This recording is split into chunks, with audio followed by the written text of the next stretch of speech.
Thank you for watching this video. Your support means a lot and motivates me to keep creating more content. If you enjoyed the video, please leave a like, share your thoughts in the comments, and subscribe so you won't miss upcoming videos.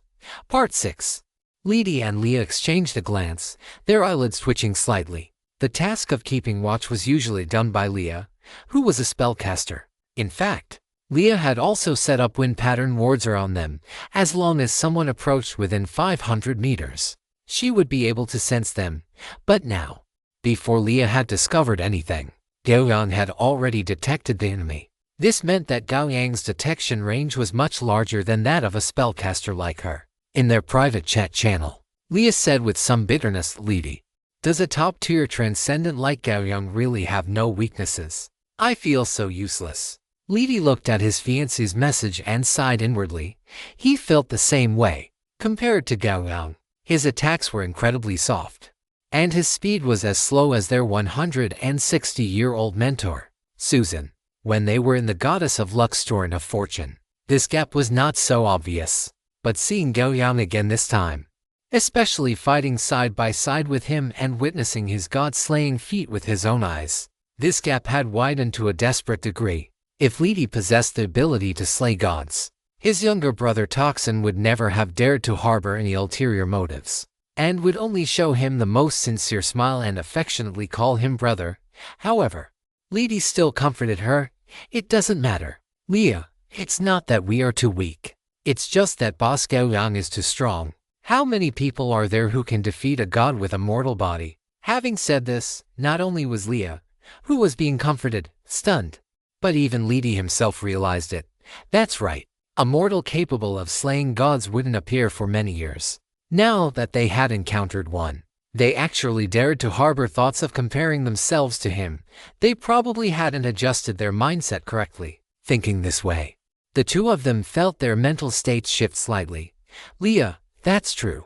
Boss Gao Yang is someone who has accomplished the feat of slaying a god.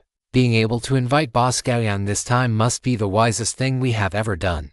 Lidi was equally moved. "Let's hold tight to Boss Gao Yang's thigh. This is likely our greatest opportunity." The world and civilization they belonged to were proper transcendent worlds, and transcendent worlds valued top-tier combat power above all else. In the face of top-tier combat power, numbers had no meaning. Just as if a god were to descend upon the Fangia plane, the entire plane would have to become their pasture. Of course, this was under the premise that the Garuda could not defeat a god in a saint-descended state. But such a situation usually would not happen. In this plane, the power of a legend was already close to invincible. Moreover, under normal circumstances, a god's true body would not easily leave their own divine kingdom, as that was a huge risk for them as well. Gao Yang was unaware of their internal thoughts. He was currently sensing the ripples appearing on his battle ore waves and already knew the number of people approaching. There were 5 of them in total. Judging from the battle ore ripples they stirred up, there should be 3 men and 2 women. There was also a quadrupedal crawling species following one of the women, which looked like a pet. Gao Yang's battle ore waves were similar to radar, but unlike radar waves that needed to be reflected back after being emitted, the battle ore waves he controlled were more like a large circular net. As long as an entity intruded into this net, Gao Yang could determine the opponent's position, quantity, and other information based on the size of the gap in the battle ore waves. The ripples stirred up, and so on. Furthermore, because of the effect of his unique specialty, the blazing sun furnace, his control over battle ore was extremely precise. The battle ore waves were scattered into mediums like air and sand, almost merging with the air, making them difficult to detect. At the very least, the 5 people rushing toward them had not noticed. In the few seconds after Gao Yang spoke, Benjer sent a message in the team channel. "Target discovered. 3 men and 2 women. One of the women is carrying a shadow leopard. Their target is very clear. It is our location." Gao Yang raised an eyebrow. They really were coming for them. After Benjer finished speaking, he went silent. A few seconds later, the wind pattern wards set up by Leah were triggered. Upon discovering them, the 5 people also realized that their tracks had been exposed. And the moment the wind patterns were triggered, the 5 of them burst into full speed. revealing their figures from the shadows and charging directly toward the direction where Gao Yang and the others were, at a distance of 300 meters. The moment they were exposed, Gao Yang and the others saw them. The undisguised malice was clearly perceived by them. They are truly tired of living. Lidi let out a soft scoff, but his movements showed not the slightest bit of carelessness. His body leaped backward, and a flurry of swift arrows was already shot toward the vital points of the 5 people opposite him.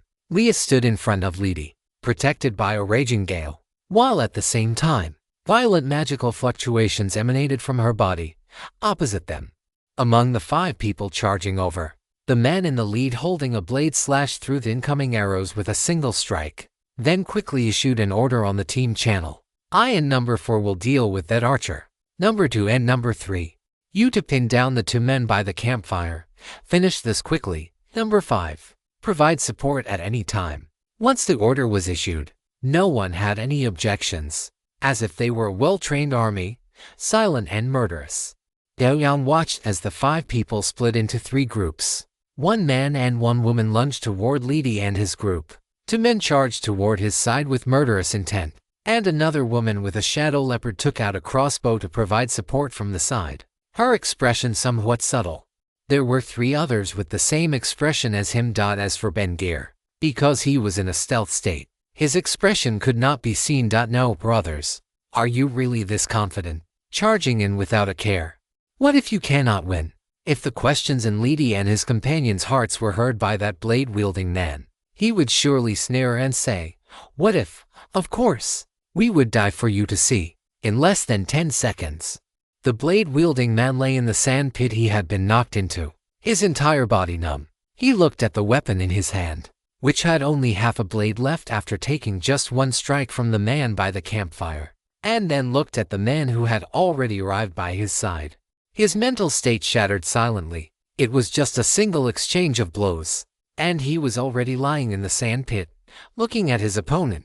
The man was completely fine. He could even see a trace of imperceptible disappointment in the opponent's eyes. That look seemed to be disappointment because his strength was too weak. "I am really sorry. I did not let you enjoy the fight. It is my fault. I will just die to apologize now." The blade-wielding man almost beat his teeth to pieces, but watching that pitch-black greatsword descend firmly, his desire to survive still drove him to muster his remaining strength to launch a counterattack. Yellow sand was sent flying, and a broken blade was thrust into the sand, the blade covered in cracks.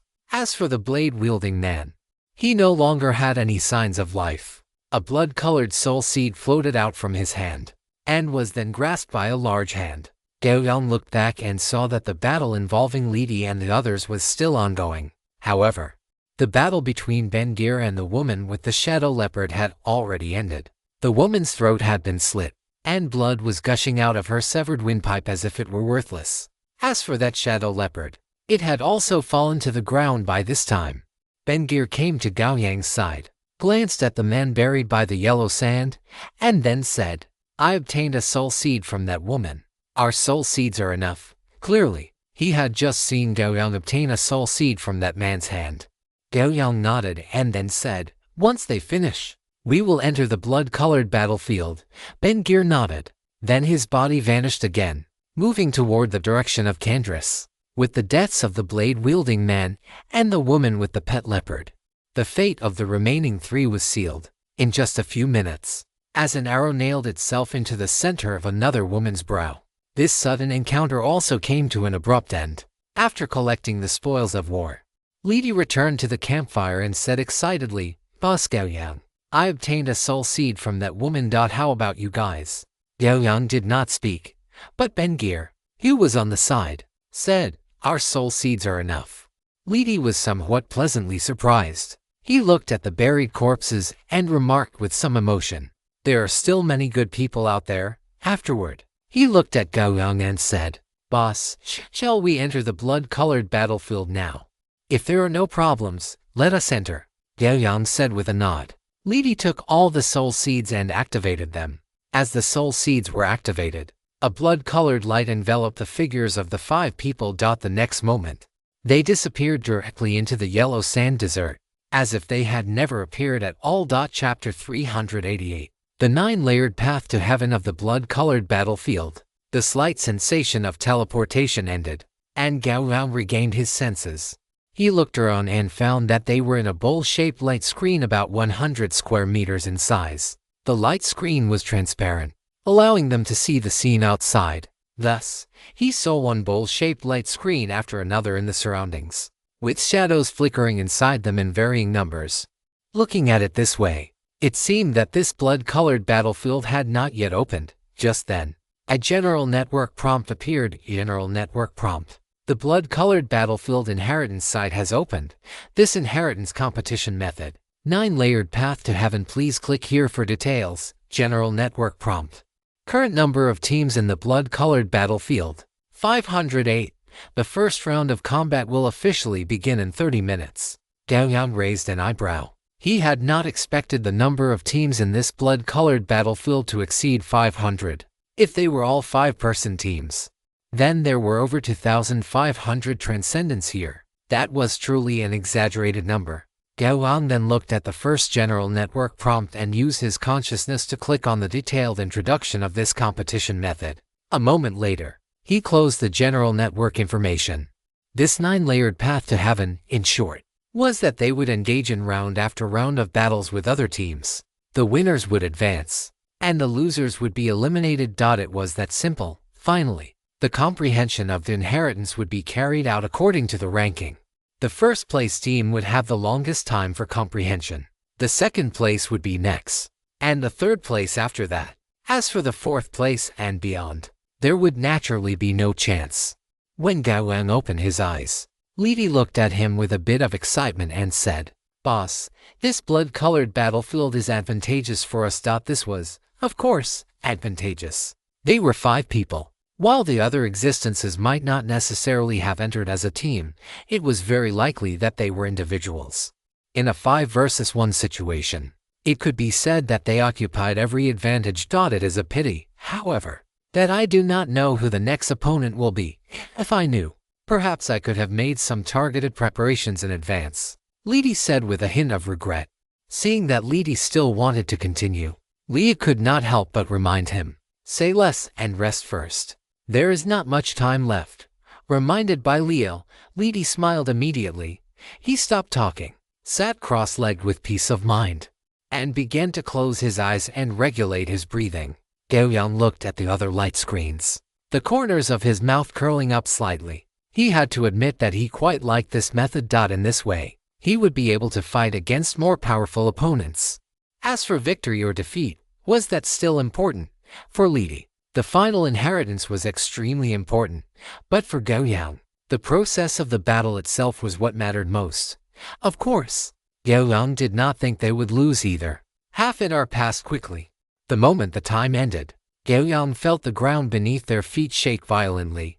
The next moment, the light screen they were in soared into the air, crashing into the oncoming light screen with a near-decisive posture. A blinding light erupted. A thin, dark purple film appeared on Gao Yang's face, blocking the intense changes in light so that he could clearly see the collision of the light screens. The scene was like the soap bubbles he played with as a child. He would push 2 large soap bubbles on the floor together with his hands, and then, with a pop, a larger soap bubble would appear. The scene before him was remarkably similar. When the strong light dissipated, a larger light screen enveloped Gao Yang and the others. However, this time, the number of people enclosed had increased from the initial 5 to 10. Gao Yang raised his hand slightly, and a thin layer of light blocked his front. The light screen did not look tough, but it carried an unquestionable power. This was the power of the rules originating from the comprehensive network. On this light screen, there was also a huge countdown, currently displaying 10. He stopped testing and lowered his hand to look at the 5 people opposite him. Gao Yang did not know where the 5 people opposite came from, but they all seemed to lean toward close-quarters combat types, especially the tallest figure, whose nearly 3-meter tall body exuded an aura like that of a wild, ancient beast. Muscles as hard as rock were piled high, and explosive power coursed through his entire body. She was wearing tight-fitting cloth clothing and had her hair in twin tails. Huge rings were pierced through her nose and earlobes, and her whole person was filled with a fierce aura. The moment he saw her, Gao Yang thought of Neza from 100,000 Bad Jokes. The figure opposite him was almost identical to the Neza from that show, though the temperament was quite different. Beside Gao Yang, Lidi looked at the big guy opposite and then at his fiancée, feeling even more appreciative of her beauty. If it were that kind of existence, I would probably die. Of course. If Leah transforms, she is even more terrifying than that. Lidi shook his head, dispelling the distracting thoughts in his heart. Monica pressed one hand against the light screen in front of her. Her immense strength caused the light screen to sink slightly, forming a huge and clear palm print through the light screen. She looked at Gao Yang and Lidi opposite her, her eyes devoid of any emotional fluctuation, as if she were looking at thin air. But when she saw Leah, a flash of brilliance suddenly erupted in her eyes, as if a lecher had seen a beauty. Even her palm could not help but exert force, her sharp nails almost piercing the light screen. She finally moved her gaze away and looked at the last person. With just one glance, the light in Monica's eyes almost turned into substance and shot out. She stared at Candace, swallowing a mouthful of saliva involuntarily, feeling an itch deep in her throat. Her body was trembling slightly. This was not fear, but a tremor born of anticipation and excitement. She could not wait to use her lips, teeth, and tongue to taste the two fresh and delicious little snacks opposite her. Let us become one. The moment she thought about how she could use her teeth to violently tear off their clothes later, bite off large chunks of fragrant flesh, and swallow them after savoring them, that pleasure almost drowned out Monica's sanity. Thus, she looked up and stared fixedly at the countdown above. As soon as the countdown ended, she would smash the remaining two ice or men into meat paste so they would not disturb her from enjoying her meal. Under Monica's expectant gaze, the huge countdown finally dissipated, and along with it, the light screen in front of her vanished. Monica let out an excited roar, and layers of sound waves exploded within the light screen space. Her eyes were filled with bloodshot veins, and then her massive body crashed through space, flashing in front of Gao Yang while carrying liquefied air. Her palm, larger than Gao Yang's body, opened and closed its 5 fingers, slashing down like 5 guillotine blades. "Watch out," Lidi shouted, his pupils shrinking to the size of pinpricks. He pushed his hands forward violently, and a massive amount of energy formed a sharp arrow in front of him. He propelled the arrow, crashing toward the beast-like woman in front of him. Monica did not even look at Lidi's attack. She was confident that her tempered body could withstand this blow. Compared to Lidi's attack, she wanted to see the man in front of her turn into meat paste under her claws. That would give her true and genuine pleasure. Gao Yang looked up at the descending claws and Monica's face, which was twisted with excitement. He raised an eyebrow and let out a soft shout. The next moment, his left hand suddenly reached out, and to Monica's disbelief, he grabbed her claws. She looked at her palm, where her fingers were interlocked with his. It was not a human hand at all, but a massive dragon claw covered in dragon scales. She turned her head in astonishment to look at Gao Yang, and then she saw Gao Yang's small body begin to grow. In the blink of an eye, he transformed into a 10-meter-tall humanoid dragon, lifting her into mid-air. In front of him, Monica was like a toddler learning to walk. Her palms, which had once shredded the hard carapaces of countless extraordinary magical beasts, were now as fragile as dough. "Roar, let go." Monica let out a hiss. Her right hand, which was being gripped, suddenly exerted force, and her sharp nails scraped against the metallic lustered dragon scales, sending a shower of sparks flying. Seeing that she could not break free, she kicked Gao Yang in the chest. The terrifying power slammed into his chest, emitting a deafening boom. Gao Yang calmly reached out to brush off his chest. Feeling the boiling blood within his body, he lowered his head, his mouth splitting open to reveal dragon teeth even sharper and more pointed than Monica's. Following that, he extended his right hand, gripped Monica's left hand, and pulled her into the air in a T-pose. Terrifying tearing force radiated from her arms. Monica's eyes turned blood red, and the muscles in her arms snapped one by one. She could even hear the crisp sound of muscle fibers rupturing. She hissed and cursed, but she could not stop Gao Yang's movements. Gao Yang looked at the hissing Monica and shook his head slightly. It was truly boring. To possess power but lack wisdom, this state was no different from a beast. How could one possibly master legendary level power? Monica felt her hands loosen. She was stunned for a moment and subconsciously looked at Gao Yang, only to see a pitch-black greatsword cleaving down toward her head. Swoosh. The blade swept past. Monica's body trembled, and then she slowly collapsed. Gao Yang looked at the evenly severed Monica and nodded with satisfaction. Using a sword was indeed more convenient. Hand-to-hand combat was something only brutes with muscles for brains enjoyed. The battle between Monica and Gao Yang began abruptly and ended suddenly. Monica's four teammates behind her had just watched as she heroically charged forward, launched a powerful claw strike, and was then lifted up by a more exaggerated humanoid dragon, only to be sliced into by a single sword strike and fall to the ground. The moment Monica hit the ground, her four teammates were completely numb. What kind of monster was this? He had insta-killed their strongest combatant in a single exchange. So, I charged in does not equal I won, right? At this very moment, their hearts were on the verge of collapse. The next moment, just as Gao Yang was about to move, he saw the four of them roaring as they conceded. He paused for a moment, and then he saw four pillars of light appear, enveloping them before they vanished. Oh, does this kind of battle actually have a surrender mechanism? Gao Yang looked at the scene before him and spoke after reverting to his human form. Li felt a bit embarrassed. The attack he had launched earlier had only opened a small wound on Monica's abdomen, no more effective than a light scratch. Although it had been a hasty strike, his attack had been a full-powered burst. Even without the enhancement of a weapon, dealing so little damage was still a blow to his pride. However, he quickly recovered. They had won, and that was all that mattered. Begging for monthly tickets with 10,000 words updated. Chapter 389, Civil War Between Brothers. Inside the light screen, Monica's corpse dissipated into nothingness. At the same time, a new comprehensive network prompt appeared before everyone's eyes. Comprehensive network prompt. The bloody battlefield, the 8th layer of the 9-layer ascent is about to open. Countdown 19 to 45. Gao Yang withdrew his gaze, glanced at the light screen space which had doubled in size, and then sat cross-legged to wait. This light screen space had not returned to its original state. He figured it might have some different functions in the subsequent battles. Time ticked away, and the sounds of slaughter and roars filled every light screen space, until the countdown ended.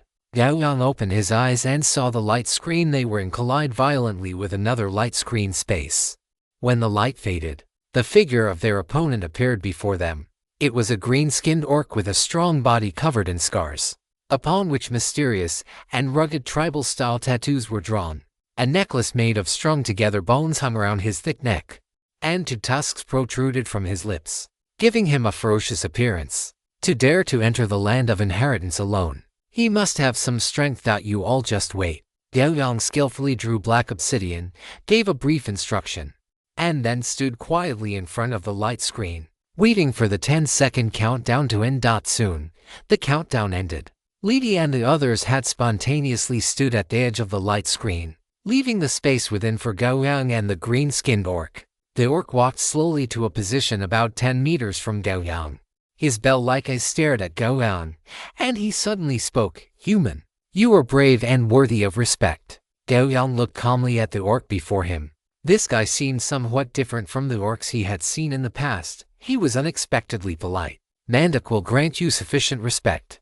As the green-skinned orc spoke, he raised the bone blade in his hand, cut his left palm, and smeared the flowing blood onto his forehead. After finishing this, Mandak let out a roar. Holding his massive bone blade, he charged toward Gao Yang. A savage and tyrannical roar erupted, seemingly condensing into a mammoth that filled the entire space behind Mandak. Its two sharp tusks were like two scimitars, aimed straight at Gao Yang's forehead. A glimmer of fighting spirit erupted in Gao Yang's eyes. This green-skinned orc named Mandak was very strong. Then, out of respect, he would not hold back. The next moment, power that was boiling and intense to the extreme erupted like a volcano, driving his body to tear through space. He instantly turned into an afterimage, brandishing his greatsword as he struck down fiercely toward Mandak. The greatsword and the bone blade collided without any fancy tricks. Terrifying force vented wantonly, and sharp energy pierced through space, striking both of them with a crackling sound. Gao Yang's body shook, and he took 2 steps back. As for the green-skinned orc opposite him, he also stumbled back several steps. In this solid, head-on clash, Mandak was actually on par with Gao Yang. Mandak stopped his retreat and, without the slightest pause, lunged forward again. His pure, extreme willpower made his attack almost distort space. Gao Yang let out a low shout, facing Mandak's attack. He did not retreat in the slightest, simply swinging his sword down. At the same time, a brilliant black gold luster covered his blade, coating it in a layer of highly textured radiance. Clang! The pitch-black greatsword and the bone blade clashed once again. Mandok's eyes widened in shock. Streaks of blood appeared across his body as the force transmitted from his opponent's strike proved too much for his tempered physique to withstand. The bone blade was knocked backward, and the pitch-black greatsword continued its descent without the slightest obstruction. Watching the greatsword fall toward him, Mandok's eyes turned bloodshot, and a dense green light suffused his body. The blade sliced through the thick green light, cutting into Mandok's left shoulder and exiting through his right abdomen. With just a single strike, Gao Yang had split the green-skinned orc before him in 2. But the next moment, Gao Yang discovered that Mandok, who should have been dead, was swinging his blade toward his head without the slightest hesitation. Gao Yang kicked out, his foot moving faster than the attack, sending Mandok flying dozens of meters away, blade and all. After Mandok landed, Gao Yang noticed that the sword wound he had just inflicted was vanishing within the dense green light. The Mandok before him seemed no different than before. This speed of regeneration was simply too exaggerated. Gao Yang did not believe that such an absurd regenerative ability came without a price.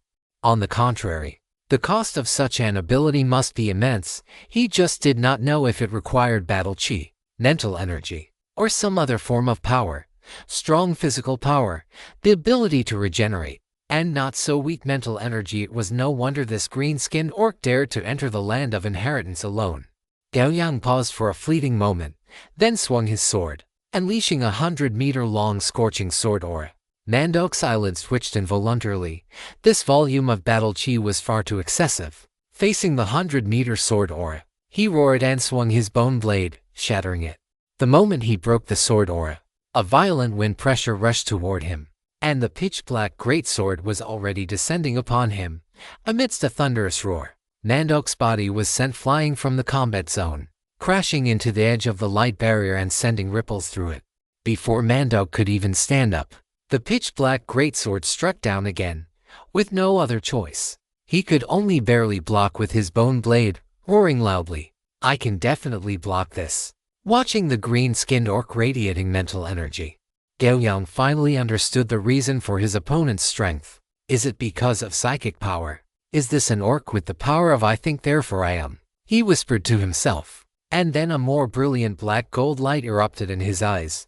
A vast willpower, and fused with Gao Yang's own, transformed into an invisible blade with the swing of Heiyao, striking Mandok's body. The next moment, with a soft clatter, Mandok's eyes went black, and his brain spasmed repeatedly. Following that, Heiyao shattered his bone blade and sliced through his body. This time, Mandok's regenerative ability failed to take effect. A massive amount of blood gushed from the bisection wound, drowning Mandok's body in the blink of an eye.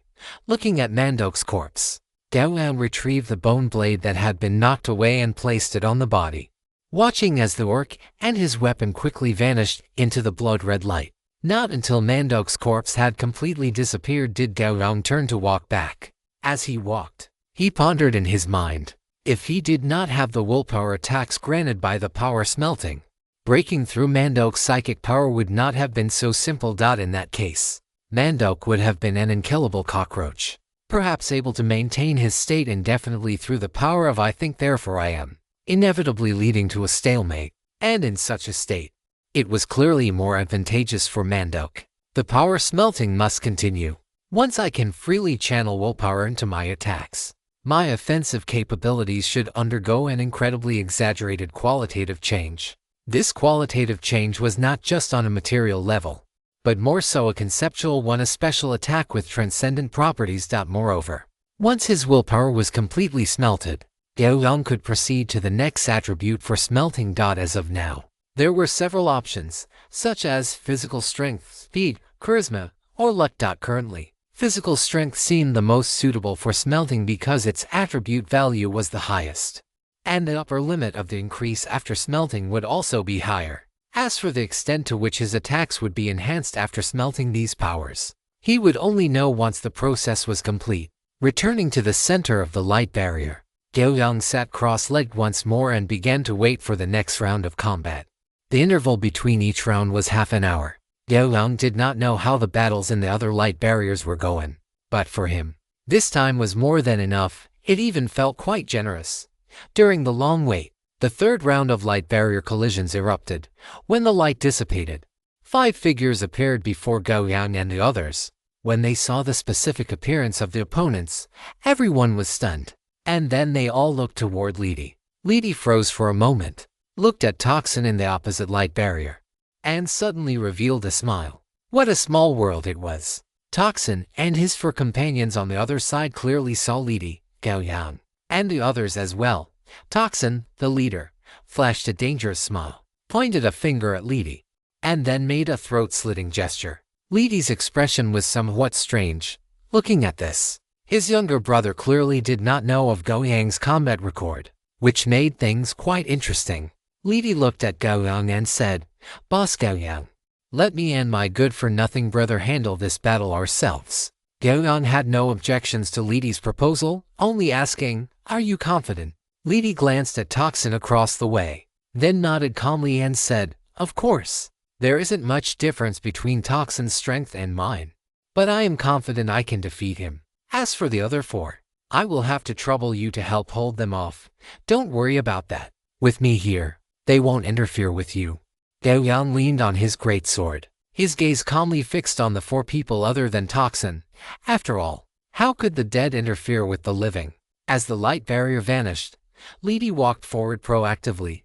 Seeing this, Toxin on the opposite side raised his hand, stopping the movements of the 4 people behind him. The 2 brothers walked to the center and looked at each other. Then, Toxin revealed a smile that made no effort to hide his malice, saying, "I really didn't expect to run into you as early as the 3rd round, my dear third brother."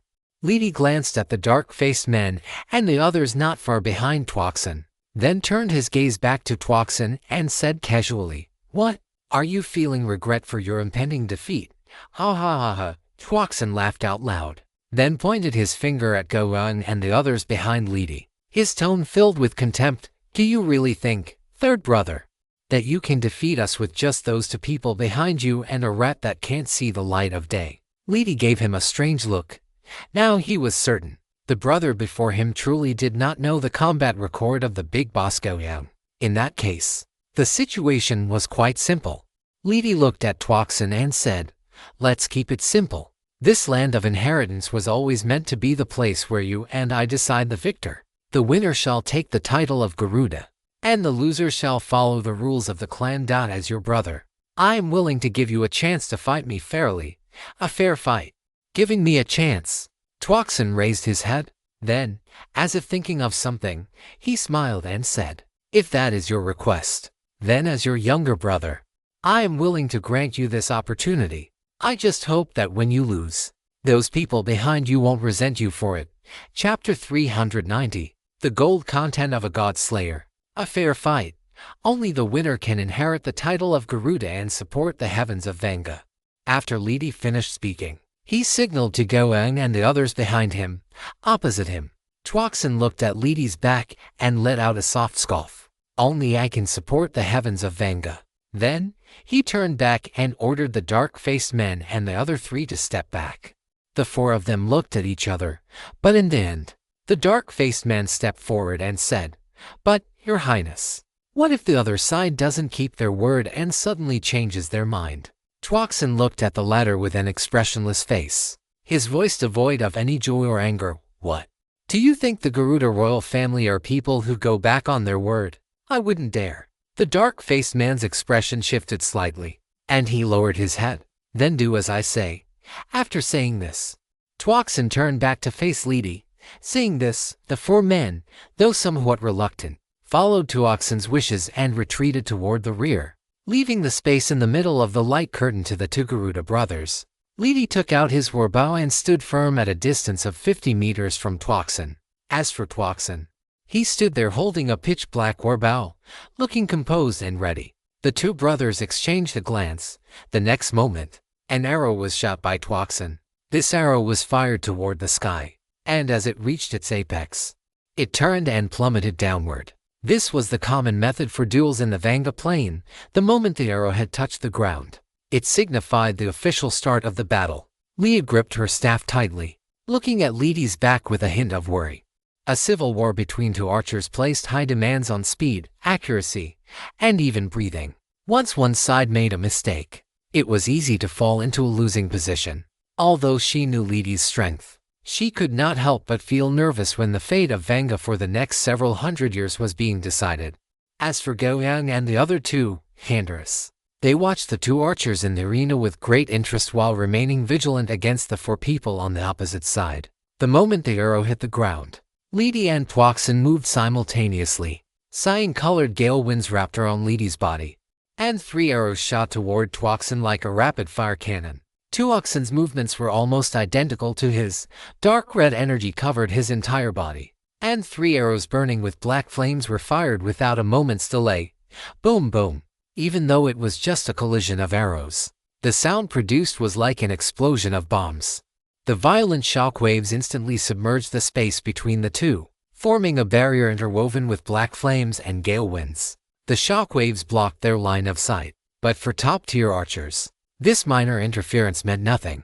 The whistling wind guided Lidi's arrows, and arrow after arrow continued to pierce into the barrier of black flames and wind. As for Toxin, his attacks were more subtle. The black flames attached to his arrows were so faint they were almost imperceptible, as if they had entered the shadow plane, shooting toward Lidi from every angle. Due to the angles, Lidi and Toxin could not see each other's figures or methods of attack, but Gao Yang and the dark-faced man's group, standing on either side of the battlefield, saw everything clearly. Lidi's wind-infused arrows, while extremely fast and using the wind to fly silently, still had a traceable path. Compared to Lidi, Toxin's attacks were more threatening. In this situation, one careless move could cause Lidi to be hit. The dark-faced man and his group showed slight smiles, while on Gao Yang's side, Leah and Candace were worried, but Gao Yang remained expressionless. SSS. Tiny sounds of air being pierced arrived. The moment the wind arrows broke through the barrier, Toxin detected their flight trajectory, raised his hand, and shot several arrows to intercept them. Then, with a backhand motion, he fired several more arrows at Lidi on the other side of the barrier. Lidi was clearly prepared for Toxin's attacks.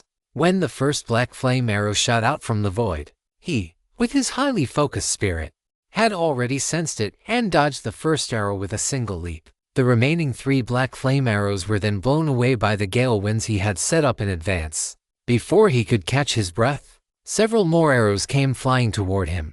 Lidi's expression did not change in the slightest. His figure moved like the wind, and while dodging the arrows, he continuously launched counterattacks against Toxin. The two of them, separated by the barrier, began a volley of arrow exchanges. To Gao Yang, their battle looked more like a thorough performance of archery. Both of them were exceptionally cautious in their positioning, preferring to gain nothing rather than take any radical risks. At the same time, various archery techniques emerged one after another: blinking arrows, phantom arrows, curved arrows, and they even used telekinetic arrow control. On the battlefield, Lidi used a gale to control several arrows, launching attacks on Toxin from all directions. At first, Toxin was somewhat flustered, but he quickly adapted and was even able to find openings to fire arrows in retaliation. Seeing that his arrow control technique had not achieved the desired results, Lidi did not persist. The main reason was that such a method consumed too much of his own energy. If used for a long time, his stamina and battle aura would be significantly depleted, which would be disadvantageous for the subsequent battle. As princes, both had received a comprehensive royal education from a young age.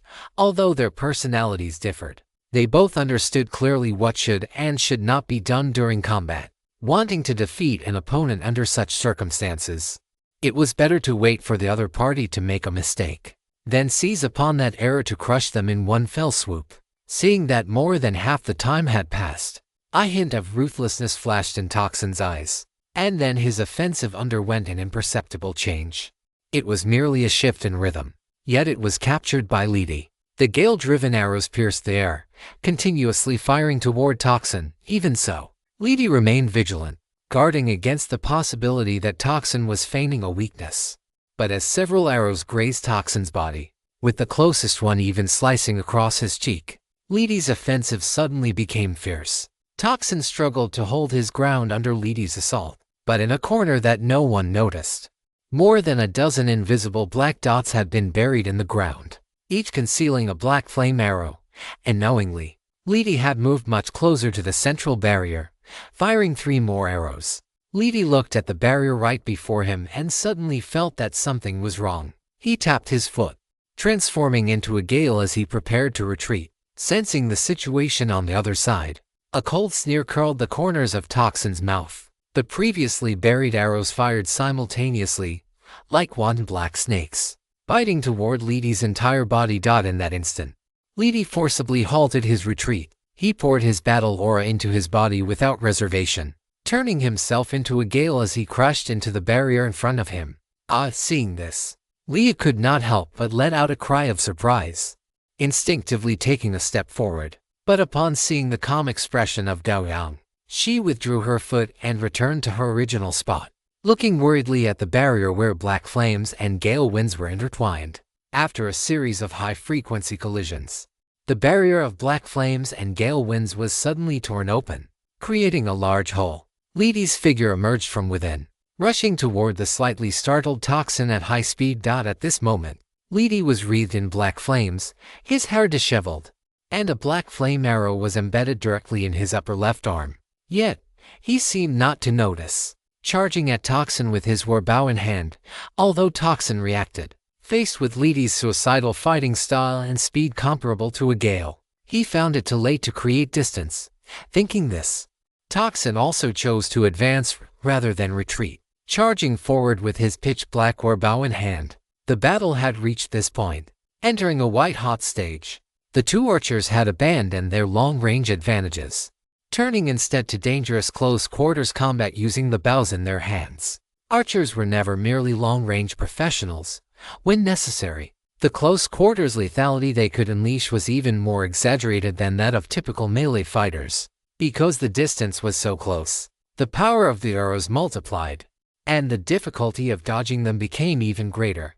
However, Lidi did not give Toxin time to knock an arrow. In just an instant, he had lunged in front of Toxin, swinging his war bow in a wide arc, the sharp bow blade slicing toward Toxin's neck. Toxin also swung his bow to counterattack. The 2 large bows collided in midair, and Toxin's pitch-black war bow was knocked aside. The expressions of the 4 burly men with dark faces changed drastically, and without a word, they prepared to rush toward the center of the battlefield. Gao Yang glanced at the group opposite him and let out a cold snort, his body moving in an instant. His speed was faster than that of the dark-faced men. Before the latter could even approach the battlefield, they discovered that someone was blocking their path. The dark-faced men looked at Gao Yang standing before him, his body rapidly taking on a pitch-black, metallic luster. He swung his arm, which was like an iron pillar, toward Gao Yang's head. At the same time, he roared with a ferocious expression, "Get lost!"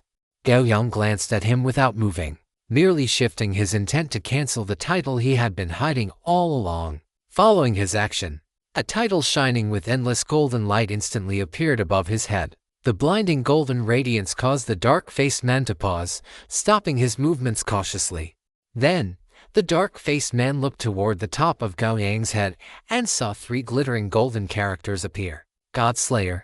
The dark-faced man read it out involuntarily. The next instant, information regarding the Godslayer title surfaced naturally in his mind.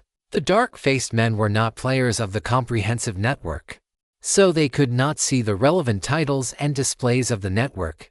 However, do not forget that this was a land of inheritance, a place taken over by the comprehensive network. Here, the rules of the comprehensive network naturally held the highest priority. Thus, in the land of inheritance, non-players could also enjoy some of the abilities that only players possessed, including the function of seeing titles. At this very moment, the 4 dark-faced men looked at Gao Yang, who bore the epic title of God Slayer, and felt their entire bodies turn cold, as if they had fallen into an ice cellar. The shadow of death permeated their surroundings, as if they would face immediate annihilation if they dared to move again.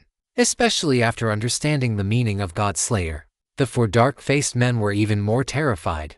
Having slain the avatar of a god in the material plane, the four men, as beings of the transcendent sequence, knew exactly what such an achievement meant. In short, the person before them could effortlessly wipe them all out, and it would be no more difficult than stepping on an ant. Gao Yang looked at them and said calmly, "Whoever moves." The four dark-faced men nodded repeatedly, not doubting the truth of Gao Yang's words for a single moment. The weight of the words of an existence who had even slain an avatar of an evil god was not something they could afford to test. That was not testing, that was risking their own lives. Gao Yang turned around and cast his gaze back toward the center of the battlefield. With the interference of the dark-faced men and his group removed, the battle between Lidi and Tuoxin continued. Clearly, Lidi, having prepared well in advance, was superior in close-quarters combat. After exchanging only a few dozen blows, Lidi knocked the war bow from Tuoxin's hand, and the sharp edge of the bow came to rest against Tuoxin's neck. Lidi revealed a bloodthirsty smile. He looked at Tuoxin, who stood there looking somewhat dejected, and said, "Tuoxin, I have said before that I am the only one capable of holding up the sky of the future Vanga. As for you, I would not mind if you assisted me." Tuoxin's expression was somewhat bitter, but he soon let it go. He looked at Lidi before him and sighed, "You have won. I have lost my qualification for the subsequent contention." The education of the Garuda royal family had always been this way. As long as a true victor had not been decided, they would wish to skin and dismember one another, ensuring the other would never have a chance to rise again. However, once a true victor was determined, this situation would shift rapidly. While it would not return to the state before the throne struggle began, there was rarely any lingering resentment or unwillingness. It was precisely because of this that the Garuda clan had been able to stand at the pinnacle of the Vanga plane without ever falling into decline. Chapter 391, Advancing All the Way. The drum-beating golden hammers. Lidi moved the war bow away, patted Tuoxin on the shoulder, and then said, "You should concede." Tuoxin glanced at Lidi and nodded slightly. Then, he turned his head to look toward Gao Yang's side. He had been aware of the actions of the dark-faced men and the others earlier, but since he had been in the middle of a battle and dared not lose focus, he did not know exactly what had happened. But after just one glance, Tuoxin's body shook violently, and he stared in disbelief at Gao Yang, who stood there with his arms crossed. "God Slayer." He uttered these two words in a near-trembling voice, and the last shred of thought in his heart quietly dissipated. As a member of the Garuda clan, although Tuoxin was not a Zongnet player, he was aware of the concept of a God Slayer. It was precisely because he knew what kind of powerful existence a God Slayer was that he understood even more clearly just how strong the man standing before him truly was. In other words, an existence capable of killing a deity's incarnation while still at the mortal stage would not be an obscure figure once he ascended to the legendary rank. It was highly probable that he would become a top-tier existence among legendary professionals. That was an existence capable of facing a saint's incarnation head-on, and with a high probability of emerging victorious. Do not be fooled by the fact that the Garuda clan was at the absolute peak of the Vanga plane and that the Garudas in the clan were all legendary professionals. In front of an existence of that level, ordinary legends were not much stronger than mortals. After Tuoxin realized this, he quickly bowed deeply to Gao Yang and said sincerely, "My deepest apologies, my lord. It was we who offended you earlier. Please allow me to offer you my sincere apology." Gao Yang glanced at Lidi, then at the somewhat apprehensive Tuoxin before him, and shook his head without speaking. There was no real enmity between them, at most. He was merely a bystander caught in the crossfire. Since Tuoxin had apologized so formally, Gao Yang naturally would not take the matter to heart. Or rather, such a trivial matter was not worth remembering at all. Seeing this, Tuoxin cast a look of help toward Lidi. He had not interacted with Gao Yang and did not know what his head shake signified. Lidi felt a sense of emotion, but he still stepped forward and said, "All right, old six. Gao Yang has forgiven you because of your good attitude. Hurry up and leave. Upon hearing this, Tuoxin finally breathed a sigh of relief. After bidding farewell to Gao Yang, he quickly conceded and left the blood-colored battlefield with the dark-faced men and the other three. With the concession of Tuoxin and his group, the light barrier surrounding Gao Yang and his team expanded once more, advancing them to the fourth round.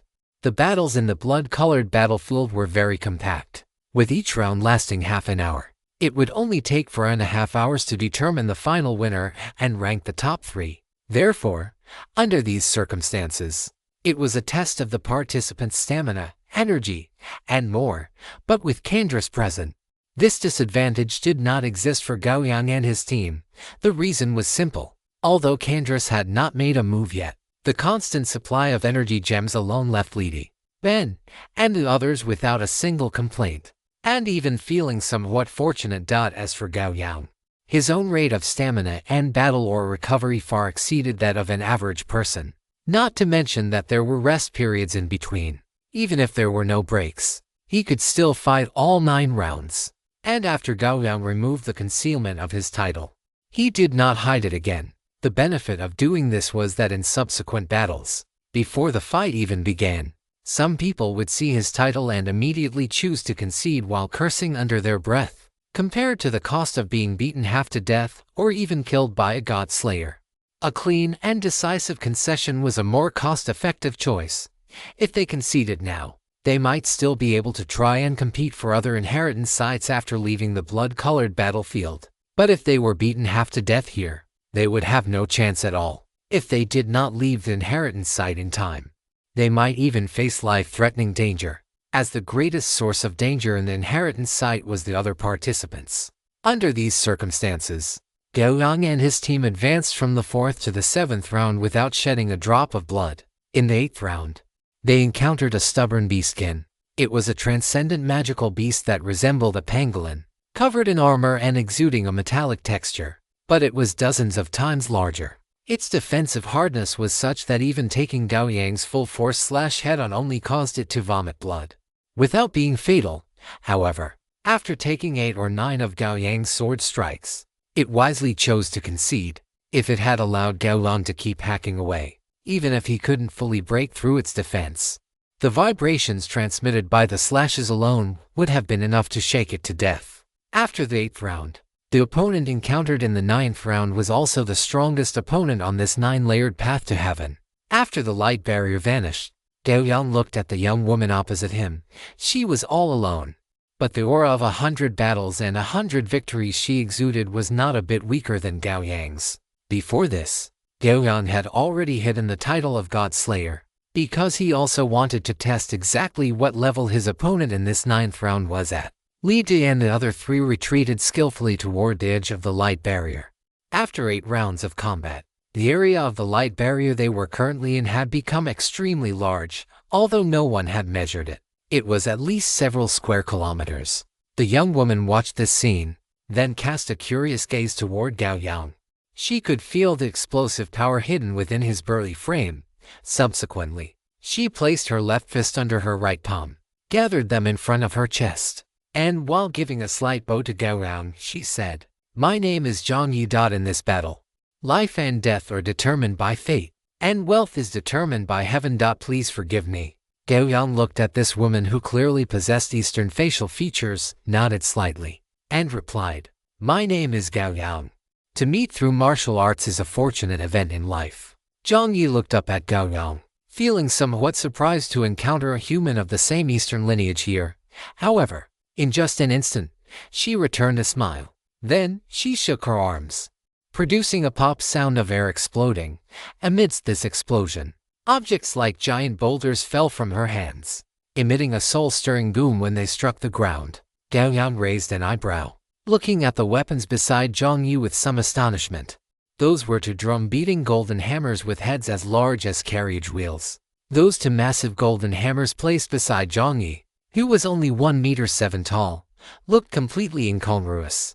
But Zhang Yi reached out without hesitation to grasp each of the hammer handles wrapped in red thread, and began to walk toward Gao Yang's position.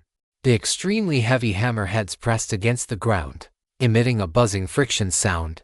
Watching Zhang Yi approach while dragging the golden hammers, Gao Yang felt as if he were seeing a fierce general from the battlefield, wearing a black gold crown, clad in chainmail, shod in golden cloud silk boots, and girded with a beast-headed jade belt. Zhang Yi looked up, revealing a joyful smile. Then, she shook the 2 golden hammers, emitting a soul-stirring hum. The next moment, Zhang Yi's figure suddenly accelerated to the limit. The golden hammers roared like angry beasts, swinging down with a heavy, earth-tearing sound. Beneath the light barrier, a fierce wind whistled. The gale stirred up by the terrifying power was clearly perceived even by Li Di and the others standing at the edge of the barrier. Gao Yang watched the giant hammers crashing down toward his head, shifted his feet, and retreated violently. The ground in front of him was instantly pulverized beneath the giant hammers. The earth along the path was affected by the terrifying force, and the ground cracked into several fissures as if an earthquake had occurred. A large amount of gravel exploded like bullets, spraying toward Gao Yang. After one hammer strike, Zhang Yi looked up, her eyes filled with fighting spirit, and shouted, "Come, take another hammer from me." Gao Yang stopped his retreat. He looked at Zhang Yi, who resembled a fierce battlefield general, and Heiyao appeared in his hands. The next moment, he turned into a boar and charged toward Zhang Yi. "Ha, welcome." Zhang Yi let out a hearty laugh. Without any visible effort from her slender arms, the 2 golden hammers rose from the ground, stirring up wind and thunder. Amidst the purple lightning and wild winds, the 2 giant hammers collided with a boom, crackle. Dazzling purple lightning, wrapped in a fierce wind, erupted from the point where the hammers collided, hitting the speeding Gao Yang in an instant. Terrifying electric light instantly permeated his entire body. Gao Yang's movements stalled, and then his whole body was blasted away by the immense force contained within the purple lightning.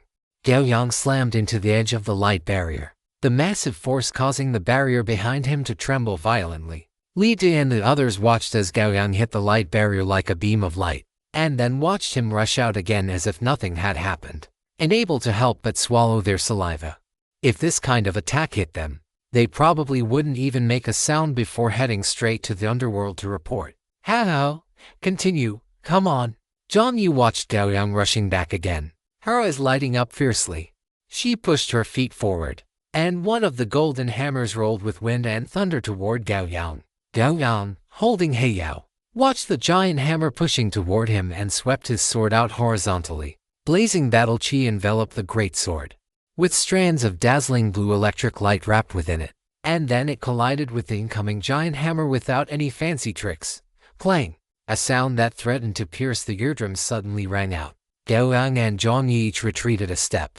The dazzling blue electric light spread along the giant hammer onto Zhang Yi's body, and blue electric arcs danced incessantly on her frame. Gao Yang neutralized the impact, stepped forward again, and slashed down vertically with his sword. At this moment, Zhang Yi let out an angry shout, and the 2 golden hammers shook violently, scattering the electric arcs all over her body. Subsequently, she swung the giant hammers to meet the greatsword Gao Yang had slashed down. Clang! Amidst the splashing sparks, Gao Yang only felt a vast, overwhelming force surging from the hammers. Even with his slashing power, he could not suppress this hammer, and the Heiyao he had swung was forcibly knocked back. Zhang's feet shattered the ground with a boom. As she swung, she dragged the other giant hammer along with her stepping motion, her body rotating with the heavy weapon. The next moment, her body seemed to have connected with the 2 golden hammers. As she moved with the hammers, she looked like a walking ball of lightning. She began to spin crazily. Clang, clang, clang, clang. Gao Yang held Heiyao with both hands, blocking the giant hammers that were spinning and smashing toward him. The continuous hammer momentum seemed endless, and sparks flew wildly. If it weren't for his robust physique, he would have likely had his guard broken by this continuous assault long ago, and subsequently been smashed into a blur of flesh and blood by a single hammer. The continuous hammer strikes had reached their limit of power. At this moment, Zhang Yi let out a roar, stepped forward, stopped her rotating body, and with a whizzing swing, the golden hammers she had circled around were smashed out fiercely from her hands. Space rippled like water. Gao Yang, carrying Heiyao, turned into a black light again and disappeared beneath the giant hammers. 10,000 words a day continues. Please vote for me. Chapter 392 Trading Injury for Injury. The blood-colored altar amidst the dull, booming sound. Gao Yang slammed into the edge of the light barrier again.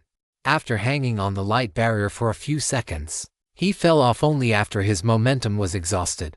Gao Yang stood up unsteadily, his vision swimming with black spots. Before he could even catch his breath, a massive pair of golden drum-shaped hammers shattered the layers of space and slammed down before him. Gao Yang exerted force through his feet, his body lunging violently to the side to dodge. The golden hammer struck the light barrier, pushing it out into a high, tent-like protrusion before the barrier returned to its original state. The descending hammer was then caught by a slender palm.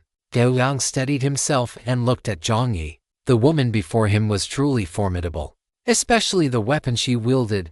Its weight was absurdly heavy and carried an overwhelming, unstoppable force. This power was different from Gao Yang's tyrant body slash. It was a terrifying strength inherent to the weapon itself. Moreover, Zhang Yi's combat style possessed a skilled and seamless martial arts essence, making her attacks increasingly difficult to resist. As Gao Yang watched Zhang Yi, a sense of familiarity flashed through his mind. The hammer technique she was employing actually held a hint of Taiji. Zhang Yi looked at Gao Yang with slight dissatisfaction. She shouted coldly, "You neither fight nor run. Are you playing with me?" The incredibly heavy golden drum-shaped hammer lifted in her hand. Seeming impatient, she slammed it into the ground again, causing the light barrier space to hum and vibrate.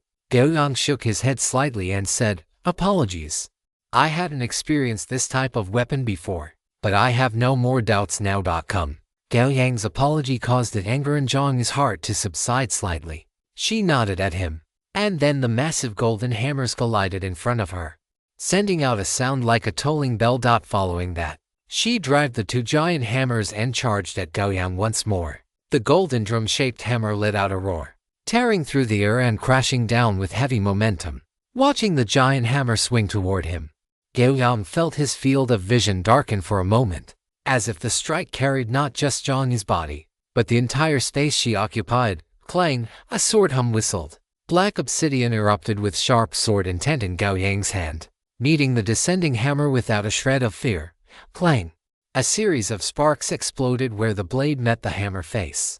A massive force surged through, causing black obsidian to fly upward, but Gao Yang grabbed it firmly and slashed out again. Any heavy weapon of this type inevitably faced one core issue. The attack speed would be relatively slow. Even though Zhang Yi was a powerhouse of the transcendent sequence and her own strength far exceeded that of an ordinary person, she could not escape this limitation while using such a weapon. After Gao Yang withstood the impact of the strike, black obsidian turned into a blur and slashed down once more. With this strike, a sword over 10 meters long erupted, instantly reaching the top of Zhang Yi's head. As the sword descended, Zhang Yi did not panic at all. The moment she swung the first hammer, her body followed its momentum.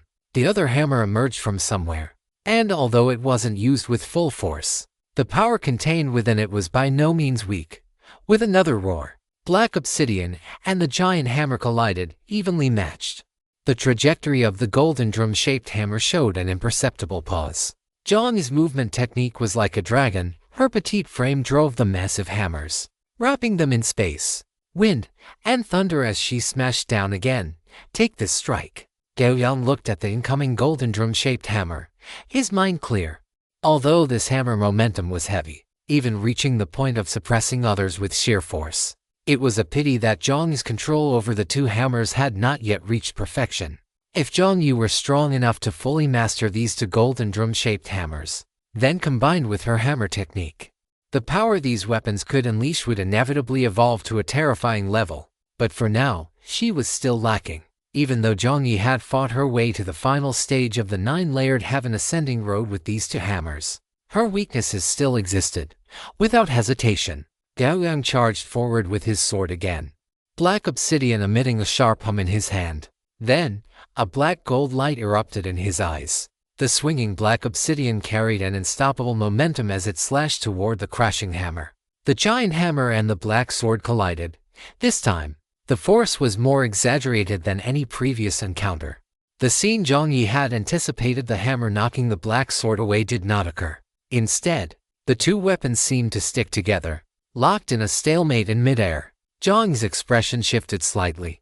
With a flick of her hand, the golden drum-shaped hammer began to rotate. This rotation caused the hammer face to grind against the blade, and a seamless, circular force emerged, seemingly intent on diverting Gao Yang's heavy sword to the side. However, since Gao Yang had actively activated his tyrant body slash, how could he be affected by this? Black obsidian remained completely unaffected, continuing along its intended path to slash forward. Instead, Gao Yang's maneuver caused her own hammer to veer to the side, and her figure stumbled as a result. This is bad. The moment she stumbled, Gao Yang realized the problem. Her expression remained unchanged. As her body moved, the hammer followed, and the other giant hammer moved in front of her with a heavy hum. At that very instant, black obsidian slashed down ferociously again. A terrifying, unstoppable force struck, causing the trajectory of the hammer in Gao Yang's hand to shift once more. In this split second, Gao Yang did not pause, utilizing his own additional attack. Black obsidian kicked up a gust of wind and, under Gao Yang's helpless gaze, slashed toward the hand holding the hammer handle. If she didn't let go, this sword strike would surely sever her arm. Keep the arm or keep the weapon. This was never a choice. Gao Yang released her left hand, letting the hammer in her left hand be struck by Gao Yang. The next moment, she swung the hammer in her right hand, driving wind and thunder to crash toward Gao Yang. Gao Yang let out a soft shout, and then, to Gao Yang's disbelief, he clenched the 5 fingers of his left hand into a fist and punched toward the incoming giant hammer. Seeing this, Gao Yang did not slow her hammer momentum. Instead, she became even more resolute. Flesh and blood collided violently with the ferocious giant hammer. Gao Yang let out a muffled groan as several deep, bone-visible wounds were torn into his left arm by the surging force, and then, under the terrifying impact, it exploded. With just a single hammer strike, Gao Yang's left arm was blasted into oblivion. However, the remaining force did not affect Gao Yang's movements. This was already enough. A scarlet glow surged in the depths of his eyes, and he immediately swung his sword forward again. Driven by his boiling willpower, his strike now carried an extraordinary power.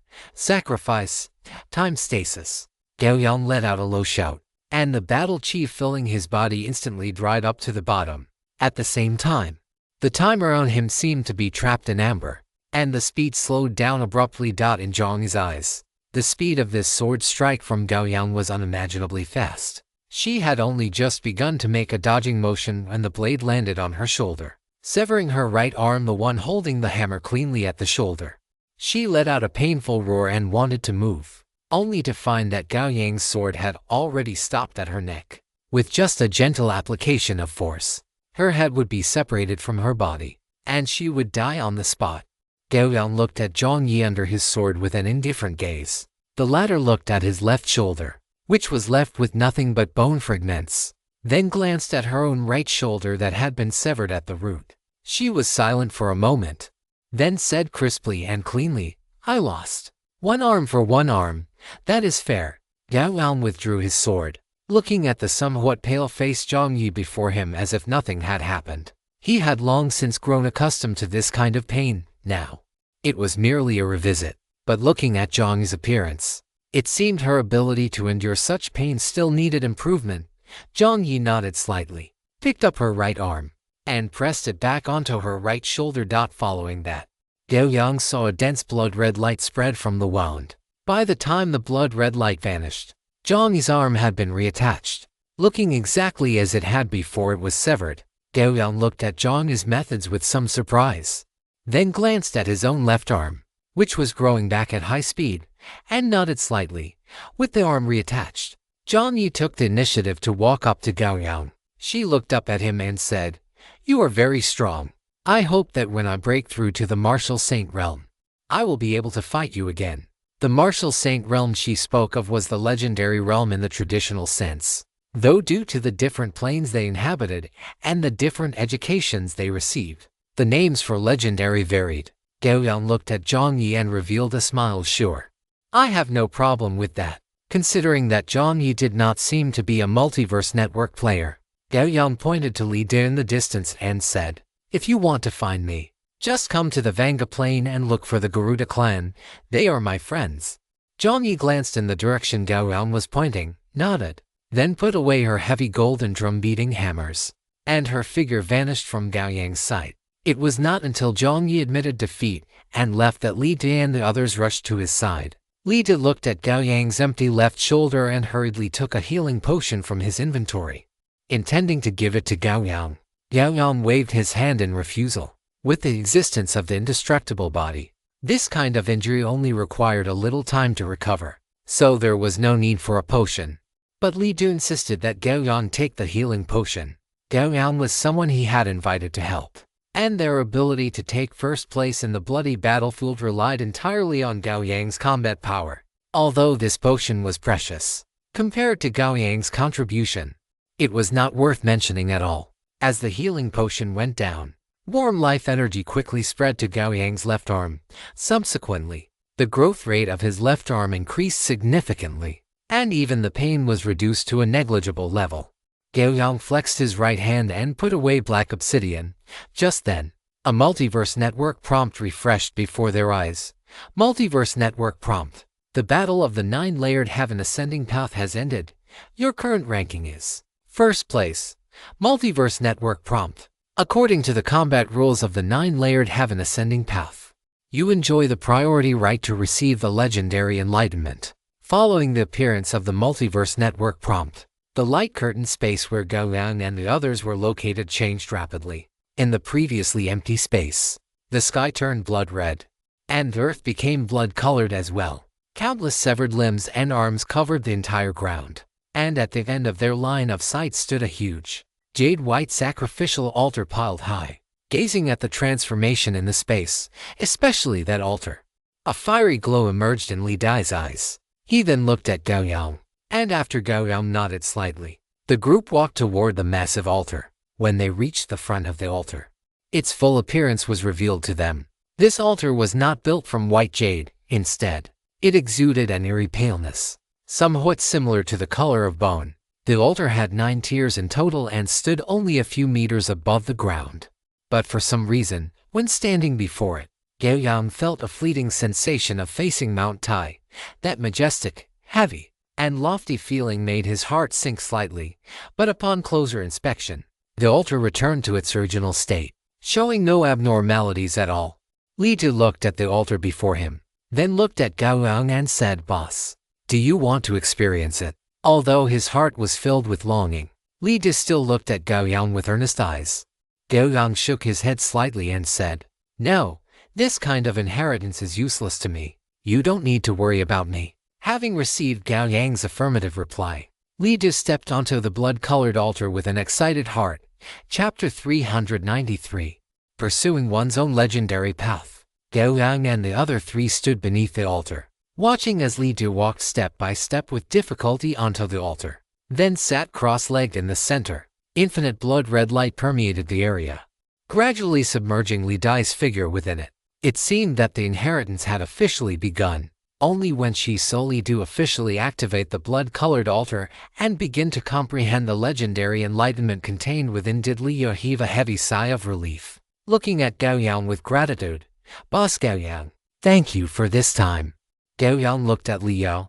The ferocity she displayed when this female spellcaster transformed into a violent bear still left a deep impression on him. However, right now, her performance seemed a bit weak. He first shook his head, then paused for a moment before saying, "What was promised beforehand must naturally be fulfilled. However, do you intend to wait here until Li De finishes his meditation? It is still early." Li naturally understood what Gao Yang meant. This was a place of inheritance, and she could also take this opportunity to seek out her own legendary fortune. Her heart stirred, and she felt a moment of hesitation. Seeing this, Gao Yang spoke up.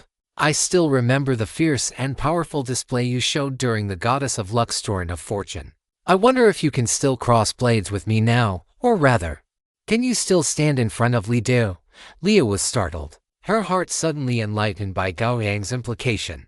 She glanced at the top of the altar, and it felt as if she saw the distance between her and Li De, who had ascended to the legendary rank, growing ever wider. Leah shook her head, then resolutely withdrew her gaze. She bowed slightly to Gao Yang and said, "Thank you, Boss Gao Yang. I understand now." Without Leah by her side, Leah seemed to have returned to being that decisive and ruthless female spellcaster once again.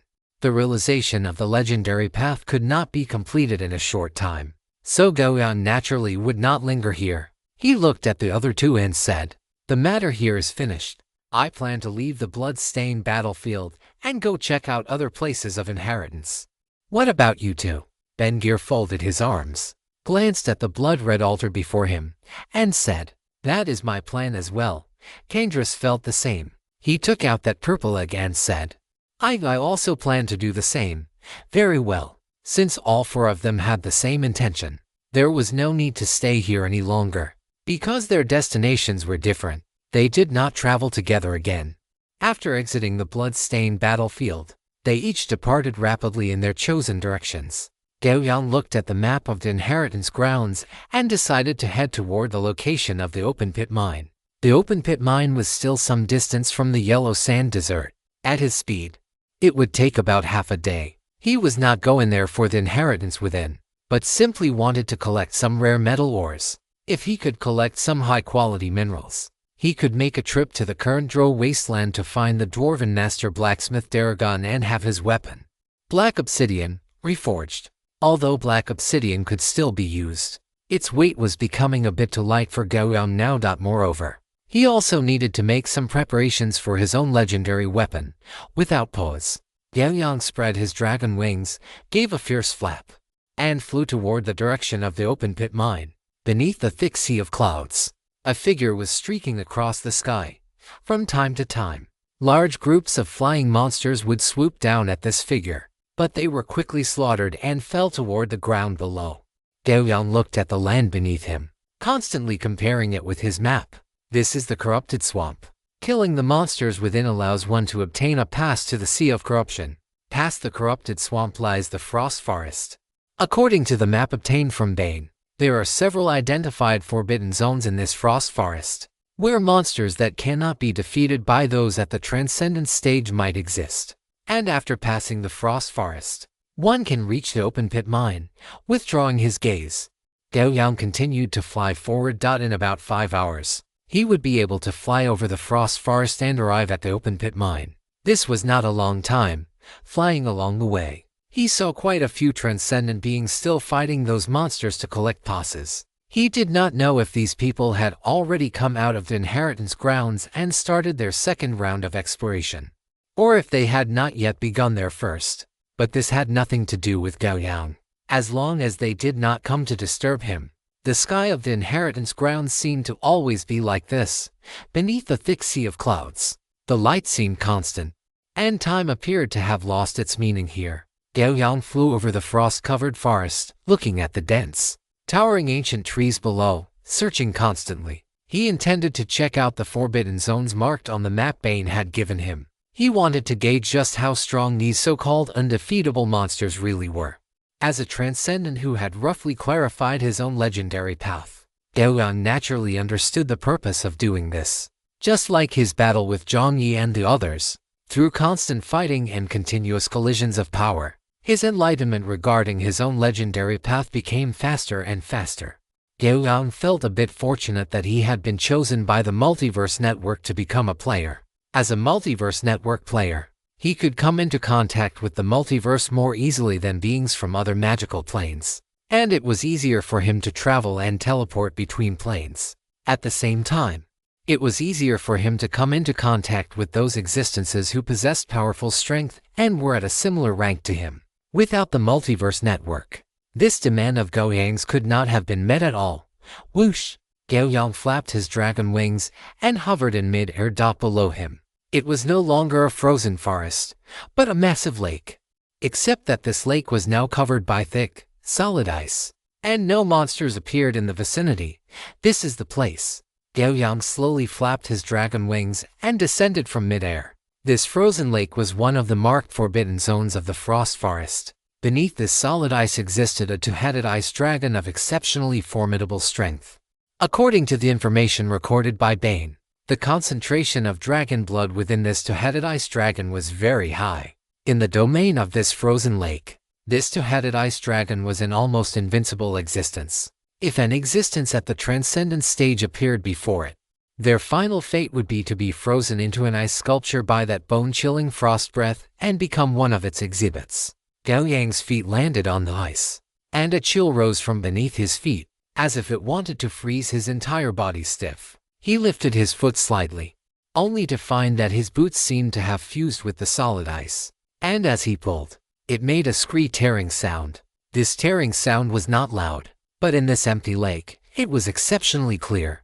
Battle ore surged beneath Gao Yang's feet, and the golden red, scorching ore slightly melted the ice beneath him, allowing him to walk freely on the surface. After walking on the ice for a few minutes, Gao Yang stopped and stood in place, waiting quietly. The commotion he had created earlier should have been enough to attract the two-headed ice dragon from the bottom of the lake. Now, all he had to do was wait. Of course, if the creature did not emerge, Gao Yang would not mind shattering this layer of solid ice and delving deep into the lake to explore its lair. As for his left arm, it had fully recovered during the journey here. Less than 5 minutes after Gao Yang stopped, his eyes suddenly snapped open.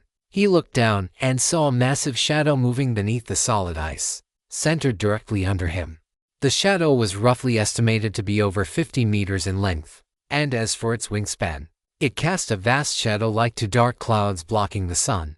Gao Yang suddenly leaped upward, following his movement. The solid ice within a radius of several dozen meters beneath him exploded, spraying upward like a fountain amidst the erupting ice.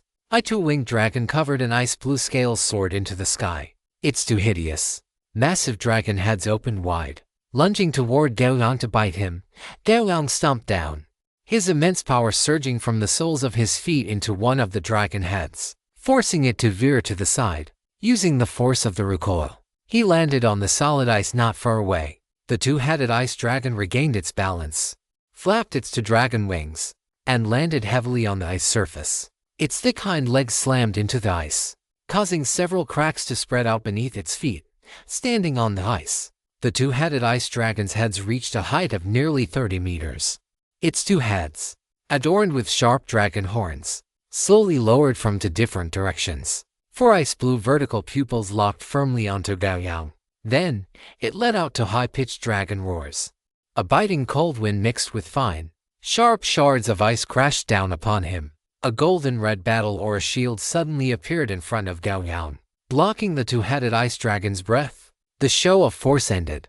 The two-headed ice dragon looked at the tiny human standing on the ice and saw him clench one hand, causing a pitch-black greatsword to appear in his grip.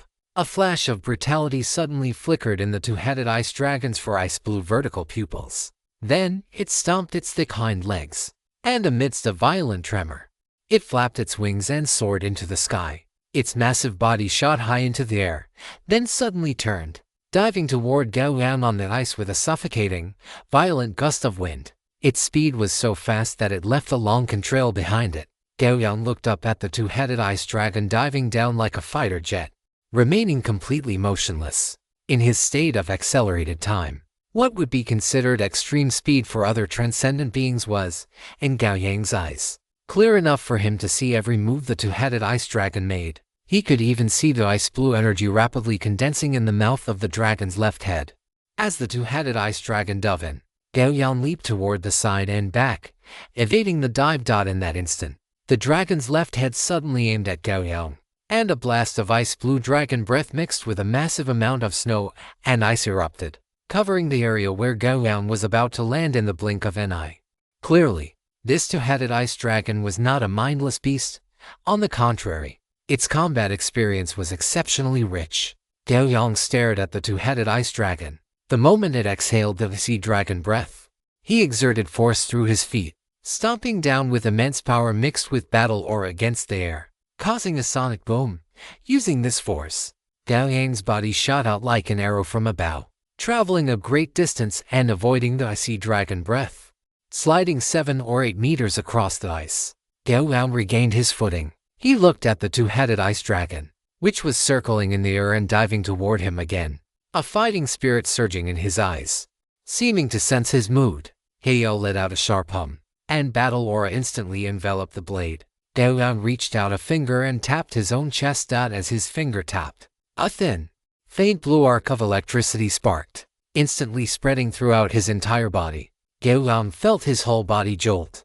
Under the influence of this electric shock, he felt his body lighten.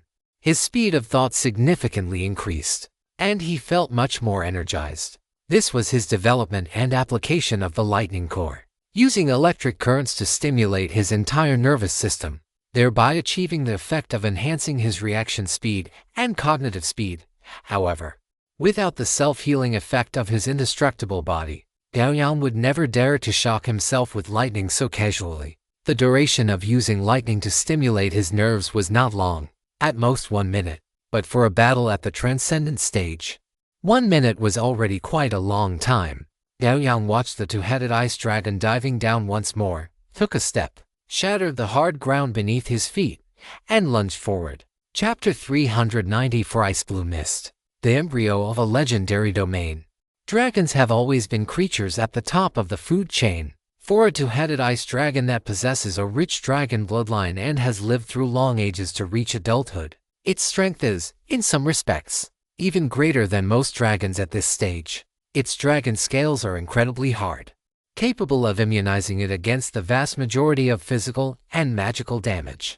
Its icy dragon breath can freeze all things, and its strength and physique have reached the transcendent realm. Moreover, on this lake of eternal frost, it was on its absolute home turf. Before a mortal advances to the legendary stage, many melee and combat techniques still hold a considerable degree of utility. Combat is not merely a simple comparison of numerical values. Although in the vast majority of battles, numbers are an extremely important aspect. With every step Gao Yang took, the solid ice beneath his feet seemed to be blown apart by bombs. The powerful thrust propelled his body to break the sound barrier, crashing toward the two-headed ice dragon at a speed almost invisible to the naked eye. Deadly strike. Gao Yang leaped high, rushing in front of the two-headed ice dragon. The greatsword, burning with scorching battle aura, carried an unrivaled force as it slammed down onto one of the two-headed ice dragon's heads. Clang! Heiyao struck hard against the ice blue, metallic-looking dragon scales. The sudden increase of 3 points in strength meant that the power contained in this strike had reached a terrifying level. The dragon head that was struck by Gao Yang suddenly plummeted. Under the massive inertia, it dragged its entire massive body downward as well. Gao Yang's right arm, which had swung the sword, felt somewhat numb. He felt as if he hadn't struck flesh just now, but had instead hacked into a mass of 10,000-year-old black ice. He did not feel even a hint of the biological elasticity one would expect from a living body. As Gao Yang drew closer to the two-headed ice dragon, the icy blue mist radiating from its body constantly licked at his frame, and a stream of information prompts appeared before his eyes like a scrolling screen. Detected that the player is in an extreme elemental environment. Performing a composite environmental check. Constitution check successful. You have gained immunity to the life-freezing effect caused by this extreme elemental environment. Willpower check successful. You have gained immunity to the willpower weakening effect caused by this extreme elemental environment. Strength check successful. You have gained immunity to the strength reduction effect caused by this extreme elemental environment. Energy check successful. You have gained immunity to the energy tier degradation effect caused by this extreme elemental environment. This was the true power of the two-headed ice dragon. The icy blue mist permeating its surroundings was its most formidable means of dealing with enemies.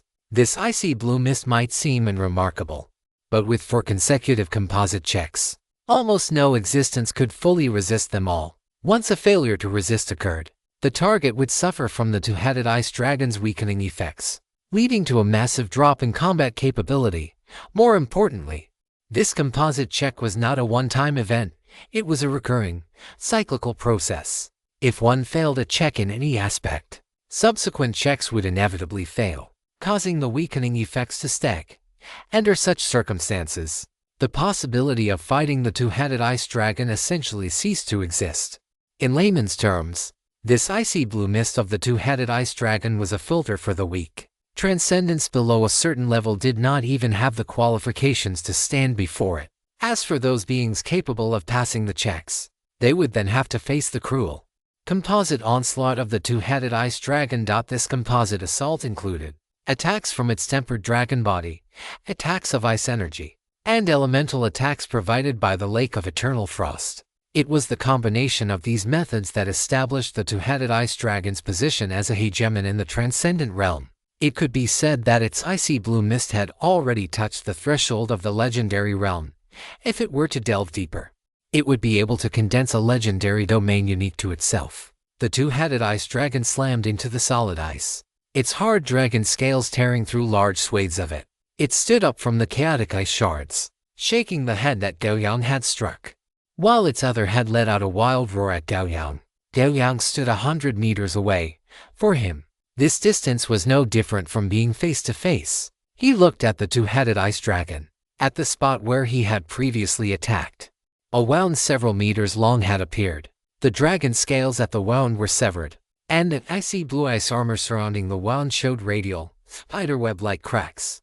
As for the wound itself, not a single drop of blood flowed out. Looking at that wound and the thick layer of ice armor, Gao Yang exhaled a breath of turbid air. This battle seemed to be more difficult than he had anticipated. One had to know that his previous strike had landed solidly on the two-headed ice dragon, and he had even utilized a lethal strike, which increased his strength by 3 points. This meant the force he had unleashed was more than 3 times that of his base 21 points of strength. Yet, even so, it had only shattered the ice armor covering the two-headed ice dragon's body and broken a few of its dragon scales. It was hard to imagine just how powerful this two-headed ice dragon truly was. The two-headed ice dragon finished its roar and dove toward Gao Yang once more. Its massive dragon wings flapped, its body suddenly accelerated, and it swiped a claw at Gao Yang. Piercing cold air permeated its dragon claws, and 4 ice blades, each over 10 meters long, tore through the air, enveloping Gao Yang. Gao Yang raised his greatsword, refusing to be outdone. He unleashed a series of scorching sword auras, each over 10 meters long, which collided with the ice blades in midair. The collision of ice and high heat caused a massive amount of mist to steam upward. No sooner had this mist appeared than it was blasted away by the two-headed ice dragon's massive body, its dragon claw already slamming down toward Gao Yang's retreating form. Gao Yang swung Heiyao with all his might, the weapon instantly expanding to its maximum size. A violent sound erupted, and Gao Yang was sent flying like a golf ball, sword and all, by the two-headed ice dragon.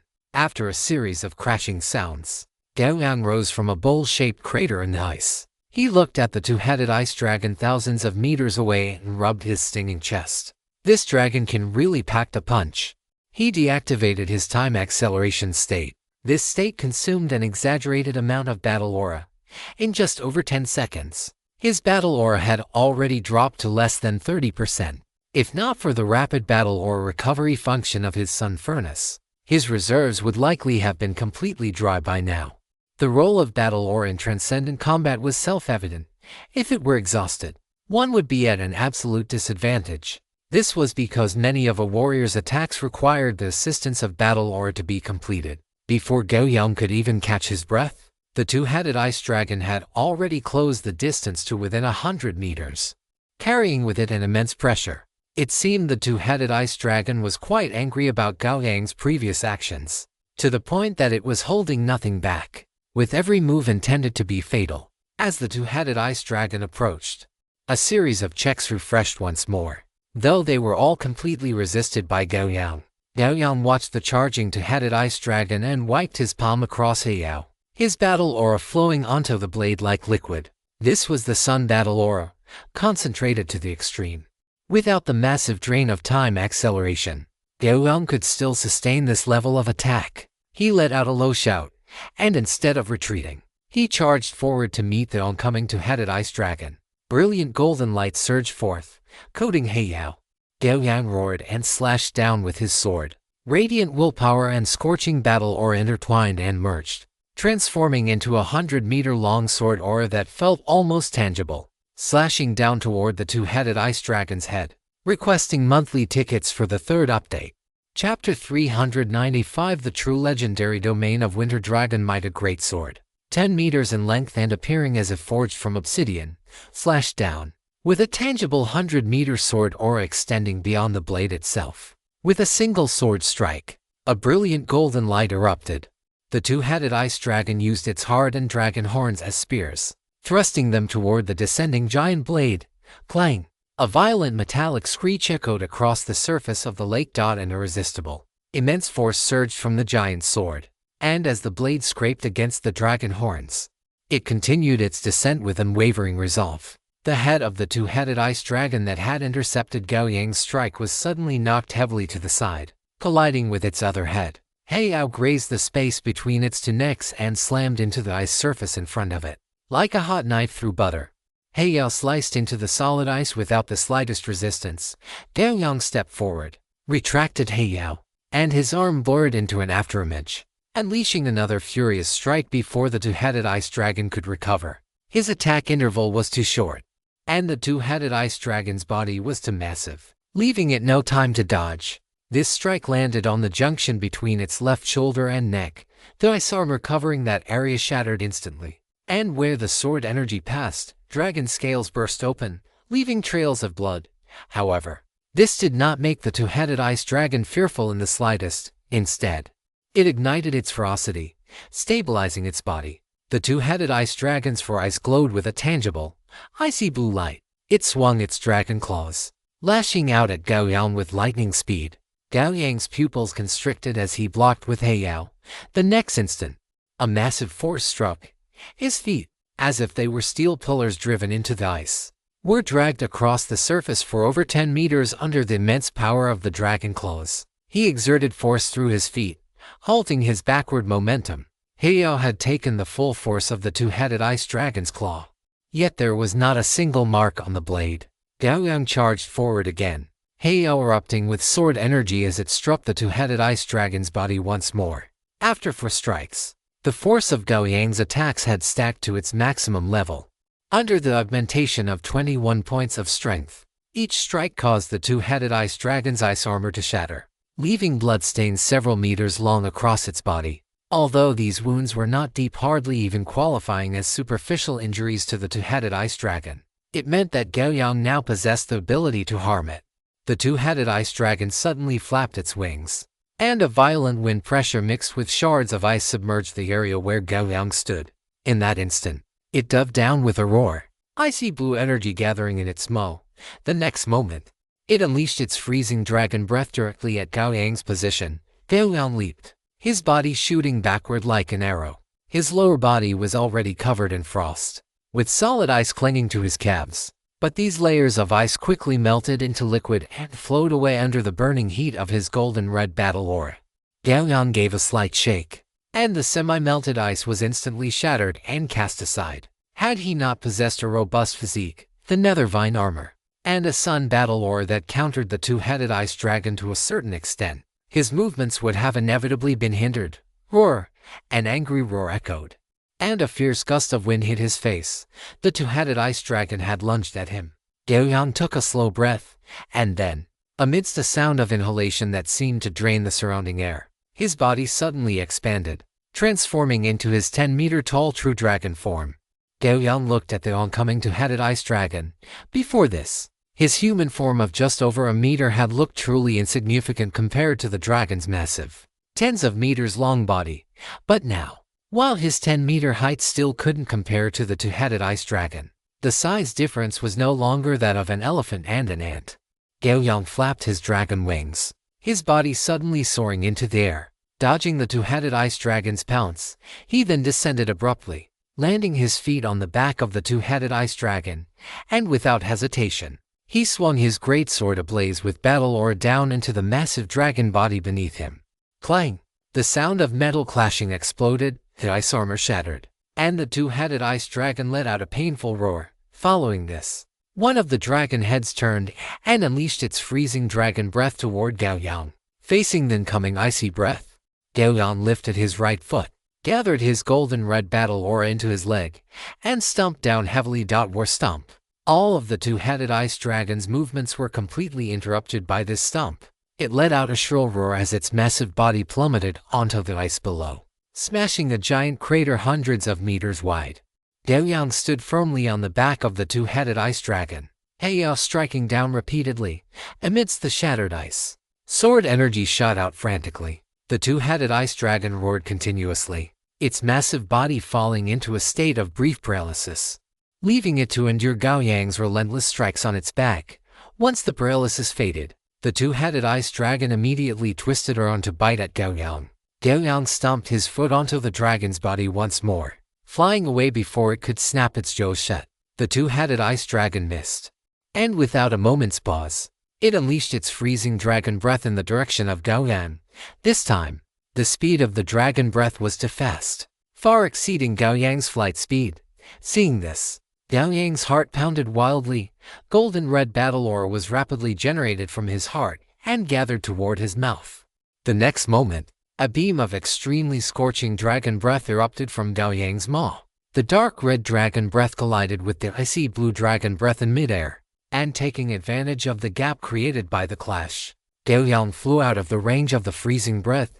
Seeing this, the two-headed ice dragon terminated its breath. It roared toward the sky, and layers of icy blue shockwaves spread out, with icy blue mist rapidly expanding from its center. Gao Yang stood on the ice, looking up. Following the two-headed ice dragon's roar, a vast expanse of thick black clouds had gathered above this lake of eternal frost, swirling slowly to form a giant vortex. Gao Yang let out a low shout, his wings vibrating as he charged toward the two-headed ice dragon, which was still roaring at the sky. A normal person would never just stand by and let their opponent unleash a major ultimate move. His speed was immense. In just an instant, he reached within tens of meters of the two-headed ice dragon. Heiyao glowed in his hand, and a golden red blade of sword energy slashed down fiercely toward the beast. At the same time, several Crimson System notifications flashed before Gao Yang's eyes. Detected that the player is within the domain of the Winter Dragon Might. Performing a comprehensive attribute composite check. Strength resistance check failed. You have been suppressed by the Winter Dragon Might. Your strength is reduced by 50%. Energy exemption failed. You have been suppressed by the Winter Dragon Might, and your energy tier has decreased by 2 levels. Constitution exemption failed. You have been suppressed by the Winter Dragon Might. Your health regeneration rate has significantly decreased, and your reaction speed has significantly decreased. Willpower exemption successful. You have immunized yourself against the willpower weakness effect caused by the Winter Dragon Might. Click, click, click, click. The golden red sword aura that had been slashed out flew slower and slower the closer it got to the twin-headed ice dragon. Eventually, the battle aura burning on the sword aura was completely frozen, turning into a giant icicle that crashed down in front of the twin-headed ice dragon. Gao Yang's pupils constricted, and his charging body came to an abrupt halt. He stomped heavily onto the air in front of him, causing the space before him to crackle and groan. Relying on the recoil force, his body shot backward instantly. Fortunately, the twin-headed ice dragon was still unleashing its ultimate move and did not pursue him. Otherwise, given his current state, there would be no way to fight. After Gao Yang pulled back a distance of nearly 500 meters, several Multiverse Network notifications refreshed, informing him that he had exited the range of the Winter Dragon Might domain. The 3 negative status effects that had previously failed to be exempted also disappeared. Gao Yang looked at the twin-headed ice dragon with a slightly solemn expression. If it could maintain that state, then this battle would be impossible to win. The domain that the twin-headed ice dragon had unleashed earlier was too exaggerated. Even with his current attributes, he could not withstand it. It was easy to imagine that if the twin-headed ice dragon were to charge at him for melee combat while keeping the Winter Dragon Might active, the scene could simply be described as a crushing defeat.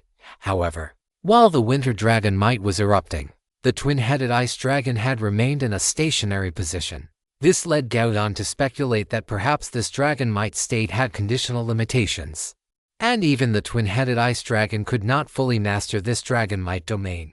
Subsequently, the scene before his eyes confirmed his hypothesis. The twin-headed ice dragon stopped roaring, and the ice blue mist that had been crazily spreading around its body returned to its previous state. The Winter Dragon Might must have been forced to dissipate. Just then, Gao Yang looked up at the sky. The giant vortex formed by black clouds had now completely turned ice blue.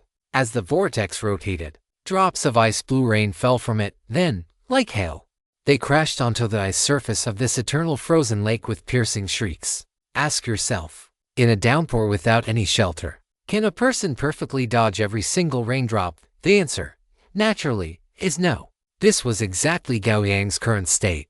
The ice blue raindrops were smashing crazily against his entire body, and every drop that landed splashed a palm-sized frost mark onto his physique. In just a few seconds, a large number of raindrops fell onto Gao Yang's body, as if dressing him in a layer of ice armor. At the same time, a large number of Multiverse Network notifications flashed before his eyes. Gao Yang glanced at them. They were almost all notifications of deceleration and sluggish status effects. Gao Yang's heart beat violently. Liquid-like solar battle aura began to burn from all over his body, and the scorching temperature melted the ice armor on him. Just then, a biting wind pressure struck his face, and the massive body of the twin-headed ice dragon was already closing in. A giant dragon claw covered in ice blue scales slammed onto the ice, and spiderweb-like cracks extended hundreds of meters from beneath its claw. The dragon claw moved away, but there was no sign of Gao Yang beneath it. Gao Yang was wrapped in battle aura, the scorching energy allowing him to move freely in this ice blue rain for the time being. However, if his battle aura were to be exhausted, he would inevitably be affected by this ice blue downpour. Before he could even catch his breath, the twin-headed ice dragon lunged again. Its dragon wings were like giant blades, their edges shimmering with a biting cold light, slashing an ice blade through the air toward Gao Yang's chest and abdomen. Gao Yang swung his sword to shatter the ice blade, but then, dense swarms of ice blades shot toward him from all directions. With the battle reaching this point, there was no need for Gao Yang to continue. If he could not withstand the twin-headed ice dragon's winter dragon might domain, then he would inevitably be unable to defeat this dragon that stood at the peak of the transcendent sequence. In this downpour, the twin-headed ice dragon's speed was not only not weakened but actually enhanced. Furthermore, the opponent's energy attacks could use these ice blue raindrops as a medium at any time, making them both fast and fierce. In contrast, Gao Yang's strength was partially affected in this downpour. Gao Yang looked at the twin-headed ice dragon, which was flapping its massive wings and hovering beneath the rain like a king of ice and snow. Without the slightest hesitation, he turned and dashed toward the outside of the eternal frozen lake. Chapter 396. Personal Shortcomings and the Open Pit Mine. Seeing Gao Yang turn and flee, the twin-headed ice dragon let out an angry hiss and flapped its giant wings, which were nearly 100 meters wide, to pursue him. Whoosh! The powerful flapping of the dragon wings caused the air behind it to produce violent sonic booms. Under such force, it shot straight toward Gao Yang like a fighter jet. Gao Yang flew desperately in front, while the twin-headed ice dragon chased madly behind. Between the two, it was like a hawk hunting a pigeon. The twin-headed ice dragon was faster. Even though Gao Yang had exhausted all his strength, the distance between them was still being closed at a slow but steady pace. Gao Yang dared not pose for even a second. At this rate, he would inevitably be caught by the twin-headed ice dragon before he could fly out of this eternal frozen lake. However, he was not worried even if he were caught.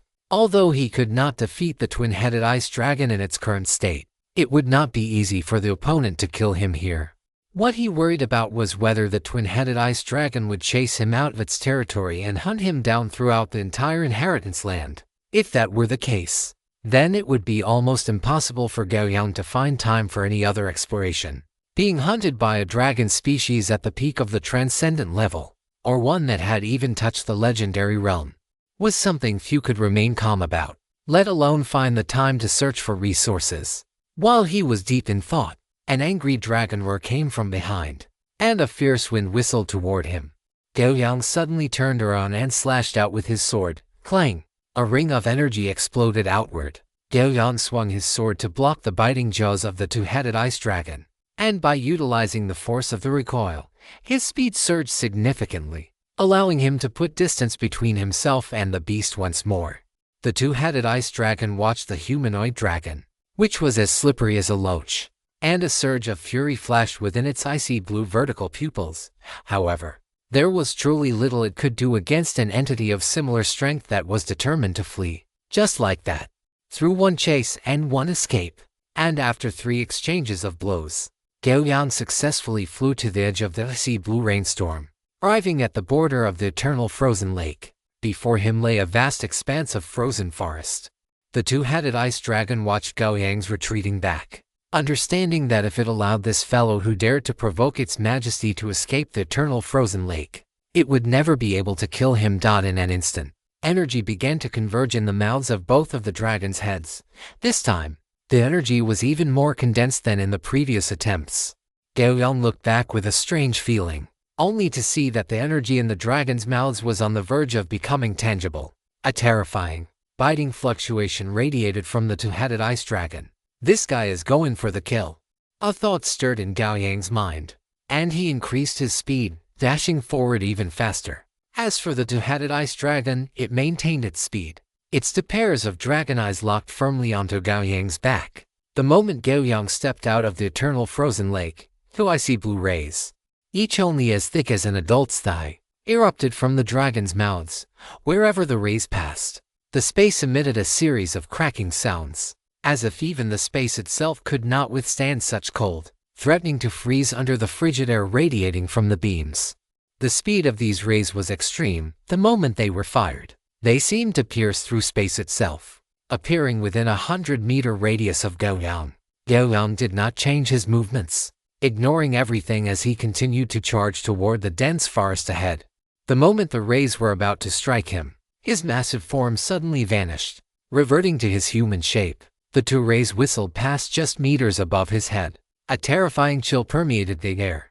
Although the rays did not hit Gao Yang, the lingering cold still left his entire body freezing.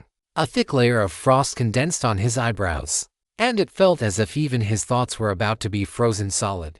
Chatter, chatter, chatter. Gao Yang's teeth chattered uncontrollably from the cold, but his feet did not stop. He stepped onto the branch of a massive ancient tree, and propelled by the reaction force, his body plunged into the dense forest below, disappearing from the two-headed ice dragon's line of sight. Having lost Gao Yang's trail, the two-headed ice dragon let out a roar of frustration. Hovering at the edge of the eternal frozen lake, the violent dragon roar naturally attracted many extraordinary beings still in the frost forest. Those nearby jumped onto the branches of ancient trees, looking toward the source of the sound.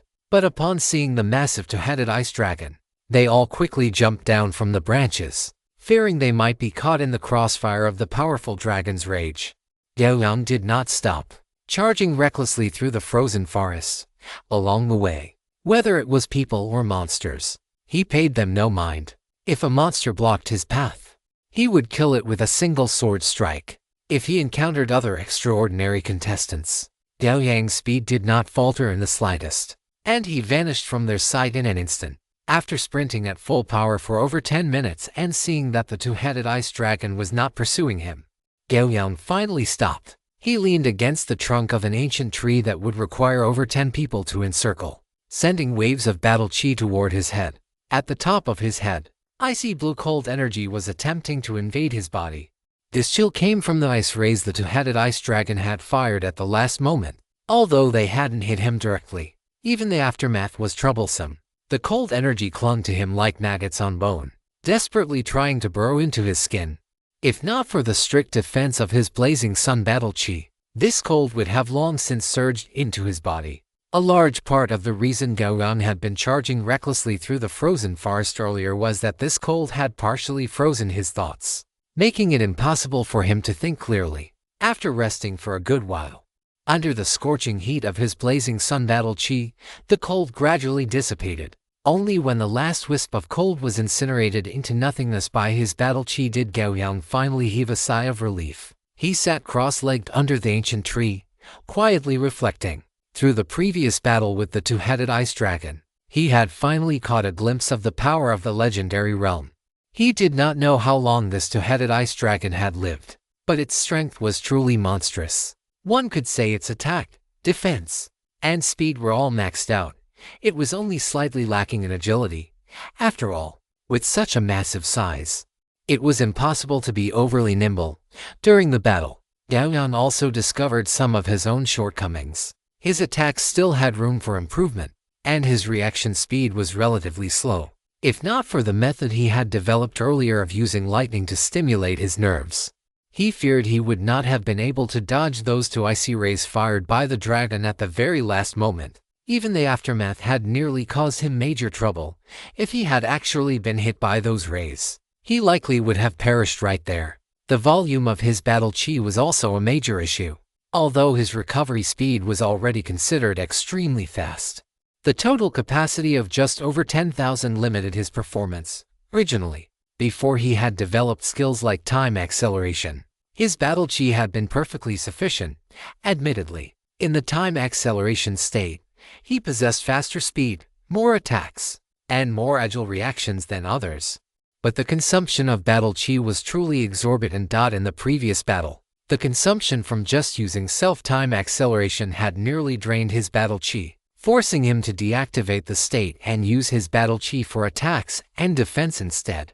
Gao Yang estimated that the total energy of that two-headed ice dragon might well exceed 100,000, otherwise, it could not support such massive consumption, especially the freezing rainstorm the creature had unleashed, which could be described as changing the world without sufficient energy. How could it have possibly been cast? Compared to the two-headed ice dragon, the total amount of Gao Yang's battle chi was still too small.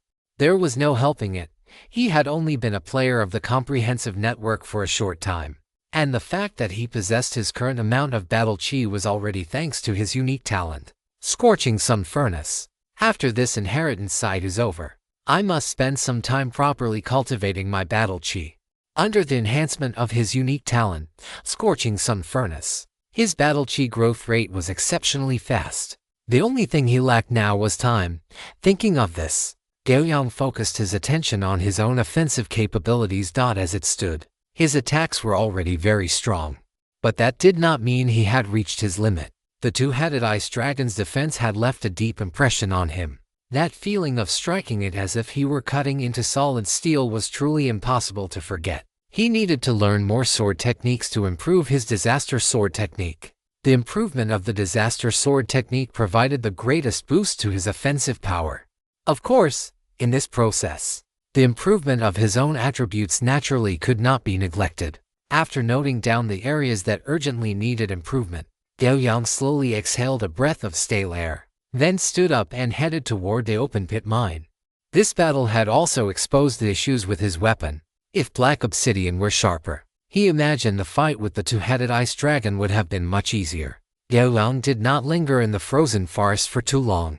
After resolving the hidden danger created by the two-headed ice dragon, he soared into the sky once more and, after 2 hours, finally arrived at the open pit mine.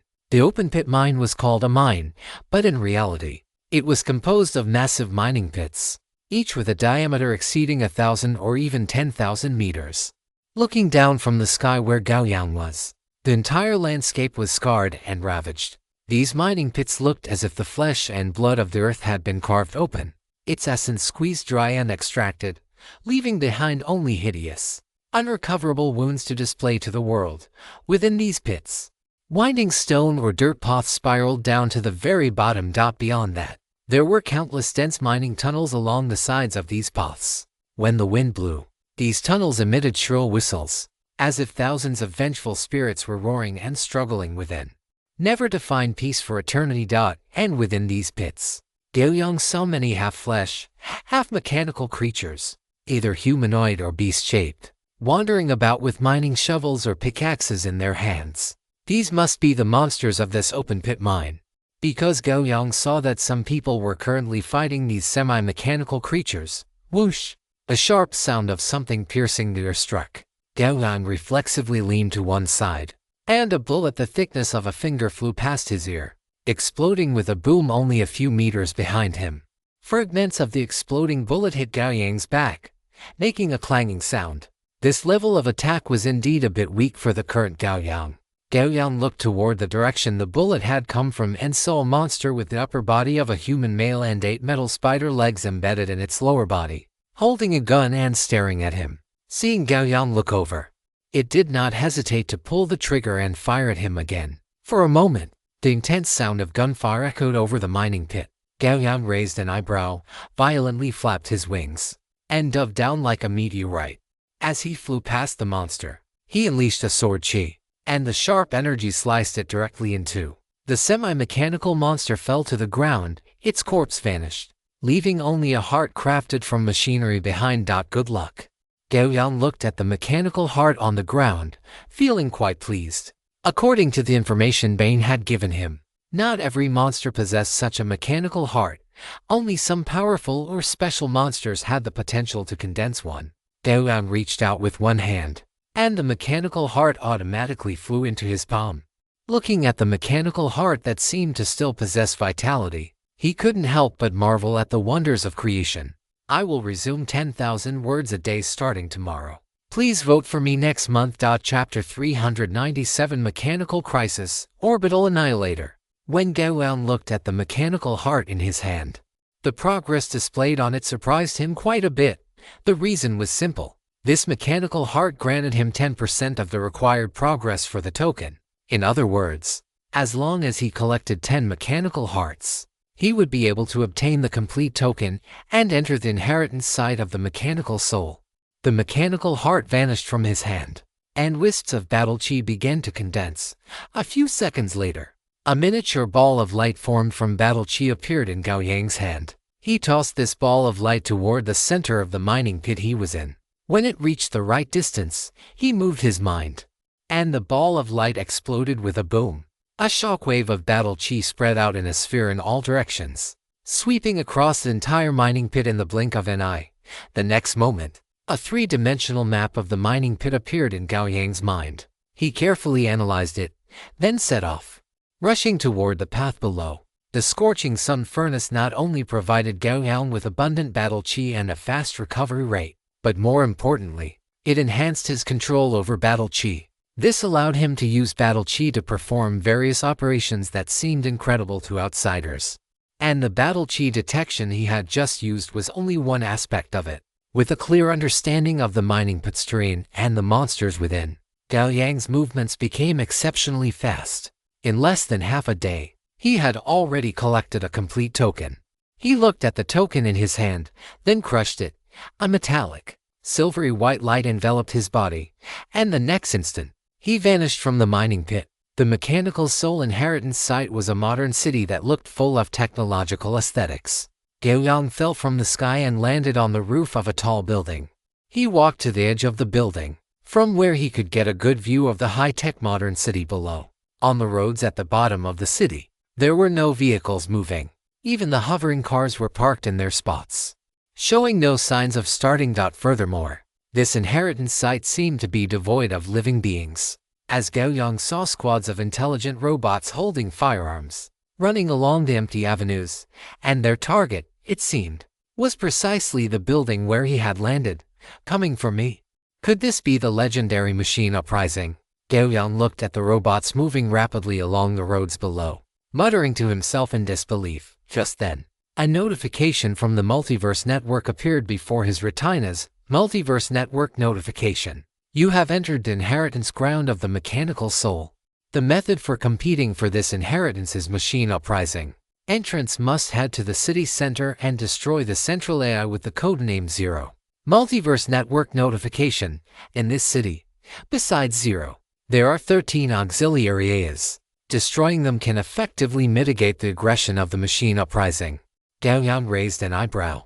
If this inheritance ground was designed by someone, he had to admit that the person who planned it was a real genius.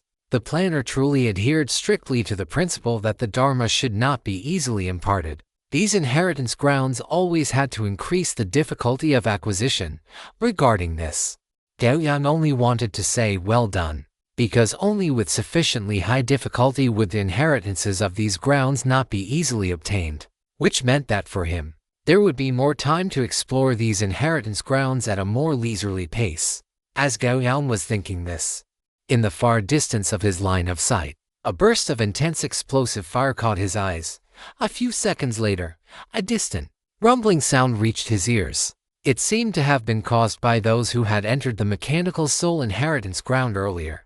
Gao Yang looked at the buildings gradually being swallowed by the explosive fire in the distance, thinking that the intensity of the combat in this inheritance ground was not low. Just then, rows of robots holding firearms swarmed out from the atrium behind him, packing the rooftop where Gao Yang stood so tightly that not even a drop of water could pass through.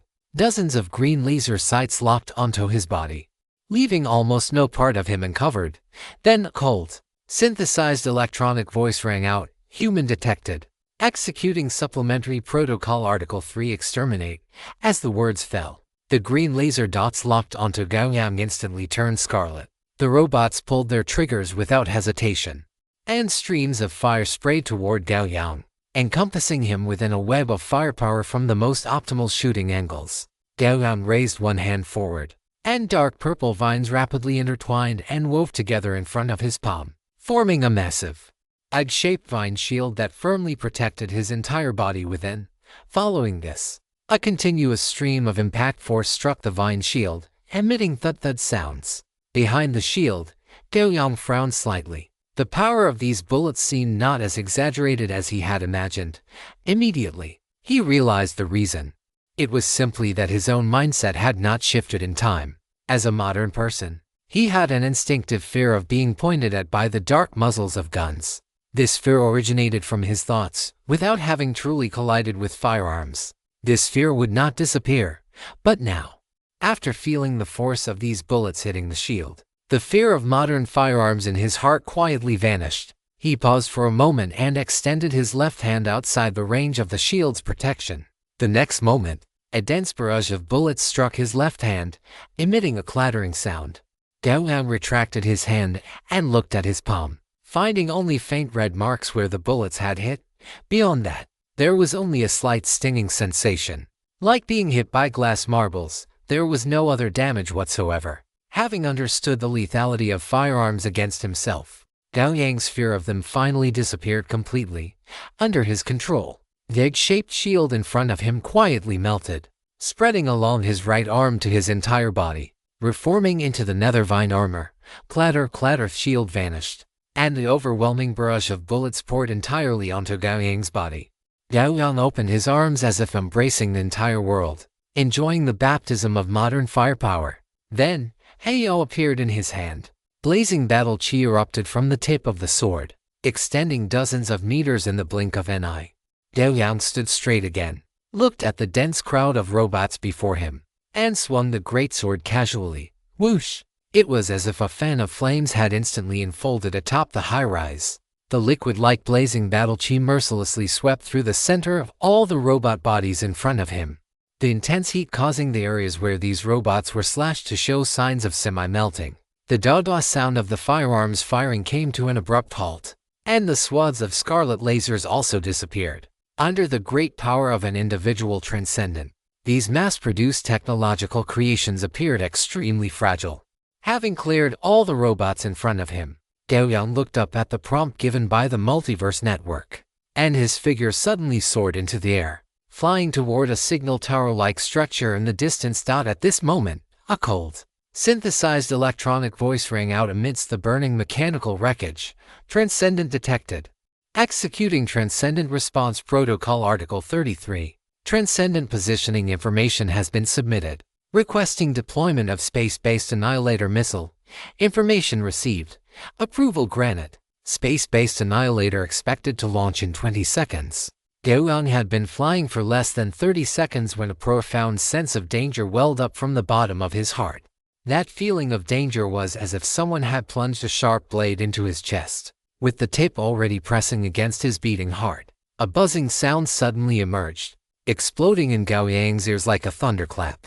He looked up abruptly and saw a missile with a metallic sheen, trailing a long tail of fire, streaking toward him. The missile's speed was too fast. When Gao Yang saw it, it was still on the horizon, but the next instant it had already streaked right in front of him, leaving him no time to react. He only had enough time to transform into his giant dragon form, crossing his arms to block in front of him while curling up the rest of his body as much as possible. With a boom, the dim sky suddenly lit up, and then an angular shockwave shot toward the distance at extreme speed. Fire erupted, and a massive mushroom cloud slowly rose amidst the flames. Amidst the terrifying explosion, a black shadow trailing thick smoke smashed through one skyscraper after another, finally slamming into the ground dozens of meters deep with a thunderous boom. Gao Yang lay in the deep crater, the dragon scales on his arms completely shattered, his flesh carbonized by the intense heat, and a foul, charred stench permeated the air. In his eyes burned a rage and killing intent so thick it could not be dissolved. Just a little bit more. Just a little bit more. If he hadn't completed his dragon transformation in time, if he hadn't used his battle chi and willpower to bolster the nether vine armor in front of him, and if he hadn't used a recovery skill on himself just in time, he would likely have been burned into a piece of charcoal by that horrific explosion. No, it was more likely that not even a bone would have remained. Gao Yang had no time to catch his breath. He pulled a jade bottle from his inventory and, without hesitation, poured the liquid inside into his mouth. A rich surge of vitality erupted within his body, beginning to rapidly repair the injuries on his skin and restore his health points. This was the spring of life he had purchased long ago from an elf named Rendezvous, intended for life-saving purposes.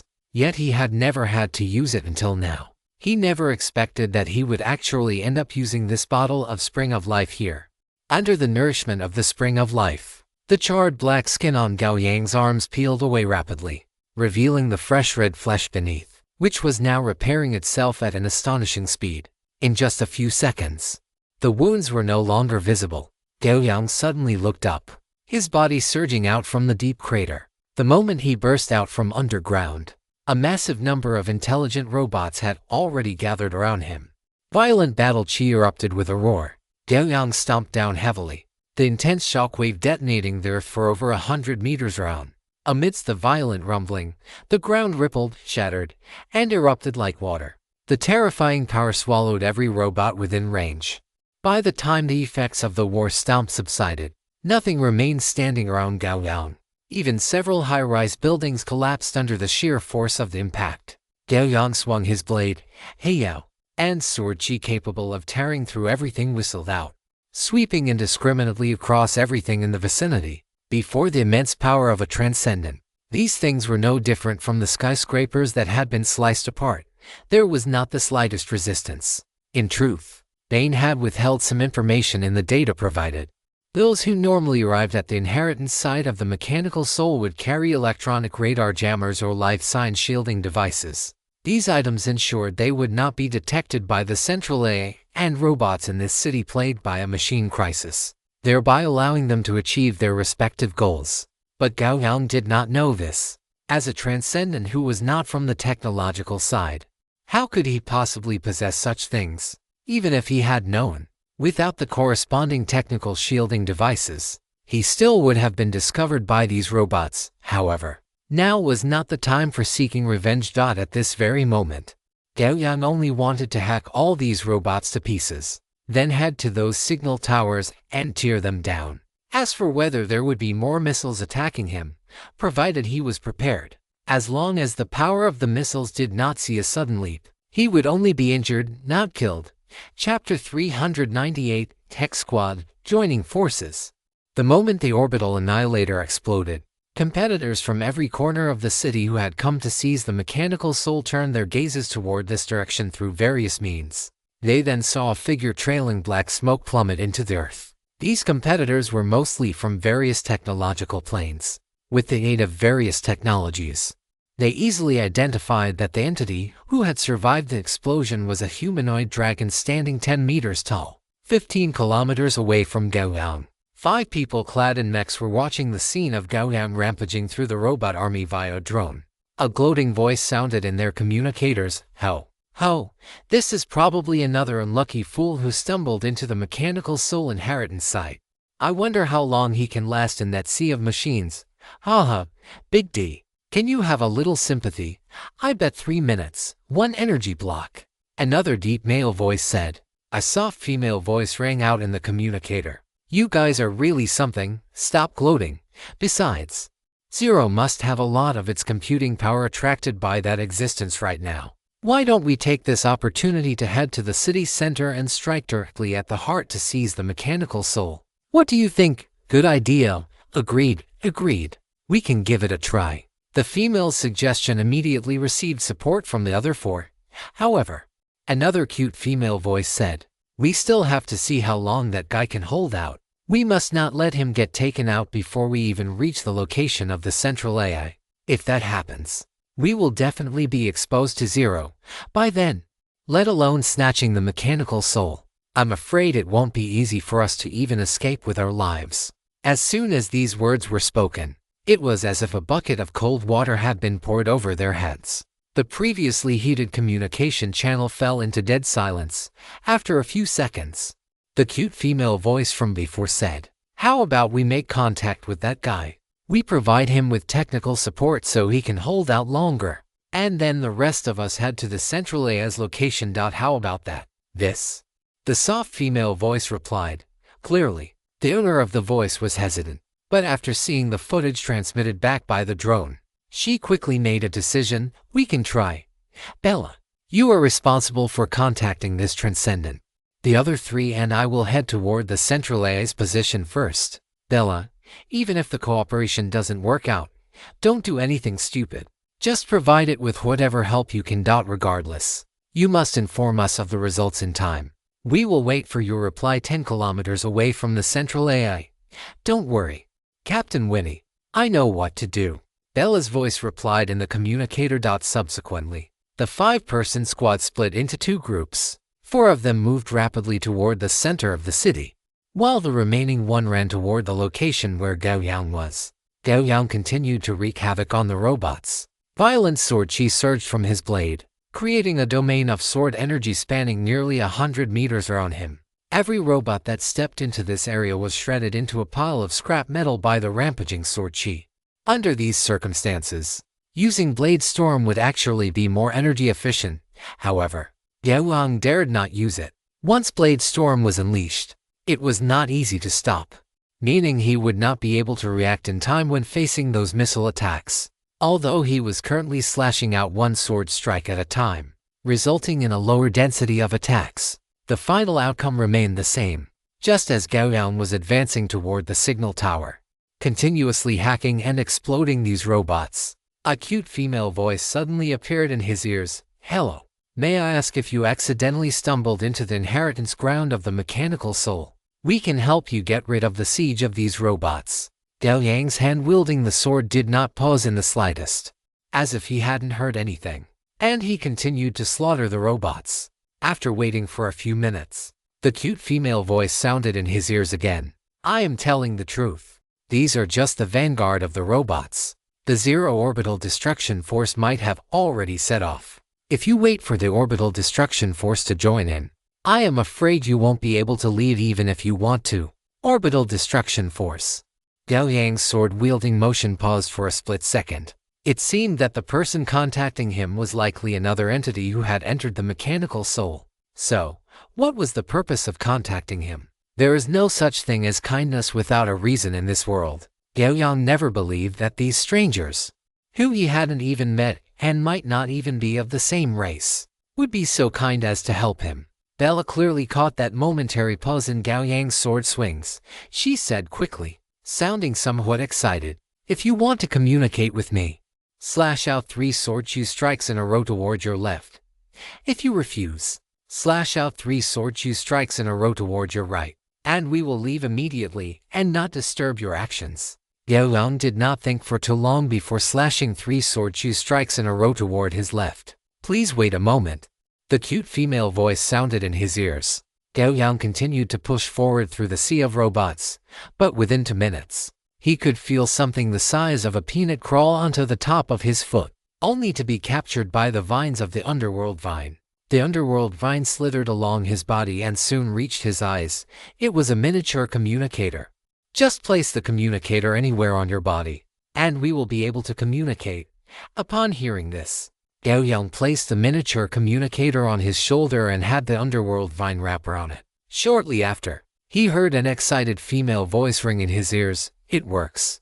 My name is Bella. Now we can communicate." Gao Yang did not stop swinging his sword, while simultaneously saying quickly, "State your purpose, and I will decide whether to cooperate with you." Bella paused, turned her head to look in the direction where the 4 team members had left, and said quickly, "We have taken a liking to your combat power. You possess the strength to crush the robot army, but you might not necessarily be able to block the orbital destruction force. But as you are now, you have already tied up a portion of Zero's computing power. We hope you can hold on longer and tie up even more of Zero's computing power so that my teammates can reach the location of the central artificial intelligence and obtain the mechanical soul The mechanical soul. Gao Yang's eyes flickered, linking this to the name of this inheritance ground. This mechanical soul might very well be the final inheritance of this place. Seeing that Gao Yang did not speak, Bella added, "If you are willing, we can cooperate. You are responsible for tying up Zero's computing power, and I will provide you with protection, shielding you from the bombardment of the orbital annihilator missiles and helping you survive against the orbital destruction force.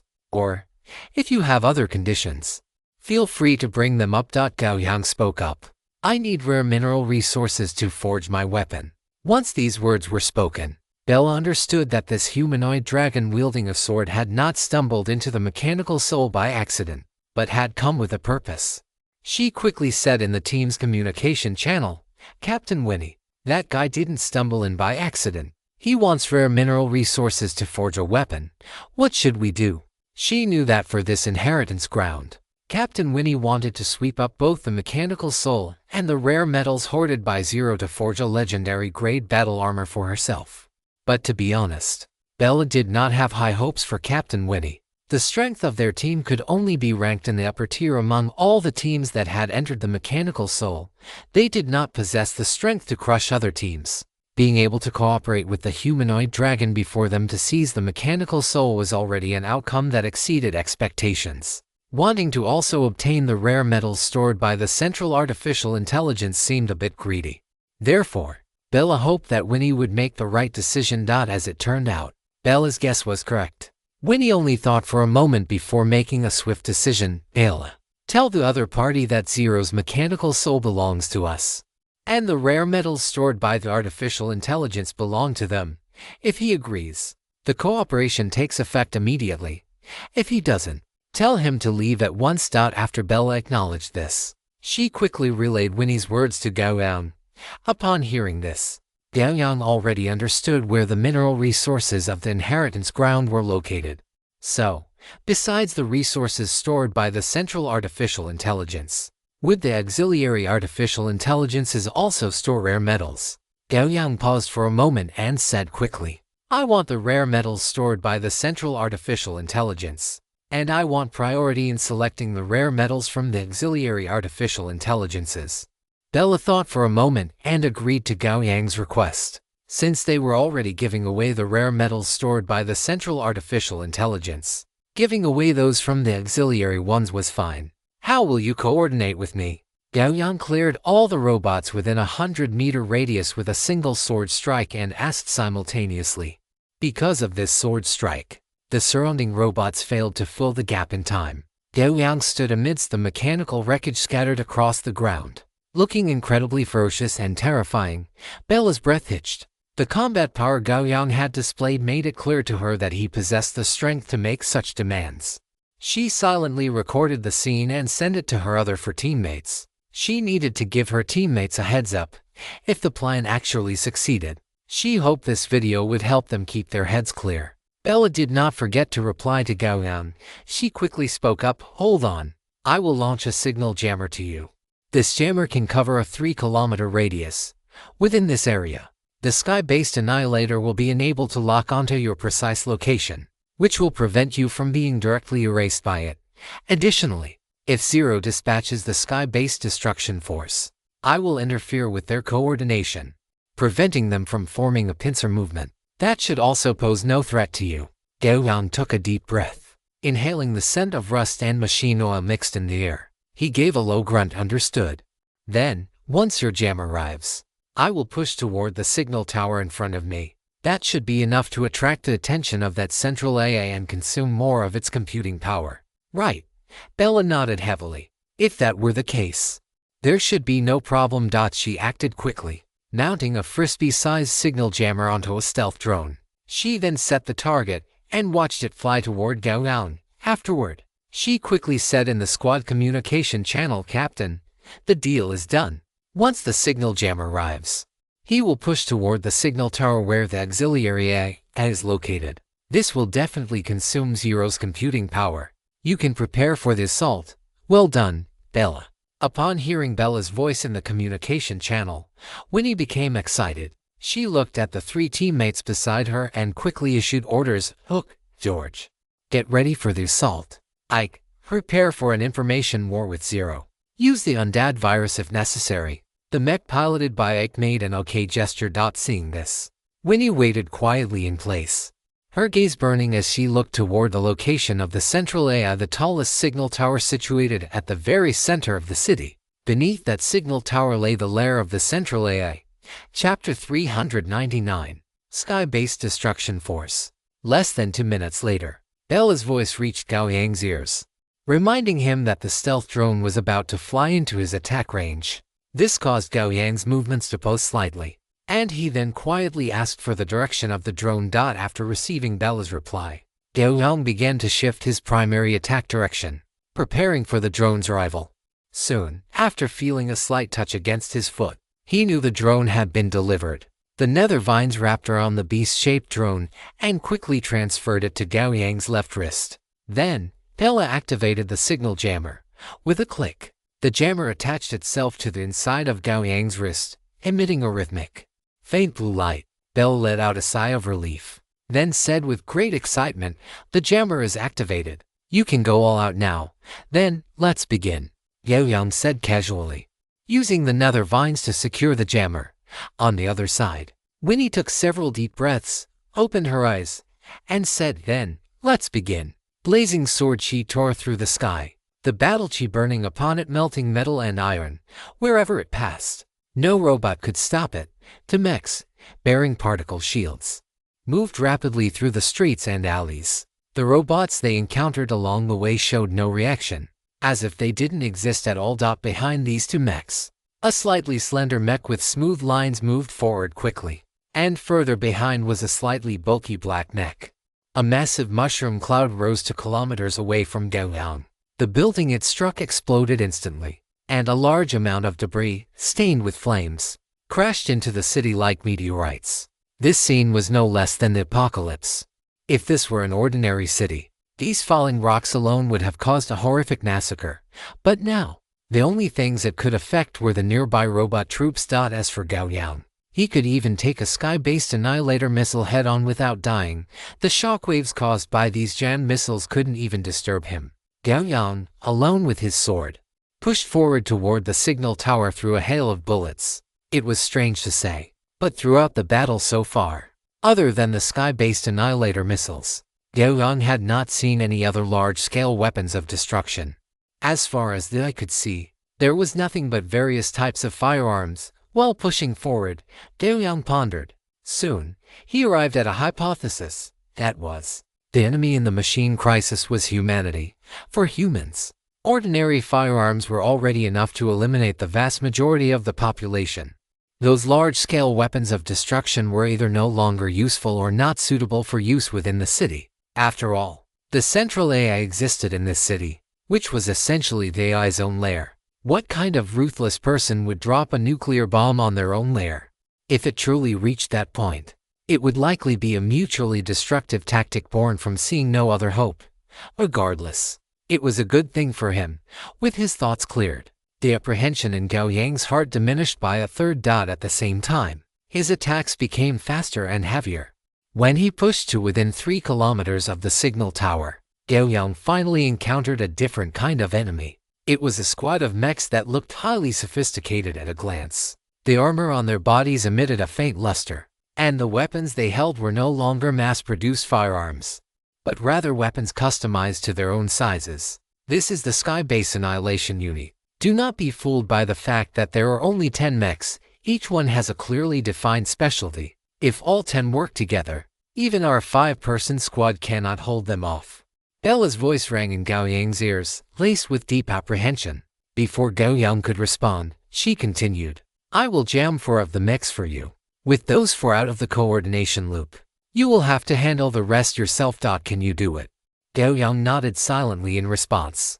After the Sky-Base Annihilation Unit appeared, the lead mech gripped a massive, ferocious iron hammer in one hand and a giant shield in the other. The surface of the shield shimmered with a pale blue energy curtain, firmly protecting both itself and the mechs behind it. Beside it were 3 warrior-type mechs wielding long blades, sharp swords, and spears. Behind them stood a mech holding a sniper rifle, a bulky mech equipped with a gravity cannon, and others. The tallest of these mechs was only a head shorter than Gao Yang, while the shortest was nearly the size of an average human. As Gao Yang advanced toward them, the sky-based annihilation unit, under the control of its auxiliary AI, had already formed a formation and charged toward him. The distance between the two sides closed rapidly. The shield-bearing mech, which looked like Optimus Prime, sank its shoulders slightly. Pale blue flames erupted from its shoulders, waist, and legs, and under the immense thrust, it slid across the ground at high speed, slamming toward Gao Yang. Seeing this, Gao Yang did not retreat in the slightest. His massive body suddenly transformed into a bolt of lightning, lunging forward. The two behemoths collided with a thunderous boom, and a violent shockwave exploded outward, overturning everything in their vicinity. Gao Yang held the giant shield before him with one hand, then slashed down with his sword in a fit of rage. Clang! A violent sound of metal clashing rang out as a spear thrust out from an angle, colliding with Heiyao. Gao Yang did not even glance at the mech to his side. His arm blurred into an afterimage as he slashed down once more. This time, blinding golden light erupted in his eyes, and Heiyao let out a piercing shriek as it descended again. This time, the long sword and the long blade joined forces to block the trajectory of Heiyao's strike, but with two crisp cracks. The two high-tech weapons forged from rare metals were directly repelled by the unstoppable force of Heiyao. At the same time, Heiyao continued its downward arc, slicing the shield-bearing mech in front of him right down the middle. Sparks flew every way. Gao Yang kicked a piece of the mech wreckage toward the distant mechs, then unleashed 3 sword beams. The 3 mechs surrounding him suddenly froze as deep sword marks appeared on their frames. Then, blinding sparks erupted, and the lights on the mechs flickered and died. Bella was practically glued to the screen in front of her, her eyes wide with shock, completely dumbfounded. What the hell is this? I haven't even started jamming yet, and he's already taken out 4 of them. She truly had not expected that the sky-based annihilation unit, which was so difficult for their squad to deal with, would not even last a few seconds in the hands of this mysterious humanoid dragon. In just a few moves, he had already blown up 4 of these sky-based annihilation mechs. Stop by comparison. It made their own squad look pathetic.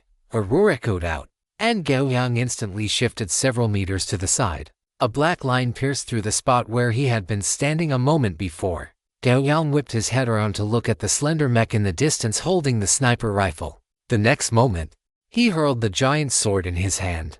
Heiyao let out a piercing shriek in the air, trailing wisps of electric arcs from the hilt, and at a speed too fast to react to. It sliced the slender mech in two. Oh no! Belle watched as Gao Yang threw his weapon, and her heart sank. But before she could even act, she saw Gao Yang reach out with one hand, and the greatsword he had just thrown suddenly appeared back in his grip. Seeing this, Bella felt inexplicably relieved.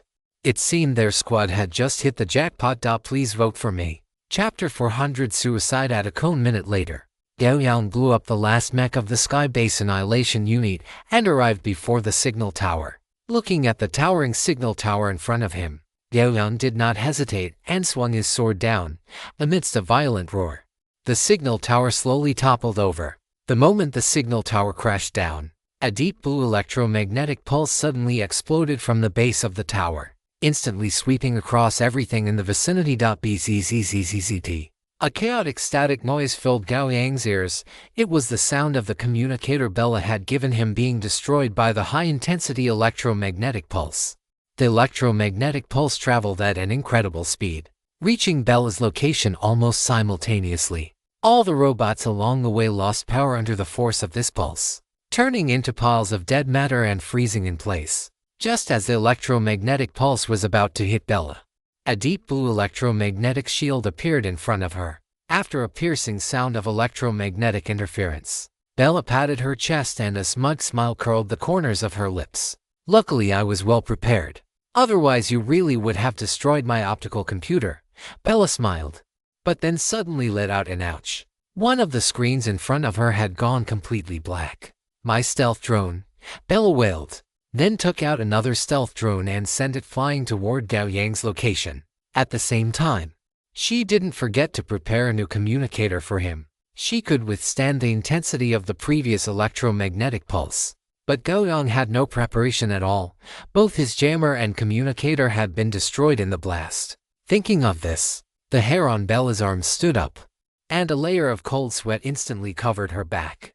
The electromagnetic jamming had failed, which meant the sky-based annihilator missiles could now ray-lock onto their partner. She was anxious, not even bothering to stay hidden.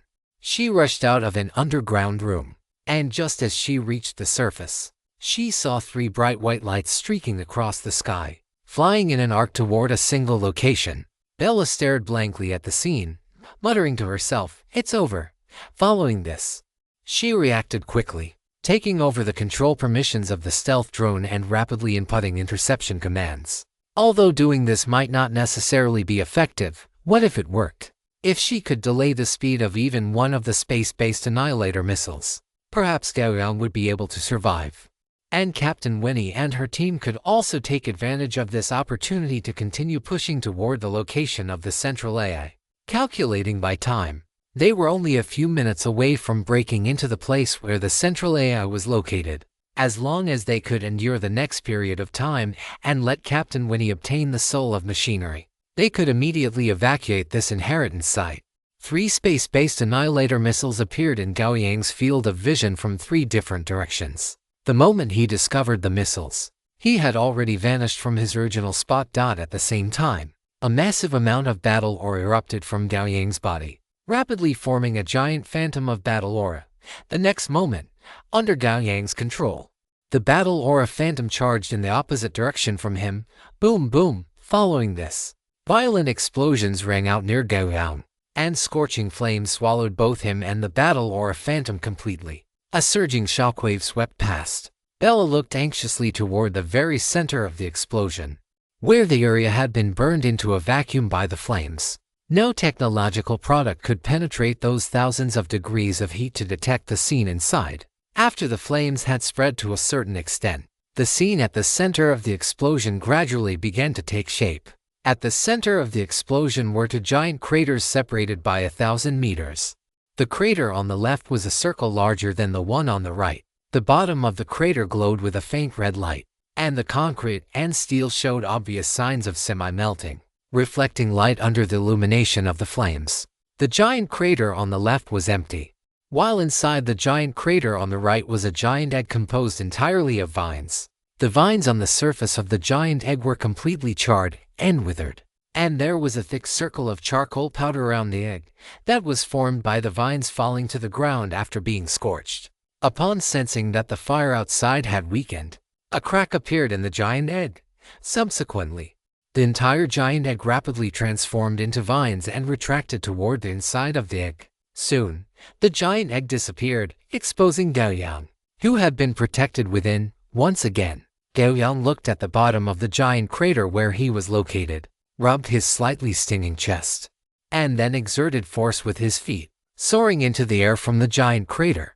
After he flew out of the crater, what he saw was dark red liquid that was about to solidify, slowly spreading across the ground.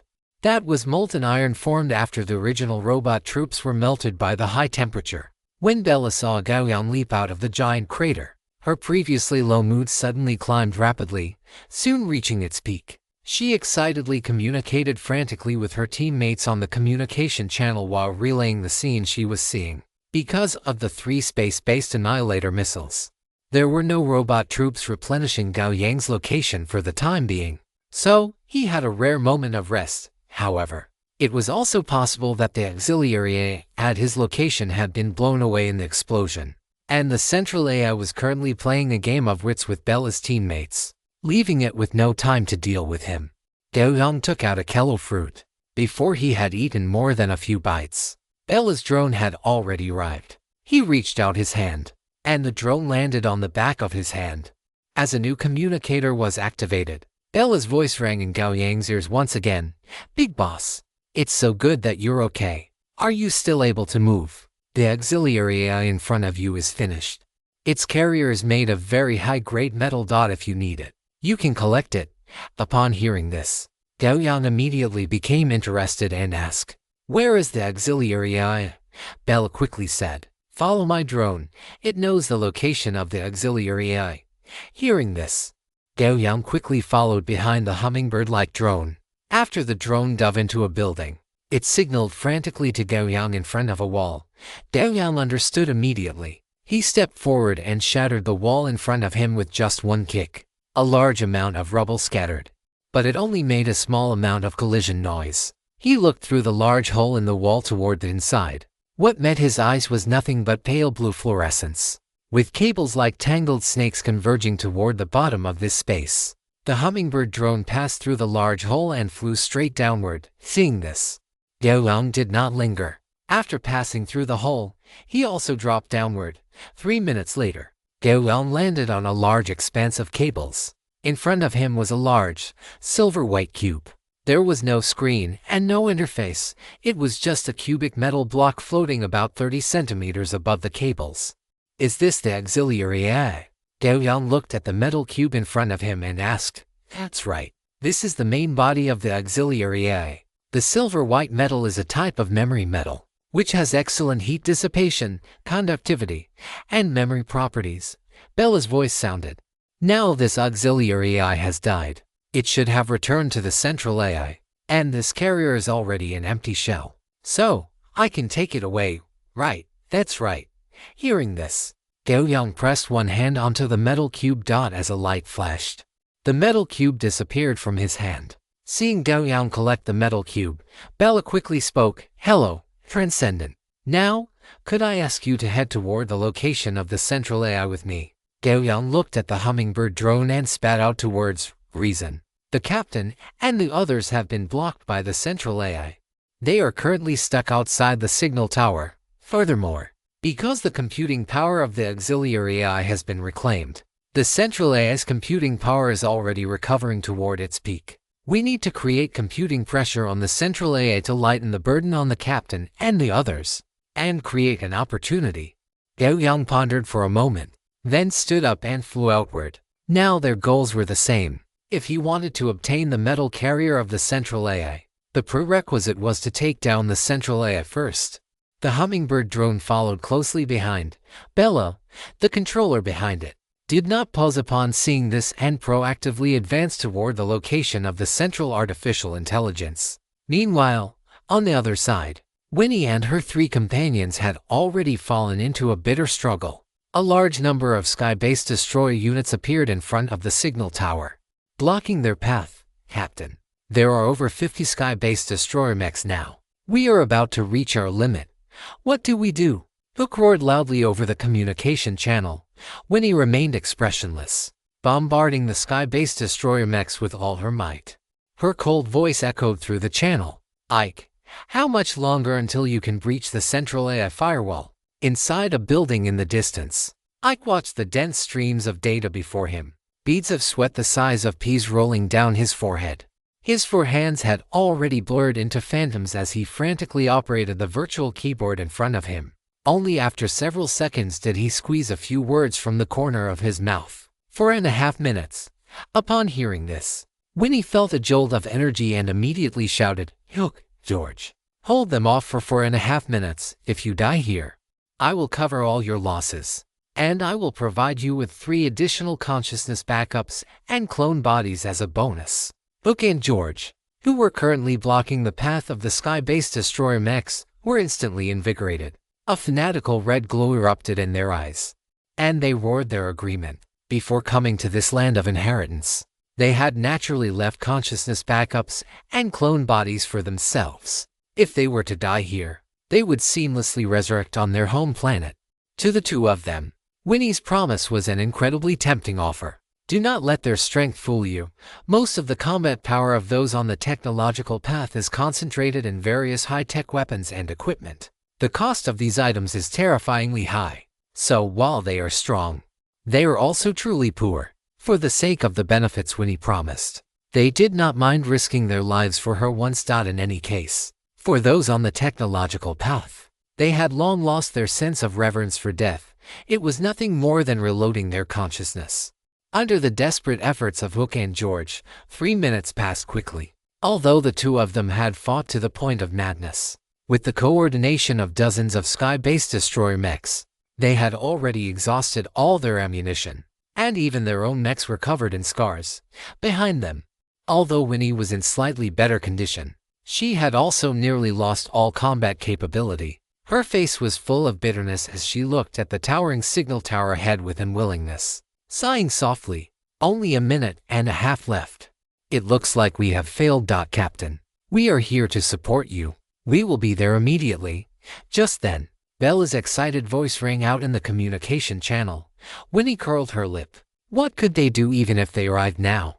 They had almost all lost their combat effectiveness. It was ultimately too late. She was about to speak when she suddenly heard a piercing shriek in her ears. Then, she saw a meteorite crash down in front of the signal tower. Before the dust and smoke could dissipate, a pitch-black giant sword burning with thunder and fire thrust out violently from the haze, directly piercing through a sky-based destroyer mech. Chapter 401 Central AI Self-Destruct Program. Winnie had to admit that seeing their partner in person was a completely different feeling from seeing him on a screen. The overwhelming pressure that hit her, the faint scent of blood, it made even a battle-hardened warrior like her tremble involuntarily. She knew that this was the pressure formed by the difference in their life levels. Facing this 10-meter-tall humanoid dragon before her, she felt as insignificant as a speck of dust. At this moment, Winnie clearly understood the difference between life on the technological path and the transcendent path, the more fundamental distinction between the two. This was also the reason why, even though there were legendary-level technological powerhouses common in the multiverse on their home planet, they could never truly earn respect. Because their strength was built upon various weapons, if those were taken away, they were merely humans slightly stronger than the average person. But the existence before her was different. He simply stood there, and it profoundly interpreted what it meant to be powerful. Especially when Winnie saw with her own eyes that he had pierced through a sky-based destroyer mech, one that they had to struggle to deal with a single sword strike. This gap became almost tangible. Gao Yang did not know about Winnie's internal monologue. After blasting a mech apart with one strike, he did not pause for a second, directly launching a slaughter against the sky-based destroyer mechs. He is too strong, truly too strong.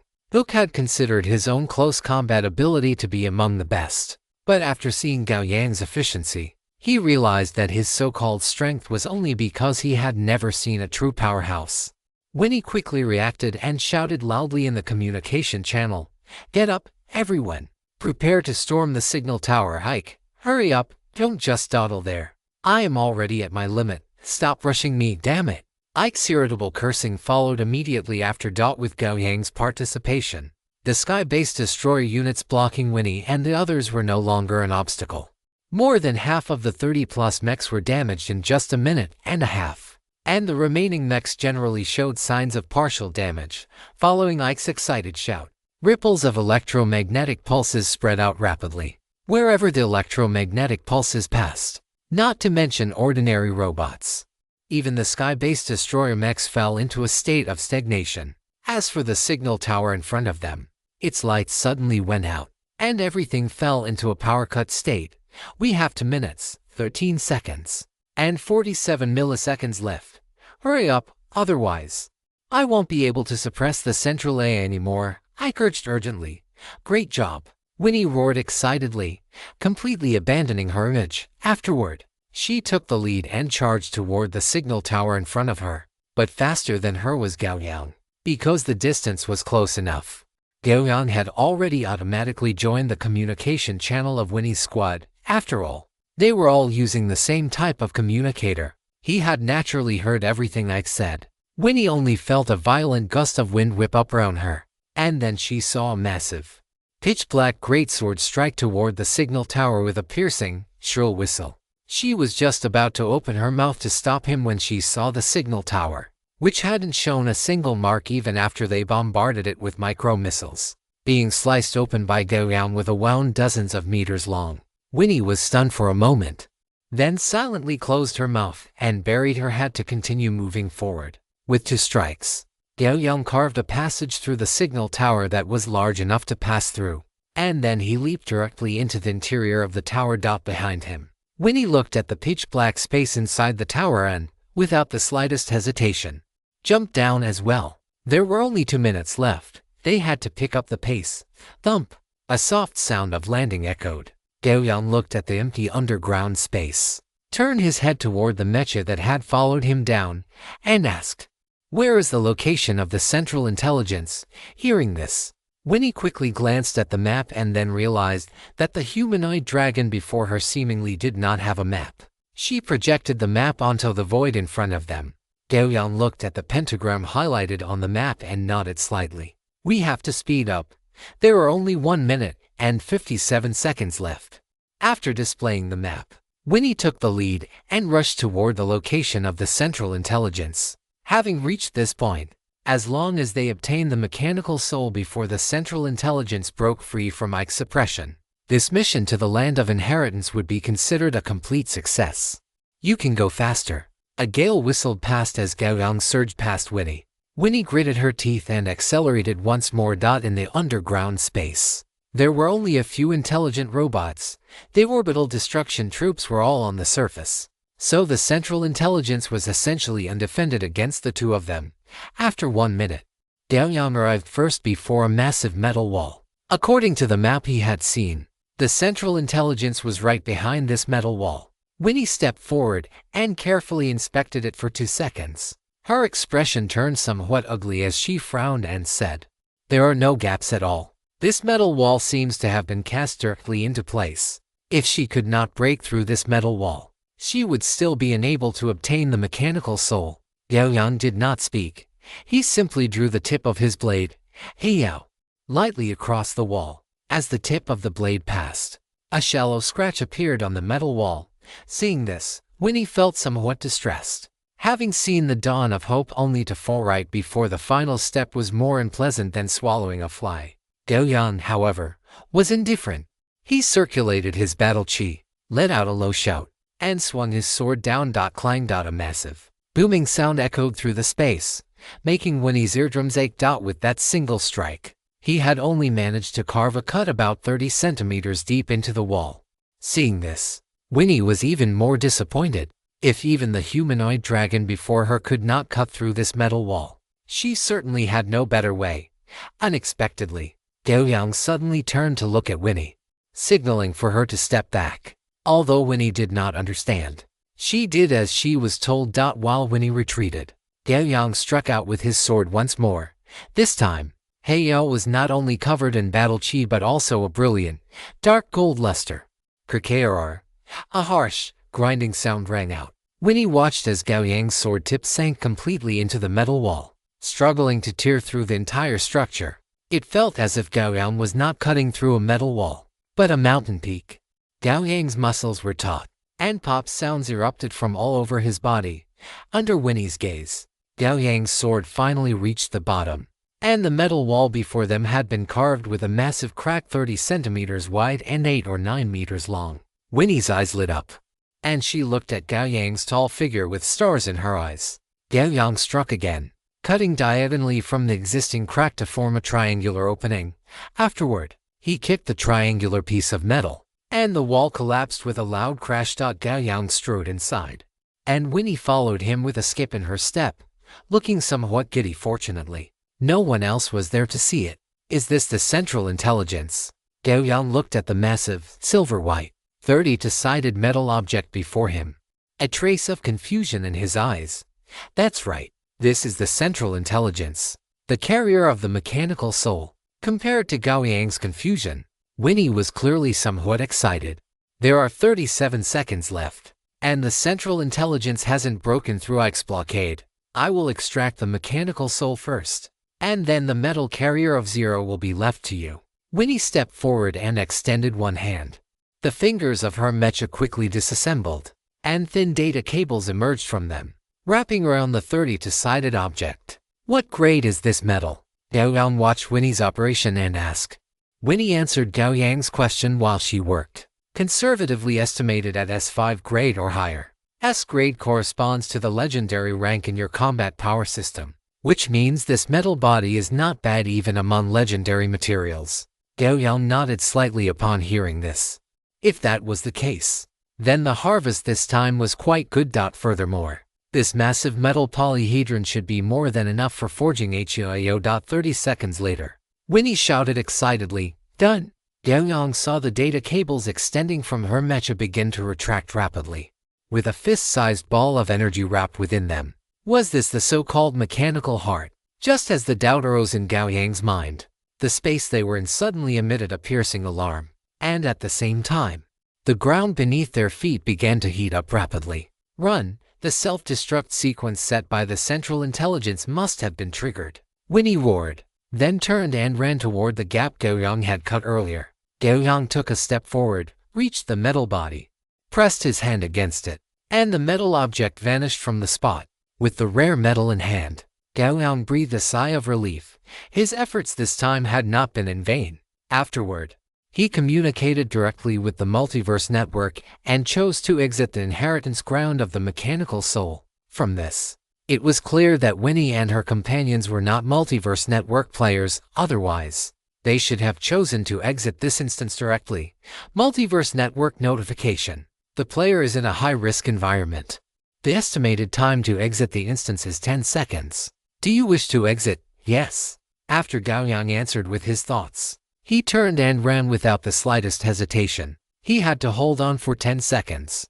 As he passed by Winnie, he did not forget to remind her, you can apply to communicate with the Multiverse Network to exit the inheritance ground of the mechanical heart. Winnie was startled, then quickly communicated with the Multiverse Network internally. After receiving a reply, she cursed under her breath and ran even faster. In just a few seconds, the entire underground space had turned a scorching red. A massive amount of steel had begun to melt under the intense heat, and molten iron dripped throughout the underground space like a rain of steel. Terrifying explosions erupted from the bottom. Gao Yang looked down and saw scorching flames rising, swallowing everything within the underground space. Amidst these terrifying flames, it seemed as if a massive warhead was riding the fire, erupting toward the surface. Is this damn thing a missile silo? Thinking this, Gao Yang flapped his dragon wings even faster. Not far below him, Winnie had already abandoned her mech. Wearing only a suit similar to Iron Man's, she was frantically fleeing upward as high-energy particle streams jetted from her feet and back. Goodbye, human. A synthesized electronic voice echoed throughout the underground space, and then the scorching firelight swallowed everything completely. Gao Yang was suffused with battle aura, but in this devastating heat, even his defenses could not hold out, slowly melting away in the flames. As for Winnie, not far below him, her battle suit had already been scorched to a glowing red. If nothing went wrong, Winnie would be steamed alive in a few more seconds. With 4 seconds left until the teleportation, Gao Yang sighed slightly and reduced his speed a little. Winnie caught up to Gao Yang directly. Gao Yang grabbed her in his hand, his hard dragon scales shielding her from the terrifying heat. Thank you. Winnie shouted her thanks, but Gao Yang could barely hear her anymore. His dragon scales were melting, his dragon wings had been ignited, and his flesh and blood were burning. The moment the massive missile warhead collided, a faint glimmer flashed, and the two of them vanished directly into the flames. Chapter 400 To Fulfilling a Dream. This is the advantage of powerhouses on the transcendent side. In such extreme situations, their survival capabilities far exceed those of the technological side. Although the technological side has strong life-saving capabilities, being able to resurrect through consciousness backups and clones, this also means that in such secret realms, all their gains will disappear. Furthermore, the insights and information obtained cannot be synchronized to the backups. Saving their lives is merely saving their lives. When Gao Yang and Winnie were teleported out, the Central AI's self-destruct program had already broken through the underground space and reached the sky above the city. Accompanied by a soft click, the missile was detonated in midair. The immeasurable light and heat formed a massive fireball, as if a sun had appeared out of thin air above the city. The next moment, everything in the city was reduced to dust under this power. When the explosion ended, the city looked as if it had been wiped away by an eraser, leaving only a massive bowl-shaped crater. Other than that, there was nothing left. A large amount of dense white steam billowed as two figures appeared abruptly in a deep mine tunnel. Fortunately, the mine pit here was large enough that Gao Yang's humanoid dragon form was still relatively comfortable within it. Upon returning to the mine tunnel, Gao Yang finally breathed a sigh of relief. He opened his palm and placed Winnie, who was wearing her battle suit, on the ground. Based on his perception, he naturally knew that Winnie was not dead, merely unconscious. He took several fire-red callow fruits from his inventory and threw them directly into his large mouth, chewing them up in a few bites. During this process, juice spilled out from the bloody holes scorched into his cheeks, but it was instantly evaporated by the high heat radiating from his body. With several callow fruits in his stomach, Gao Yang did not hesitate. He sat cross-legged, using his transformed physique to quickly digest the energy of the callow fruits while continuously using recover chi to restore his HP. By the time when he woke up, Gao Yang had mostly recovered, and even the extensive wounds scorched onto his body were rapidly growing and repairing themselves during this process. This is the benefit of having the Transcendent Constitution ability 10,000 tribulations and dying.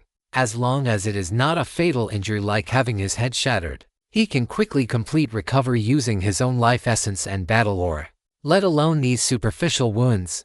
Where am I? After waking up, Winnie looked at the pitch-black mine tunnel and asked weakly. Although the nanosuit she was wearing had provided emergency treatment, it was only enough to sustain her life.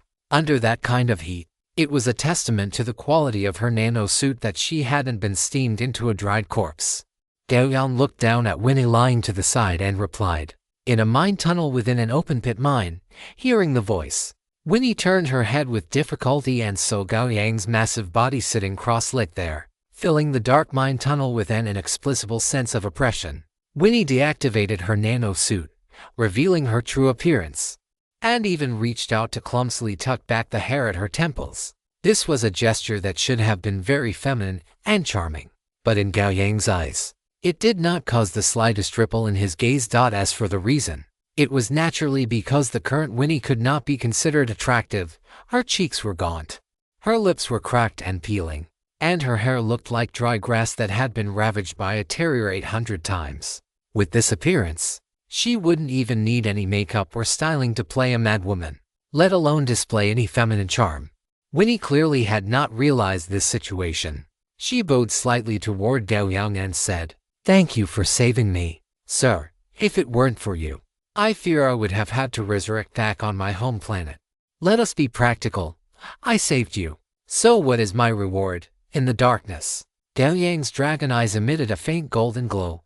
Winnie was startled. She awkwardly patted her body, realizing that apart from herself and the newly acquired soul of the machine, she had nothing of value left. She would absolutely never give up the soul of the machine, so it seemed the only thing left to offer was her own body. Due to the advancement of their technological civilization, Winnie's home planet had already mastered technologies like cloning and consciousness backup.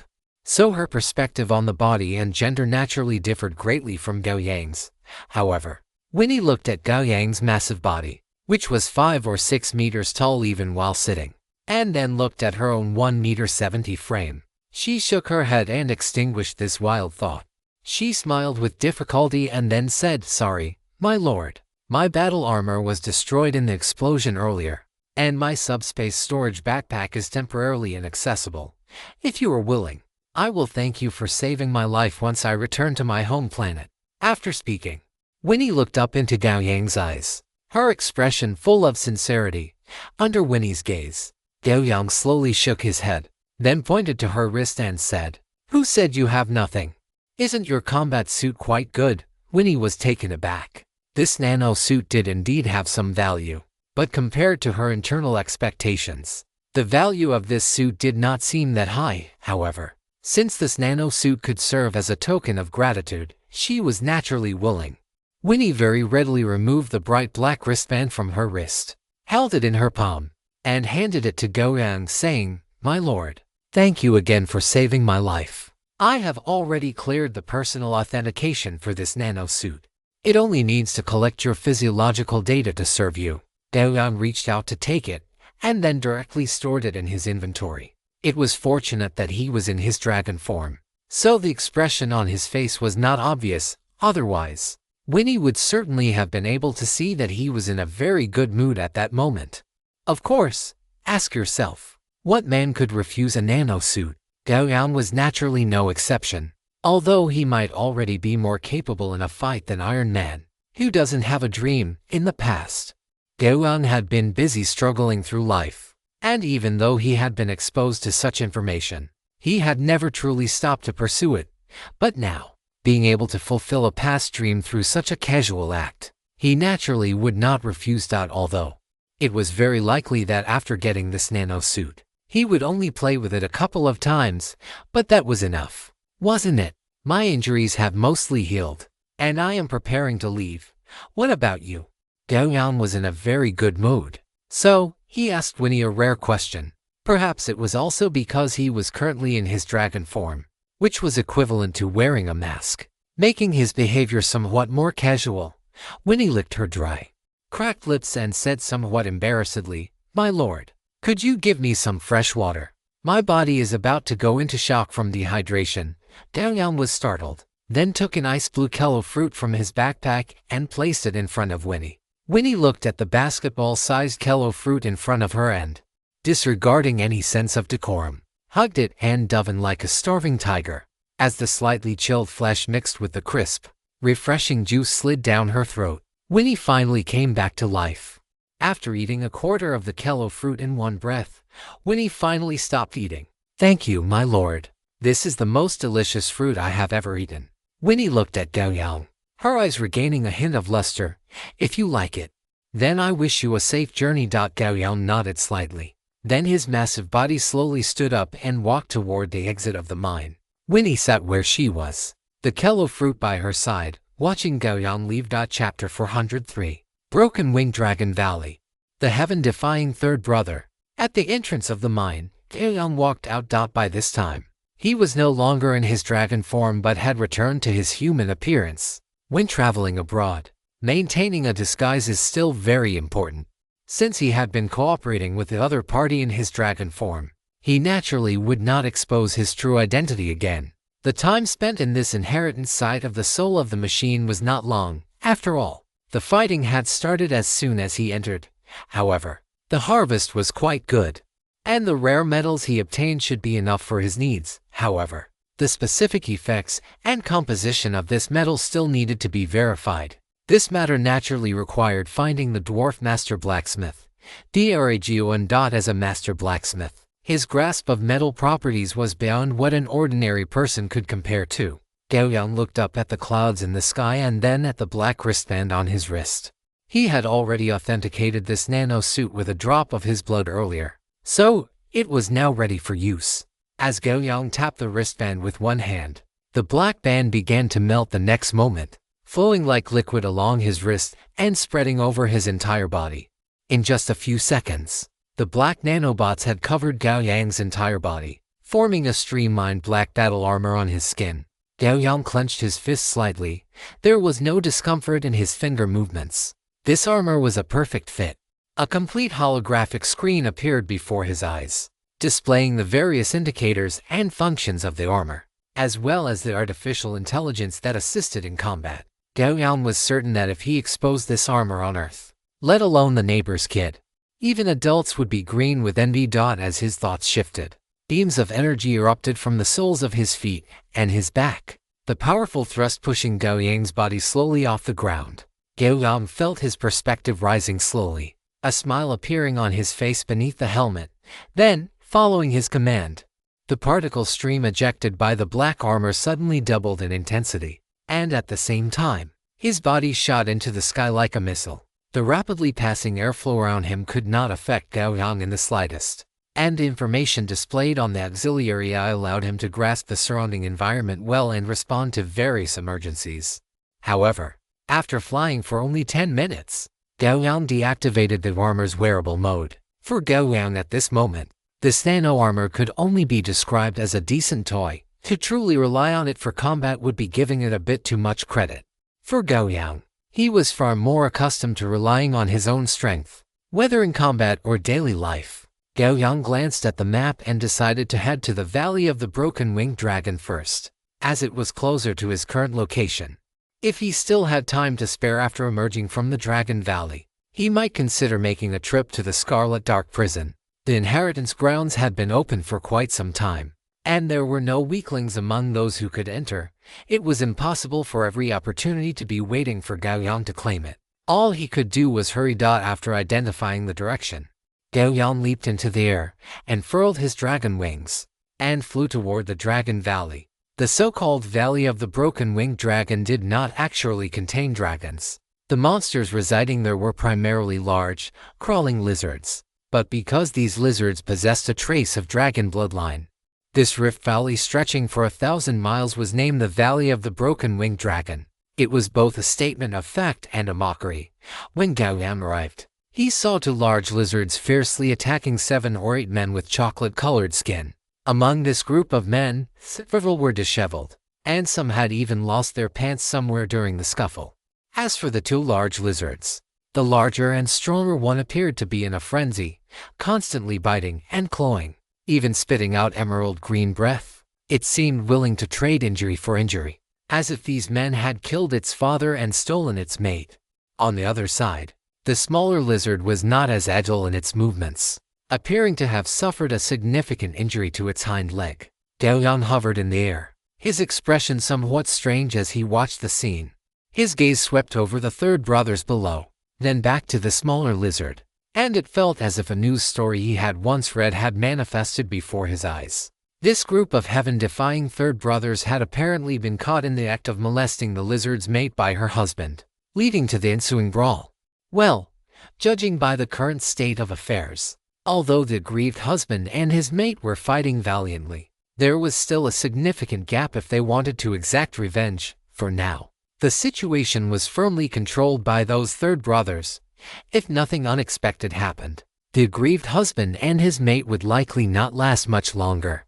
After taking a look, Gao Yang flew away from the area, watching the figure disappear into the sky. The 3rd brothers fighting below breathed a slight sigh of relief. Gao Yang continued to fly into the Dragon Valley when suddenly, his movements paused, and his gaze shifted toward the depths of the valley in the distance. There, the Rift Valley was charred black. The plants and shrubs that once grew there had been burned away, leaving only scattered white, withered bones dotting the scorched earth. Gao Yang flew closer, and before he even descended, he felt a wave of intense heat radiating through the air.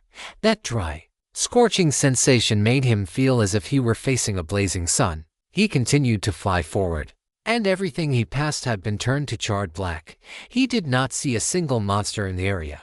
What is this? Gao Yang frowned slightly. After flying hundreds of miles along the scorched earth, Gao Yang finally saw raging flames rising up within the Dragon Valley. It felt as if the entire stretch of the valley had been set ablaze, with flames shooting into the sky. Looking at the fire, Gao Yang immediately thought of the Baifeng, the beast from the classic of mountains and seas, that he had encountered when he first entered the inheritance grounds. These flames were almost identical to the ones that had fallen from its body back then. Gao Yang flew forward again, and before long, he heard a high-pitched cry, Baifeng.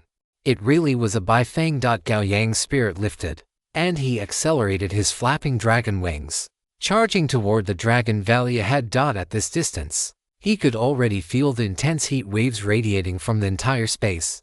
However, under the protection of his blazing sun battle chi, this level of heat was not enough to cause him harm. After all, the Dragon Valley was an open terrain, not the enclosed underground space where the central AI had been located. In just over 10 minutes, Gao Yang saw the culprit behind the fire, amidst the flames. A one-legged crane with azure feathers and red spots was wantonly stretching its wings, showering the area with massive amounts of fire. In the valley below it, a large number of lizards were fleeing toward the depths of the valley, but those that were slow were still being overtaken by the sea of flames and subsequently consumed by them. Just as Gao Yang spotted the Baifeng also discovered Gao Yang, and a sharp gaze immediately shot toward him. Chapter 404 Foul-mouthed Baifeng. This gaze was as sharp as a sword, sending a chill through Gao Yang's entire body. Gao Yang looked at the Baifeng, which carried itself with elegance like a sprite of the fire, and felt a hint of wariness in his heart. Just then, a crisp mental message was transmitted into Gao Yang's mind: a human, a dragon man with dragon bloodline. After only a moment of hesitation, Gao Yang realized that the Baifeng opposite him was speaking to him. Gao Yang shook his head in denial and explained, "I am a human, not a dragon man hybrid. Not a dragon man hybrid." The Baifeng sneered, Its gaze landed on the dragon wings behind Gao Yang as it continued. Then what is that thing behind you? Don't tell me humans have such abilities. If you insist on calling yourself a human, your ancestors might just jump out of their graves to beat you to death. Gao Yang looked at the Baifeng opposite him. This bird was quite irritable, or perhaps everything that played with fire was this temperamental. Gao Yang's expression remained unchanged, but his voice deepened as he said, I am a human.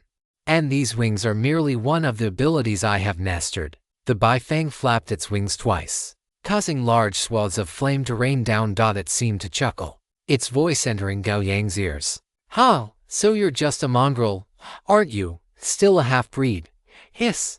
Gao Yang took a deep breath of the scorching air. This action did not calm him down. Instead, it made his chest burn, and hot blood surged uncontrollably into his head. Baifeng stared at Gao Yang with its pitch-black eyes and continued to spout off. You half-breed. What are you coming over here for? Can't you see your grandpa Baifeng is having a great time burning things? Gao Yang silently closed his mouth. He had already confirmed that this Baifeng was nothing more than a foul-mouthed troll, and he had no idea where it had picked up such vocabulary. To deal with a troll like this, he chose a more direct approach. Since the other party wouldn't speak properly, he would just have to make it speak properly. With a single-handed grip, Heiyao suddenly appeared in his hand out of thin air. Seeing Gao Yang's movement, Baifeng spread its wings and spat out again. Oh ho! Want to throw hands with your grandpa Baifeng? Do you think your grandpa Baifeng is afraid of you? Come. I'll put these big loaches aside for a moment and educate you, this half-breed, so you can properly recognize your ancestors. Gao Yang took a step forward. The dragon wings behind him flapped violently, and he charged straight toward Baifeng. Baifeng! Baifeng let out a loud cry, flapping its wings, and under its control, several fireballs headed straight for Gao Yang. Gao Yang clenched his left fist, and fine arcs of electricity danced across his knuckles. He threw a punch, and the leaping arcs of electricity erupted radially, shattering all the incoming fireballs. Oh ho, you've got some strength. What kind of dragon blood are you mixed with? A thunder dragon and yin dragon? Baifeng asked immediately upon seeing its attack easily neutralized. Gao Yang swung his sword in a rage, and a sword aura tens of meters long crashed down. Baifeng spread its wings, dodging the sword aura with both elegance and agility. It looked down at Gao Yang from above, and then liquid-like flames overflowed from all over its body, covering it completely in an instant. It flapped its wings violently, and with its body wreathed in flowing fire, it pierced through space like a sharp arrow, shooting toward Gao Yang. Its white beak was like a drawn sword, stabbing forward with a sharpness that could pierce through everything. Gao Yang swung Heiyao, the blade meeting Baifeng's beak. With a crisp ding, Baifeng's beak struck the body of Heiyao. Gao Yang felt a massive force surge from the sword, violently invading his arm. He shook his arm to dissipate the force, then turned with the momentum of his sword, swinging back to slash at Baifeng's slender neck.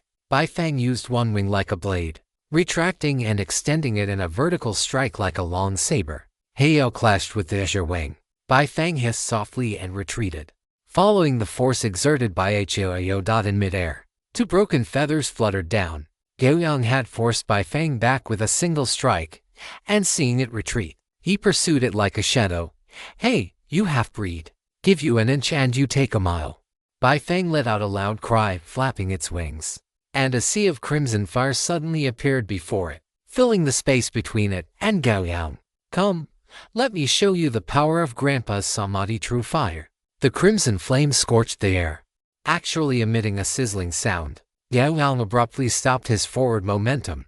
The stinging sensation from his senses told him that the sea of fire before him was not something to be trifled with. If he wasn't careful, he might just get burned to death. But since the other party had already started the fire, he naturally wouldn't just stand by and watch. Thus, in the next moment, a massive amount of battle ore erupted from Gao Yang's body, rapidly forming a giant phantom of battle ore behind him. The battle aura phantom was over 10 meters tall. Its massive hands made a gesture to draw a sword, and a battle aura greatsword of equal length was pulled from its body. Then, the battle aura phantom swung the greatsword violently, the sharp sword aura carrying a hurricane as it slashed angrily toward the sea of fire in front. Following that, To Bai Fang's astonishment, the battle aura greatsword unleashed several sword auras, the violent energy tearing the sea of fire to shreds. Even during this process, the Samadhi true fire was frantically burning Gao Yang's sword aura. But fire was merely fire. It could not provide a defense as solid as a physical object. Hey, you half-breed. Your swordsmanship actually has some merit. After Bai Fang recovered, the look it gave Gao Yang carried a hint of surprise. Gao Yang remained expressionless, silently swinging his sword. As this strike was unleashed, brilliant golden light bloomed in the depths of his eyes, merging into his slash. The power of this strike underwent a qualitative change. Just as Bai Fang was thinking this strike would be burned away by its Samadhi true fire, it did not expect Gao Yang's sword aura to charge into the flames. Despite the sizzling sounds, it stubbornly pushed through, watching the sword aura, now shrunk by more than half, shooting toward it. Bai Fang flapped its wings and quickly dodged the strike. It had already experienced how heavy Gao Yang's sword was. If it had a choice, it would never again try to block his slashes head-on. That heavy, sharp sensation was something even its body, tempered by Samadhi true fire, could barely withstand. Especially during their previous exchange, it had been shorn of to feathers, which made it curse inwardly. Bai Fang's feathers were no simple things. They had been tempered by Samadhi true fire and were exceptionally hard. Yet they had been severed by a single sword strike.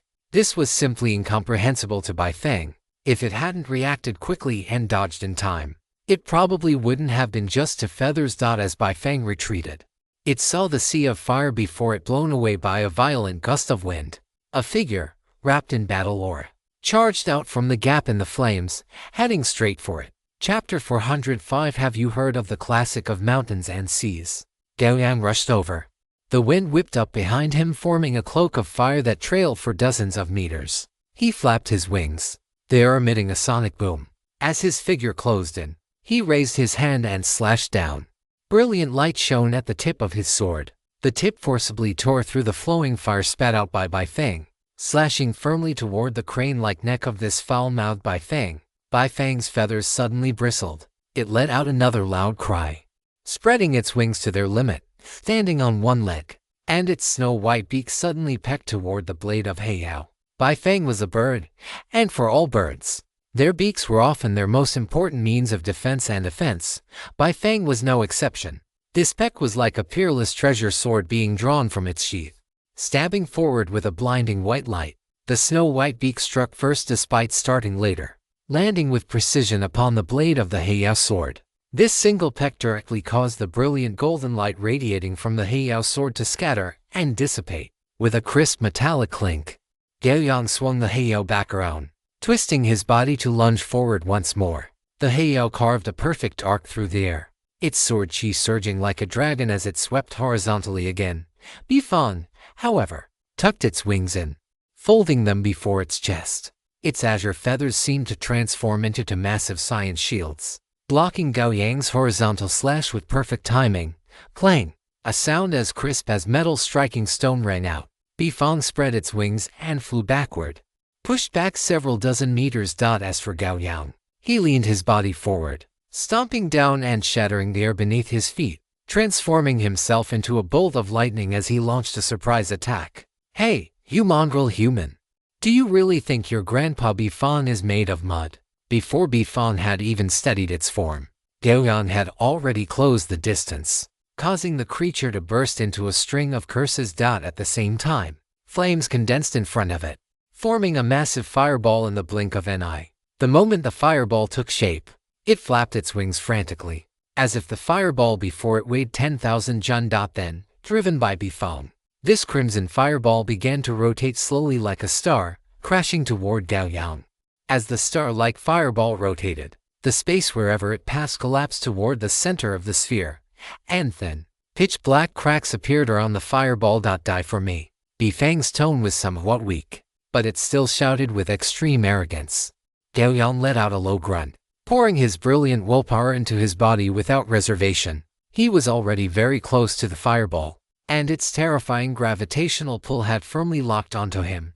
It was too late to turn and flee. Fatal strike. As he slashed down, the brilliant golden light on the sword erupted violently, nearly blinding Bifang. The instant this strike was unleashed, the world in Gao Yang's eyes suddenly slowed down. He stared directly at the fireball, and every detail of its burning flames became clearly visible to him. Then, the Heiyao blade, coated in sword chi condensed to the extreme, sliced straight through the center of the fireball. Swoosh! A streak of sword energy shot out from the tip of the Heiyao. Bifang jerked to the side, then felt a sharp pain in its right wing. Turning its head, it saw that the streak of sword energy had carved a wound deep enough to reveal bone. If it hadn't reacted quickly, its right wing would likely have been severed clean off by that streak of energy. Damn it! What kind of background does this mongrel human have? He can even slice through my samadhi true fire with a sword. Could he be some kind of ancient sword cultivator? Bifang retreated violently. Once it reached a safe distance, it stared at Gao Yang in the distance, filled with suspicion. Gao Yang naturally did not know what Bifang was thinking. His current thoughts were simple. He wanted to have a proper battle with this Bifang. Today, he, Gao Yang, was going to write a sequel to the classic of mountains and seas. As Bifang flew further away, Gao Yang's empty left hand became suffused with arcs of lightning, and he tapped his own chest. With just that single touch, electric currents surged through his entire body instantly. The intense stimulation sent a jolt through Gao Yang, and as he felt his thought process accelerate significantly, he stepped forward, his figure moving like electricity. While the effect of time acceleration was useful, at times, the accelerated world would form a disconnect with the original world. If one's neural reflex speed was too slow, it would result in the body being unable to timely execute every command issued by the nerves. Even though one's personal time had been accelerated, by using the electric current to stimulate himself, Gao Yang increased his neural reflex speed, thereby fully unleashing the effect of the time acceleration. Just like now, in a mere instant, Bifang saw Gao Yang rush right in front of it, that pitch-black greatsword descending without hesitation. You damn! Bifang abruptly opened its beak, and a torrent of samadhi true fire, like a waterfall, surged toward Gao Yang. Shut up! Gao Yang let out a low shout, his Heiyao sword slamming heavily against Bifang's beak. With a loud clang, the immense force caused Bifang's head to tilt, forcing its beak to snap shut. Consequently, tongues of fire shot out directly from the nostrils on Bifang's beak, forming to thin lines of flame. Bifang's eyes turned suddenly scarlet. It opened its mouth wide and let out a sharp cry. Samadhi true fire shook off from every part of its body, forming rings of fire that expanded in all directions, attempting to force Gao Yang back. Gao Yang watched the flame shockwave expanding slowly toward him, his expression devoid of any fluctuation. He simply swung his sword in silence while charging forward. His striking power had already stacked to the limit, and combined with his surging battle chi and the state of time acceleration, these flame shockwaves could not pose any obstacle to him. The only obstacle was the terrifying temperature brought about by the expansion of the samadhi true fire. However, there was a solution for all of this. One only needed to eliminate the source of the arson, and everything would naturally be resolved. Thus, under Bifang's astonished gaze, Gao Yang broke through the flame shockwaves like a hot knife through butter, arriving right before it. Looking at the human now within arm's reach, Bifang silently bent its slender neck and pecked toward Gao Yang. Gao Yang reached out with one hand, meeting Bifang's beak. Squish! The sound of the beak-piercing flesh rang out. Gao Yang's left palm was pierced through by the beak, but he showed no surprise. Instead, he tightened his 5 fingers, firmly gripping Bifang's beak in his hand. Bifang's eyes widened. It never expected Gao Yang to dare do such a thing. Did he really think he could control its beak? Bifang pulled its slender neck backward, attempting to yank its beak free, but with this pull, its beak only slid a mere few centimeters out of Gao Yang's palm before it could move no further. It looked up at Gao Yang and saw a ferocious grin flash beneath the purple film covering his face. This is bad.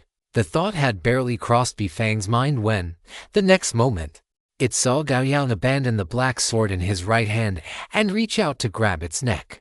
If I were to be caught by this, it would truly be a case of the man is the butcher, and I am the meat. Bifang's wings, sharp as blades, were about to slash toward Gao Yang. But no matter how fast it was, how could it possibly be faster than Gao Yang in a state of accelerated time?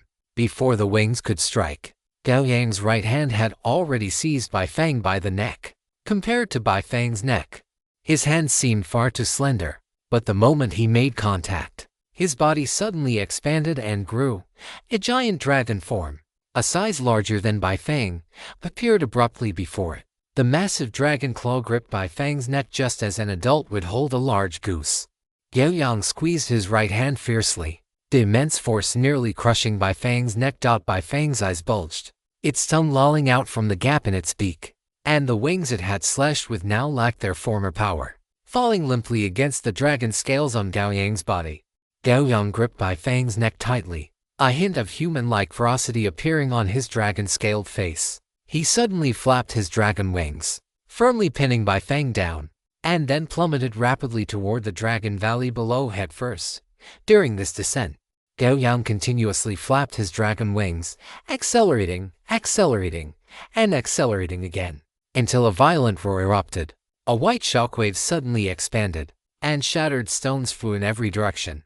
Before the dust could even settle, Gao Yang's domineering figure charged out directly from the center of the blast, dragging the desperately struggling Bai Fang in his hand. With every step Gao Yang took, the earth beneath his feet shattered violently, and the fractured ground provided him with ample momentum.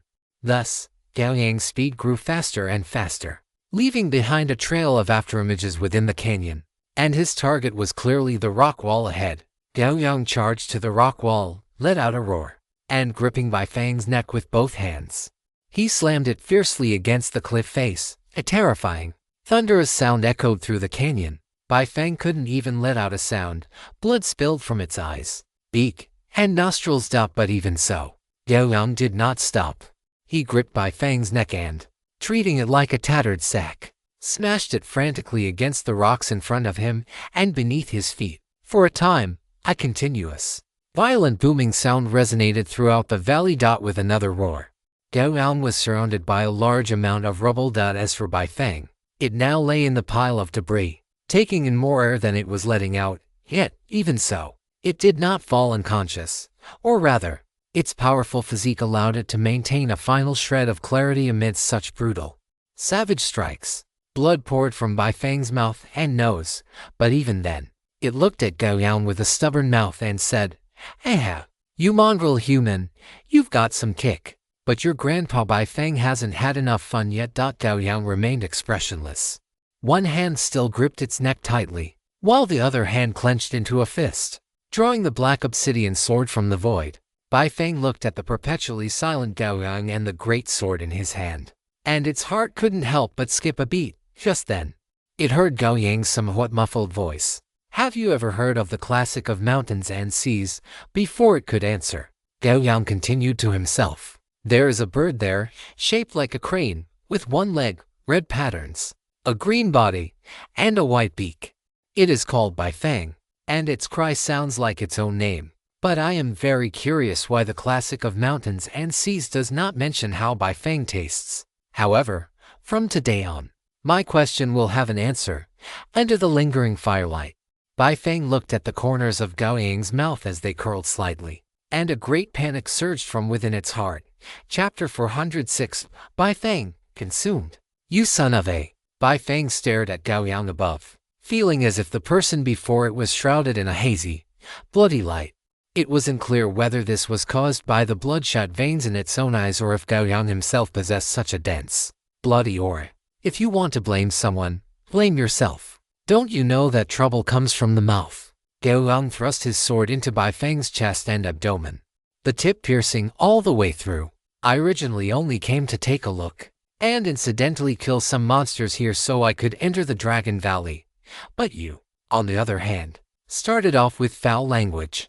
What, have you been pampered at home for so long that you can't recognize reality?" Bai Fang's eyes were blood red.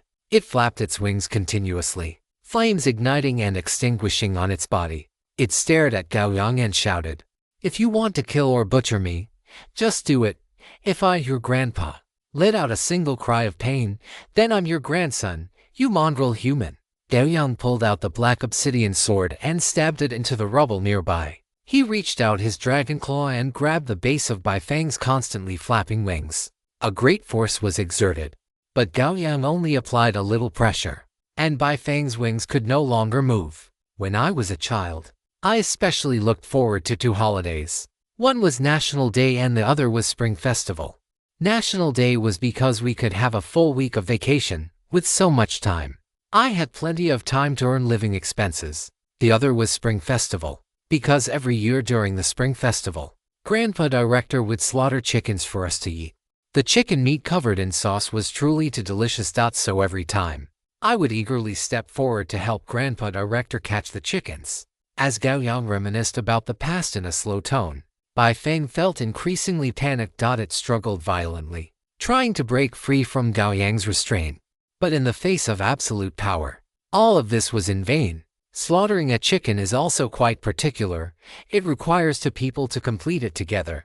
But when hands are short, one person can also finish it. As Gao Yang spoke, he pressed Bai Feng to the ground and stepped on its single leg. You actually saved me quite a bit of trouble, because you only have one leg. But that's not good, because if you're like this, I'll have to eat one less chicken leg. When I was little, when I was still small, the chicken legs were eaten by me and a few others. But by the time I grew a bit older, it was the turn of the younger brothers and sisters to eat the chicken legs. Gao Yang said this while pressing his knee onto the base of Bai Feng's wings. This posture pinned Bai Feng firmly to the ground, freeing up Gao Yang's hands. So, saying so much to your grandpa, are you trying to scare your grandpa? Bai Feng, good grandson, call me grandpa. And grandpa will personally feed you a chicken leg. Bai Feng was not intimidated in the slightest and continued to spew filth. Gao Yang looked at Bai Feng in silence, then suddenly said, after saying so much, you still don't understand. Forget it. Having said that, he grabbed Bai Feng's head with one hand and bent it backward, forcing its neck into a C shape. Then, he reached out and plucked the feathers from the protruding part of Bai Feng's neck. He did not pluck many, just a single circle. This way, the blood released won't be stained by the feathers, Gao Yang said with satisfaction. He then gripped the base of Bai Feng's wings again and walked toward the black obsidian greatsword stuck in the ground nearby. Watching the blade draw closer and closer, the trash talk coming from Bai Feng's mouth grew more frequent and increasingly foul. Perhaps it knew that death was imminent, yet it refused to show even the slightest sign of yielding. You damn bastard. When has your grandfather ever been afraid? Let me tell you. I bear the mark of the Bai Feng ancestor. If you kill me, the ancestor of our Bai Feng clan will never let you off. Come, come. Your grandfather wants to see just how long you can remain at large. Bai Feng continued to roar. I might as well tell you. Even if you kill my physical body, my soul will only return to our ancestral grounds. It won't be long before your grandfather is hatched once again, and by then, I fear you will have already died without a burial place. Oh, a soul returning to the ancestral grounds. Gao Yang's hand paused slightly. He then looked at Bai Feng with a mocking smile and said, perhaps. But when that time comes, do you think you will see your clan's ancestor after you hatch? Or will you see me once again? Bai Feng was stunned, not understanding what Gao Yang meant. However, Gao Yang had already gripped the black obsidian. Intense battle chi mixed with his willpower poured into the blade, causing the black obsidian to emit a brilliant radiance. Then, Gao Yang grabbed Bai Feng's head again and swiped its neck across the blade. A trace of pain appeared in Bai Feng's mind, and this pain quickly magnified to a level it could hardly bear. The brilliant glow of willpower clung to the wound on its neck, preventing it from healing on its own. It could only watch as a steady stream of blood flowed from the wound on its neck, especially since it was being held upside down by Gao Yang in a posture of extreme humiliation while being bled. You mongrel human. I will definitely kill you, Bai Feng said intermittently. It looked at the large porcelain basin placed beneath it, its heart filled with rising fury. But the power within its body was rapidly vanishing along with the loss of blood. Who would have thought that just as Bai Feng was about to faint from excessive blood loss, Gao Yang suddenly lifted it up, and the glow of willpower on its wound quickly dissipated, without the interference of the willpower. Bai Feng's powerful physique began to take effect. The wound quickly stopped bleeding, and its robust body began to regenerate blood. Traces of blood began to flow through its body once more, which caused Bai Feng to gasp for air and wake up in shock. Bai Feng looked at Gao Yang, who was still standing before it, and suddenly did not understand the reason for his actions. But just half an hour later, as Bai Feng's struggles grew more vigorous. It understood the reason for Gao Yang's actions. Gao Yang pressed its neck against the blade of the black obsidian once more. With a forceful swipe, the previously healed wound was torn open again, and trickles of blood poured down. "You mongrel human! Your grandfather swears that I will definitely extract your soul and refine your spirit. I will tear you into 10,000 pieces." Bai Feng gritted its teeth and glared at Gao Yang, as if wanting to carve the appearance of this mongrel human into the depths of its memory. One might ask, why did Gao Yang keep letting Bai Feng's wounds heal, regenerate blood, and then continue to bleed it? The reason was simple. Bai Feng was controlled by him and could not receive any energy replenishment. In such a situation, what was the source of energy for its blood regeneration? Naturally, it could only be its own primordial energy. And primordial energy is linked to the soul.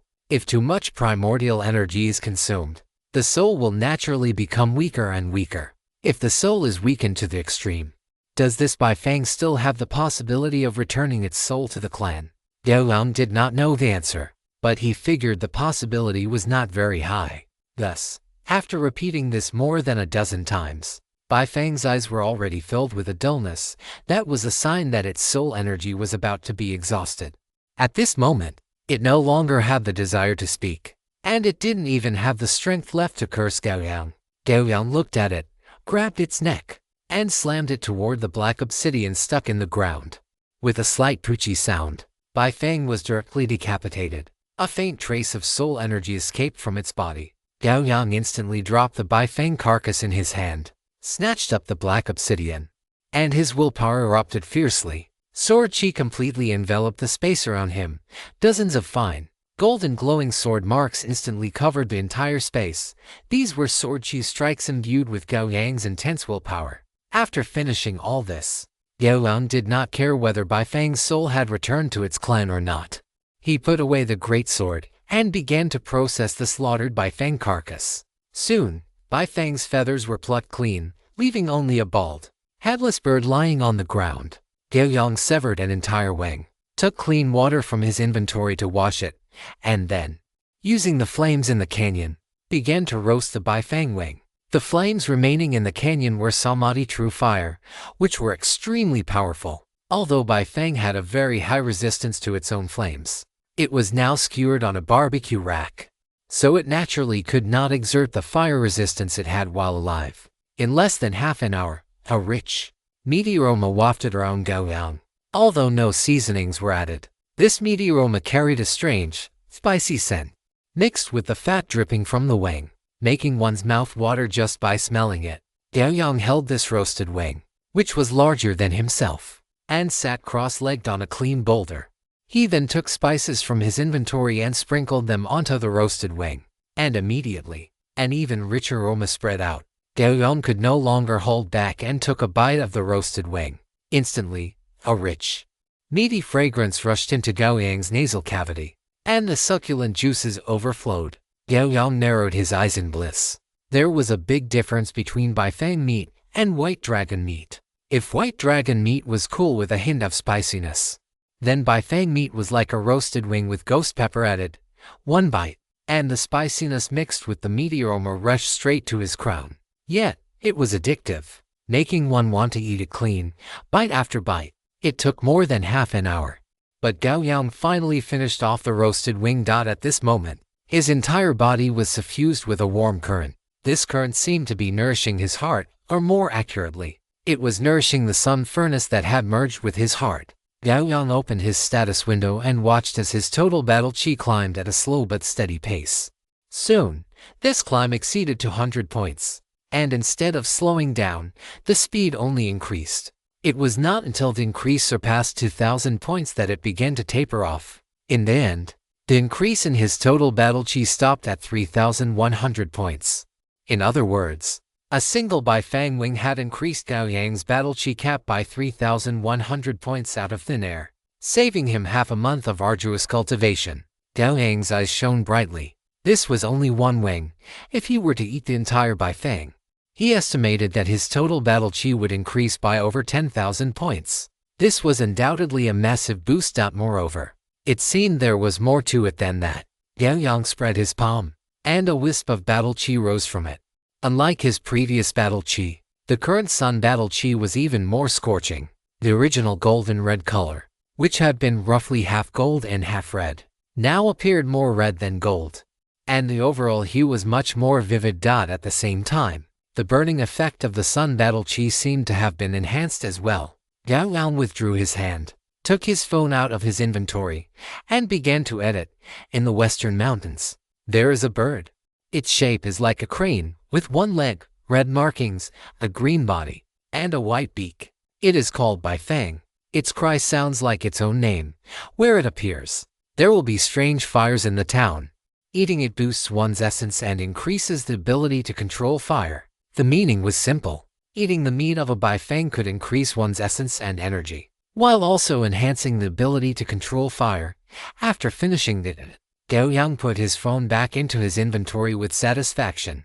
He stood up and looked at the Dragon Valley, where the flames were gradually dying out. He no longer had much interest in the inheritance site there. By comparison, he was more interested in encountering exotic beasts like the Baifang. Chapter 407. The Radiant Pillar of Light and Conjectures on the Body of 100 Refinements. Beneath the thick cloud cover, Gao Yang was flying freely. In the absence of monster threats, the scenery of the inheritance site was actually quite pleasant, especially since the scenery was entirely pristine and unpolluted. It felt all the more precious. A day had passed since he left the Dragon Valley. During this day, other than flying to his destination, he had not taken the initiative to kill any monsters.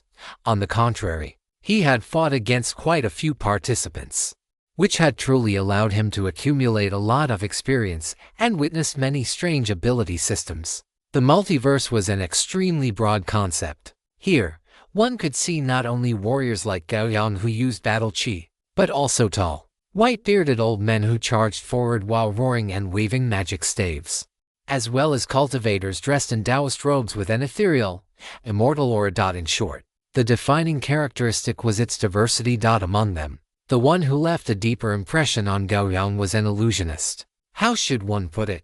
The opponent's means of attack were quite unique, but also quite worthy of criticism. Gao Yang had experienced it thoroughly, and afterward, he understood why illusionists were referred to as teachers. Of course, Gao Yang let that illusionist go and did not harm her. In reality, Gao Yang had always been a person who followed his own code of conduct. He was not one to kill wantonly. But if someone was like the Baifang, whose mouth was foul to the extreme, then Gao Yang was not a pedantic person either. Or rather, Gao Yang, whose body was so thick with the scent of blood that it could hardly be washed away, was never a kind soul to begin with. Gao Yang flew in the air, his gaze cast toward the frozen forest below. That was right. He had come back to the frozen forest. The reason was simple. He intended to go and spar with that two-headed ice dragon a few more times.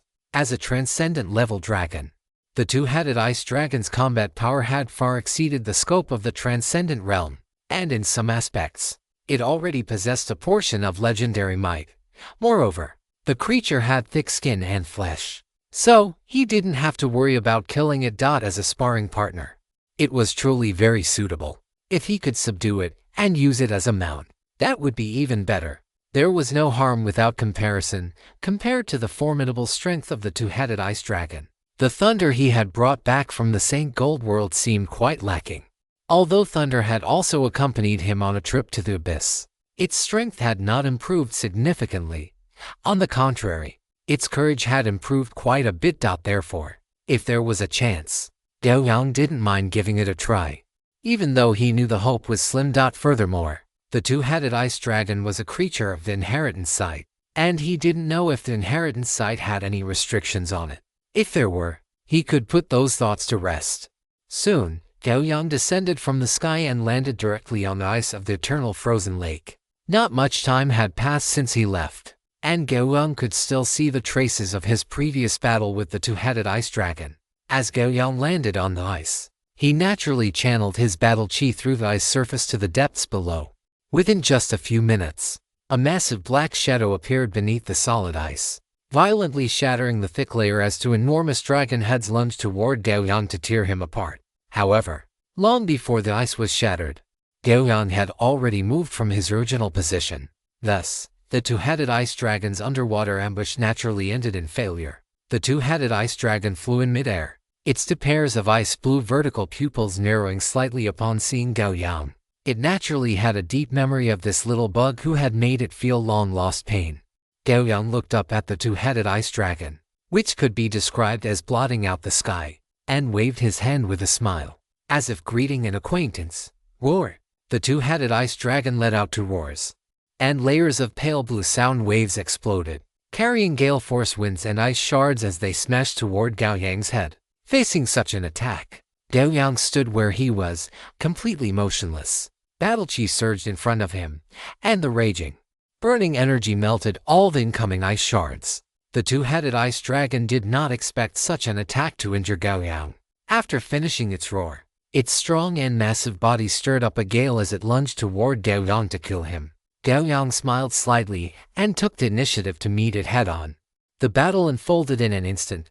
A moment later, the two-headed ice dragon looked up and roared, and ice blue energy gathered from its body toward the sky above. Seeing the two-headed ice dragon once again unleashing the frozen rainstorm it had used previously, Gao Yang did not hesitate for a second and dashed directly toward the outside of the eternal frozen lake.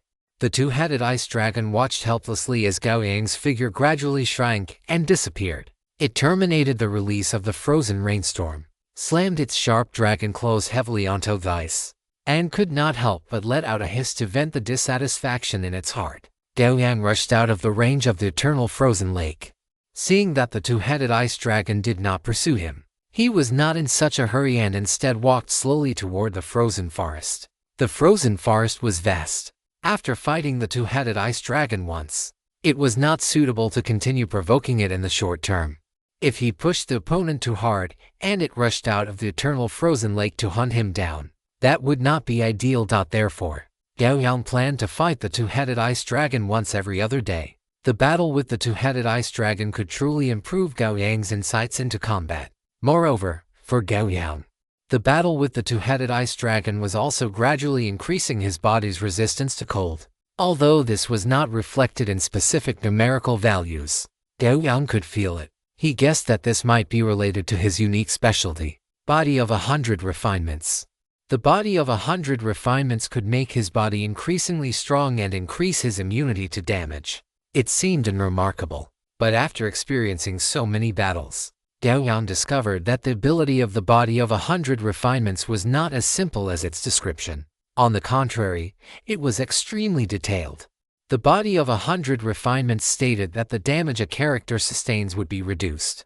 According to Gao Yang's speculation, such a reduction should be increased correspondingly according to the different nature of the damage. If broken down further, it should be Ice-type damage reduction, Fire-type damage reduction, Wind-type damage reduction. For example, in his previous battle with the two-headed ice dragon, the opponent's ice ability caused more damage to Gao Yang than it did this time, and he was more composed when facing the two-headed ice dragon. Come to think of it, after Gao Yang fought the quasi-saint descent posture of the god of beasts and plunder, his body of 100 refinements should have received an upgrade. But Gao Yang had checked and found that the values of the body of 100 refinements had not changed. He had initially thought that his perception was wrong, but now, Gao Yang understood that it was not his perception that was wrong, but that the body of 100 refinements had increased its resistance to divine power at that time. In other words, if Gao Yang faced this kind of divine avatar again, the damage he received would be further reduced. And this meant that Gao Yang now possessed divine power resistance. Looking at it this way, the unique specialty of the body of 100 refinements was not as simple as it appeared on the surface. Perhaps in the years of conquest ahead for Gao Yang, the role it would play would be no less than that of the immortal will and the blazing sun furnace. After walking in the frozen forest for a while, Gao Yang suddenly turned his head to look to his right. There, a brilliant beam of light was shooting straight into the sky, reaching the sea of clouds. With such a phenomenon, it was hard not to wonder if some treasure had been unearthed. Gao Yang paused his steps, then turned and walked toward the direction of the light beam. At the same time, the participants still in the frozen forest all stopped what they were doing after seeing the light beam within their line of sight. A moment later, most of the participants began to rush toward the location of the light beam. With such an extraordinary pillar of light reaching the sky, if someone said there was nothing there for no reason, basically no one would believe it. The location of the light beam was a cave. When Gao Yang arrived, he saw a person holding a golden, flashing great shield blocking the entrance of the cave. The shield was very large, just enough to tightly block the cave entrance that was taller than a person, and the brilliant light beam was blooming inside this cave. At the moment, -1 participants were already attacking this huge shield. Gao Yang found it a bit strange why these people did not kill their way into the cave from other places. But when he saw a human who had the same idea as him attempt to attack the mountain wall to the side, only to be almost pierced by thorns and sharp spikes that suddenly protruded from the wall, Gao Yang knew why. As time passed, more and more participants arrived at this place, no longer limited to humans, beasts, dwarves, orcs, elves, and others all gathered here. At a rough glance, there were no fewer than 100 people. Gao Yang stood in front of the cave, at the closest distance to it. At his feet lay 3 corpses in a jumbled mess.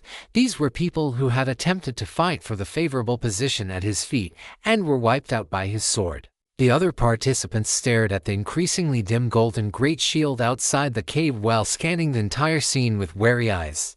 Among them, Gao Yang, an elf only 30 centimeters tall, and a bull-headed orc were the core of the wariness. As for the 6 participants who had previously attacked the golden great shield, they did not dare to stop now, because outside of them, hundreds of participants were watching them. They had reached a point where they were riding a tiger and could not get off. They could only grit their teeth and continue attacking until they completely broke this golden great shield. The defensive power of the golden great shield was extremely formidable, but it could not withstand such frequent bombardment. After holding on for nearly 5 minutes, the golden great shield exploded with a bang. In that instant, the 6 participants who had previously attacked the shield lunged directly into the cave, seemingly wanting to seize the initiative and avoid attacks from others. Even many of the participants surrounding the cave could not hold back and rushed into the cave. Gao Yang remained standing where he was, quietly watching this scene without moving.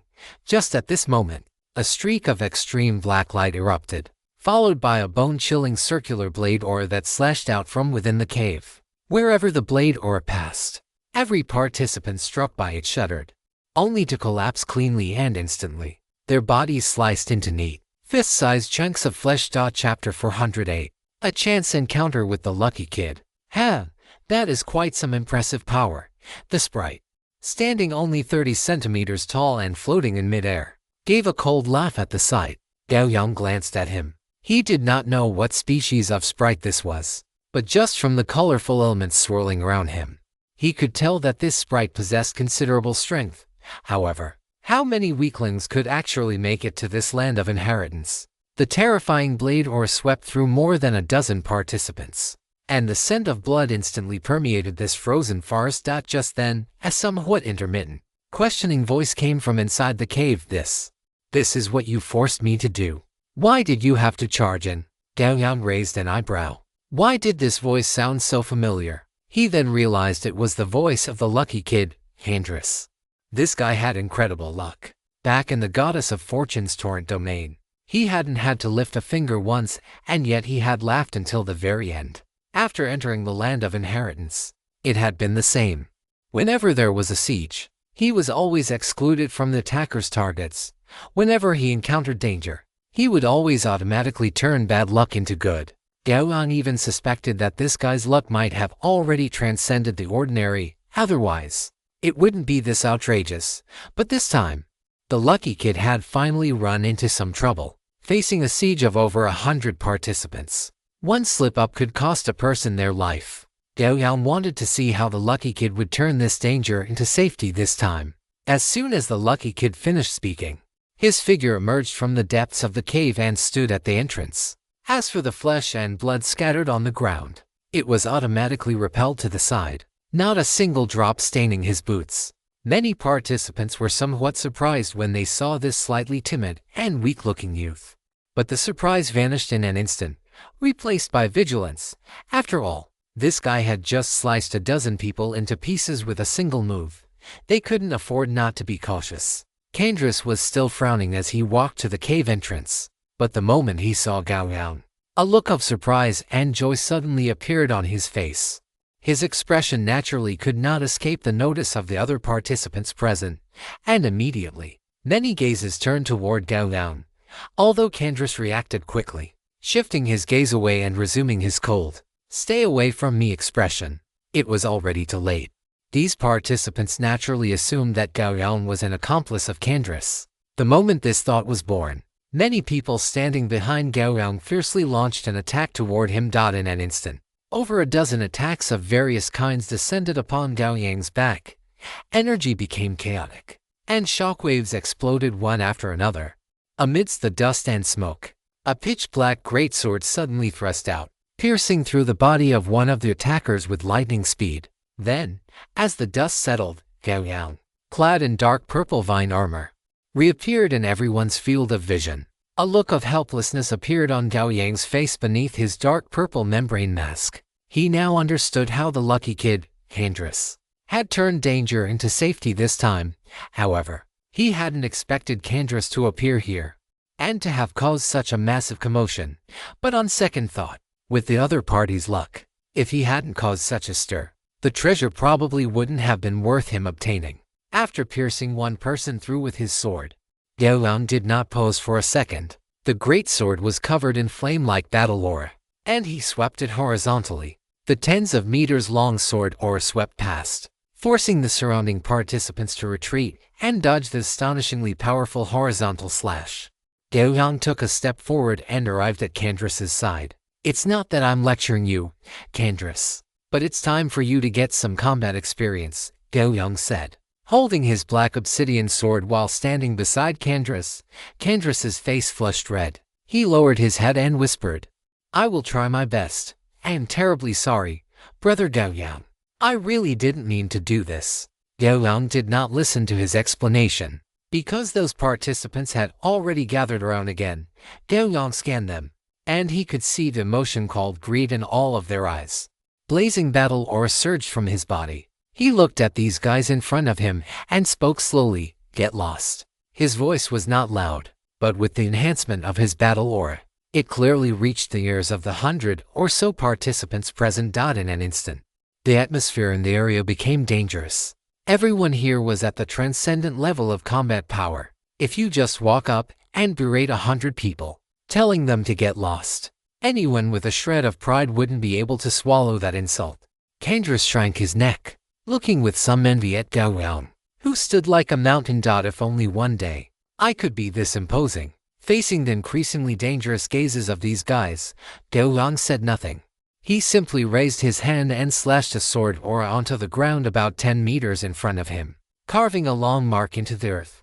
"Cross this line, and you die." While speaking, Gao Yang once again displayed his previously hidden title, and so, the 100 or so participants present saw the three large characters, Godslayer, suddenly light up above Gao Yang's head. Upon seeing these three characters, they immediately became aware of the information regarding a Godslayer. In just a moment, those dangerous gazes vanished by more than half. Many participants stared at Gao Yang's ferocious armor and the great sword burning with battle aura, then estimated their own strength, and ultimately chose to put others in front of them. It wasn't that they wanted to swallow this insult, it was just that the weight of being a Godslayer was too high. That was a freak who had killed the material plane incarnation of a deity. The cost of being an enemy to such an existence was simply too high. Seeing many participants retreating, the frown beneath Gao Yang's mask did not relax. Instead, it deepened even further, because neither the elf nor the Minotaur retreated. Their eyes instead glowed with an even more pronounced intensity. Fortunately, these individuals still possessed some restraint and did not charge forward immediately. Gao Yang stood with his back to Candace, his voice wrapped in battle aura as it reached the other man's ears. "Candace, what exactly is inside that cave? If a fight breaks out in a moment, I might not be able to look after you."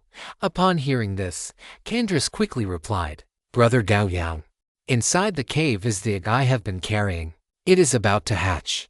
Gao Yang raised an eyebrow at this. It was actually that mysterious egg Candace had been keeping. Gao Yang had seen Candace holding it in his hands before, but he had never known what kind of existence lay within. He had not expected this egg to hatch in the frozen forest, nor that it would generate such an astonishing roar. This piqued Gao Yang's curiosity. He wondered what species the creature inside the egg belonged to. It couldn't possibly be a dragon, could it? After all, a dragon's physical size would be far too massive, whereas Candras's egg was only the size of a basketball. Gao Yang reached a hand toward Candras and said, "Very well, then give me the energy stones. I will ensure this egg hatches. As for you, take care of yourself." Candras nodded quickly and pulled 3 gems of different colors from his inventory, activating them one by one. Shortly after, Gao Yang felt a surge of abundant power flowing into his body, beginning to provide him with a continuous stream of energy and stamina. Gao Yang nodded with satisfaction. He was being forced to help. After all, he certainly wasn't going to expend his own strength. Making Candras use the energy stones was a way to ensure he showed his commitment. The conversation between the two was extremely brief. By the time Candras had taken out the energy stones and activated them, the participants gathered around had already begun to stir restlessly. Gao Yang glanced at Candras, then stepped out of the cave entrance and walked forward a few paces before coming to a stop. Seeing this, Candras hurriedly took a hazy cube out of his inventory. He activated it, and the hazy cube immediately burst into radiance, rapidly expanding until it enveloped the entire cave. Gao Yang stood outside the barrier formed by the cube, facing the 30-plus participants. The Minotaur, whose muscles were knotted like iron towers, stepped forward twice, stopping at the edge of the slash mark Gao Yang had drawn. He looked down at Gao Yang, his voice deep and rumbling like a bull's roar. "Step aside. You alone are no match for us." Gao Yang did not move a muscle. He simply stared ahead and said, "You are welcome to try." As the words fell, his intangible sword ore seemed to take on a physical form, causing the Minotaur's body to ache faintly. A flash of anger appeared on the Minotaur's face, but he did not retreat in the slightest, remaining at the edge of the slash mark. Just then, the small elf from the side also flew over. He too stopped at the edge of the slash mark, various elements swirling around him and blooming with colorful light. He stared at Gao Yang and suddenly spoke, "Blasphemer, you cannot stop me. If I wish to destroy this place, it would be effortless." Gao Yang chuckled. He looked at the elf who had stepped forward and said, "If you want to fight, then let's fight. I just wonder who is stronger between you and the saintly avatar of a deity. Furthermore, I can tell you clearly, this light is being formed by the hatching of a pet egg belonging to my friend. It is not the treasure you imagine it to be." Gao Yang's words caused some of the participants present to waver once more.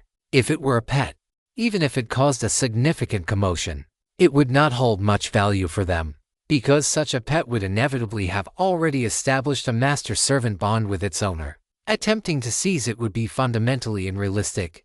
Consequently, of the 30-plus people who had remained, another dozen or so retreated, standing before Gao Yang. Only a dozen or so remained. As for these dozen, although there was a Minotaur with impressive strength and a small elf with flashy, high-end effects, Gao Yang no longer felt much apprehension.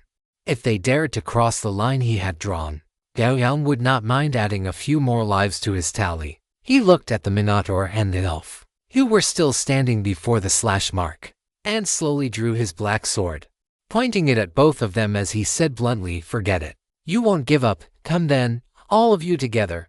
Chapter 409 Hatching. After Gao Yang finished speaking, the air seemed to stifle. The elf and the Minotaur exchanged a glance, and both saw anger in the other's eyes. It seems I have been underestimated." A cold sneer appeared on the elf's delicate, handsome face, and the elements swirling around him began to grow restless, compared to the elf, who still maintained some restraint. The Minotaur let out an angry roar, then snatched up his wheel-sized great axe and swung it down toward Gao Yang's head. The wheel-sized axe carried a foul wind as it rushed toward him, but it was easily deflected by Gao Yang with a single strike of his sword. Gao Yang looked at the Minotaur, who was exceptionally angry but still had not crossed the line, and shook his head slightly. Even at a time like this, he was so cautious. It was a far cry from the recklessness he had displayed. After swinging that axe, the Minotaur did not continue his attack. Instead, he stood at the edge of the slash mark, glaring at Gao Yang with bloodshot bull eyes. After several heavy, ragged breaths, He dragged his will-sized axe and turned to leave. After the previous exchange, he had realized that Gao Yang's strength was still above his own, especially when his will-sized axe collided with the opponent's black sword. He felt as if his axe had struck a mountain peak. The feeling of being indestructible and unshakable that emanated from that black sword left the Minotaur's right hand, which held the axe, slightly numb. Seeing that even the most imposing Minotaur had turned and left, the remaining dozen or so people no longer wasted their time lingering there. In less than a minute, they had vanished into the frozen forest. Gao Yang looked at the elf before him. At this moment, he was the only one left. The elf stared straight at Gao Yang, then opened one hand, and the colorful elements rapidly gathered in his palm. Soon, a variegated elemental orb larger than his own body appeared before him. The sprite held the elemental orb, looked toward Gao Yang, and spoke. Since that Minotaur exchanged a move with you earlier, you should also take one move from me. Regardless of whether I win or lose after this one move, I will leave immediately. A cold sneer appeared on Gao Yang's face beneath his thin mask. As for the talk of winning or losing, if he truly showed signs of faltering, he did not believe for a second that the sprite before him would voluntarily depart. Now, only this sprite remained on the scene, and the opponent seemed to have failed to properly assess his own position. Gao Yang shook his head slightly. Under the sprite's puzzled gaze, his body suddenly launched forward, transforming into a streak of dark purple lightning as he charged in with a roar. Ha! The sprite's slender eyebrows arched. He let out a low shout and pushed the elemental orb in his hand toward Gao Yang. The next moment, the side of the elemental orb facing Gao Yang shattered instantly, and a torrent of elements, filled with a violent and destructive aura, blasted toward Gao Yang in a funnel shape. The destructive elemental torrent hit Gao Yang with pinpoint accuracy, but Gao Yang held his blade, Heiyao, in front of him, slicing the massive elemental torrent in two. The elemental torrent was cleaved apart, scraping past Gao Yang's sides, wherever it passed. Whether it was frozen ancient trees or hard rock, everything was swallowed by the violent elemental surge. A massive force erupted within Gao Yang's body. Holding Heiyao, he charged right up to the sprite and slashed down with his sword. The sprite reacted extremely quickly. Before Gao Yang could break through his attack, his body flickered and vanished from its original spot. By the time he reappeared, he was already dozens of meters away. Gao Yang's sword slashed through empty air, but his speed did not slow in the slightest. His figure surged forward once more. As Gao Yang charged, a large amount of electric arcs bloomed beneath his feet, causing his speed to increase even further. Amidst a sound that made one's scalp tingle, Gao Yang appeared before the sprite in a single flicker, his right foot, infused with both lightning and battle aura, stomping down directly. Or stomp. The earth trembled violently. Even the space centered around Gao Yang seemed to oscillate for an instant. The next moment, the ground shattered, and flames and lightning erupted from beneath the earth, enveloping both Gao Yang and the sprite within them. The two elements of lightning and flame turned this area into a forbidden zone for other elements. In this instant, even the sprite, who was proficient in multiple elements, could not help but experience a momentary pause.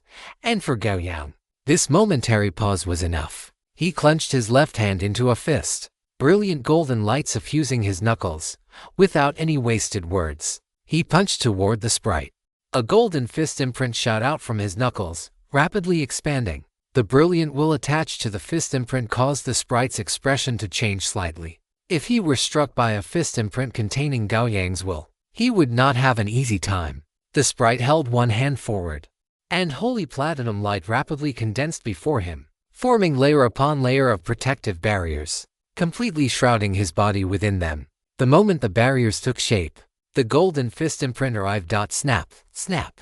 The instant the fist imprint struck the barriers, a series of crisp cracking sounds rang out. Nearly 2/3 of the platinum barriers the sprite had condensed were shattered instantly. The sprite felt a tremendous force strike him.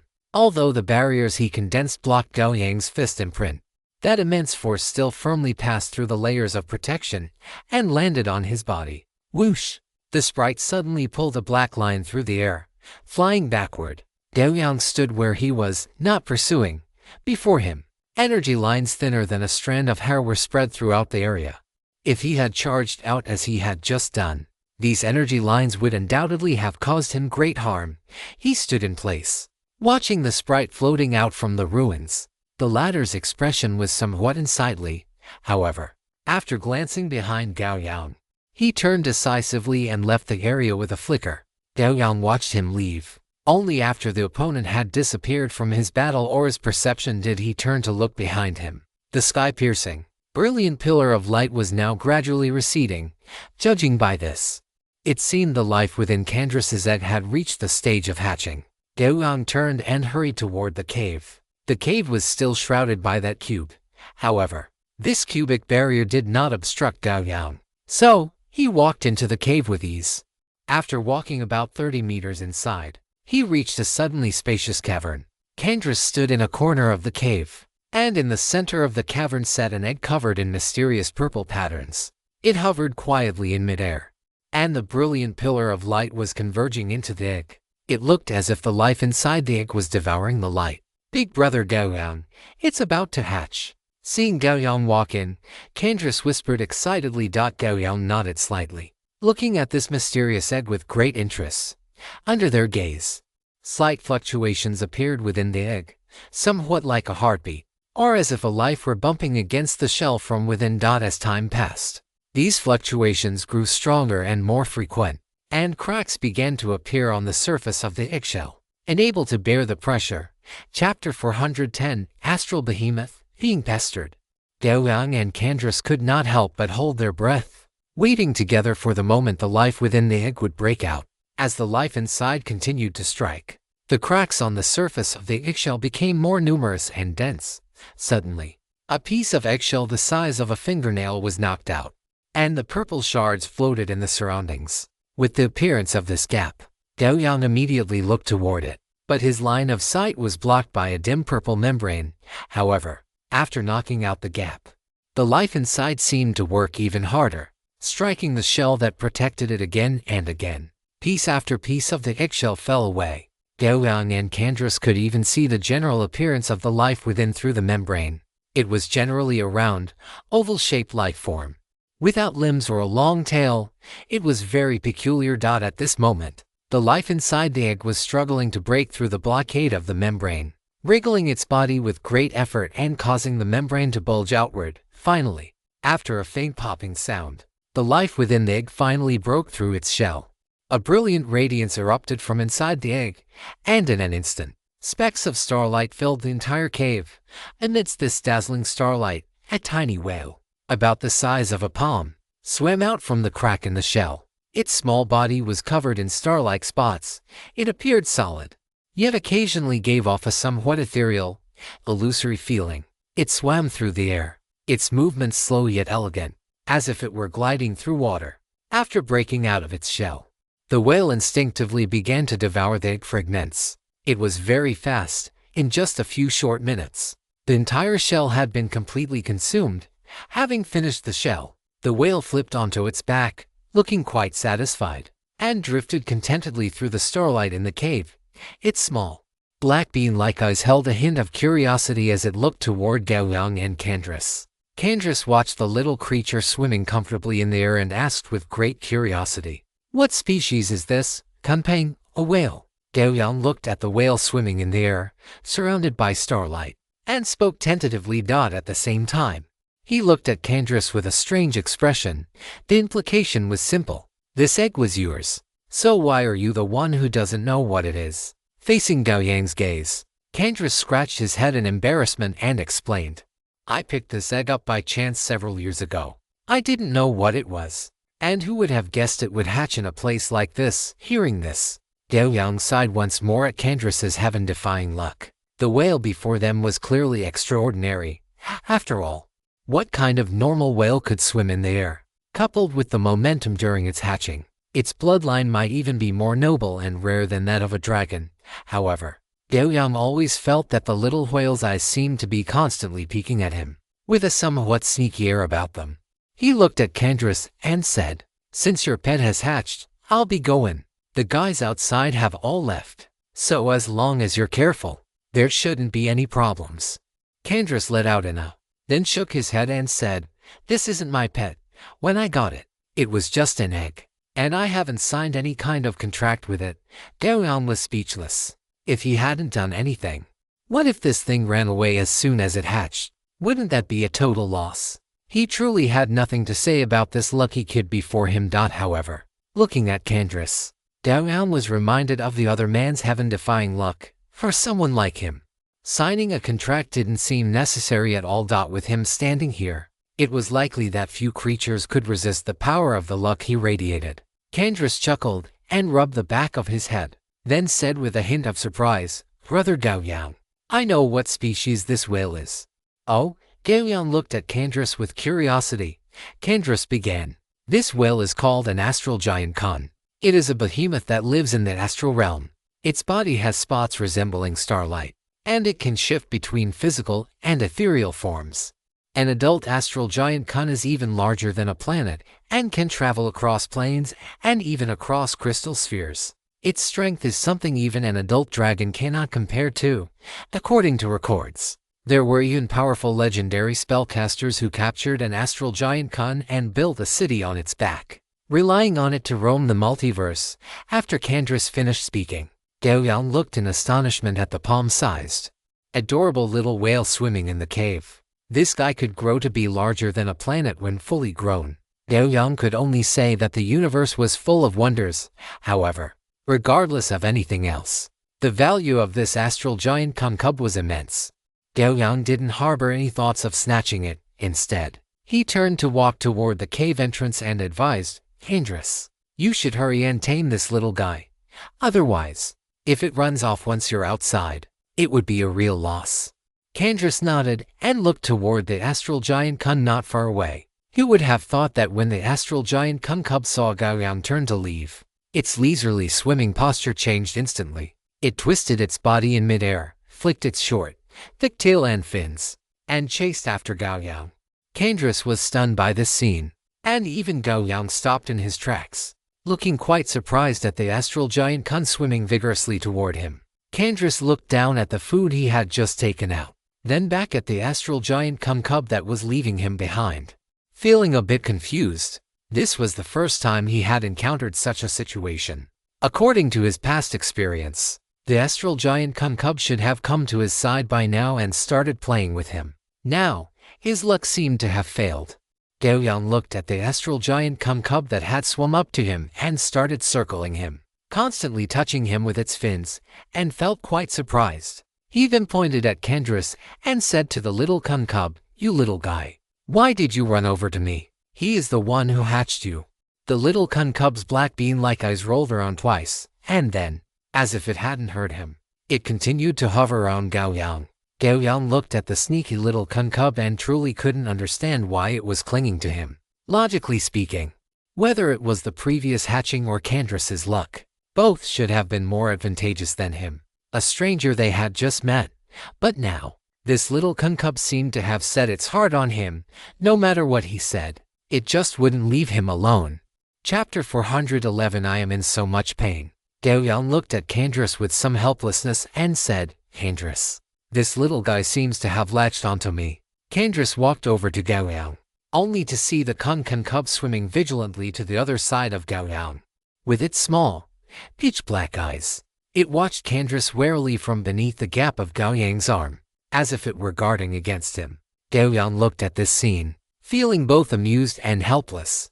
It had only just hatched, yet it already possessed so much cunning. If it were to grow any larger, what would that even be like? However, while this Khan cub had its wits about it, there really wasn't much to it. Did it not know that Gao Yang and Candace were on the same side? Gao Yang reached out and grabbed the Khan cub, and to the cub's shocked expression, handed it over to Candace. Heaven knows how this Khan cub managed to express shock, but Gao Yang could clearly see the shock within its small, black bean-like eyes. Candace looked at the Khan cub that Gao Yang was handing over, but he did not reach out to take it. Instead, he shook his head and said quite casually, "Brother Gao Yang, since this astral giant Khan likes following you, then let it follow you." Gao Yang naturally could not agree to this. Don't let the small size of this little fellow fool you. Its future potential was incredibly exaggerated.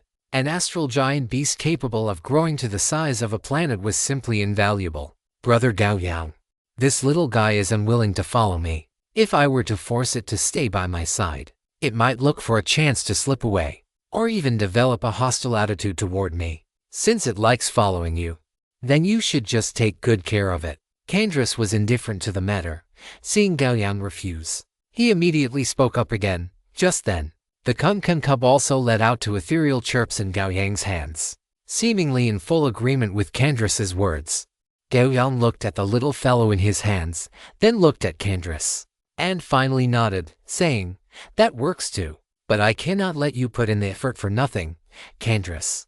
Tell me what you need, and I will trade it to you." Candace sighed slightly. After thinking for a moment, he said quite tactfully, "Brother Gao Yang, do you think I would be lacking in money or items? To be honest, I have two more eggs like this one, but they don't seem to be hatching. So, I didn't bring them with me. As for other things, I have more than I could ever use. Can you understand the pain of being able to pick up magic crystals just by walking?" Gao Yang. That was truly painful indeed. He believed that there were certainly many people who would be willing to live in such pain for their entire lives. Candace looked at Gao Yang's slightly speechless expression and felt a secret sense of delight. He then said, "Brother Gao Yang, how about this? When I need your help in the future, you can just come and assist me. How does that sound?" This time, Gao Yang did not hesitate and nodded solemnly. He might be lacking in other areas, but when it came to combat, he certainly had no issues at all. This was only because Candace was a guy blessed with extreme luck. If it were anyone else, even if this astral giant Kun were unwilling, it would have been taken away by its original owner and would never have fallen into Gao Yang's hands. As for the reason, it was naturally because this little fellow possessed infinite possibilities in the future. It was a truly priceless treasure. After resolving the issue of the Kun cub's ownership, Candace looked at the astral giant Kun lying in Gao Yang's hands like a salted fish and suggested, "Brother Gao Yang, give this little guy a name." "A name?" Gao Yang looked at the cub in his hands, and the figure of an old friend suddenly appeared in his mind. It was an evening with a sunset as red as blood, and his old friend was busy with his favorite business of stir-frying rice noodles. With a basketball placed at his feet, Gao Yang had once warned this old friend not to add chicken essence when stir-frying noodles, but his advice was not taken seriously, and the result was that this old friend never appeared again. That familiar spot was eventually replaced by an inanimate basketball. So, should he call it Kun? No, that would be far too offensive. Gao Yang thought for a moment, sighed slightly, and said, "This little guy has such a big head. Why don't we call it Fatty Head?"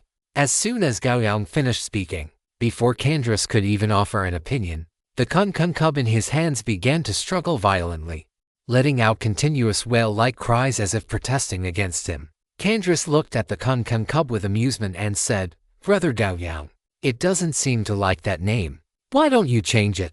Then do you have any good suggestions? How about calling it Xingyu? Look at the starlight spots on its body. They are so beautiful, just like the starry sky." The Kun cub stopped struggling. It looked at Candace with satisfaction, highly approving of this person's naming skills. Xingyu. Gao Yang's face darkened. That name wouldn't pass censorship if shouted out loud. Was this guy trying to get him into trouble? Gao Yang thought for a moment, shook his head, and said, "That name is absolutely out of the question. Forget it. Let's just call it Xinghui. It fits its identity well enough." Xinghui. That's also quite good. Candace nodded in approval. As for the Kun cub, it stopped struggling as well. As long as it wasn't called Fatty Head, everything was fine. "All right, that's settled then. From now on, your formal name is Xinghui, and your nickname is Fatty Head." Gao Yang brought the Kun cub in front of him and made the decision while looking at its black bean eyes. The Kun cub flapped its tail vigorously twice, indicating a stern protest. But clearly, the protest was invalid. Gao Yang let it go, allowing it to swim freely on its own. Afterward, he looked at Candace and asked, "Now that Fatty Head has hatched, is there anywhere you want to go next? I can go with you." He still felt a bit guilty, so he wanted to see if there were any inheritance sites Candace wanted to visit. With his combat power, he should be able to save him a lot of time. Candace shook his head. He didn't have any particular inheritance sites he wanted to visit. Or rather, He had always been a person who went with the flow. Wherever he went, good fortune would follow him. Seeing this, Gao Yang stopped insisting and turned to walk toward the cave entrance. Seeing this, the Kun cub hurriedly swam its round body to catch up with Gao Yang. As for Candace, he followed along as they walked outside. The two of them and the Kun emerged from the cave, and the other participants were nowhere to be seen. Gao Yang looked at Candace and said, "For the next period of time, I will be staying near that lake of eternal frost in the frozen forest. If you need any help, you can come find me there." "Understood, big brother Gao Yang," Candace readily agreed. Seeing this, Gao Yang took a few kello fruits from his inventory and handed them to Candace, saying, "This is from a fruit tree I planted myself. The fruit tastes quite good, so give it a try. Once this event is over, I will send you some more." Candace took the kello fruits from Gao Yang, a look of disbelief appearing in his eyes. "Big brother Gao Yang can even grow fruit trees," Gao Yang explained. "It is a transcendent plant. As long as you ensure a supply of energy, it grows on its own. I haven't had to worry about anything else." Candace nodded to show he understood. He then put the kello fruits away and said with a smile, "Thank you, big brother Gao Yang." "Don't call me big brother Gao Yang. Just call me Gao Yang," Gao Yang said, raising an eyebrow. Being called big brother Gao Yang felt truly uncomfortable to him. Candace hesitated for a moment, but decided not to insist, changing his tone to say, "All right, big brother Gao." Gao Yang looked at him and decided not to correct him further. That form of address would suffice. Wu just then, the astral giant Kun Fatty swam over to Gao Yang's hand, repeatedly bumping its large head against his palm. Looking somewhat impatient, Gao Yang looked down at it, and for some reason, he understood Fatty's thoughts quite easily. He took another kello fruit from his inventory, released a wisp of sword energy from his fingertip to neatly slice it in half, and then said, "You want to eat a kello fruit?" Fatty wiggled its body up and down excitedly, even letting out an enthusiastic whale song. "But you don't even have teeth, and you just hatched. Can you even digest it?" Gao Yang looked at Fatty's empty, gaping mouth with some concern. Faced with his worry, Fatty proved itself with action. It opened its mouth to its maximum capacity, and the kello fruit in Gao Yang's hand flew toward its mouth. As it flew, the kello fruit continuously shrank until it finally disappeared completely into Fatty's mouth. Fatty swallowed the fruit, looking very satisfied, and even let out a joyful whale song. Gao Yang and Candace watched the entire feeding process, feeling a sense of awe. As expected of an astral giant Kun, it had only just broken out of its shell. Yet it already possessed so many unique abilities. It was hard to imagine what kind of formidable power it would possess once it reached adulthood. After eating the kello fruit, Fatty grew sleepy. Its body began to turn translucent, eventually forming a shape that seemed to be made entirely of starlight. It bumped into Gao Yang's arm, and Gao Yang did not dodge, letting it collide with him. Like a drop of water merging into a lake, it caused not a single ripple. The Kun cub merged directly into Gao Yang's arm, eventually forming a cartoon pattern of an astral giant Kun on the skin of his forearm. Gao Yang held his arm up to his eyes. He could feel that if he wanted to, he could immediately expel Fatty from his body, and if Fatty wished, it could also emerge from Gao Yang's arm at any time, returning to its physical or starlight form. What a convenient ability, Gao Yang remarked as he lowered his arm. The Kun cub had fallen asleep. Candace pointed in a random direction and said, "Big brother Gao, I will be taking my leave now. I feel that direction should hold some benefits for me, so I won't take up any more of your time." With that, he walked quickly in the direction he had chosen. Gao Yang watched Candace leave until he was out of sight, then turned and headed toward the Lake of Eternal Frost. Chapter 412. Negotiations with the two-headed ice dragon roar. An angry dragon roar echoed across the Lake of Eternal Frost. A freezing ray as thick as a water barrel erupted, shooting toward the fleeing figure in the distance. However, that figure seemed to have eyes in the back of his head. He dodged the freezing ray with ease and quickly disappeared into the frozen forest. At the edge of the Lake of Eternal Frost, the massive two-headed ice dragon, with a wingspan of over 100 meters, landed heavily on the ice, causing a web of cracks to form beneath it. Its two heads spewed out massive currents of freezing air, Below the neck of one of the heads was a deep wound that had sliced halfway through, and hot dragon blood dripped from it, freezing into ice crystals before it could even hit the ground. The entire dragon looked incredibly irritable. Irritability was a given. Anyone would be driven to madness if a tiny ant kept coming to their doorstep to provoke them every few days, only to turn tail and run the moment things got serious. This torture of being unable to hit or catch the target would make anyone furious. Gao Yang did not go far after entering the frozen forest. He soon stopped to rest. Over the past week, he had fought the two-headed ice dragon 5 times, and the creature had never once stepped a foot outside the lake of eternal frost. Even this time, when Gao Yang and the two-headed ice dragon had truly clashed and he had nearly severed one of its heads, the dragon had not left the lake. This forced Gao Yang to wonder if the two-headed ice dragon was restricted by some kind of rule that prevented it from leaving the lake of eternal frost. If that were the case, the creature must surely loathe this feeling of being imprisoned. Gao Yang narrowed his eyes slightly as thoughts began to surface in his mind. Whether these thoughts could be realized, however, remained to be seen. But it did not matter. He still had time. If he could truly pull it off, it would count as the greatest harvest of this inheritance land event. Even surpassing the god-slaying treasure chest, it would even outweigh the value of the astral giant Kun. After all, the current astral giant Kun was just a newly hatched cub. It would take a long time before it could grow to the point where it could truly assist Gao Yang. As he spoke, the astral Kun pattern on Gao Yang's left arm stirred, and then Pangtu, shimmering with starlight, emerged from his arm. Over the past week, Pangtu had eaten 1 kilo fruit every day, yet its size was only a tiny bit larger than when it had first hatched. In fact, if Gao Yang had not been observing it closely, he would not have even noticed the change in Pangtu's size. At this rate of growth, if the astral Kun wanted to reach adulthood, the time required would likely be measured in centuries, although, barring any accidents, Gao Yang would still be alive and well by then. However, that duration was truly a bit too long.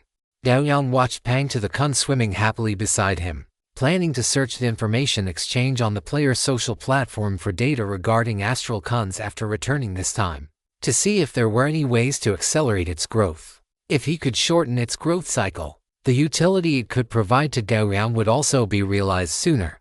The astral Kun was a powerful existence capable of traveling across planes and even across crystal walls. In the future, if Gao Yang wanted to travel to other planes, besides using the Multiverse Network's teleportation, he would likely have to rely on this ability of the Kun. This was because the Multiverse Network's teleportation was directional, and there were some places that the network could not teleport him to directly. In such cases, he would need to possess the ability for cross-plane travel himself. That was right. Gao Yang was referring to the Plane Guardian Association. He had yet to obtain a method to reach the Plane Guardian Association, let alone travel there via the Multiverse Network. The Saint Gold world was still waiting for him. If he could obtain the ability for cross-plane travel as soon as possible, he could go sooner to find a suitable world for the Saint Gold world to survive in. Gao Yang placed one hand on his chest, feeling the strong and powerful beating of his heart, and whispered, "Yiglet, don't worry. I will definitely save the survivors of the Saint Gold world." Woo. Pangtu the Kun nuzzled against Gao Yang's hand, emitting a low cry. After these few days of getting along, Gao Yang had roughly figured out why he could communicate with Pangtu without barriers. Ultimately, it was due to the astral Kun's ability. According to Pangtu's explanation, its bloodline inherently possessed the ability of mental communication. Through this mental communication, it could converse with the vast majority of intelligent life forms, somewhat similar to the Buddhist ability of reading minds. Of course, besides this mental communication ability, as an astral Kun, Pangtu had many bloodline abilities, but most were not yet activated because it was only a hatchling. As it gradually grew, these abilities would slowly unlock. Gao Yang took out a kelo fruit, placed it in front of Pangtu the Kun, and said, "So, Xinghui, you should be able to communicate with that two-headed ice dragon, right?" Pangtu the Kun first swallowed the kelo fruit, then pondered for a moment before nodding with a hint of uncertainty. Having received a positive reply from Pangtu the Kun, a smile appeared on Gao Yang's face. If communication was possible, then the most important link in his next plan would be resolved. Thinking of this, Gao Yang stroked Xinghui's large head and said with a smile, "Xinghui, my dear, I will have to rely on your efforts later." Xinghui raised its head, staring with its small, black bean-like eyes, looking at Gao Yang in a cute and confused manner, not quite understanding what he meant. But it did not need to understand. The next afternoon, Gao Yang arrived at the eternal frozen lake once again, before he had even landed on the ice. The two-headed ice dragon's massive body had already shattered the solid ice and appeared above the eternal frozen lake. As the saying goes, enemies are especially jealous when they meet. At this moment, the look in the two-headed ice dragon's eyes as it stared at Gao Yang perfectly illustrated this.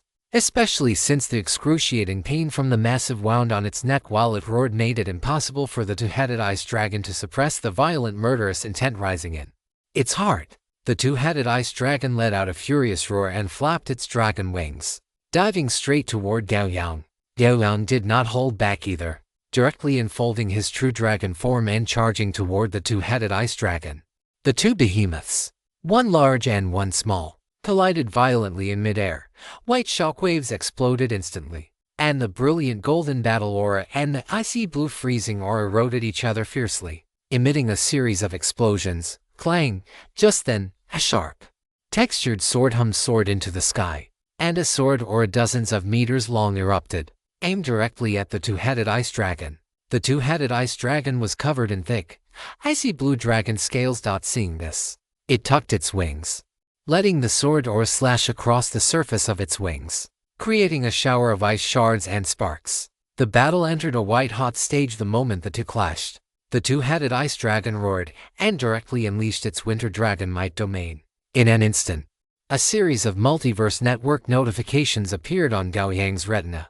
Gao Yang did not pause for even a second. The moment the two-headed ice dragon unleashed its winter dragon might, he directly activated his lethal attack. A piercing screech erupted from the tip of the black obsidian sword as he slashed down ferociously. The black obsidian did not pause in the slightest, striking the dragon scales on the two-headed ice dragon's chest. The power contained within the black obsidian and his incomparably brilliant will merged into one, transforming into a force capable of splitting mountains and seas as it slammed into the two-headed ice dragon's body. The two-headed ice dragon's massive body was sent flying backward uncontrollably, and its two large dragon heads spat out hot, scalding dragon blood. The winter dragon might domain was forcibly interrupted by Gao Yang. Gao Yang held the black obsidian, performed a sword flourish, stomped the air until it exploded, and charged toward the retreating two-headed ice dragon. Having fought the two-headed ice dragon so many times, if he were still unprepared for such a major move, he might as well just smash his head against the ice and die. What Gao Yang had been waiting for was this very moment when the two-headed ice dragon unleashed its winter dragon might domain. Before the judgment could take effect, he unleashed his strongest current attack, directly interrupting and knocking back the two-headed ice dragon's assault. While the two-headed ice dragon was still flying backward, Gao Yang had already caught up. His right leg was wrapped in lightning and flame battle aura so dense it had almost become tangible. Under the two-headed dragon's furious gaze, Gao Yang kicked the protruding breastbone of the two-headed ice dragon. Energy erupted.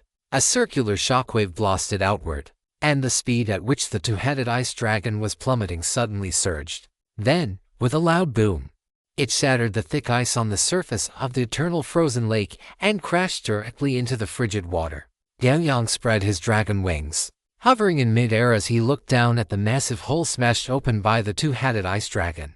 A moment later, the two-headed ice dragon broke through the ice surface and appeared before Gao Yang once again.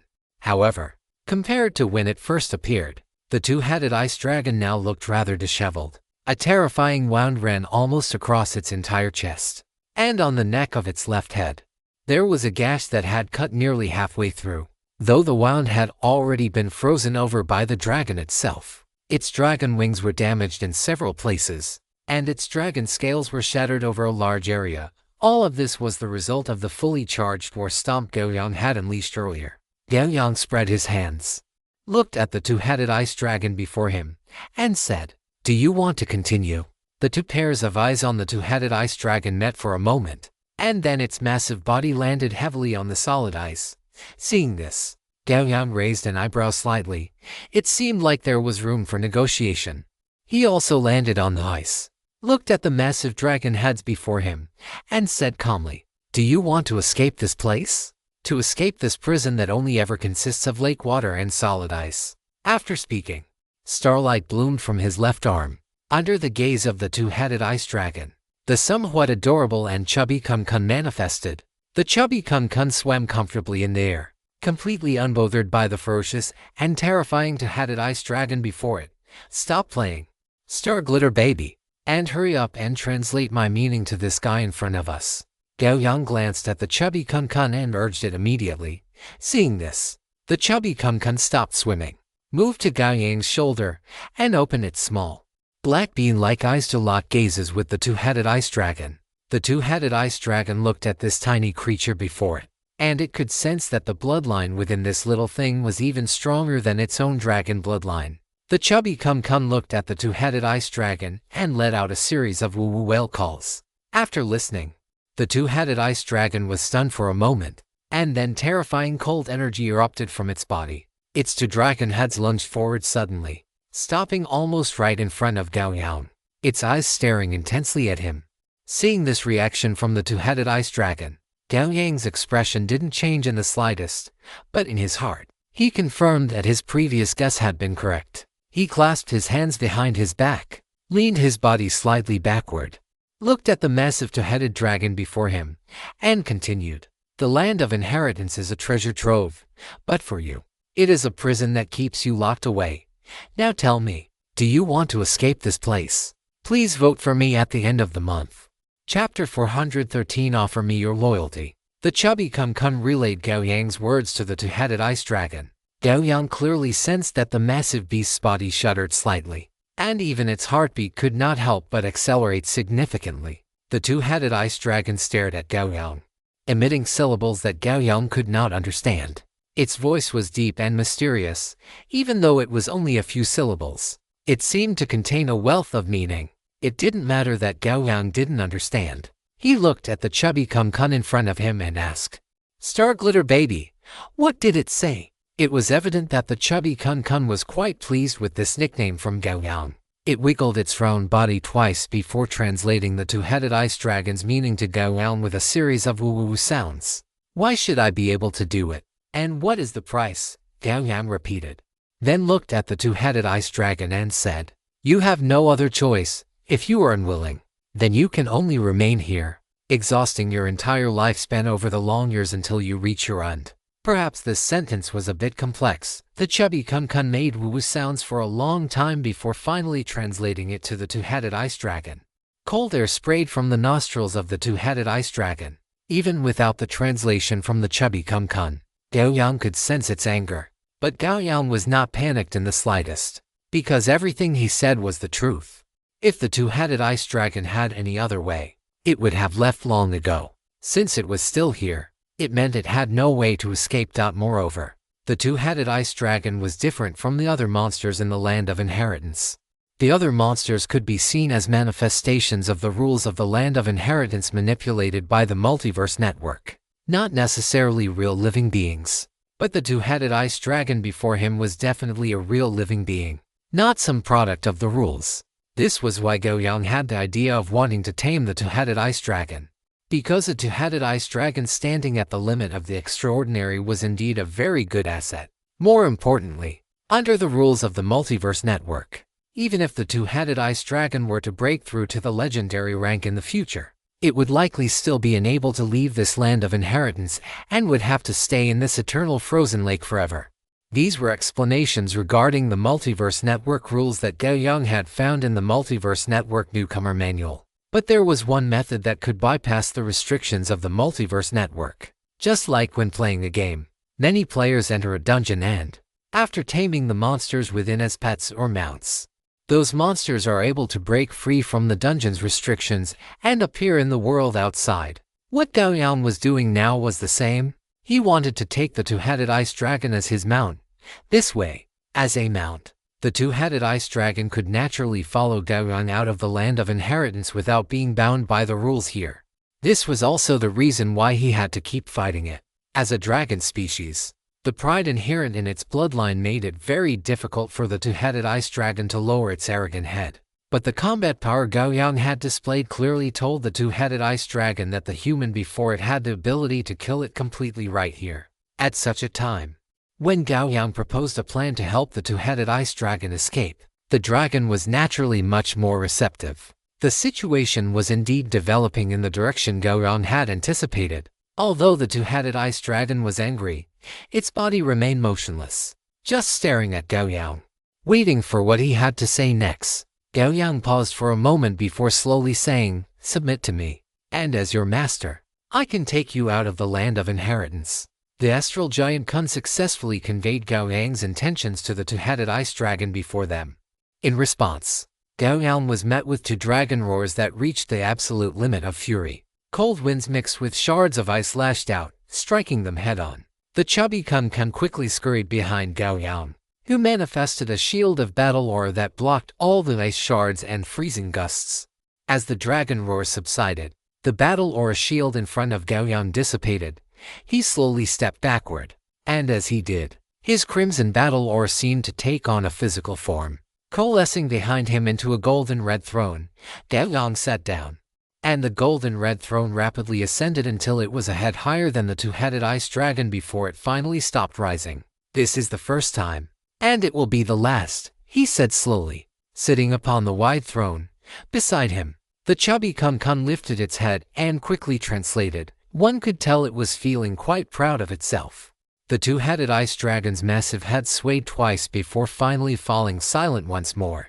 "You are strong, but surely you can see that I am stronger than you, and younger as well. In the parlance of my homeland, I have a boundless future and infinite potential. Submitting to me will not be a waste of your talents. Or, you could look at this. This is an astral giant Kun. Its strength as an adult surpasses even that of a dragon. Yet it stays by my side.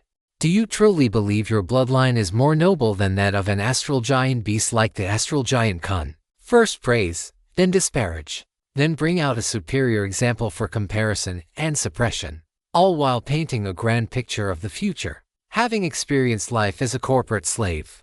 Gao Yang could spout such manipulation tactics with ease. After Gao Yang finished speaking, the chubby Kun looked down at the two-headed ice dragon with its black bean-like eyes. It haughtily puffed a stream of starlight from the blowhole atop its head before relaying Gao Yang's words to the dragon. The two-headed ice dragon's two pairs of icy blue vertical pupils stared at the astral giant Kun. Showing no reaction, Gao Yang ignored it and continued, "For so many years, the land of inheritance has opened countless times. Yet you have been unable to leave this place. It is foreseeable that once I leave this land of inheritance, I will not return. In that case, even if the land of inheritance opens again, you would have to wait another 100 years. Furthermore, there is no guarantee that someone like me, someone stronger than you who is also willing to take you out of here, will appear again. Whether you submit or not is your own decision. But I do not have much time." After the chubby Kun relayed the message to the two-headed ice dragon, it flopped down onto Gao Yang's lap, waiting alongside him. Time ticked away second by second. The two-headed ice dragon's icy blue pupils were filled with conflict. Emotionally and by bloodline, it was unwilling to submit to a frail human, even if this human was powerful. But its reason told it that the human before it was right. It had witnessed the opening of the land of inheritance 3 times and was already an adult dragon. Yet no one had ever been able to inflict such damage upon it as this man had. By the time the land of inheritance opened again, it would have transitioned from adulthood to its prime. While its strength would grow slowly with the accumulation of time, it would mostly be an accumulation of experience and ability. It was not certain that by then, there would be another existence like the person before it who would have any interest in taking it out of this stand lake of eternal frost. If not, perhaps there never would be again. Whenever the two-headed ice dragon thought about being trapped in this stand lake of eternal frost forever, a surge of violent rage rose from the depths of its heart. It had been here since it was still a dragon egg. Nearly 200 years had passed, and it was still here, with no hope in sight. Not to mention other members of its own kind. It hadn't even seen any other creatures that were remotely dragon-like. And now, hope had been placed right before it. Whether to crush that hope with its own hands or to accept it was a choice it had to make. Gao Yang watched the two-headed ice dragon coldly. Several minutes had passed. It seemed his plan this time was going to fail. He sighed inwardly, and then slowly stood up from the wide throne. The two-headed ice dragon's two pairs of pupils flickered imperceptibly. After Gao Yang stood up, its massive body slowly descended. Its dragon wings spread out, and both heads lowered simultaneously until its body was pressed completely against the ice, presenting itself before Gao Yang in a prostrate posture. A soft moan escaped its throat, and an ancient dragon language echoed in Gao Yang's ears. This time, Gao Yang understood it without needing the kun to translate. The meaning of the dragon language was, Master. Gao Yang took a step, and a staircase of battle aura extended from the throne all the way to the front of the two-headed ice dragon. He walked down from the throne, his stature of less than 2 meters appearing immensely tall at this moment. Look at me, and offer your loyalty. The two-headed ice dragon let out a roar, and then, as if resigning itself to fate, an icy blue magic circle rapidly formed between its two dragon heads. As two drops of dragon blood, bright as fresh blood, merged into it. The circle erupted with a brilliant light before rapidly shrinking and flying before Gao Yang. Gao Yang did not reach out, instead looking at the system prompt. System prompt. The two-headed ice dragon, Adelivir, has offered you its loyalty. Do you accept its allegiance and become its master? Seeing the system prompt, Gao Yang then reached out and pressed his hand onto the magic circle before him. As Gao Yang pressed his palm down, the magic circle erupted with another blinding light. A few seconds later, the light dissipated, and the magic circle vanished from before Gao Yang. Gao Yang felt a sensation and looked at the back of his left hand. With a thought, a complex circular magic circle appeared on the back of his hand. Looking at this circle, Gao Yang could feel that if he so desired, the two-headed ice dragon before him, which stood at the limit of the extraordinary, would die without warning. Gao Yang moved his mind, and the magic circle on the back of his hand faded and disappeared once more.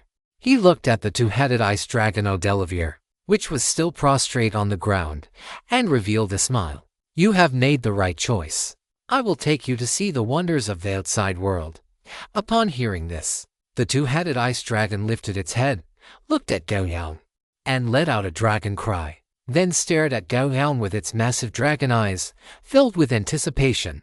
After signing the master-servant contract, the two were now capable of communicating with each other. However, after understanding the question posed by the two-headed ice dragon, the expression on Gao Yang's face was truly difficult to maintain. But once he considered that this big guy was now his mount, as its master, he naturally had to secure some benefits for his servant. Thus, he spoke up. There are many dragons in the outside world. Once you see a dragon you like, or even other species, as long as the other party is willing, you can go and engage in in-depth exchanges. Yes, that is correct. The question raised by the two-headed ice dragon, Adelivir, was that it wanted to reproduce the kind that it wanted very, very much. Oh my, the release order was messed up. So I had to modify it. It was released early today. By the way, asking for some monthly vote. Chapter 414. The end of the inheritance grounds. After receiving Gao Yang's reply, the two-headed ice dragon appeared very excited, and even the sense of loss from submitting to a human quickly vanished without a trace. It excitedly spread its wings and flapped them a few times, instantly whipping up a gale on the ice surface. Fatty Kun hurriedly turned its body into a spectral form, otherwise, its small frame might have been blown away to who knows where.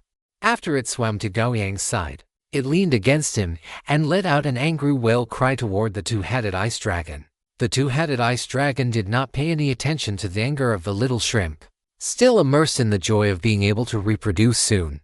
Watching the two-headed ice dragon's performance, Gao Yang couldn't help but sigh. The two-headed ice dragon, Adelivir, was truly simple-minded. Having stayed in the inheritance grounds for so long, it had rarely come into contact with the outside world. Although it had lived for quite a long time, its experience and knowledge were severely lacking. This was also an important reason why Gao Yang was able to subdue it. If it were in the outside world, an existence like the two-headed ice dragon would basically never submit to someone whose strength was roughly equal to its own. However, if it weren't for this factor, Gao Yang would never have had the idea of wanting to subdue the two-headed ice dragon. The inheritance grounds have not ended yet. You continue to stay in this eternal frozen lake. As for the injuries on your body, With your physique, you should be able to heal yourself. Although Gao Yang said this, he still took a large pile of kello fruits from his inventory and placed them in front of the two-headed ice dragon. These were earthy yellow kello fruits, which had a certain effect on the recovery of injuries. As for other healing items, Gao Yang had not prepared any. After gaining the ability Indestructible through 10,000 calamities, he rarely used those healing items anymore. As long as he had battle chi and energy, the injuries he sustained would recover very quickly. The two-headed ice dragon looked at the fruits in front of Gao Yang. It could feel the abundant energy within them, so it did not hesitate, reaching out its two large heads to split the pile of kello fruits in front of Gao Yang equally and swallow them. Although the two-headed ice dragon shared one body, they were, after all, two heads. While their general thoughts tended to be the same, there were still some subtle differences, just like now, when facing food.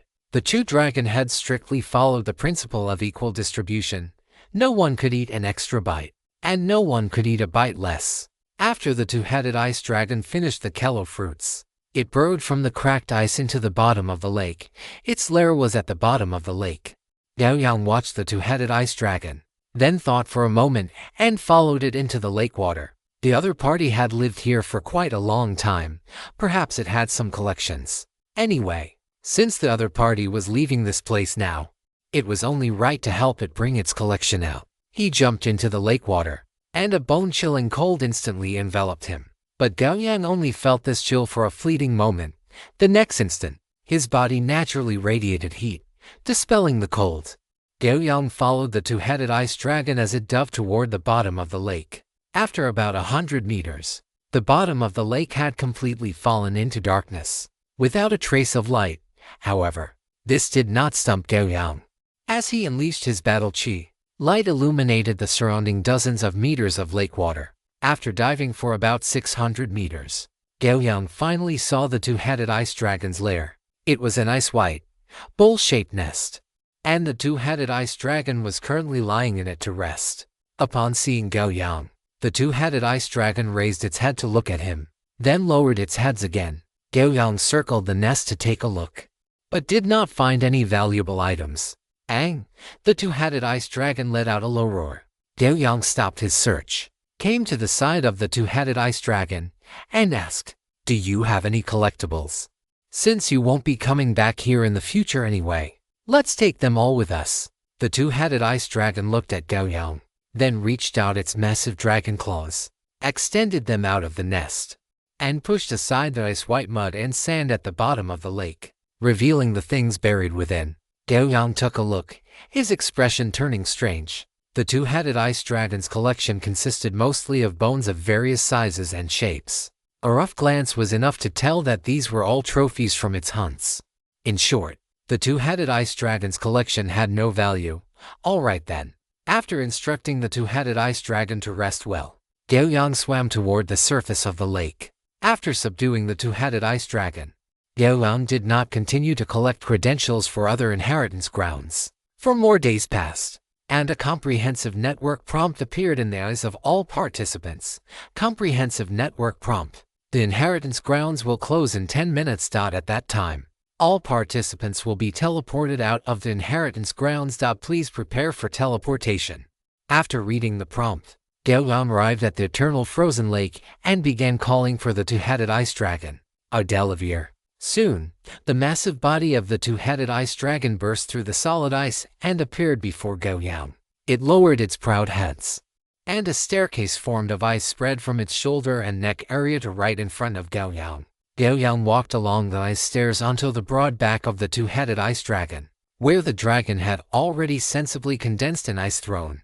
After Gao Yang sat down, the two-headed ice dragon raised its heads, and immediately, its massive dragon wings flapped, and it soared into the sky in an instant.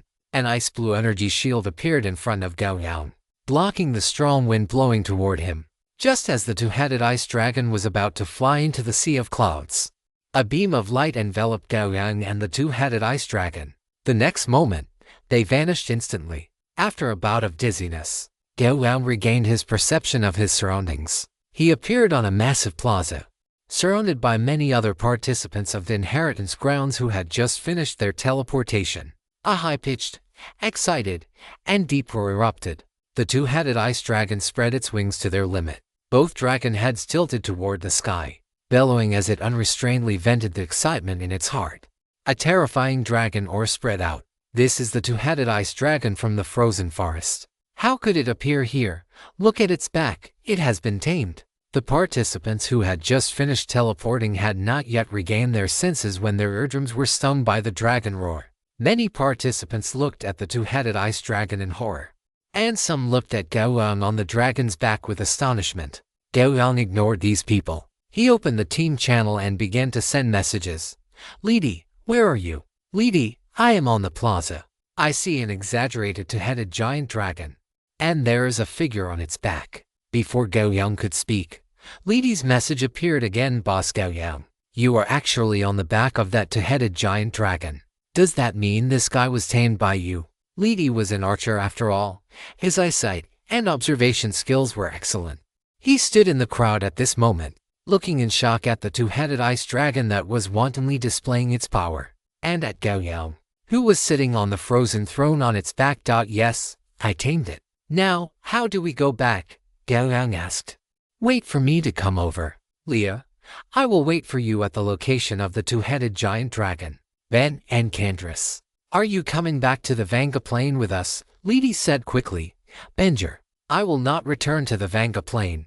I still have things to do. So, I will leave first." Candace, I am not far from Brother Gao. I will go back to the Vanga Plain with you guys." Gao Yang looked at the conversation in the team channel, scanned the area, and then saw Candace shrinking his shoulders in the crowd.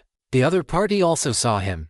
Their eyes met, and Candace smiled. Soon, Lidi arrived at Gao Yang's side. Leah did not delay either, arriving shortly after Lidi. At this time, the participants on the plaza had begun to leave one after another.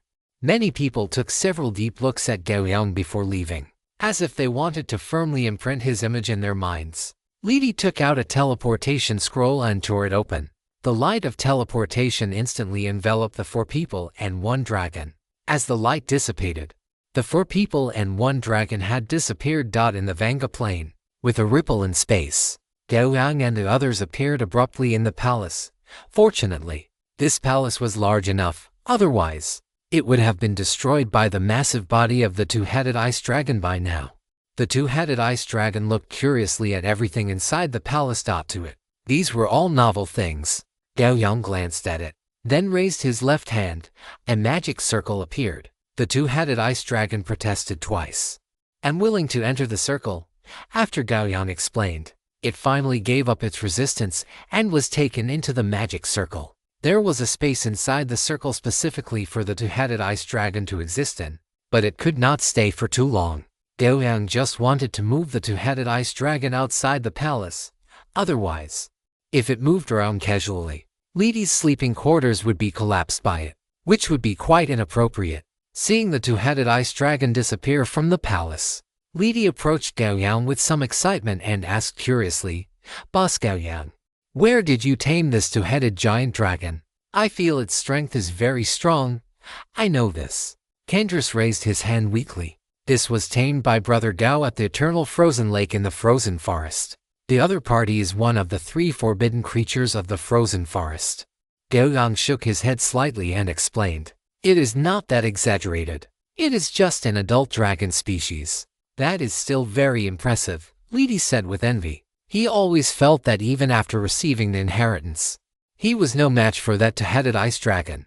The other party would definitely be able to beat the crap out of him very easily. If it did not come out, it could only mean he was clenching too tight. Thinking of this, Lidi's somewhat complacent mindset after receiving the inheritance immediately subsided.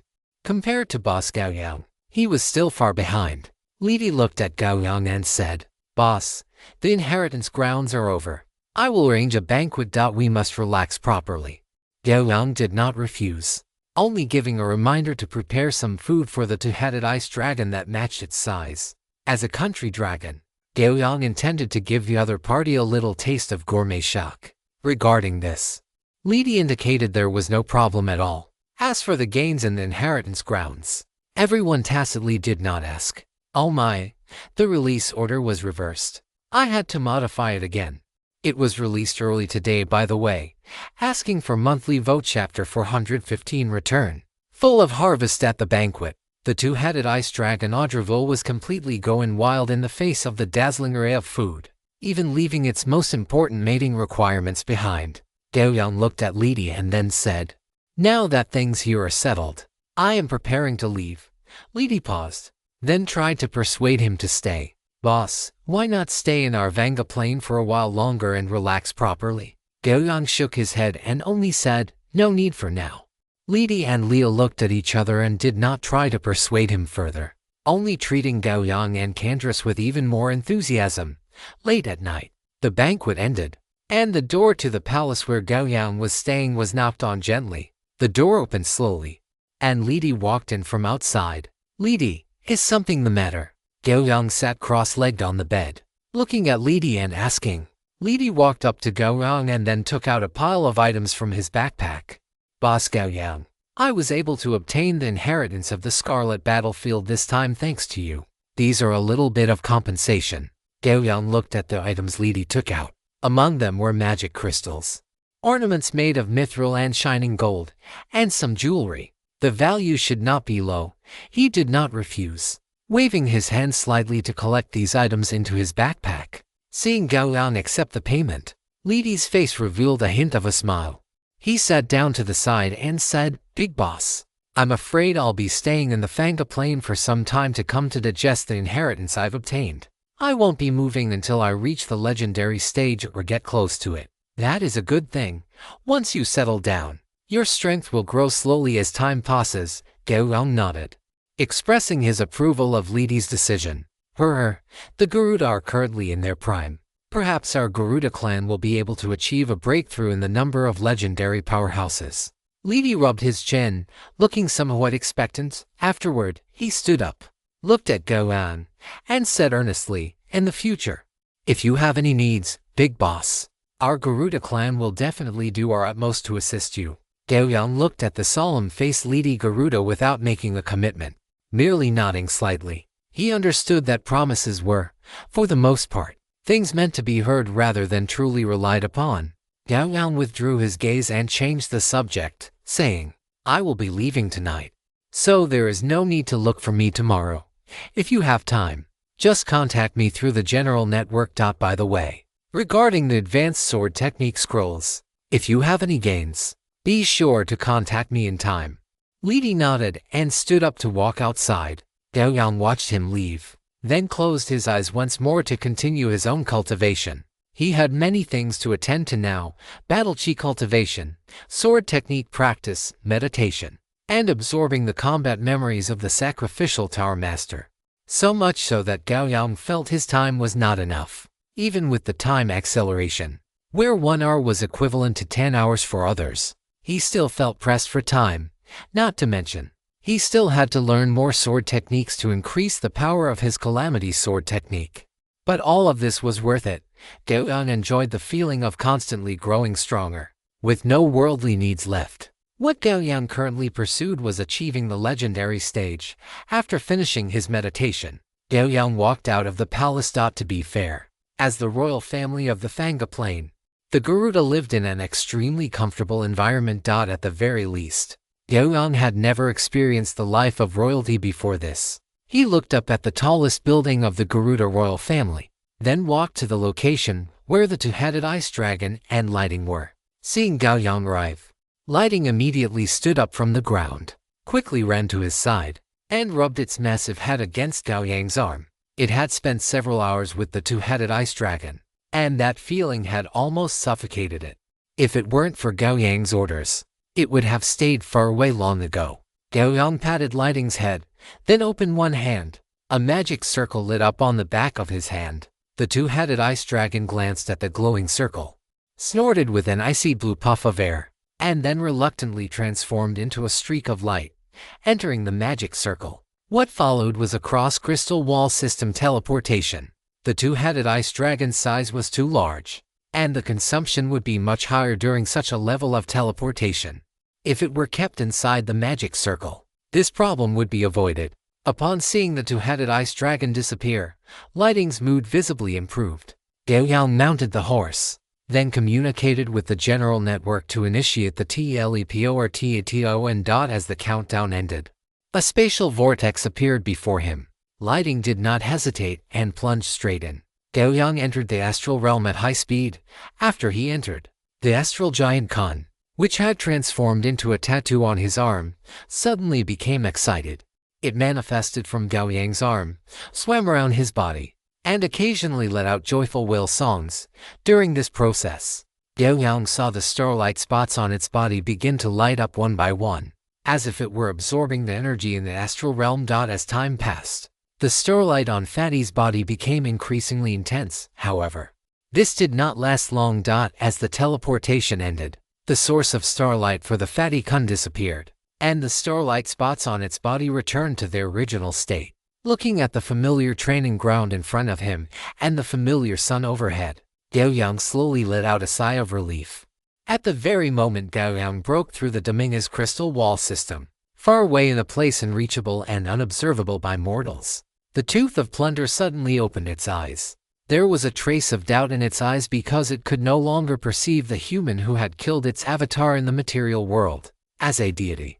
The Tooth of Plunder quickly understood why. The other party was not a native of the Dominguez crystal wall system where it resided, but an outsider who had come from another crystal wall system. As a deity of weak divine power, the Tooth of Plunder had not yet spread its divine name throughout the Dominguez crystal wall system, let alone traveled to other crystal wall systems to spread its name. That was something even some powerful deities could not achieve, let alone a deity of merely weak divine power. The expression of the Tooth of Plunder turned ferocious for an instant, then returned to calm. With only a gritted teeth whisper slowly spreading, General Network. General Network. Gao Yang arrived at the back mountain, opened his palm, and the magic circle appeared. The two-headed ice dragon emerged in the light. It spread its wings and was about to roar, but was immediately stopped by Gao Yang's shout. Earth was currently just a world without transcendence. If the two-headed ice dragon were allowed to act recklessly, the destruction it would cause would be extremely exaggerated. The two-headed ice dragon was somewhat dissatisfied, but in consideration of the delicious food from earlier, it stopped its intention to roar and instead raised its heads to observe the surrounding environment. Soon, its gaze fell upon the 100-meter-tall kello fruit tree. It could feel that the fruit growing on this tree was what it had eaten while healing its wounds earlier. Ang! The two-headed ice dragon let out a low roar and looked at Gao Yang. From now on, you will live in this back mountain and guard this kello fruit tree. You are not allowed to leave here without my permission. Understand? Gao Yang looked at it and continued, as for the future, I will satisfy your requests. Your life will definitely be much more colorful than it was before. The two-headed ice dragon let out another low growl. It tilted one of its heads to look at the clo tree, its intention clear. It wanted to know if it could eat the fruits on the tree. Gao Yang pointed at the fruit tree and said, you don't need to worry about that. The clo tree will give you the ripe fruits to eat. No sooner had he finished speaking than the massive clo tree swayed slightly, as if in response to Gao Yang's words. The two-headed ice dragon nodded its massive head, having no further objections. Gao Yang patted Thunder's thick front hoof, pointed at the two-headed ice dragon, then pointed at himself, and instructed, Thunder, you are the senior here. Remember to properly familiarize Audrival with the rules of this place. Thunder glanced at the two-headed ice dragon and snorted. Only then did Gao Yang wave his hand, signaling them to go rest on their own. Afterward, he walked toward the villa with the chubby Kun. It was currently midday, and the sun was quite bright. The chubby one seemed to like the daytime, as it swam even faster than usual. Upon returning to the villa, everything remained unchanged. Gao Yang sat down in the first-floor living room, letting the chubby Kun explore the villa on its own, while he began to review the gains from his trip to the Land of Inheritance. The greatest gain from this trip to the Land of Inheritance was undoubtedly the enlightenment regarding his own path to legend. Although this enlightenment had not yet manifested, Gao Yang knew what he needed to do moving forward. Additionally, the title God Slayer could also be considered a gain. Of course, the treasure chest dropped by the avatar of the minor deity, Tooth of Plunder, was definitely a high-quality chest. Beyond that, the astral giant Kun and the two-headed ice dragon were also two very important acquisitions. The former was his reliance for future cross-planar travel, while the latter was a means to increase his combat power for the present and a long time into the future. And this increase in combat power would be further extended once the two-headed ice dragon broke through to the legendary rank. Finally, there were the rare metals obtained from the land of inheritance of the mechanical soul, compared to the previous items. This was not as prominent. In addition, there was the Bifang meat that he had already finished eating. The Bifang meat had provided him with over 10,000 points of total battle chi. Now, his total battle chi had reached over 24,000 points, nearly doubling. During this process, his furnace battle chi had become even more scorching, seemingly capable of more than just physical damage, as it now possessed a certain conceptual supernatural burning effect. Of course, during this process, his two unique talents, Immortal Will and Refined Body, had also been strengthened to a certain extent after his successful god slaying. This strengthening was not reflected in the skill descriptions of the two, but was more subtle. For example, Immortal Will became more controllable after slaying the god. Gao Yang had a vague feeling that he could influence the activation probability of the Tyrant Slash. That is to say, if he wanted to, he could make his next attack have a very high probability of being a Tyrant Slash. This did not mean he was actively casting Tyrant Slash, but rather that he had significantly increased the trigger probability of the passive Tyrant Slash. This was extremely effective in combat. Chapter 416. The Legend Promotion Quest with off-the-charts difficulty. Gao Yang took out a golden treasure chest filled with bloody majesty. This was the God Slayer's chest from the Tooth of Plunder. Just as he took a few deep breaths, preparing to open it, a notification from the Comprehensive Network appeared before his eyes. Comprehensive Network notification. Your god-slaying feat has spread throughout the Dominguez Crystal Wall system. Your fame is known to more existences, and you have gained 1 point of legendary reputation. Another point of legendary reputation. Gao Yang looked at the Comprehensive Network notification and understood in his heart that this must be because the participants of the Land of Inheritance had carried out preliminary publicity of his god-slaying feat, which was why new legendary reputation had been generated. It was foreseeable that his legendary reputation would continue to increase over the next period of time. But as for exactly how much it would increase, Gao Yang estimated that it would top out at around 10 or 20 points. After all, legendary reputation was not something common. Its generation inevitably represented the birth of a legendary event worthy of being recorded in history. And just at this moment, several notifications from the Comprehensive Network, shimmering with brilliant golden light, appeared before Gao Yang's eyes. Comprehensive Network important notification. The character has gained legendary reputation, and the path to legend is expanding. Comprehensive Network important notification. During the expansion of the path to legend, the consciousness of this plane and the pen plane consciousness have intervened. Is the character willing to pay a plane core to allow the consciousness of this plane to increase your expansion limit? Gao Yang raised an eyebrow. A familiar feeling enveloped the space he was in. The heavenly Tao of Earth had descended. After sensing this, Gao Yang did not hesitate in the slightest. He took the plane core he possessed out of his inventory and used his consciousness to select yes. The moment the plane core appeared, the astral giant Khan, which had no idea where it had run off to, suddenly appeared by Gao Yang's side, its small, black bean-like eyes staring straight at the plane core in Gao Yang's hand. At the same time, a feeling of extreme longing emanated from it. It wanted to eat this plane core. It would be of great help to its subsequent growth. Gao Yang looked at it and shook his head slightly. If there had been no Comprehensive Network notification, he might have considered giving the plane core to this chubby kun to eat to accelerate its growth. But now, this plane core was more important to him.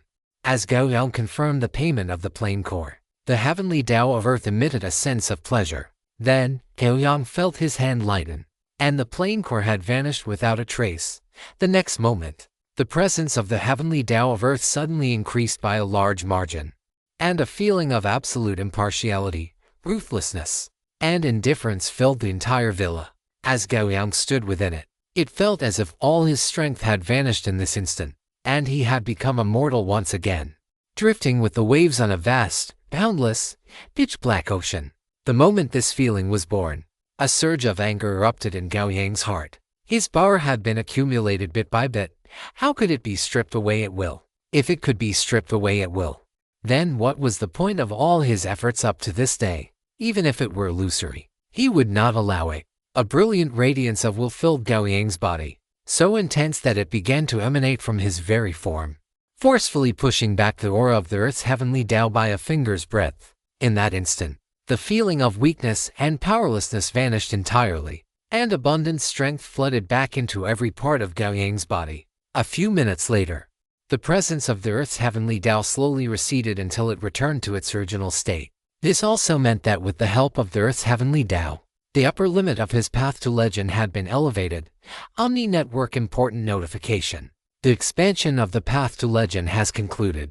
The character has obtained the information for the legendary limited class, unique word God. This has been added to the basic requirements for leveling up to level 20. This requirement may be replaced once the character obtains information for other legendary classes. Omni Network important notification. You have unlocked the Mortal Ascension Quest unique. Path of Legend unique word God. Path of Legend unique word God. Type, Mortal Ascension Quest unique quest rewards. Unlock the unique word God class. Break through the basic class level 20 limit. Quest requirements. 1. Character must be level 19 and have accumulated 5 times the amount of generally XP required to reach level 20. 2.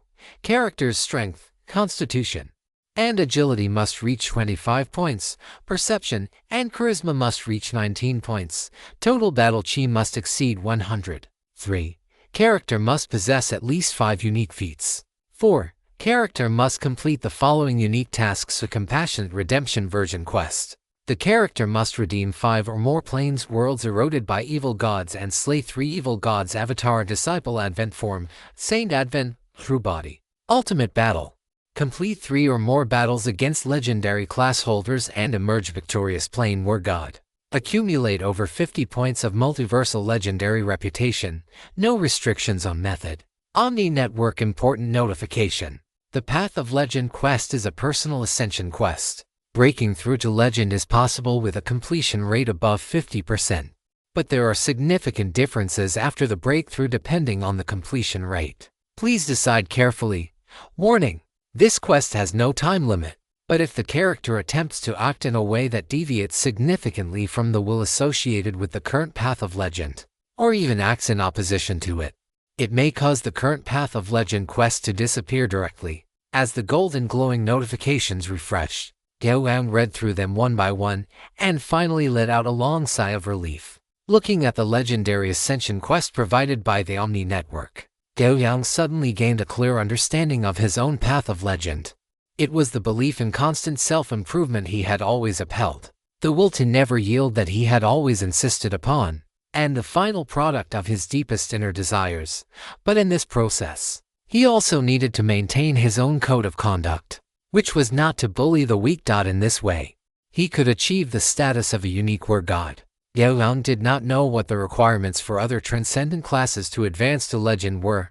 There was no unified standard. However, what kind of normal person's legendary ascension quest requires 3 attributes to exceed 25 points, 2 attributes to reach the mortal limit, mastery of 5 unique feats, and even requires 1 to play the savior 5 times, kill 3 evil gods, and defeat 3 legendary figures while being a lower tier transcendent. Although he did not know the requirements for other classes to advance to legend, that did not stop him from feeling that his legendary ascension quest belonged to the most insane category. Gao Yang carefully examined the legendary ascension quest, pondering the requirements within. Subsequently, he discovered that he could achieve the first and second requirements.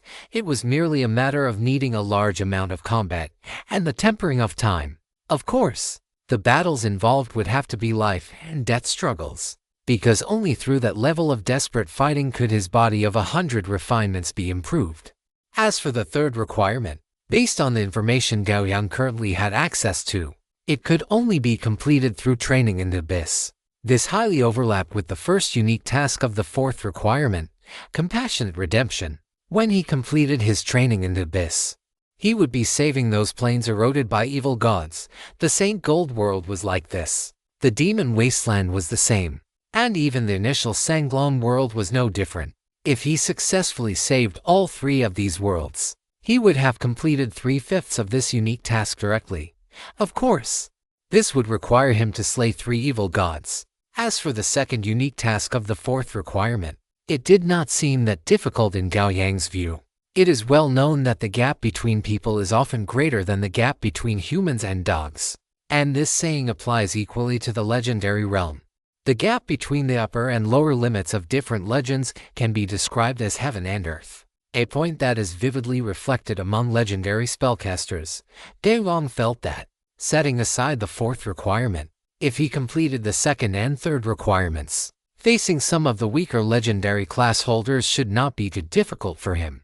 As the saying goes, legend is just a collective term for a realm.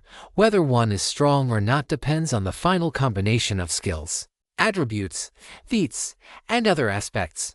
Realm can represent strength, but realm cannot fully represent strength. As for the mention of the completion rate in the second to last note, Gao Yang would not consider it for the time being. He was still very young, and he had plenty of time to climb and walk along this path. If one has no dreams, what is the difference between them and a salted fish?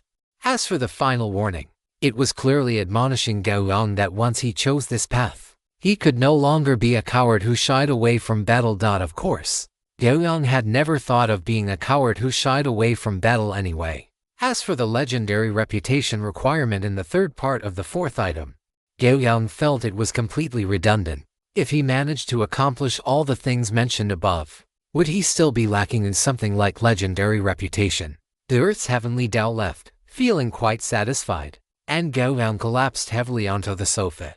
Although resisting the Earth's heavenly Tao had been very cool, the stinging pain that appeared in his brain from time to time now made him look truly disheveled. Fortunately, this was just a case of overusing his willpower. Given a little time, he would recover. After this legendary ascension quest appeared, Gao Yang's heart felt much more at peace.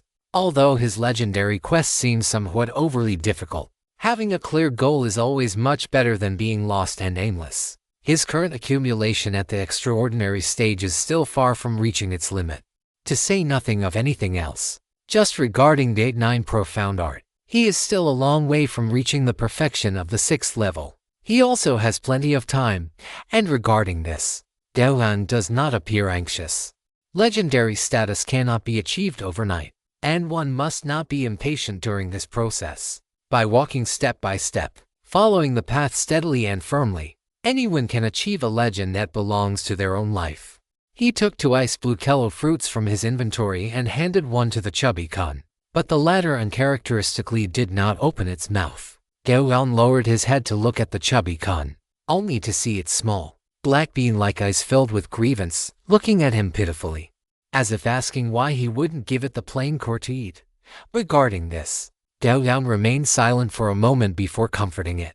This plain core is very useful to me and cannot be given to you. Once I obtain another plain core later, it won't matter if I let you have a bite. Dear readers, it is the last day of August. If you don't cast your monthly tickets now, they will expire. So hurry up and cast them. On a side note, Sesame has updated 180 words in August. I have barely managed to escape the category of a salted fish, which is great. However, the subscription numbers haven't seen much improvement and are not much different from before. As everyone knows, authors also need to eat. So Sesame is thick-skinned enough to say a few words to you, dear readers. That is, if you have the ability and the means, please download the Kidian reading app and support the legitimate version. Based on 6,000 words a day, it only costs 30 cents. For just 30 cents, you can have a handsome, dashing, and charming guy spend 5 hours in front of a computer. Typing out updates word by word for you isn't that a great deal? Therefore, I hope you, dear readers, will support me more and subscribe more. I guarantee a minimum of 6,000 words per day in September, and if I have the energy, I will release more. Thank you very much. Chapter 417. The God Slayer's Treasure Chest. The astral giant Kun understood the meaning behind Gao Yang's words. So it returned to its carefree state, opened its big mouth to swallow the kello fruit in Gao Yang's hand, and then vanished from Gao Yang's sight once again. Gao Yang watched the chubby Kun leave. then refocused his attention on the treasure chest in front of him. Looking at this treasure chest that came from a deity, a hint of anticipation appeared on Gao Yang's face. What kind of items could a treasure chest dropped after killing a deity provide him? The treasure chest felt very heavy in his hands. Not to mention the items that might be inside. The box itself, cast from gold, was a perfect work of art. Gao Yang calmed his mood and then chose to open it. Click. A crisp mechanical sound echoed inside the treasure chest. And then a beast's head with a green face and fangs appeared on the golden box. And a majestic shockwave spread out. But before it could touch Gao Yang, it was shattered by a brilliant glow of will. The anomaly dissipated, and the treasure chest was opened. Gao Yang looked into the chest and saw a pitch-black eyeball lying inside. As the chest opened, a black mist instantly rose from the surface of the eyeball. The tightly closed eyelid snapped open, revealing a black and red pupil in the center of a bloodshot white, which was currently trembling violently, filled with a sense of madness. The moment Gao Yang met the gaze of the pitch-black eyeball, it erupted with a light of surprise, and then its pupil suddenly shot out a black-red ray, aimed directly at Gao Yang's brow. Gao Yang frowned, a brilliant golden light flashing in the depths of his eyes. The black-red ray was blocked by a layer of golden light just as it was about to touch Gao Yang's brow. Gao Yang looked at this eyeball exuding an evil aura, and his right hand moved as fast as lightning, grabbing it firmly. This thing attacked him the moment it came out. It was definitely nothing good. Gao Yang didn't go easy on it either. Wrapping his palm in scorching battle chi and then exerting force suddenly, a massive amount of power surged into the pitch-black eyeball. But the scene of it being crushed as expected did not occur. However, the pitch-black eyeball suffered severe deformation in Gao Yang's hand. Like a stressed toy, the bloodshot white and the pupil suddenly expanded several times, squeezing out from between Gao Yang's tightly clenched fingers. It felt as if Gao Yang applied just a little more force, it would burst on the spot. Gao Yang looked at the severely deformed pitch-black eyeball in his hand with some surprise. The texture of this thing's body was as tough as rubber. His strength hadn't even managed to crush it. Not believing it, he squeezed it several more times, and the pitch-black eyeball continued to deform in his hand. At this moment, the malice in its eyes had disappeared, replaced only by fear of Gao Yang, this lunatic. What kind of decent person grabs its main body and tries to crush it the moment they meet? What kind of mere extraordinary can withstand its withered demon eye? Stop. A mental fluctuation emanated from the pitch-black eyeball. After hearing the words of the pitch-black eyeball, Gao Yang not only didn't stop, but added his other hand, squeezing them together frantically. But even so, he still didn't manage to crush the eyeball. Gao Yang held the pitch-black eyeball with one hand, and with his other hand, he reached out, and black glory appeared in his grasp. Wait, stop. There must be some misunderstanding between us. The moment it saw black glory, the pitch-black eyeball lost its composure. It could sense the aura on this pitch-black greatsword. That was the aura of its previous master. Its previous master had died under this greatsword. The pitch-black eyeball looked at Gao Yang with increasing fear. Seeing Gao Yang point the tip of the sword at it, it hurriedly begged for mercy. I'm sorry. I was wrong. I shouldn't have ambushed you just now. If I said I was just joking with you, would you be willing to believe me? The tone was so earnest that if the eyeball had limbs, it would probably be prostrating itself on the ground by now. Gao Yang paused the movement of his hand upon hearing this. He looked at the pitch-black eyeball beneath his greatsword. His voice cold and low.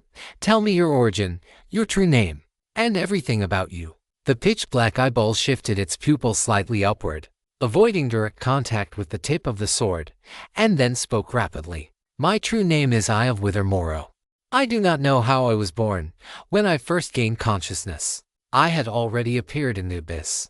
After a long passage of time, I was acquired by a deity in the form of a beast, and I maintained a long-term partnership with him. I do not know why I have appeared before you, but I believe this must be a gift bestowed upon one as humble as me by the goddess of fate. Gao Yang maintained his current posture, then looked at the Multiverse Network notification appearing on his retina. The Multiverse Network notification had appeared the moment he opened the treasure chest. But the situation had been urgent, and he had no time to check it.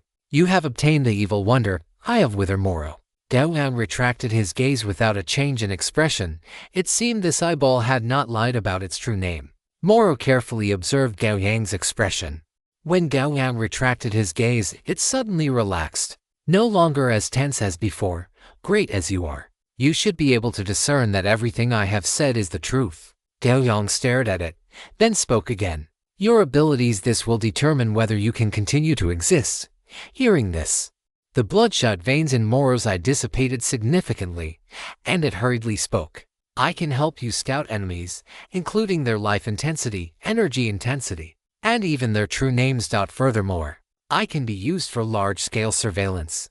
More importantly, I can help you deal with enemies.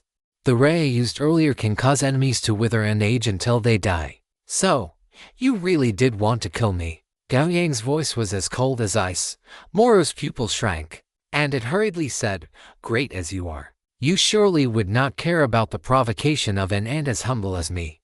Besides, you hold my life and death in your hands. Upon hearing this, Gao Yang lowered the black obsidian in his hand. Moro was not wrong. From the moment he opened this eye of wither from the treasure chest, the ownership of the object had already belonged to him. Unless he sold or discarded it, the ownership of this eyeball would not change. Eye of Wither Moro type, Evil Wonder. Quality, restriction. Exclusive to the evil elemental bound. Gao Yang can be traded. Sold equipment effects. 1. True name exchange. The Eye of Wither Moro can observe the true names of other beings. As a cost, when performing this observation, its own true name will also be perceived by the observed target. 2. Insight into origin. After observing the true name of another being, the Eye of Wither Moro can gain insight into their origin, including life intensity, energy intensity, core abilities. 3. Monitor. After the holder performs a standard action, the Eye of Wither Moro will ascend into the high sky to monitor everything within a corresponding range centered on the holder. The surveillance range is determined by the effort exerted by the Eye of Wither Moro. 4. Wither Sin of Evil. Each time the Eye of Wither Moro's ability is used, the holder must perform a constitution-based wither check. If the check succeeds, the Eye of Wither Moro's ability can be used without cost. If the check fails, the holder will have 1% of their lifespan deducted to nourish the Eye of Wither Moro. Usage restriction. Evil alignment satisfied. Blasphemer. Slayer. The information on the Eye of Wither Moro was displayed before Gao Yang, but after reading it, Gao Yang's expression was somewhat intrigued. This item was truly worthy of being called an evil wonder. The first 3 abilities were extremely useful to any being, especially for certain individuals. The first ability of the Eye of Wither could be called a divine skill. It is well known that a true name is of vital importance to a being. In the multiverse, there are many methods targeting true names. Therefore, the ability of the Eye of Wither was highly tempting to many. But once this evil wonder was used, one would have already fallen into the other party's trap. The wither check seemed to allow for cost-free use upon success, and only a 1% deduction of lifespan upon failure. But do not forget to look at the last piece of information. The deducted life energy is used to nourish the Eye of Wither Moro. This is not just a simple description. Strictly speaking, this is a zero-sum game. Once the check fails multiple times, the holder will inevitably be completely devoured by the power of withering. This is why it is an evil wonder. However, this level of wither check posed no threat to Gao Yang, who possessed an immortal will and a body of 100 refinements. In other words, he could use this evil wonder unconditionally, especially since this evil wonder, which could only be used by those of the evil alignment, also met the usage criteria under the support of his Slayer and Blasphemer titles. This was undoubtedly good news. However, whether he would be able to use this item in the future remained to be seen. After all, the previous owner of this evil wonder was a deity of weak divine power, and there existed a massive chasm between that deity and him. Under the cautious gaze of the Eye of Wither, the black obsidian in Gao Yang's hand vanished. Just as it was about to speak, Gao Yang had already placed it into his inventory. Immediately, it fell into a state of frozen time. It must be said that the benefits of being a multiverse network player were numerous. One might not feel it usually, but at times like this, it became apparent. After dealing with the evil wonder that was the Eye of Wither, Gao Yang lay back on the sofa and picked up the kello fruit nearby. Currently, The path of legend had already been laid out before him. All he needed to do now was to complete the requirements one by one as given. These requirements did not conflict. On the contrary, they could be carried out simultaneously. However, this placed demands on the dungeons he would choose in the future. Dungeons that were too poor or too low end could not satisfy his requirements. The path he needed to tread was absolutely one filled with challenges. Gao Yang clapped his hands and muttered to himself, "I think it is best not to venture into the Multiverse Gaming Network for a while. I will wait until I have digested my current improvements, further elevated the cultivation realm of the 9 arcane arts, and then head into a dungeon." Chapter 418, News of Unique Feats. Next morning, Gao Yang concluded his meditation. He opened his eyes, sensed his current state, and then took several medicinal pills from his inventory before beginning to practice the 9 arcane arts. The 9 arcane arts had already entered the second level, and with the aid of various medicinal pills, his progress was advancing steadily. Practicing the 9 arcane arts did not present many obstacles for Gao Yang at the moment. After all, his physique was exceptional, and such a high constitution was, in turn, fueling his cultivation progress. He speculated that if his physique did not continue to improve, his progress in the 9 arcane arts might slow down once he reached the 5th level. However, this was not something to be anxious about. He had sufficient time to improve his physical attributes while practicing the 9 arcane arts. After finishing his practice of the 9 arcane arts, Gao Yang took out a bottle of dragon blood potion and drank it. Subsequently, he used his consciousness to open the Multiverse Gaming Network. First, looking at the Abyss Trial section. Abyss Trial, 660 to days, 18 hours 34 minutes 52 seconds. There were nearly 2 years left until the next Abyss Trial, which made Gao Yang sigh involuntarily. The Abyss Trial was currently his only path to obtaining unique feats. In his first 3 Abyss Trials, he had obtained 3 unique feats respectively. If one were to follow the pattern of obtaining 1 unique feat per Abyss Trial, the time interval for the Abyss Trial after the next one would likely only grow longer. If that were the case, he would not be able to fulfill the requirements for his legendary promotion task, and he would be unable to proceed with the legendary promotion at maximum completion. Yes, Gao Yang gasped. He seemed to have fallen into a cognitive trap. After becoming a player of the Multiverse Gaming Network, he had become a powerhouse in the Transcendent sequence in less than a year, and such rapid improvement made him feel that achieving legendary status was not such a difficult task. Admittedly, all his current achievements were fought for, sword strike by sword strike. However, such a short period of time had still caused his mindset to change. After realizing this, Gao Yang instantly leveled his mentality, since he was able to successfully transcend in such a short time. Compared to his long lifespan, he still had plenty of time to accumulate. Achieving legendary status was not such a simple matter. By taking it one step at a time and ensuring every step was solid to the extreme, the upper limit of his future legendary status would be even higher. For this, let alone 10 years of accumulation, even 20, 30, or even 100 years were acceptable to Gao Yang. Even after 100 years, he would only be a little over 120 years old, still a young man compared to his total lifespan. Closing the Abyss Trial module, Gao Yang selected the player's social platform. As his consciousness drifted away, Gao Yang arrived once again at that quiet tavern. This was the first stop for players arriving at the player's social platform. Once outside the tavern, one was in the true player's social platform. Gao Yang greeted the deep V-neck proprietress out of habit, then pushed open the door and walked out of the tavern. This time, he was going to the information exchange to look for news regarding the Astral Behemoth.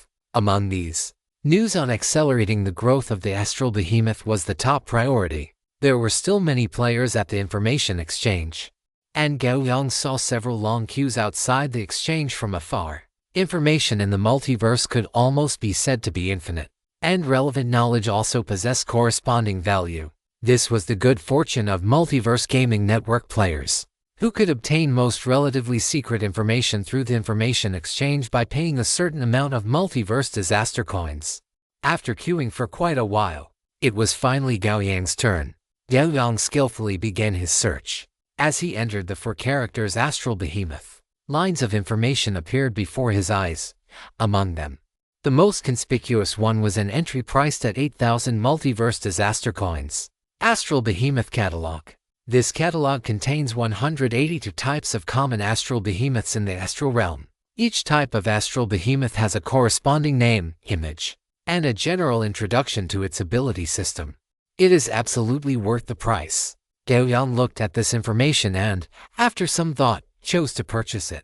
Being able to learn more about astral behemoths and broaden his knowledge was a good thing for future adventures.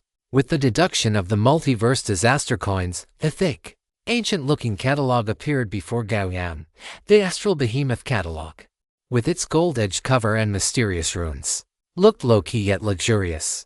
Gao Yang inexplicably felt that the money was well spent. Putting it into his inventory, Gao Yang continued to browse the retrieved information, but 2 minutes later, he began a new search. How to accelerate the growth of the Astral Behemoth. This time, there was much less information. Gao Yang browsed for a while and finally chose a piece of information worth 12,000 multiverse disaster coins. 37 paths to Astral Behemoth growth. It recorded 37 paths for accelerating the growth of the Astral Behemoth. Gao Yang took a rough look. The paths varied in speed. The types of resources consumed were different, and the combination of resources also resulted in different growth rates for the Astral Behemoth. This was not something he could finish reading in a short while. So Gao Yang put the materialized book into his inventory, and then began to search for information related to unique feats again. Although there was a high probability of obtaining unique feats through the Abyss Trial, this did not mean that the Abyss Trial was the only channel to obtain them. If it were, then the value of unique feats would be too high. The multiverse is infinite, and there will always be some special ways and methods that can give birth to unique feats. Information related to unique feats was not abundant, and it was mixed with a large amount of junk and useless information. These pieces of information were likely intended to harvest multiverse disaster coins, so Gao Yang naturally would not click on them. He browsed through the listings carefully until his movements suddenly paused. His gaze fixed on a particular entry. It was a post offering information on a unique specialty, selling information on the acquisition of a unique specialty. The source of this information has been notarized by the Omniverse Network. It belongs to a unique specialty accessible to the extraordinary sequence. No need to reach the legendary stage. Interested parties, please pay 1.0 Omniverse disaster coins to receive my private contact information. Gao Yang raised an eyebrow, scrutinizing the post. It looked like a phishing attempt, or perhaps a scam. Paying 1.0 Omniverse disaster coins served as the first filter for players who passed this initial hurdle. The likelihood of being hooked or defrauded would increase significantly. What did it mean to be a phishing attempt? Naturally, it meant phishing for powerful entities who already possessed a unique specialty. The multiverse was vast, even souls could be stripped away and toyed with. It seemed that a unique specialty was not necessarily impossible to strip away either. Gao Yang never hesitated to assume the worst of others, and this situation was no exception. As for it being a scam, the logic was the same. Once someone was willing to pay 1.0 Omniverse disaster coins just to obtain private contact details, the level of trust established after proactively adding a stranger would far exceed that of a stranger adding them first. However, Gao Yang hesitated when he saw the mention of the Omniverse Network notarization in the post. From the fragments of information in this post, he realized that a unique specialty was not something exclusive to him alone. Among some legendary professionals, the existence of unique specialties was no secret, and it seemed that the legendary stage was the threshold for coming into contact with them. And a unique specialty accessible to the extraordinary sequence seemed to be extremely precious. If the source of this information was reliable, then such a fee was understandable. Gao Yang pondered for a long time before finally choosing to pay the 1.0 Omniverse disaster coins. He wanted to have a chat with the owner of this information. If the news was true, he wouldn't mind giving it a try. As the transaction completed, a black box appeared on the desktop in front of Gao Yang. Gao Yang opened it to find a slip of paper inside, on which an address was recorded. The address was located on the player's social platform. If Gao Yang wanted to go, he could arrive there quickly. Gao Yang's eyes flickered slightly, and he turned to leave the information exchange. Half an hour later, a player wearing a faceless mask, with a slender build that made it impossible to distinguish their gender, appeared in front of an ancient castle. As they displayed a black box to the castle gate, the tightly shut doors slowly creaked open. Gao Yang watched the castle gates slowly open, then walked inside at a measured pace. That's right, this person wearing the faceless mask was Gao Yang in disguise. Performing such a disguise on the player's social platform was effortless, and it would not be easily seen through. One must always be on guard, although it was a bit troublesome. It was much safer. At the main entrance of the castle stood a clay doll indistinguishable from a real person. This was a mage's creation, and it appeared to possess no small amount of intelligence.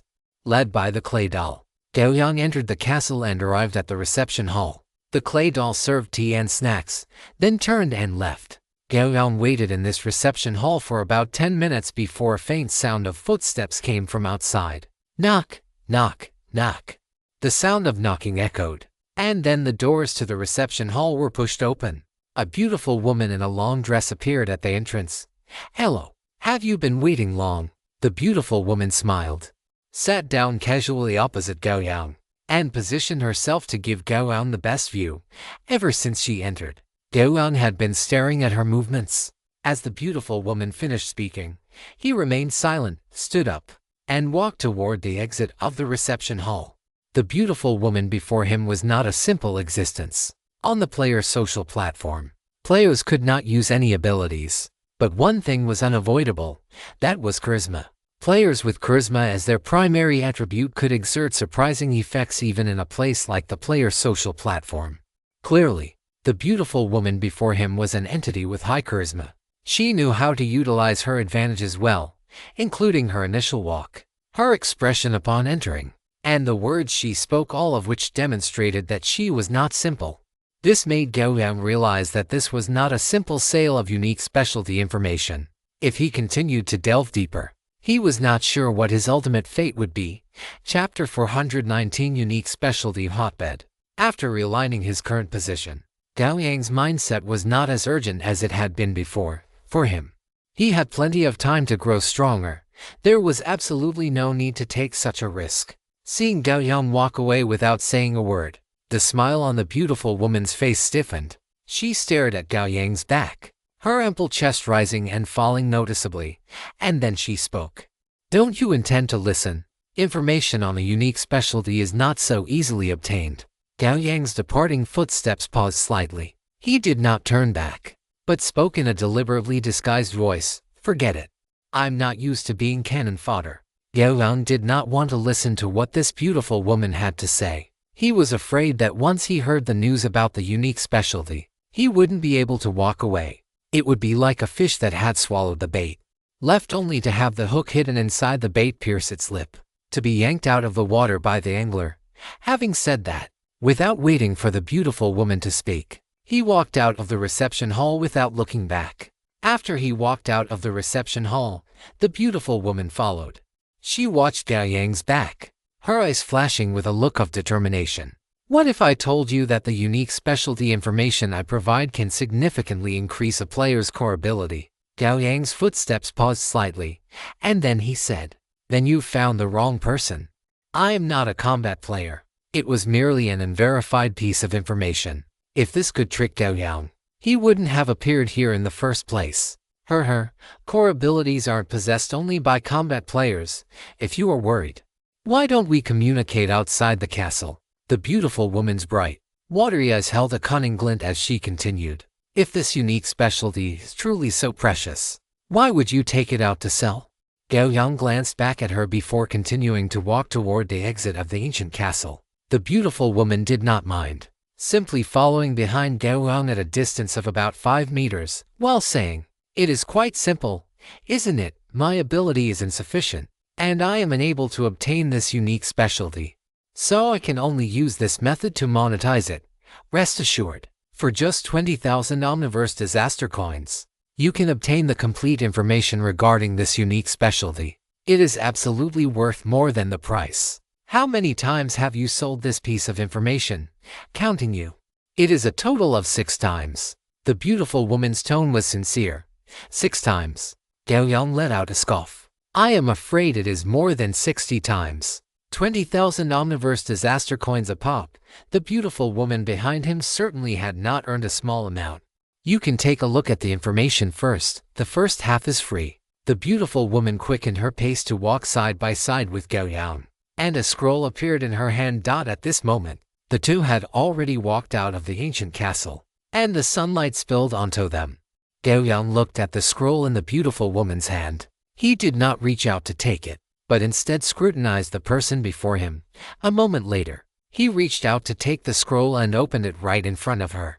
Lines of text appeared before Gao Yang's eyes, and soon, his attention was completely captivated by the scroll. What was recorded in this scroll was the specific information regarding the unique specialty. Simply put, the effect of this unique specialty was that it could upgrade one of a player's abilities into a unique specialty, and in the process, it would be perfectly adapted to the player's personal physique. And the name of this unique specialty was Hotbed. Gao Yang slowly closed the scroll in his hand. This scroll only recorded the information about the unique specialty, but it did not record the location method, or any other series of important intelligence regarding how the unique specialty was produced. The information about the unique specialty was a heavier bait, while the specific location method and such of the unique specialty's production were the core tools this beautiful woman used to sell and earn Omniverse disaster coins. Gao Yang sighed slightly in his heart, then stored the scroll into his inventory and looked at the beautiful woman in front of him.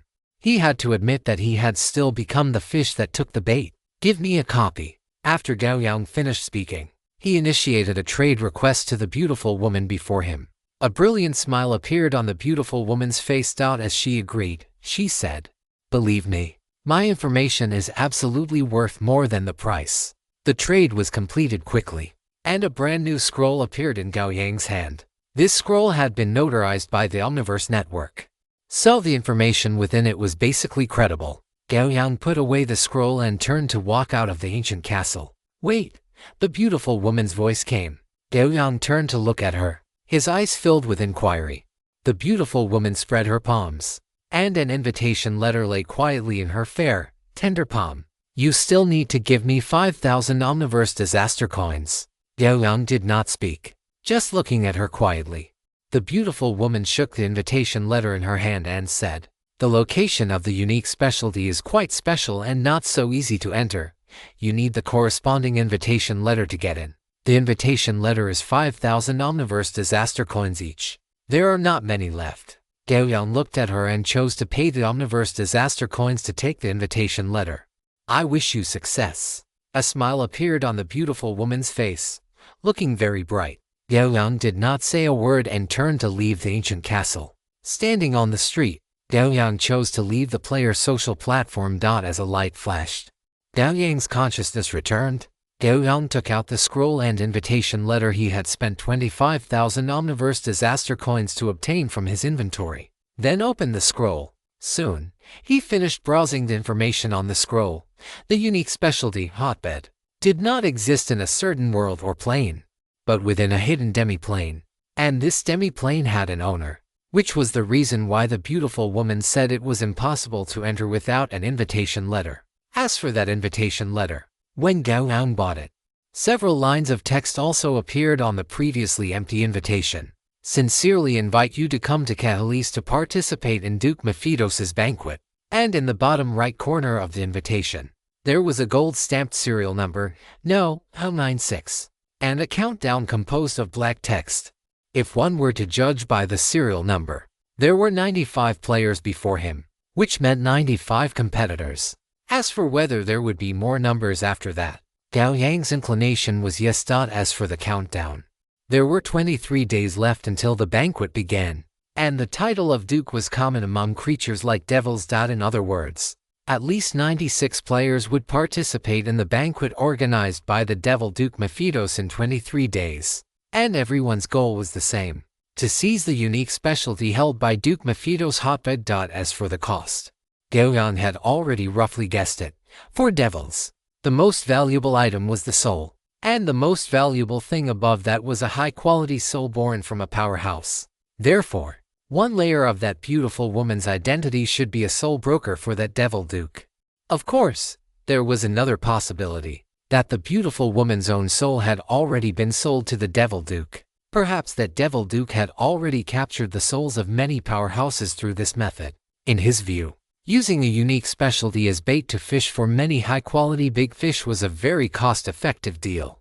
Then, in this process, there must be a link that could ensure the unique specialty he held would not be successfully taken away. Because once it was taken away, it meant the bait was lost. And if the bait was lost, he naturally could not catch any more fish. As everyone knew, devils were masters of playing schemes and tricks.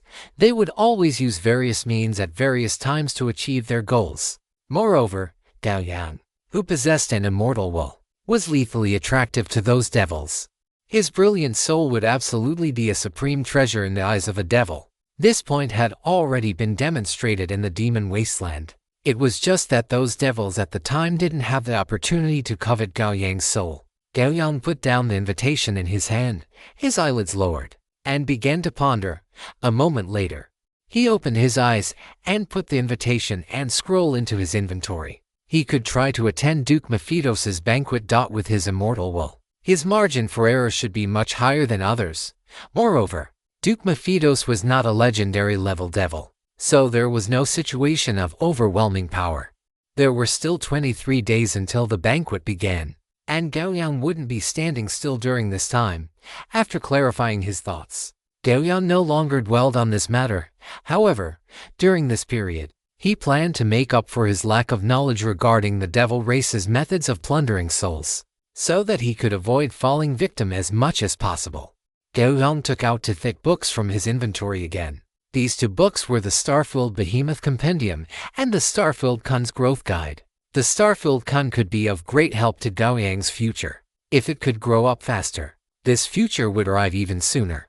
The Starfield Kun's Growth Guide mentioned a total of 37 growth paths. It took Gao Yang more than 2 hours to read through all 37 growth paths. Afterward, he extracted for growth paths that he could afford at the current stage. The cost of these 4 paths was approximately 20.0 comprehensive net disaster coins per month. The most expensive one cost 22.0 comprehensive net disaster coins, and correspondingly, it also accelerated the Starfield Kun's growth speed the most. It would take about 5 years for the Starfield Kun to enter its juvenile stage. As for a juvenile Starfield Kun, its body size would already exceed 1,000 meters, becoming a true behemoth. By then, the Starfield Kun would be able to travel across planes, which would also be helpful to Gao Yang. The consumption of resources by Starfield behemoths is truly terrifying. I still have a large deficit in comprehensive net disaster coins. I need to earn money. Gao Yang had already decided to arrange the fastest growth path for Fathead Kun, even if it meant an additional fixed expenditure of 20.0 comprehensive net disaster coins each month. Fortunately, the resources needed for Fathead Kun's growth could be purchased through the Multiverse trading platform, which saved Gao Yang a lot of trouble. Having made his decision, Gao Yang did not delay and immediately went to the Multiverse trading platform to purchase the supplies needed for Fathead Kun's growth. Chapter 420. The Calamity of the Demonic Buddha in Yunzhou. The procurement of supplies went smoothly. Gao Yang didn't spend much time completely purchasing the first batch of supplies needed for Fathead Kun's growth, which cost him a total of 21,700 comprehensive net disaster coins. That was 300 disaster coins less than recorded in the book. Among these supplies, the most precious was something called star remnants. A piece the size of a fist alone cost a full 10.0 comprehensive net disaster coins. It was said to contain rich starlight, which had a very good promoting effect on the growth of the Starfield Kun. A star remnant the size of a fist would take a juvenile Starfield Kun about a month to digest and absorb. As for the rest of the supplies, they also belonged to items that required a long time to digest and absorb. Therefore, feeding the Starfield Kun was quite simple. It only needed to absorb once a month, and one feeding could last for a month, saving time and effort. Kun. Gao Yang called out twice. After a minute, Fathead Kun, who had run off somewhere, swayed its chubby body, passed through the wall, and appeared before Gao Yang. Looking at him with its small black bean eyes, Gao Yang waved at it. And then, an irregular stone emitting a silvery white glow appeared in his hand. The stone also had numerous honeycomb-like small holes. Fathead Kun Kun was startled when it saw the stone. Then its small black bean eyes suddenly widened, and even the starlight on its body intensified a bit. It whimpered at Gao Yang, as if urging him to quickly feed it the stone. Gao Yang stroked its big head, then spread his palm and placed the star remnant in front of Fathead. Fathead whimpered excitedly twice, then opened its large mouth, and a fierce suction came, causing the star remnant to rapidly shrink until it disappeared into Fathead Kun Kun's large mouth. After eating the star remnant, Fathead Kun Kun swayed its body contentedly twice, and a nearly 1 meter high fountain of starlight even sprayed from the nostrils on its back. Looking quite dazzling, Gao Yang glanced at it, then took out a yellowish-brown root from his inventory. This was also one of the materials that accelerated the growth of the star-filled kun. Fathead looked at the root in Gao Yang's hand, accepting it without hesitation, opening its mouth wide and swallowing it. Seeing this, Gao Yang didn't hesitate either, taking out the purchased supplies one by one and watching Fathead devour them one by one. For a full 5 minutes, Fathead Kun Kun burped 3 times in a row, its body becoming sluggish due to excessive energy intake, looking completely full. Fortunately, by this time, the supplies Gao Yang had purchased had been eaten up. Now Fathead only needed to slowly digest them, having completed the feeding. Gao Yang clapped his hands with a sense of accomplishment, then got up and walked towards the bedroom. Beside him, Fathead saw Gao Yang leave, its body rapidly dematerializing and turning back into a phantom, attaching itself to Gao Yang's left arm, beginning to digest the large amount of supplies it had just swallowed. Back in the bedroom, Gao Yang routinely performed a round of battle chi cultivation. Although his current total battle chi had exceeded 20,000, he still felt a lack of battle chi, especially when activating time acceleration during combat. The consumption of battle chi was simply astonishing. The unique specialty, Blazing Sun Furnace, could greatly increase the growth rate of his total battle chi, and he couldn't waste this advantage. After the battle chi cultivation ended, Gao Yang summoned the comprehensive net panel and began to check for dungeons or campaigns that could be challenged, or if there were any events hosted by deities. The multiverse activity log was empty. After all, the goddess of fortune had just hosted an event a while ago, so it wasn't very realistic for another deity to host an event in a short period of time. There are quite a few dungeons and campaigns available for challenge, but for now, Gao Yang is more inclined toward the Eastern supernatural lineage. On one hand, he wants to see how he currently ranks within the Eastern supernatural spectrum. On the other hand, the Eastern supernatural world might contain rare treasures that could provide him with attribute points or a large amount of experience. After all, in Eastern mythological legends, there even exists the 9-turn golden elixir, which allows one to attain immortality instantly upon consumption. So increasing an attribute point or two shouldn't be a problem, right? However, the waters of the Eastern supernatural world are truly too deep. If he is to choose for the first time, it is best not to enter those high-profile maps, ideally one where even things like immortals do not exist. Gao Yang looked for a long time, and finally, his gaze settled on a large-scale campaign, one with a name that leaned closer to the Eastern lineage. He tapped it with his consciousness, and immediately, as his consciousness fluctuated, detailed information about the battlefield refreshed on his retina. Yunju human path were the calamity of the demon Buddha type, plane more factions. Humans Yunju plane. Eastern lineage derived supernatural civilization. Demon race Bobmanus void subplane recommended battlefield level 15 and above battlefield zones. Yunju human realm level 15 come. Yunju spirit realm below level 20. Yunju immortal realm legendary war zone description. By a stroke of coincidence, 2 unrelated planes suddenly collided. The demon race from the void subplane invaded a corner of a quiet and peaceful human world, a place known as Yunju. Upon witnessing this fertile land, the demon race from Bodmanus inevitably developed greed.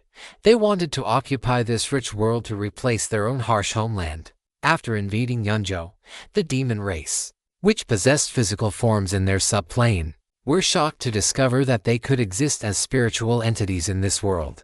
They are intangible and formless, capable of corrupting the human heart. Thus, they are known as outer realm heavenly demons. As a human, You can join the Yunjo human faction and fight alongside them against the difficult-to-resist Outer Realm heavenly demons. However, due to the relevant titles you possess, you may also choose to join the demon race. The dense bloodlust and evil, fierce, or you carry make you a natural-born member of the demon race. Scarlet warning, non-legendary units. Please do not perform any plane-related teleportation other than leaving the battlefield via the Multiverse Network in this plane series.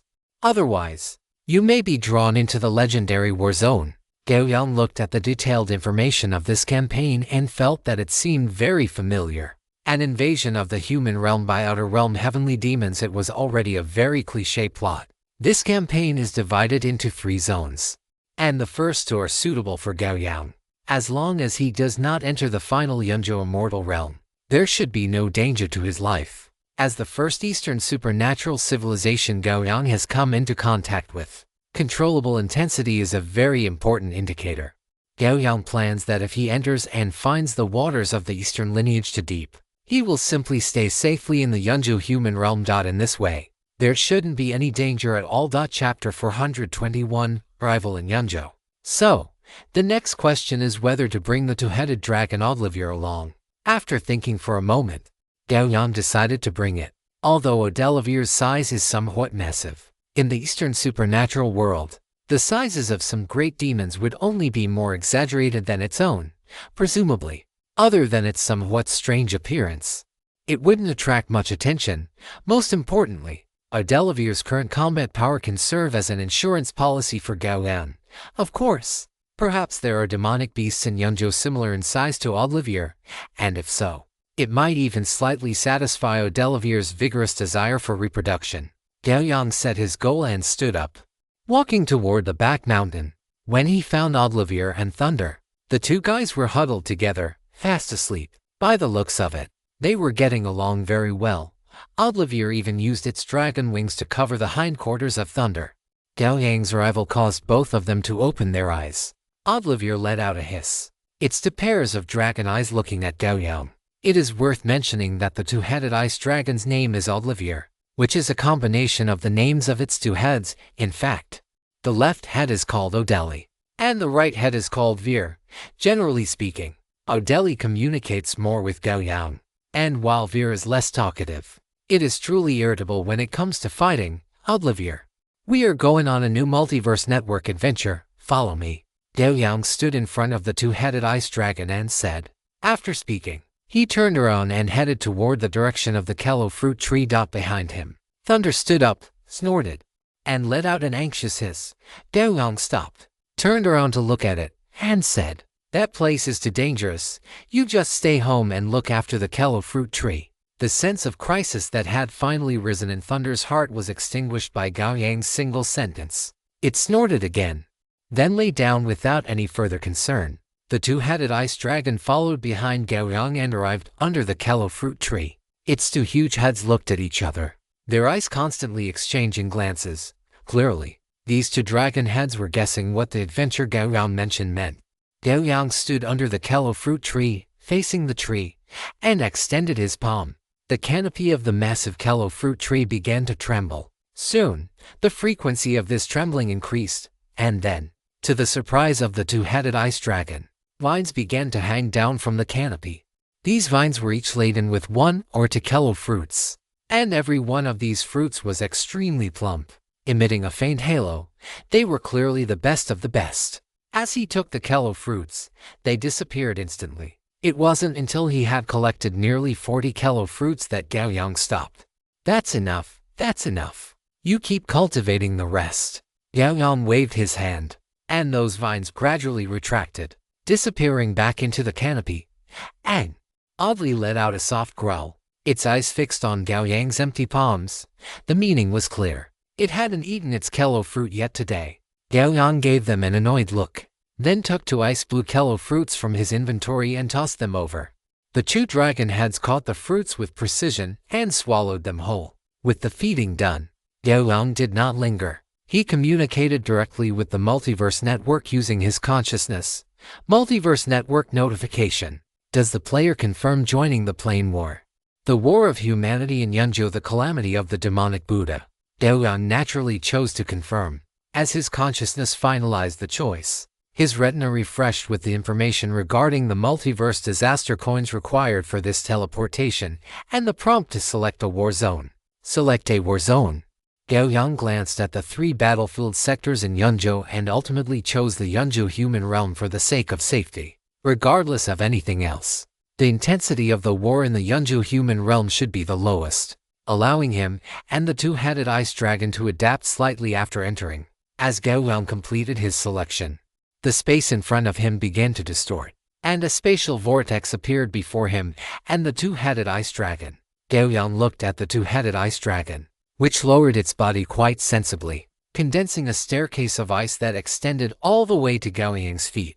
Gao Yang stepped onto the broad back of the 2-headed ice dragon, and then the dragon took a step forward, entering the spatial vortex before them. Multiverse Network notification. 2000 teleportation fee coins successfully deducted. Teleporting player to the plane war space. Yunzhou human realm. Multiverse Network notification. Teleportation successful. Character teleported to the war plane, Yunzhou human realm. Multiverse Network notification. Detected that the player has not mastered the language comprehension skill. 200 multiverse disaster coins successfully deducted. The multilingual translation system has been successfully activated. Loading current plane war missions. Loading complete. Based on the basic war zone selected by the player, the war missions you can accept are as follows. 1. Garrison the Yunzhou human realm spirit realm. Type: long-term war mission. Mission rewards: 100 spirit stones per natural day. Basic garrison reward fluctuates in real time based on character battlefield evaluation and garrison location. Low grade to high grade magic items. Small quantity. Mission content: garrison the relevant area, defend against the invasion of extraterrestrial demons, and kill the possessed demonic PUDDHAS. Please note, after accepting this war mission, the player must hold their position for at least 1 natural day. Forcibly leaving the war plane requires paying a war penalty 10 times the garrison reward and suffering a reduction in relevant reputation. 2. Destroy the demon nest. Type: high-risk war mission. Mission rewards: low grade to high grade limited magic items. Choose one from the Yunzhou human treasury. Mission content: join forces with the Yunzhou human army or organize your own forces to destroy the demon nest. 3. Cleanse human demons. Type: long-term war mission. Mission rewards: low grade to high grade magic items. Limited elixirs of the Eastern lineage. Reputation. Mission content: extraterrestrial demons are pervasive and skilled at concealment and disguise. Within Yunzhou, there are humans who have been possessed by these demons. Find them and kill them. Please note, please ensure the extraterrestrial demon is thoroughly killed, otherwise there may be a resurgence. In such cases, the corresponding rewards cannot be obtained. 4. Close the interplane convergence point. Type: ultimate war mission. Mission rewards: super grade magic items, immortal elixirs, a large amount of reputation. Mission content: join forces with the Yunzhou human army or organize your own forces to close the interplane convergence point and completely resolve the demon invasion. P.S. Spirit stones are a common resource for the Eastern lineage of transcendent civilizations. They can be used as active energy aggregates. Players can convert them directly at a rate of 1 to 100 multiverse disaster coins or trade them with other multiverse network players as announced by the Yunzhou Plane War Governors. Office of Command Headquarters. After the teleportation ended, a whistling wind reached Gao Yang's ears, and the oncoming gale was mixed with a damp scent. He opened his eyes and saw the clear surface of a lake rapidly enlarging before him. The 2-headed ice dragon beneath him seemed to still be suffering from the after effects of the teleportation, causing them to plummet rapidly toward the large lake below. By the time Gao Yang opened his eyes, they were already about to touch the water. Gao Yang felt not a ripple of concern in his heart, allowing the 2-headed ice dragon to carry him as they slammed heavily into the boundless marshland below. After a short wait, a staggering column of water shot into the sky. The spray scattered and fell, and a roar like spring thunder pushed the magnificent waves, rolling away from where they had hit the water, announcing their arrival. After a short while, the lake's surface quickly returned to calm. Then, bubbles surged on the tranquil surface, followed by two massive, ferocious heads breaking through the water. then the powerful body and the giant dragon wings flapping with great effort. Water flowed like a waterfall down the dragon's body into the marsh below, from a distance. It looked as if the dragon were draped in a layer of flowing water tassels. The two-headed ice dragon flew into the sky above the marsh, and the tassels on its body drained away. Gao Yang stood on the back of the two-headed ice dragon and looked down. He looked at the large amount of information that had refreshed on his retina and browsed through it quickly. Afterward, he closed it. As it stands, the goals of this war can be divided into two parts. First, to clear out the human demons and demonic Buddhas present in Yunzhou. Second, to destroy the demon's lair and close the place where the two planes converge, completely resolving the demon invasion. As for him, he was currently above an endless marsh, with vast, misty waves rising and falling, merging with the horizon, making it impossible to distinguish direction. However, when Gao Yang looked up at the sky, he felt much more at ease. A slightly dim sun was hanging there, radiating light and heat. Gao Yang carefully sensed the marsh below. After feeling no aura of danger, he let the two-headed ice dragon choose a direction at random and began to fly. After flying for a while, Gao Yang concluded that it seemed the area of Yunzhou was vast, so much so that the cultivators of Yunzhou could not monitor every corner of it. Otherwise, an existence like him appearing so abruptly should have been detected by the Yunzhou Plain War Governor's office, and they would have sent someone to guide him. As it stood now, he would have to rely on himself to explore. The current goal is to first find a local inhabitant and obtain some necessary information before proceeding with the next step of the plan. After the two-headed ice dragon had been flying for about half an hour, an island shaped like a crescent moon finally appeared at the edge of Gao Yang's vision. Gao Yang raised an eyebrow and directed the two-headed ice dragon to fly toward that crescent-shaped island. A few minutes later, the two-headed ice dragon was not far from the crescent island. With Gao Yang's keen eyesight, he could already see some buildings situated on the island, among which a pagoda-shaped structure was the most prominent. Just then, 3 figures soared into the air from the pagoda building complex on the crescent island and flew straight toward the direction where Gao Yang was located. Gao Yang had not concealed his presence, so the other party was able to discover them easily. The two-headed ice dragon stopped in the sky and ceased moving forward. Gao Yang took a pitch-black eyeball out of his inventory. The eyeball seemed to have a life of its own, floating up from the palm of his hand. It was precisely the evil artifact Gao Yang had previously obtained, the withered eye Moro. After Moro appeared, its pupil looked toward the 3 figures that were continuously flying closer, and a faint, imperceptible glimmer of light shot out from its pupil. Comprehensive network notification. You have used the withered eye Moro. You have triggered the wither effect and are undergoing a constitution check. Comprehensive network notification. Check passed. This use of the withered eye Moro is without cost. Chapter 420 to Golden Moon Island, Human Demonic Battlefield. A trace of imperceptible dissatisfaction flashed in Moro's eye. But according to the rules, it could only display the detected information to its holder, which was Gao Yang. Liu Weiguang, Life Level 14 Liu Zhongchun, Life Level 13 Liu Boyuan, Life Level 13. After browsing through the information provided by Moro, Gao Yang felt a bit more confident. According to Moro's detection, the 3 people flying over from the island were quite strong, belonging to the extraordinary sequence. But there was still a significant gap compared to him. In this way, negotiations should be a bit easier. Liu Weiguang was a middle-aged man with a stern face, wearing a deep blue Taoist robe.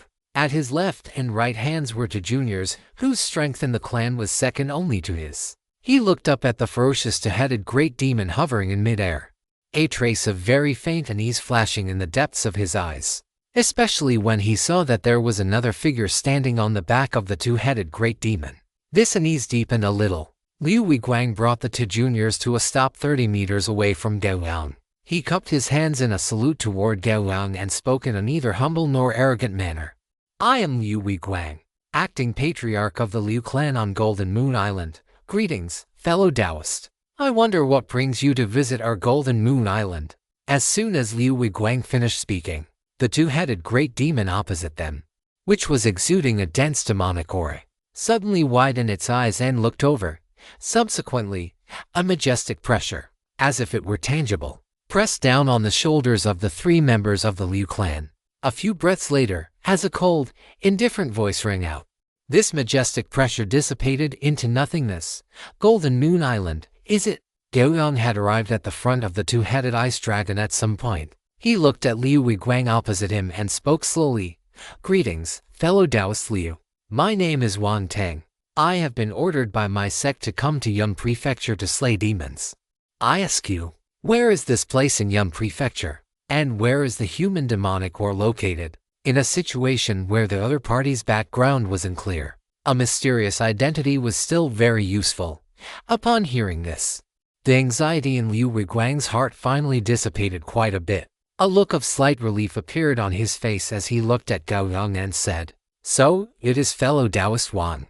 This place is called the Yunmen Great Marsh, 1,000 miles in radius, located in the southeast of Yun Prefecture. As for the human demonic war that fellow Taoist wishes to go to, it is in the northwest direction."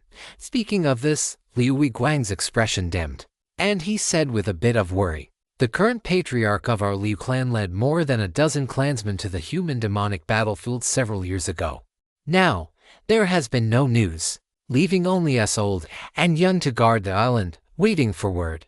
So that is how it is. The human demonic war concerns the safety of Yun Prefecture. As a part of Yun Prefecture, contributing to the cause makes them worthy of being called heroes." Gao Yang looked at Liu Weiguang, his tone becoming a bit more peaceful. Not at all, not at all. Fellow Taoist Wang traveling thousands of miles to come to Yun Prefecture to help is what is truly worthy of respect from us cultivators of Yun Prefecture. The so-called everyone helps carry the sedan chair since this young man, who clearly looked like a proud son of a major sect, was giving him so much face. Liu Weiguang naturally would not refute his words. Immediately, his expression turned solemn, and he looked at Gao Yang with full respect. Subsequently, Liu Weiguang added, "Has fellow Taoist Wang just arrived in Yun Prefecture? Why not take a short rest on our Golden Moon Island and let our Liu clan fulfill the duties of a host? We can also hand over a map of Yun Prefecture to you. How about that?" Gao Yang pondered for a moment, then smiled and cupped his hands. "Then I shall respectfully accept your offer." Fellow Taoist Wang, what are you saying? Your willingness to rest on our Golden Moon Island truly makes our island shine with brilliance. Liu Weiguang wore a smile and turned slightly to the side. "Fellow Taoist Wang, please. Patriarch Liu, please." Gao Yang returned to the back of the two-headed ice dragon and followed behind Liu Weiguang, flying down toward Golden Moon Island below. Soon, under Liu Weiguang's guidance, the two-headed ice dragon landed in a huge open space. Not far from this open space was the building complex with the pagoda, which was the ancestral grounds of the Liu clan. The two-headed ice dragon was very quiet after landing, while Gao Yang, led by Liu Weiguang and the others, headed toward the Liu clan's ancestral grounds. The Liu clan acted quickly. Gao Yang and Liu Weiguang's group had only finished 3 rounds of tea when the banquet was already prepared. Under Liu Weiguang's insistence, Gao Yang had no choice but to sit in the main seat of the banquet. After 3 rounds of drinks and 5 courses of food, Liu Weiguang patted the silvery white pouch at his waist, and a jade slip immediately appeared in his hand. Liu Weiguang pushed the jade slip toward Gao Yang, his expression slightly sorrowful, and said, "Fellow Taoist Wang, the human demonic war is exceptionally dangerous. You must be extremely careful. If you happen to see our Liu clan patriarch and the others on the human demonic battlefield, please help us report that we are safe." This is the map of Yun Prefecture. Holding this map should make it convenient for you to head to the human demonic battlefield. Gao Yang took the jade slip. The method of using this kind of jade slip was very simple.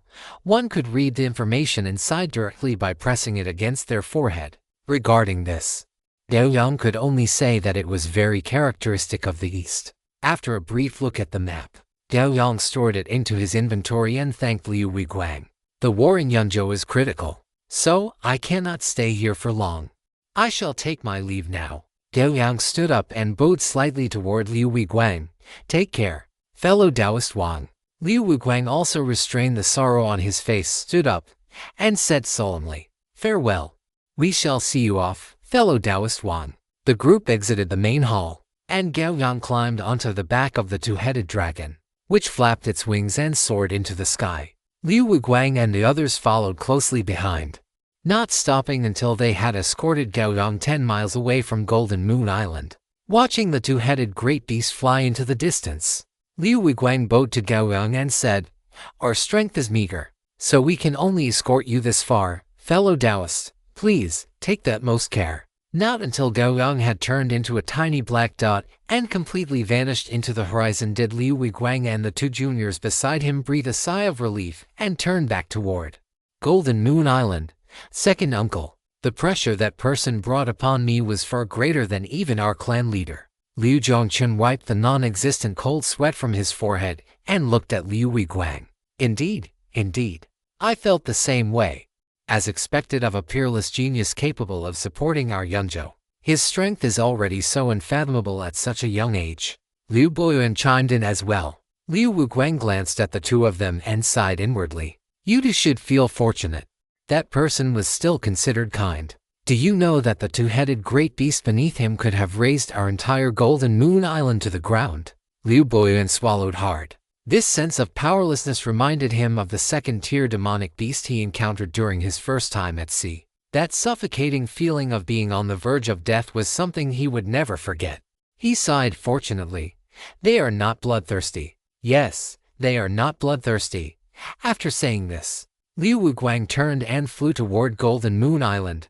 After obtaining the map, Gao Yang did not linger in the Yunmen Great Marsh and flew straight toward the northwest. However, the location of Golden Moon Island was skewed toward the southeast of the Yunmen Great Marsh. So to reach the human-demon battlefield, he had to cross almost the entire expanse of the marsh. At first, they were flying in the air, but soon, as Olivier spotted the first fish demon of a size comparable to its own, things suddenly took a strange turn.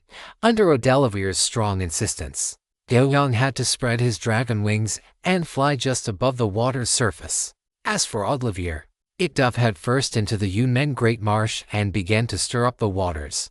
That is right, stirring up the waters in every sense of the phrase. The intensity of the scene was akin to throwing a sex-starved bisexual deviant who had been celibate for hundreds of years into a land of wine and meat. All the way to the northwest. All the way with cannons blazing. By then, even Gao Yang felt a bit of admiration for this two-headed ice dragon, Olivier. This guy's stamina seemed endless. It was not picky about its prey, and as long as it caught its eye and could defeat it, nothing could escape its clutches. It took a full 2 days for Gao Yang to reach the northwest shore of the Yunmen Marsh. By this time, the two-headed ice dragon, Olivier, finally crawled onto the shore with a look of satisfaction on both faces. That is right, crawled onto the shore. Gao Yang seriously doubted whether it even had the strength to spread its wings and fly now. After all, the icy blue mist on its body was so thin it was almost invisible, and its sturdy hind legs were trembling. Although its body was exhausted, Ardelivier's spirit was still very high. When it saw Gao Yang, the fawning look in its 2 pairs of dragon eyes could not have been more intense. Seeing its state, Gao Yang was in no rush to leave and fed it Kello fruits to let it rest for a while. Half a day later, Olivier spread its wide dragon wings and let out 2 earth-shaking roars, seemingly having regained its vigor. Then, without waiting for Gao Yang to urge it, it condensed a staircase, allowing Gao Yang to climb onto its back. The next moment, it flapped its wings violently, soared into the sky, and flew toward the northwest. Sitting on the throne of ice, Gao Yang held the jade slip map, constantly comparing the terrain with the chart. Yunzhou was vast. According to the records on the map, its area was even slightly larger than the entire Eurasian continent. On this vast land, there existed many sects and nations. Some powerful sects had their own restricted airspace. Facing these sects, Gao Yang upheld the principle that it was better to avoid trouble than to invite it, and he generally chose to take a slight detour. After spending a full week, Gao Yang finally arrived at the edge of the human-demon battlefield marked on the map. It was a vast area with a pitch-black background. In this region, everything had been occupied by the heavenly demons from beyond the realm. The original state of this area had been a pure land of Buddhism. That is right. The former sky-filling Buddhas and numerous Buddhist disciples had been eroded and possessed by the heavenly demons, their minds lost to desire, turning them into demonic Buddhas. This was also why the Yunzhou battlefield was named the War of Humanity, with the suffix being the calamity of the demonic Buddhas. However, One point worth pondering was that in this Buddhist Pure Land, there were not only Buddhist forces but also some smaller cultivation sects mixed in. And more than half of these cultivation sects had successfully evacuated from this area without being eroded by the heavenly demons from beyond the realm. Just as Gao Yang paused over this desolate land, a rainbow light shot over from the distance, heading straight for Gao Yang's position. Looking at that rainbow light, which was orange-red with a hint of golden glow, it did not seem to be a demonic Buddha. Chapter 423. The Great Yin-Yang Boundary Locking Ray. The rainbow light was very fast, and within just a dozen seconds, it had approached. Gao Yang did not move, but Olivier beneath him spread its wings and let out a warning roar toward the rainbow light. The rainbow light then stopped, its radiance dissipating slightly to reveal a figure wearing green Taoist robes. It was a very young man with sword-like eyebrows and star-bright eyes. Looking handsome and refined, he bowed slightly toward Gao Yang and then said, "Ahead lies the region of the human-demon battlefield. For what purpose has fellow Taoist come here?" Just as his voice fell, he let out a soft sound of surprise, and then he patted his storage bag, taking out a small compass. Afterward, he looked at Gao Yang and asked, "May I ask, are you a supporter from the Multiverse Network?" Gao Yang raised an eyebrow slightly. Since the other party knew about the Multiverse Network, things would be much easier to handle. Within just a few sentences, the cultivator named Lu King, who stood before him, was already flying side by side with Gao Yang. "I am responsible for guarding the border of the human-demon battlefield, preventing any demonic Buddhas from crossing the defense line and infiltrating our Yun province," Lu King explained while leading Gao Yang toward the Yun province command headquarters. "This area is considered the rear, so it is not particularly dangerous. The truly dangerous places are the various Buddhist sects. Those bald donkeys used to appear solemn and dignified, but now, every single one of them has turned into a demon, bloodthirsty, cruel, and heartless." Speaking of this, Lu King curled his lips in disdain. This was the ability of the outer realm heavenly demons, formless and intangible, yet impossible to guard against. "How is the current war situation? Is there any news?" Gao Yang listened to Lu King's introduction and then asked. "Those great beings are fighting against the outer realm heavenly demon kings in the Yun province immortal realm. As for the remaining spirit realm and human realm, without the presence of those heavenly demon kings, our pressure is somewhat lighter, but even so, casualties still occur every day." Lu King sighed as he said this. The greatest difficulty in fighting the outer realm heavenly demons was that they had to constantly guard against the demon's corruption. Once one's mental defenses were breached, there was a risk of being possessed by a demon. After possession, the soul would perish, and the physical body would be occupied by those hateful outer realm heavenly demons, becoming their new captive. Collecting his thoughts, Lu King looked at Gao Yang, who was standing on the back of the two-headed ice dragon, with some curiosity. "We in Yun province have received support from fellow practitioners of the Multiverse Network before, but for some reason, they did not stay with us for long. I wonder how long you intend to stay in Yun province." Gao Yang pondered for a moment and then said, "It is hard to say. Perhaps I will stay until we have completely repelled those outer realm heavenly demons together." "Haha, then I must thank you, fellow Taoist." Lu King cupped his hands toward Gao Yang. Regardless of the outcome, the fact that the other party came to support them was a gesture of goodwill. And as a person of Yun province, he had to acknowledge this favor. Afterward, he said with a solemn expression, "Having said that, the war of humanity has now reached a white-hot stage. It might be quite dangerous for you to arrive at this time." "How so?" Gao Yang tilted his head to look at Lu King. Lu King lowered his head and pondered for a moment. After organizing his thoughts, he spoke. "When the heavenly demons first invaded, the Western Pure Land fell in a very short time. Those demonized Buddhist disciples destroyed nearly half of Yun province in a very short period. Fortunately, we reacted quickly and organized fellow practitioners to resist at all costs, only then barely holding off the demons' offensive. Now, our human race has pushed the heavenly demons back to the Western Pure Land. The war is nearing its end, and those demons naturally know this. So the fighting has become increasingly intense. Every demon nest contains a large number of demon lords. They will exhaust all their strength to guard the nests and kill every living thing they see. After listening, Gao Yang did not feel that there was any problem. On the contrary, if these heavenly demons were hiding and scurrying about, then who would he fight? After flying for a while, Gao Yang finally arrived at the Yun Province Human Command headquarters with Lu King. It was a giant peak that pierced the clouds. Numerous buildings were situated on the mountain body, surrounded by white clouds, with flying boats or streaks of light flying in and out from various places from time to time. And at the summit of this giant peak, a pressure like the might of heaven descended. Gao Yang looked up at the peak, his eyes filled with gravity.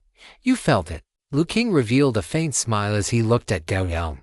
Gao Yang nodded solemnly and asked, "What is that?" Lu King smiled and said, "That is the Great Yin-Yang Boundary Locking Ray, set up by the Great Sect of Ray Dao in conjunction with the Seven Sects. The core of the ray is suppressed by the life-bound flying sword of the #1 sword cultivator in Yun Province. The pressure you perceive is the pressure brought by the life-bound flying sword of Senior Heavenly Sword." Gao Yang stared for a moment before withdrawing his gaze. The transcendent world of the Eastern lineage was truly exaggerated. Before the fight even started, they led with a legendary immortal sword. He could feel the pressure from that flying sword even from such a distance.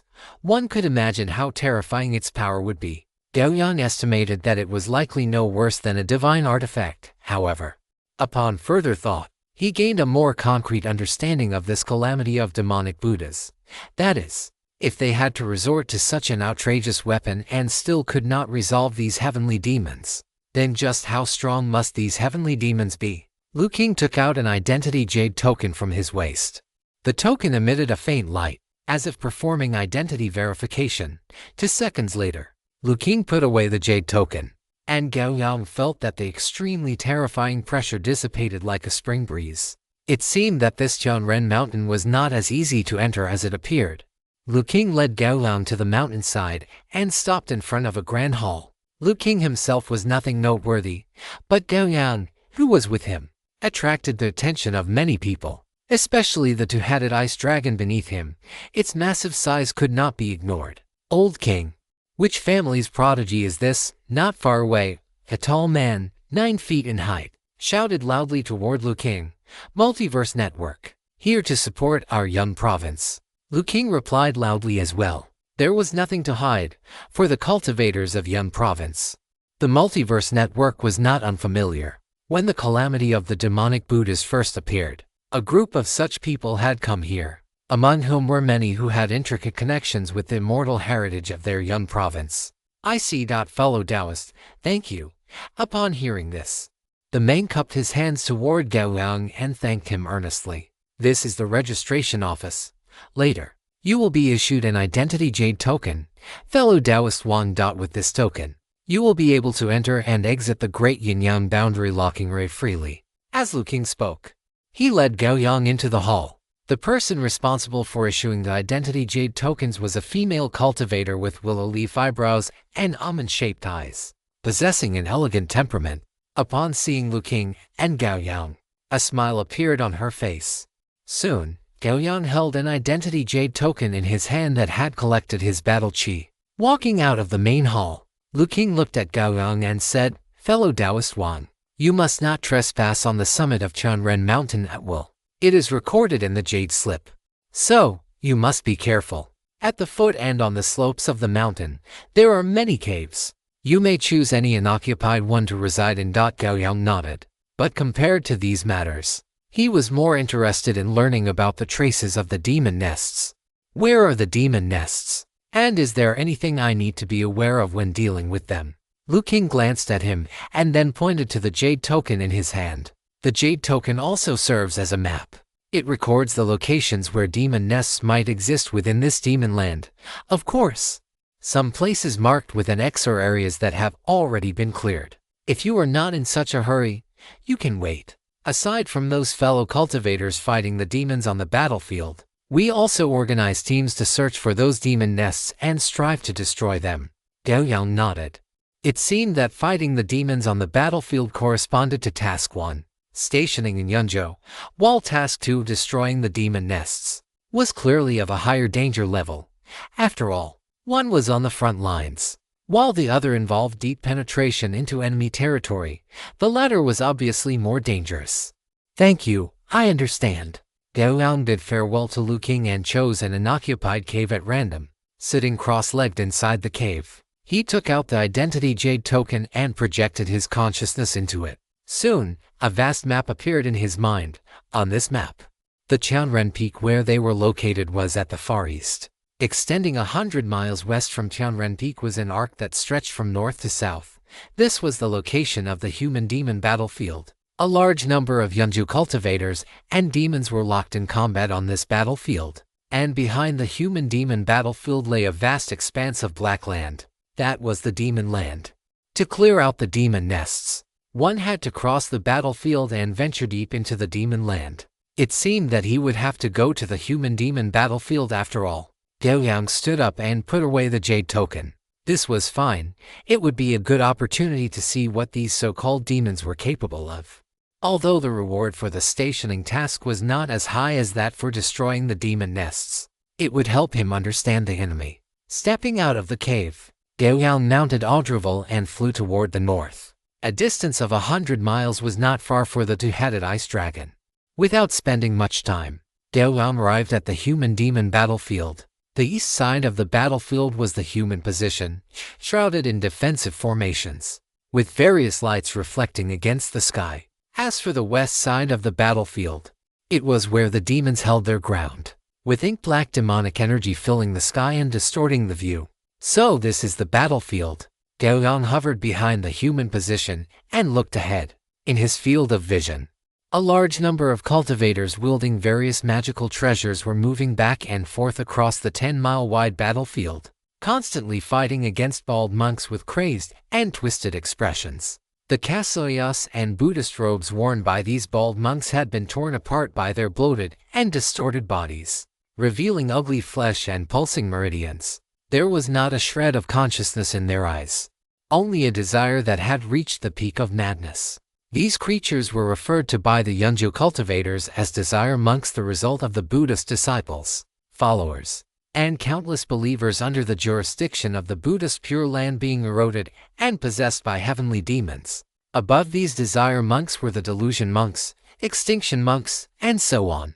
The further one went, the stronger and more difficult they were to deal with. Chapter 420. For deep into the demon land. Huff. Jifei gasped for air, his hand forming a seal as he used his life-bound flying sword to desperately suppress the desire monk in front of him.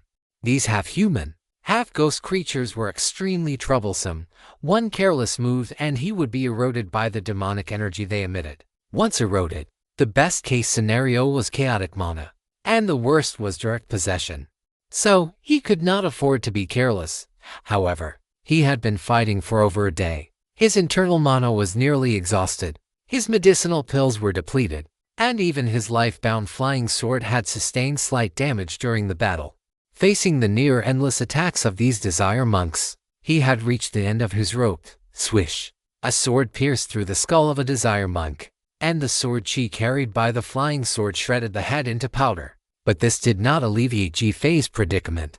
The number of desire monks surrounding him had not decreased in the slightest, and his high-grade defensive spiritual artifact was about to give out. As he struck out with his sword, a crisp crack sound echoed in Jifei's consciousness, followed by a piercing, agonizing pain. It felt as if a red-hot pair of tongs had been shoved directly into his brain.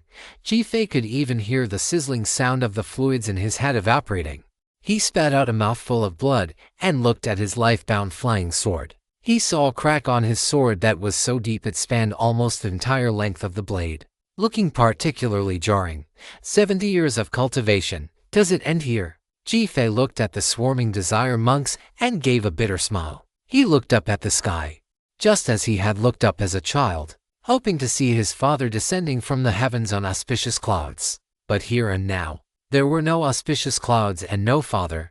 There was only the boundless demonic energy that had completely shrouded the sky. Jifei withdrew his gaze.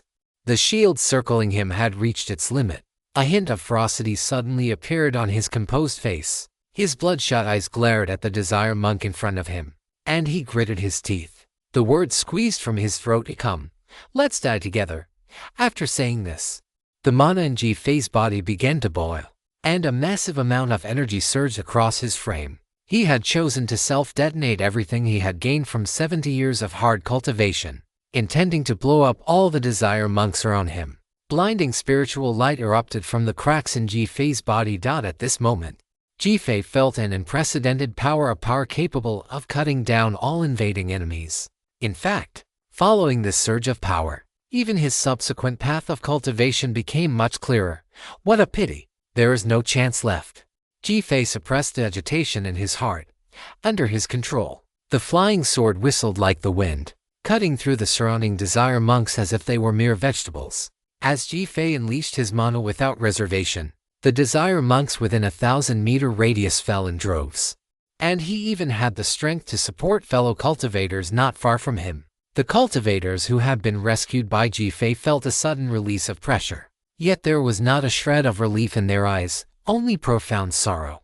A quarter of an hour later, the flying sword that had been rampaging freely suddenly disintegrated into fragments with a crisp, resonant hum. Following its disintegration was Ji-Fei himself. 70 years of bitter cultivation, all dissipated in a single moment. Ji-Fei stood proudly amidst the mountain of corpses and sea of blood, his body as straight as a spear. A female cultivator in palace attire suddenly stopped. She looked at Ji-Fei, tears shimmering in her eyes, and softly called out, "May fellow Taoist Ji's path to immortality be prosperous." Following the words of the palace-attired cultivator, more and more cultivators noticed Ji-Fei's state. Watching his body begin to crumble, they one after another called out, "May fellow Taoist Ji's path to immortality be prosperous." Ji-Fei managed to pull a difficult smile. With hands that were already disintegrating, he cupped his fists toward the front. His steady voice was not loud, yet it resonated across the entire field. "May all fellow Taoists have a prosperous path to immortality. May Yunzhou flourish forever." This Ji shall take his leave first. As his voice fell, Ji-Fei's body suddenly crumbled into ash, returning to the heavens and earth, leaving only a tattered, battle-worn black Taoist robe to fall limply to the ground. Such scenes were playing out all across the battlefield. Behind the human defensive line, Gao Yang watched the slaughter ahead and sighed slightly. So this is the calamity of the demonic Buddha. With that, he lingered no longer. His twin-headed ice dragon let out a high-pitched roar, flapped its massive wings, and dove toward the battlefield ahead. A pitch-black eyeball appeared in Gao Yang's hand, and a beam of light shot from it toward a desire monk. Desire monk. Life level 15. Gao Yang put away the black eyeball, and Heiyao appeared in his hand. Battle aura burned fiercely upon his body, intermingled with specks of the light of will. On a high-pitched, melodious dragon roar echoed through the sky. Numerous cultivators turned their heads to look behind them, only to see a massive twin-headed beast wreathed in rolling demonic energy diving toward the battlefield. On the back of this great beast stood a figure holding a black sword. Odlivier dove down, his steel dragon wings acting like two long blades, wherever he passed. The bodies of the desire monks were torn apart as easily as tattered cloth. 100-foot-long sword aura erupted from the tip of the Heiyao sword. Gao Yang leaped from the dragon's back, landing directly into the encirclement of the desire monks. Just as he landed, before the desire monks could even strike, Gao Yang had already swung his sword. The 100-foot-long sword aura swept through, and the desire monks in its path stiffened before being cut in half at the waist. The strength of these desire monks was merely at the entry level of the extraordinary.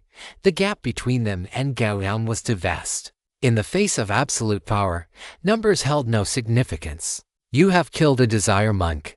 You have gained 50 generally XP. In an instant, a massive cascade of system notifications refreshed before his eyes like a waterfall. After a single glance, Gao Yang chose to temporarily mute them. To him, this information was useless. Not far from Gao Yang, the cultivators of Yunzhou watched the man and the beast, who were slaughtering the desire monks with madness, in shock. "I have never seen this fellow Taoist before. Which sect does he come from?" someone asked curiously. "Slaughtering desire monks like butchering dogs. He shouldn't be here. He should be heading to the spirit realm. The war there is even more urgent than ours. The appearance of this fellow Taoist could reduce the casualties of many comrades.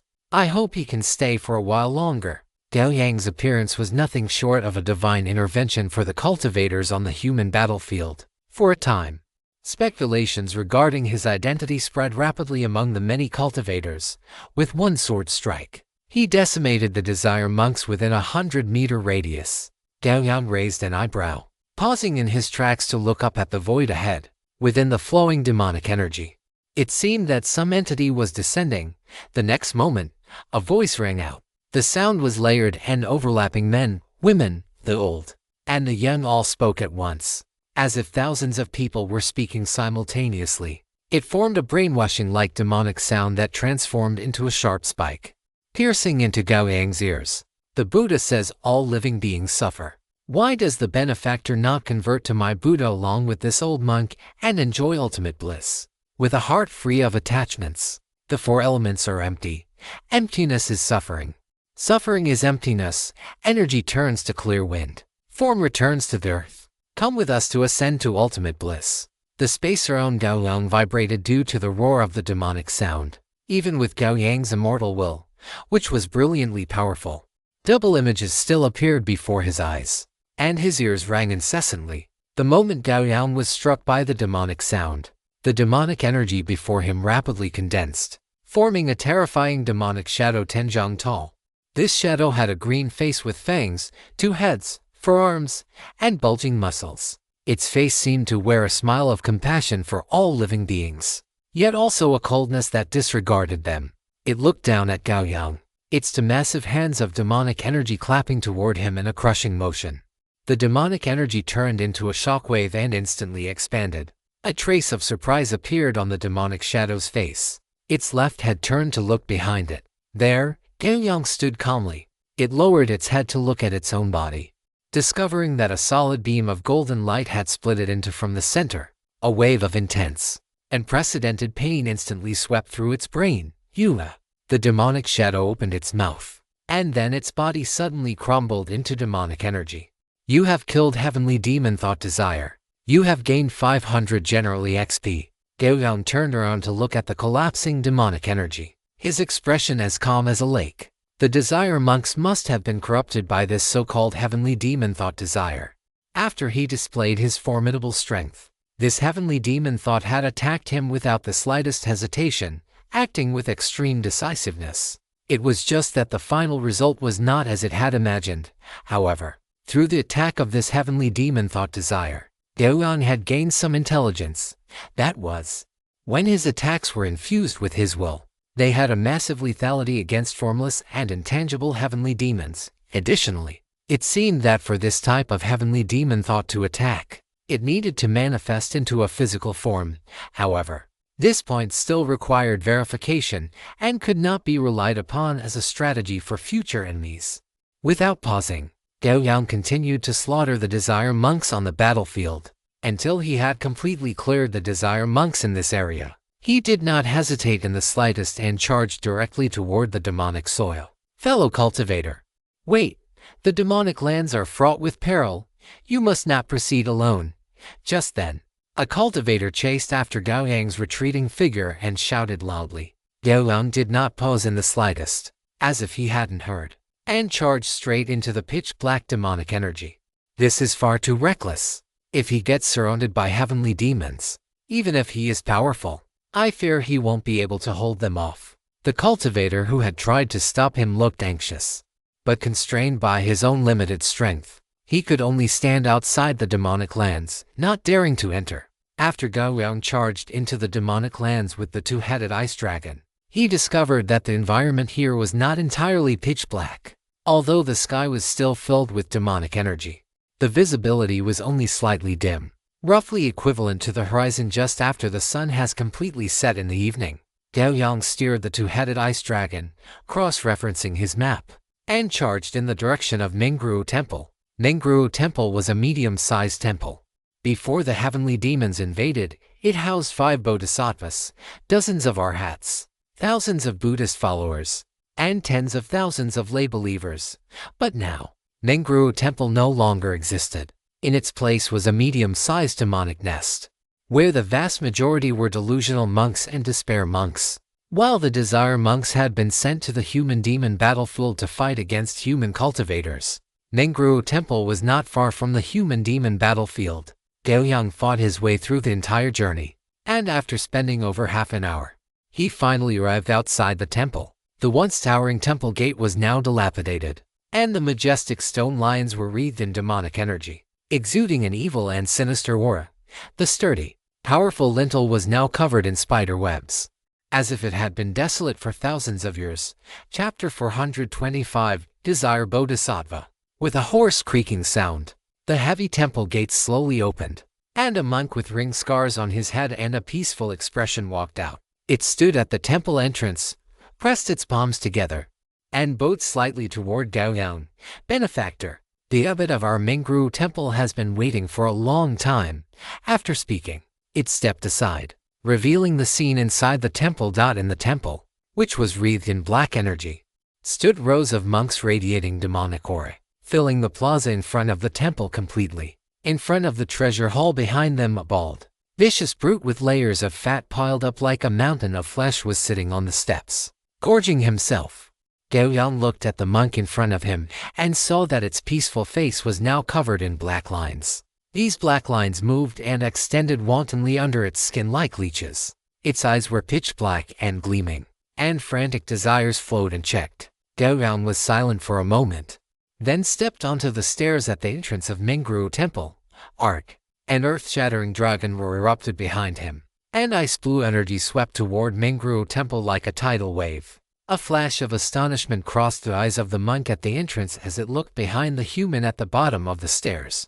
There, a massive two-headed great demon was spreading its wings, which blotted out the sky, and was diving toward Mingru Temple. Two thick dragon claws stomped onto the gates of Mingru Temple, and the sharp claws tore the wall to shreds as if it were tofu. Oddrivier smashed through the temple gate with one claw and crushed the monk at the entrance into a pulp with the other. It raised its arrogant head, and tyranny radiated from its two pairs of vertical pupils. It lowered its body, and extreme freezing power gathered at its dragon heads. The surrounding space seemed to freeze, emitting creaking sounds of being unable to bear the pressure. The next moment, Oddrivier's two heads suddenly dipped, and the freezing dragon breath swept over everything in front of it. 5 seconds later, the dragon breath ended. Gao Yang stepped over the flattened threshold and walked into the temple plaza. He looked ahead, apart from the treasure hall, which remained intact. Everything else, whether it was the monks or the bald, vicious brute that looked like a mountain of flesh, had been frozen into ice sculptures by the freezing dragon breath. Oddrivier looked at its handiwork with great satisfaction, then snorted, "Pop, pop, pop, pop." A dense series of explosions rang out simultaneously. The ice sculptures in front of them burst at the same time, turning into a sky full of ice mist that dissipated into nothingness. The previously crowded plaza suddenly became empty. Gao Yang stepped over the sky full of ice crystal debris and walked toward the treasure hall ahead. At the same time, Heiyao began to spread, and in the blink of an eye, it extended to its maximum length. Battle aura flowed like liquid along the blade of Heiyao, and a sharp, heavy sword aura soared into the sky. Gao Yang looked at the tightly shut treasure hall, raised the great sword in his hand, and slashed down without any hesitation. Heavy sword pressure descended, and the treasure hall, which had been motionless, finally showed a trace of fluctuation. Wisps of black energy diffused from all parts of the treasure hall and gathered above it, forming a giant hand that blotted out the sky. The giant hand pushed upward, as if trying to hold up the descending sword aura. At the same time, a majestic and grand voice echoed from the treasure hall. "Those who do not respect my Buddha shall have no afterlife." The majestic and grand voice spread out, and the world suddenly turned pitch black. In this dark space, only the crimson greatsword emitting golden light illuminated the heavens and earth. The next moment, the greatsword slashed down. That giant hand was sliced open from the middle, and the sword aura struck the roof ridge of the treasure hall without any obstruction. The moment the sword aura hit the roof ridge, a circle of golden light suddenly bloomed around the treasure hall. This golden light was pure and natural, indestructible, and it actually blocked the crashing sword aura. The darkness suddenly dissipated, and the view returned to brightness. However, the tightly shut treasure hall doors were now open, though no one knew when it had happened. The light from outside the door shone into the treasure hall. Looking through the main entrance, one could see a towering lotus throne inside the magnificent treasure hall. The lotus throne was fully 5 meters high, and on this throne sat a graceful figure with a bare chest and breasts.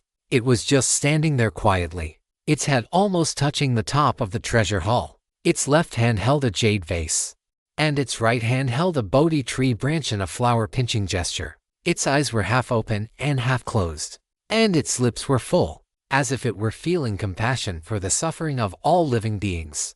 After Gao Yang walked into the treasure hall, its eyes opened, and a pair of indifferent eyes looked down at Gao Yang as if looking at an ant.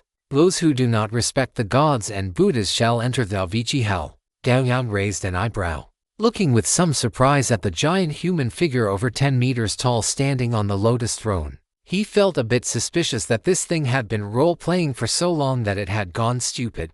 What time was it? And it was still reciting lines. Gao Yang shook his head slightly, the battle chi on black obsidian burning more and more intensely. A pitch-black eyeball floated in front of Gao Yang, its gaze fixed on the female human figure over 10 meters tall before him. Bodhisattva of Desire, Heavenly Demon, Thought Desire, Life Level 23. A trace of dissatisfaction flashed through the eye of Withering. It had already scouted for Gao Yang 3 times, but had not managed to absorb a single bit of vitality. However, in front of Gao Yang, it dared not show the slightest bit of discontent. The master who currently held it, although merely a human, was truly capable of completely obliterating it. Gao Yang looked at the Bodhisattva of Desire before him. The opponent's strength was significantly higher than that of an ordinary monk of desire, but that was all it amounted to. Gao Yang vanished from his spot. When he reappeared, he was already directly in front of the Bodhisattva of Desire. The pitch-black greatsword slashed down from above, and a terrifying wind pressure rushed toward it, causing the Bodhisattva of Desire on the lotus throne to no longer be able to maintain the expression on its face. It instantly tore off all its disguises, its expression becoming frantic and hideous. Both arms were raised, and under its control, demonic energy condensed in front of it, forming a defensive shield. A deafening, thunderous roar erupted, and the Bodhisattva of Desire vanished from the lotus throne. The massive body of the Bodhisattva of Desire was covered in slash marks, blood flowing down its frame. It was pinned to the wall on the inner side of the treasure hall, the wall behind it covered in spiderweb-like cracks. It looked at Gao Yang in terror, subconsciously exclaiming, "This is impossible." The response it received was another massive wave of wind pressure rushing toward it. A loud sound that struck directly at the soul rang out. The back wall of this magnificent treasure hall exploded, and a figure over 10 meters tall flew backward, carrying a large amount of rubble with it. The Bodhisattva of Desire lay on the pile of debris. It looked at the large hole it had just been smashed through, pointing a trembling hand at the hole while letting out a low, beast-like growl. "You become weak and powerless immediately." An invisible ripple emerged in Gao Yang's heart, but Gao Yang showed no reaction to this. His vast sea of will merely stirred slightly, washing away this strand of fluctuation. Gao Yang stepped down once more and had already arrived in front of the Bodhisattva of Desire. He reached out one hand and pressed it against the Bodhisattva's forehead. The Bodhisattva of Desire looked at Gao Yang, who was within arm's reach. Its massive body, at this very moment, did not have a shred of strength left, firmly suppressed by the human before it. Gao Yang looked at the Bodhisattva of Desire before him, and black obsidian slashed down ruthlessly. The blade met no resistance whatsoever, easily severing the neck of the Bodhisattva of Desire. With its head severed, a large amount of demonic energy suddenly erupted from the body of the Bodhisattva of Desire. This demonic energy quickly gathered and took shape not far away, manifesting as a monster phantom composed of black demonic energy. It hissed and roared, bringing with it a sky full of demonic energy as it lunged at Gao Yang. It had already revealed its true heavenly demon form. Ordinary attacks were useless against it, and the human cultivator before it was no exception. Gao Yang slashed out with his sword, passing right through the body of the heavenly demon. This situation caused him to raise an eyebrow slightly. The heavenly demon of Desire let out a wild, arrogant laugh, its demonic energy thickening by another 3 parts as it pounced toward Gao Yang. It had discarded its previous physical body, but it now had a better option. As long as it occupied the body of this human, its strength would definitely be greater than before. Gao Yang watched the heavenly demon of Desire lunging toward him. A thought stirred in his mind. and brilliant golden light flowed out from his eyes, quickly wrapping around his entire body. His left hand reached out fiercely, grabbing toward the neck of the heavenly demon of desire.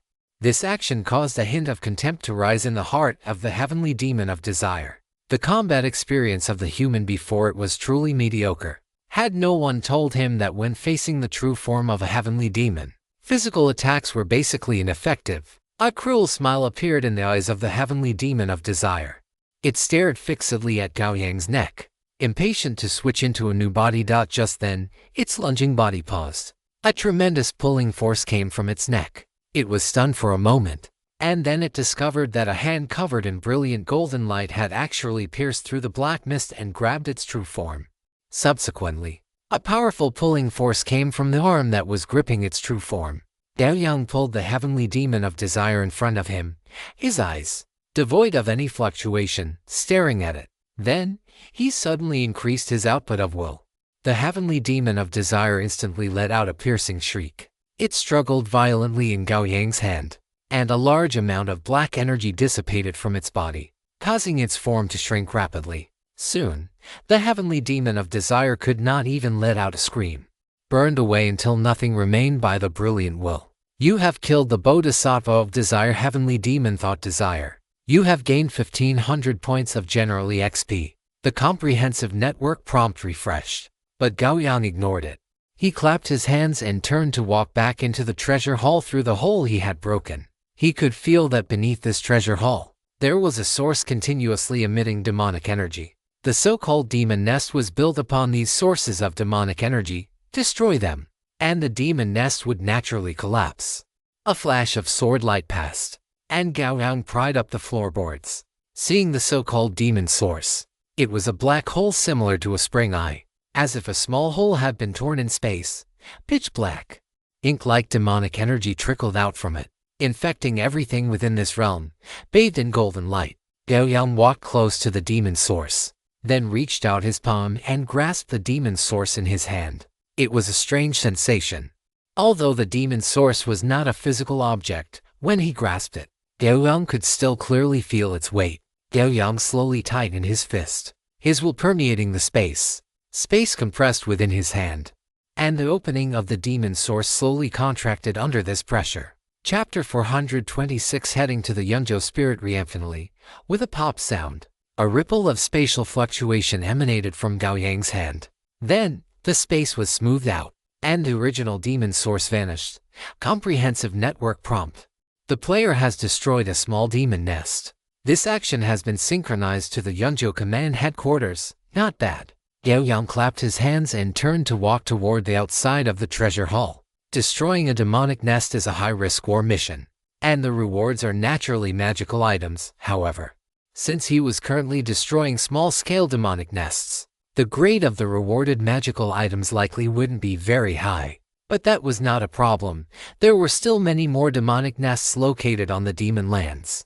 Gao Yang climbed onto Audrevir's back, took out a map to compare their position, and then directed it to fly toward the next destination. This was the Yunzhou human realm, and the strength of these heavenly demons was considered the lowest among all heavenly demons. Therefore, the combination of Gao Yang and Audrivir could be considered a dimensional strike against these heavenly demons.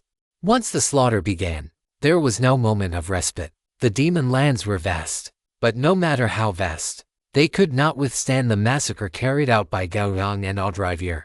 In just half a month, Gao Yang traveled to every corner of the demon lands, visiting every location marked on the map where a demonic nest might exist. Supported by the immortal will, these heavenly demons, who could be described as pervasive, had no power to resist in front of Gao Yang and fell one after another under his sword. Gao Yang withdrew his palm and stood up. Beneath him was the now sealed demonic source channel. He walked out from underground and returned to the surface. This was a massive temple. The inner side facing the main entrance had 3 rows of Buddha statues. But at this moment, the statues on these lotus thrones had all vanished, replaced by severed limbs and broken arms that littered the entire temple. This was a high-level demonic nest. The heavenly demon thoughts were not limited to just desire. There were also thoughts of anger, greed, arrogance, and so on, all of which had corresponding bodhisattvas. Gao Yang walked out of the temple, climbed onto the back of the two-headed ice dragon, and had it fly toward the direction of the human front line. He himself sat cross-legged on the frozen throne, eyes lowered in thought. Over the past half-month, he had lost count of how many desire monks and other heavenly demon incarnations he had slain. However, his EXP had increased by about 800,000 points, and he had destroyed more than 20 demonic nests. As of now, there were no decent demonic nests left in the Yeonju human realm for him to destroy. There is no need to stay in the human realm any longer. I can head to the spirit realm. Gao Yang looked at the scenery rapidly receding on both sides and muttered to himself. To complete his legendary promotion quest, he needed to obtain a massive amount of general EXP. He had a premonition that the EXP required for him to reach level 20 would be terrifyingly high, far exceeding that of other Multiverse Network players. After all, the last 3 requirements were absurdly difficult. It was impossible for the first requirement to have a small gap in difficulty. Drive was fast, without the need to track down demonic nests. It took less than half a day to carry Gao Yang across the entire demon lands and return to the human front line. The arrival of the iconic two-headed ice dragon caused many cultivators on Tianren Mountain to project their divine sense over. Lu King flew up from the mountainside and quickly arrived in front of Gao Yang. Fellow Taoist Wang, how was your trip to the demon lands? Gao Yang looked at the young man in front of him, nodded slightly, and said, "It was all right. It's just that those demonic Buddhas were too weak. Too weak." The smile on Lu King's face stiffened. He then recalled the demonic Buddhas he had encountered and wore an awkward expression. They were already very strong, especially their heavenly demon true forms. They were truly difficult for us to guard against. Gao Yang glanced at him and did not continue the topic. Instead, he looked at him and said, "I intend to go to the spirit realm. How do I get there?" The spirit realm. Lu King was startled, but he quickly replied, "Tianren Mountain has a teleportation array that leads to the spirit realm. If fellow Taoist Wang wishes to go to the spirit realm, I can take you to the array. However, the demonic calamity in the spirit realm is even more terrifying, and the demonic Buddhas are even stronger. Fellow Taoist, you should think twice." Lu King was only offering a reminder. As for whether Gao Yang had the strength, looking at the two-headed great demon exuding demonic energy was enough. The other party's strength was not something he could compare to. Are all the demonic Buddhas in the spirit realm like the Desire Bodhisattva? Desire Bodhisattva? Of course not. Even in the spirit realm, the Desire Bodhisattva belongs to the mid-tier heavenly demons. There are more of those desolation monks, delusion monks, and the like. Lu King shook his head and explained. Gao Yang said, "Then that is no problem. Let us go now." Lu King paused for a moment, then turned and led Gao Yang toward the top of the mountain. On the way, he couldn't help but ask, "Fellow Taoist Wang, did you see any demonic nests in the demon lands?" "I did. Did you destroy any?" Lu King asked with a hint of hope. "I did. You did." Lu King's voice suddenly rose an octave. He hurriedly asked, "How many did you destroy? Has this merit been registered? Once verified, the Yeonju Human Command will provide rewards." Gao Yang glanced at him and said casually, "I don't remember clearly, maybe 20-something. In any case, I destroyed all the demonic nests marked on the map." Lu King's eyes widened, and his mana fluctuated, nearly losing control. His mouth opened wide, and then closed again. He looked at Gao Yang with excitement and admiration in his eyes.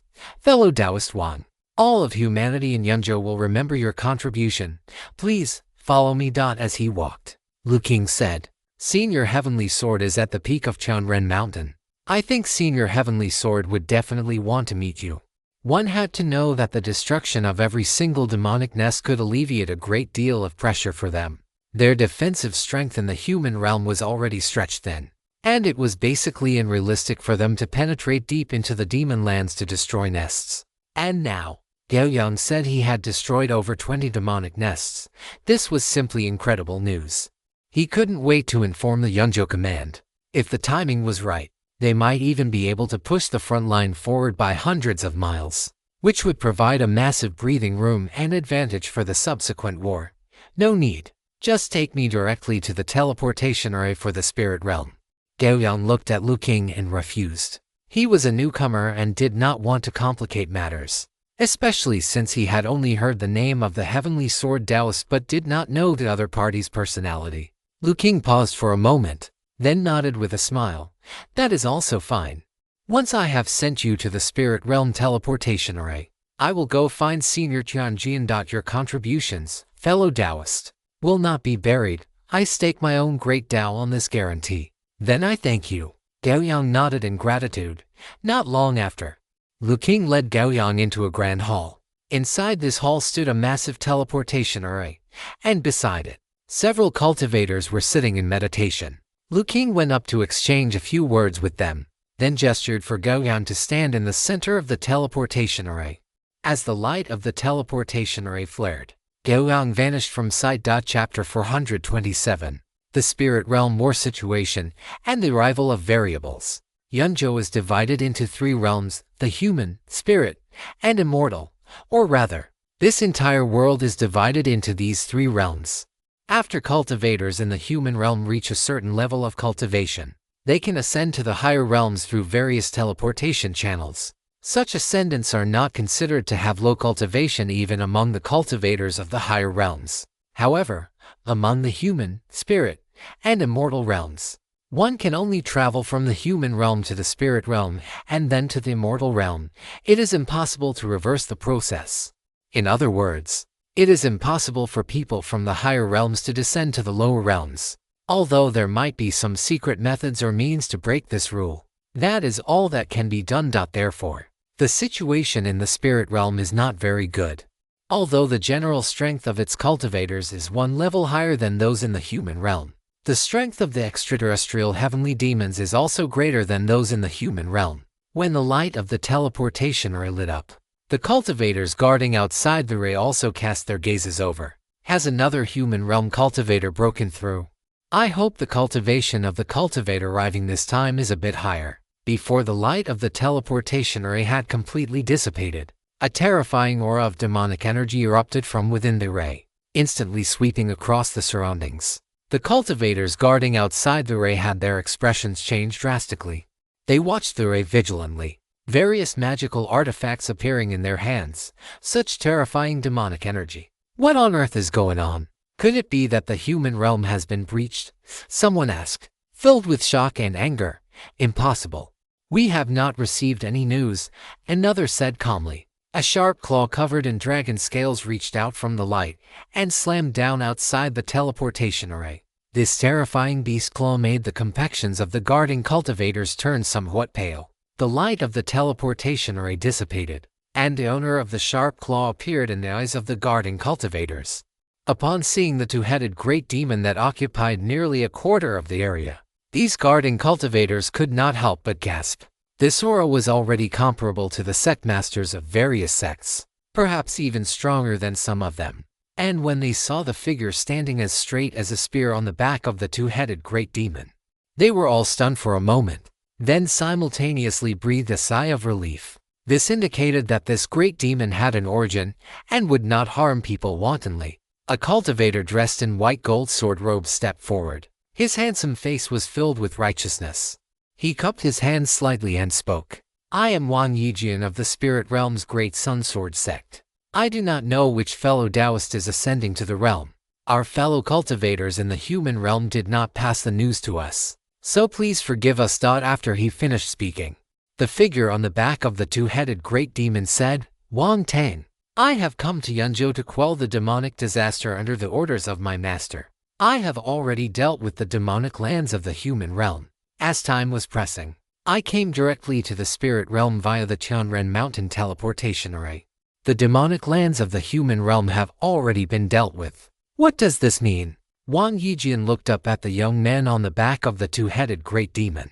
Judging by his appearance and aura, this person should be even younger than him. Yet, it was this very young man who could say that he had dealt with the demonic lands of the human realm, which made Wang Yijian find it hard to believe. May I ask, fellow Taoist Wang, what do you mean by the demonic lands of the human realm having been dealt with? Wang Yijian did not speak, but a cultivator beside him cupped his hands in a salute and asked directly, I have already cleared out more than 20 demonic nests. Every demonic nest marked on the map has been breached, and the demonic sources have been sealed, this can be considered dealt with. The young man on the two-headed great demon seemed to cast his gaze downward, and a calm voice emerged from his mouth. Yes. Every guarding cultivator present could not help but gasp. Clearing out more than 20 demonic nests, this kind of strength is something not many people in the spirit realm could achieve. What kind of background does this youth riding a great demon have? Perhaps he is the most outstanding true disciple from some immortal family, specifically sent down to the lower realm to handle the demonic disaster in Yunzhou. Several guarding cultivators exchanged glances, everything understood without words. Wang Yijian cleared his thoughts and then said, "Many thanks to fellow Taoist Wang for your help. Why don't I take you to find a place to stay, so you can rest for a while before heading to the demonic land battlefield?" "No need. My consumption is not great. I can continue completely." The calm voice reached his ears. Wang Yijian frowned imperceptibly, but quickly recovered. "Since that is the case, does fellow Taoist Wang wish to head to the demonic land battlefield now?" "Naturally. Then please follow me, fellow Taoist Wang." A moment later, Gao Yang rode the two-headed ice dragon into the sky. In a short time, he had already understood the war situation in the spirit realm and obtained the map of the spirit realm's demonic lands. According to Wang Yijian, although his cultivation was very high, the strength of the demonic forces in the spirit realm was significantly stronger than in the human realm, and every demonic nest would have a heavenly demon general stationed there. The strength of a heavenly demon general was comparable to the sectmasters of major sects. The possibility of ordinary cultivators surviving an encounter with one was very slim. Gao Yang estimated that the strength of the so-called heavenly demon general should have reached the peak level below the legendary rank, which is to say, standing at the apex of the transcendent sequence. But there are gaps even at the apex of the transcendent sequence. Everyone who has not ascended to the legendary rank belongs to the transcendent sequence, and the gap between them is even greater than that between a human and a dog. If Gao Yang completed all his legendary advancement quests and still had not ascended to the legendary rank, then at that time, he might truly represent the real apex of the transcendent sequence. As for interacting with the cultivators of the Yunzhou spirit realm, Gao Yang had no such plans for the time being. The cultivators he had encountered so far did not have high strength, and even if he were to interact with them, he would not obtain any effective information. With that effort, he might as well resolve the demonic disaster in Yunzhou. He would then see if he could intervene in the Yunzhou immortal realm battlefield. If he could, he would give it a try. If not, he would simply finish the quest and leave as soon as possible. After all, Yunzhou, this world of the Eastern lineage, was the first Eastern lineage world he had ever entered, and it served as a test run in itself. If the results of this test were poor, he would need to consider whether he should continue entering extraordinary worlds of the Eastern lineage in the future. Audreville vibrated its dragon wings, charging toward the endless sea of demonic clouds ahead. It was strange to say, but these heavenly demons were all flocking to Gao Yang, trying their best to erode him. Yet, none of the heavenly demons were interested in Audreville. In the words of Audreville itself, the desires of these heavenly demons were too chaotic and not pure enough, which was why they could not erode it. Gao Yang's face darkened again after hearing its reply. To be fair, this guy's desire for reproduction was truly pure beyond compare. If it weren't for the fact that there was still a mission to complete, Gao Yang reckoned this guy would have wanted to slip away long ago. The two-headed ice dragon, having been cooped up in the land of inheritance for nearly 200 years, could only be described in one way. This guy was currently extremely pent up. As the two-headed ice dragon flew, the pitch-black demonic clouds drew closer and closer to Gao Yang, to the point where he could already see the intense battle raging ahead. A coalition force composed of a large number of human cultivators was fighting against an even more staggering number of demonic Buddhas. Among these demonic Buddhas, the proportion of desire monks accounted for about half. Their numbers had clearly decreased, replaced by the more powerful delusion monks and extinction monks. Gao Yang could even occasionally see some desire bodhisattvas and delusion bodhisattvas mixed into the ranks. As mentioned before, desire monks were basically converted from Buddhist believers, while delusion monks and extinction monks were the disciples and descendants within the temples. The stronger they were, the higher their level would be after being eroded by the heavenly demons. From Gao Yang's perspective, The situation on the battlefield was not optimistic for the human race. The reason was simple. Those demonic Buddhas were all fearless of death and vast in number, whereas on the human side, they were significantly fewer in number. It was not that the low-level human cultivators did not want to join the battlefield, but rather that under such a massive number of demonic Buddhas, the area was already saturated with demonic energy. Those with low cultivation levels who entered this place were extremely prone to being eroded by the demonic energy, and once eroded, coupled with the thick, impenetrable demonic energy of this place, they would basically be converted into demonic Buddhas on the spot, without even a chance to struggle. Therefore, the current battlefield could only look the way Gao Yang saw it now. High-level human cultivators were forced to do the work of low-level cultivators, slaughtering those infinite numbers of desire monks. Although for those high-level cultivators, slaughtering desire monks was not a difficult task, doing so inevitably consumed their energy. And among the demonic Buddhas, there were not only desire monks but also various bodhisattvas. Once their consumption became too great, these bodhisattvas and arhats would instantly swarm them, drowning them in an ocean of demonic Buddhas. It could be said that the biggest reason the Outer Realm heavenly demons could maintain such an advantage was that there was a threshold for dealing with them. Cultivators below a certain level did not even have the qualifications to participate in the war. The current situation in the spirit realm could be roughly understood as the top-tier combatants on both sides holding their positions, confronting each other and occasionally engaging in major battles. The remaining mid to high-level human combatants not only had to deal with bodhisattvas and arhats of the same level but also had to be responsible for slaughtering those infinite swarms of ordinary demonic Buddhas. Although the problem might not be apparent for a while, this was no different from boiling a frog in warm water. Once the mid to high-level human combatants were exhausted in battle, what awaited the human race would be a full-scale offensive from the heavenly demons. This might take a few years, a dozen years, or even decades or centuries.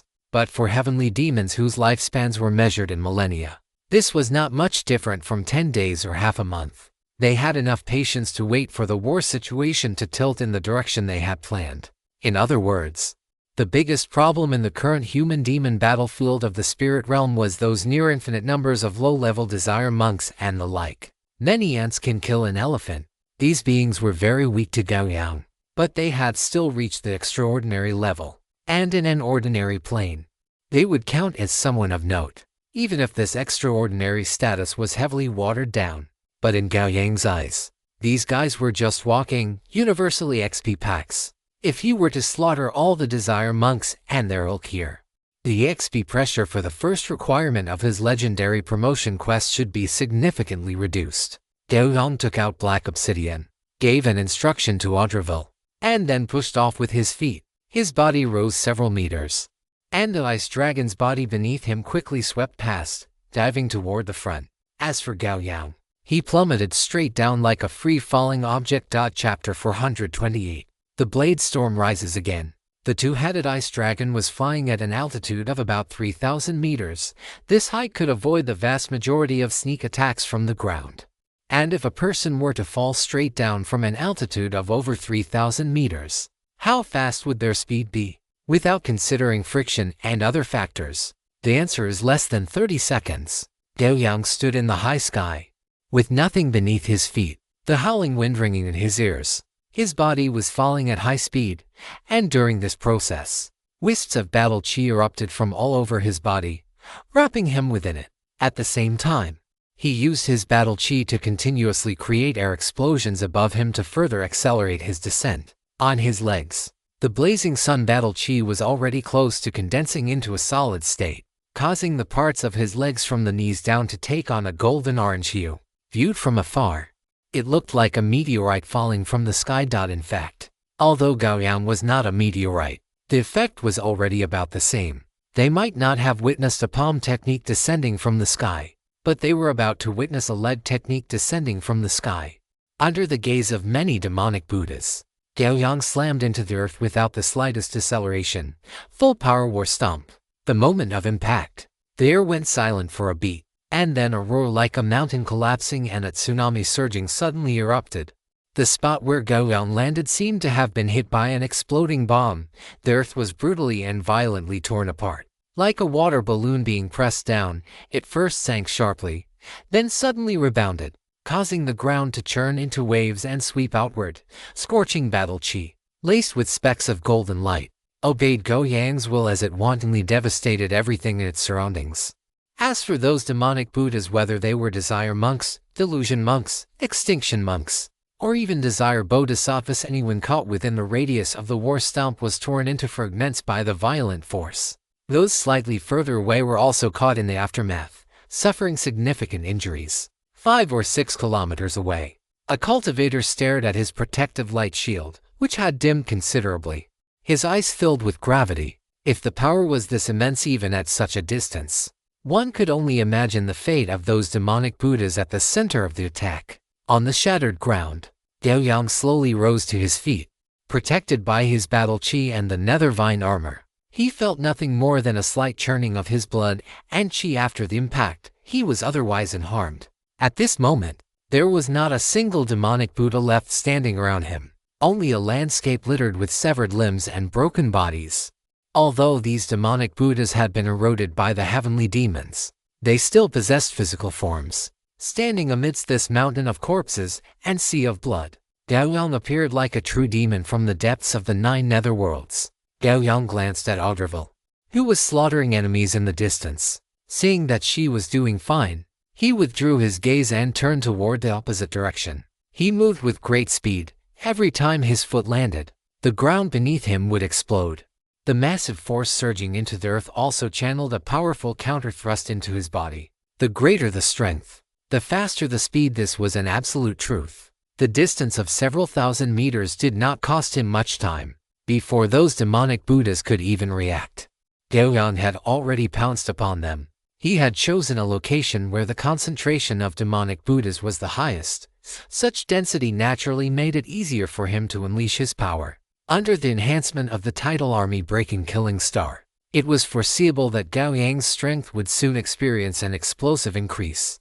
A sword chi beam, dozens of meters long, shot out, followed by a dense swarm of sword chi that surged forward like a tide, wherever it passed. No demonic Buddha could withstand the cutting force of the blades. In a mere instant, a blade storm hundreds of meters high appeared out of thin air. Once the blade storm took shape, every demonic Buddha within its range was ground into dust by the sword chi. Gao Yang stood at the eye of the storm, driving the blade storm forward. The blade storm moved with incredible speed, sweeping across the land at nearly 100 meters per second. During this process, the strike range of the blade storm continued to expand frantically, doubling in size every 2 seconds. 10 seconds later, the blade storm had transformed from its original transparent color into a blood-red hue, stained by the blood of thousands upon thousands of demonic Buddhas. By this time, the scale of the blade storm had expanded to 5 times its original size, and it was still growing. Behind the blade storm, many human cultivators stared at the terrifying vortex that seemed to connect heaven and earth, speechless for a time. Such an attack was likely something only the sect masters of the great sects could achieve. Their own attacks could barely reach a few hundred meters, which was already considered decent, but they lacked the capability to unleash something like this blade storm. Which senior is that, stepping in to relieve the pressure for us? Although the top experts of the human race and the heavenly demons were locked in a stalemate, there were times when human experts would take the time to help clear out low-level demonic Buddhas on the front lines. Moreover, because their strength was immense and their attack range vast, the results were always remarkable. Every time a human expert intervened, it allowed the rest of the humans to catch their breath, preventing them from being overwhelmed by the tide of demonic Buddhas. I don't know. As far as I am aware, none of our seniors possess such a method of attack. Could it be that some old senior from the Great Sun Sword sect who was in closed-door cultivation has emerged? A cultivator suggested. That is truly possible. It was no wonder these cultivators thought so. After all, the attack used a sword, possessed such heavy killing intent, and was so brutal only the Great Sun Sword sect fit that description. Regardless, with this senior stepping in, our pressure will be much lighter.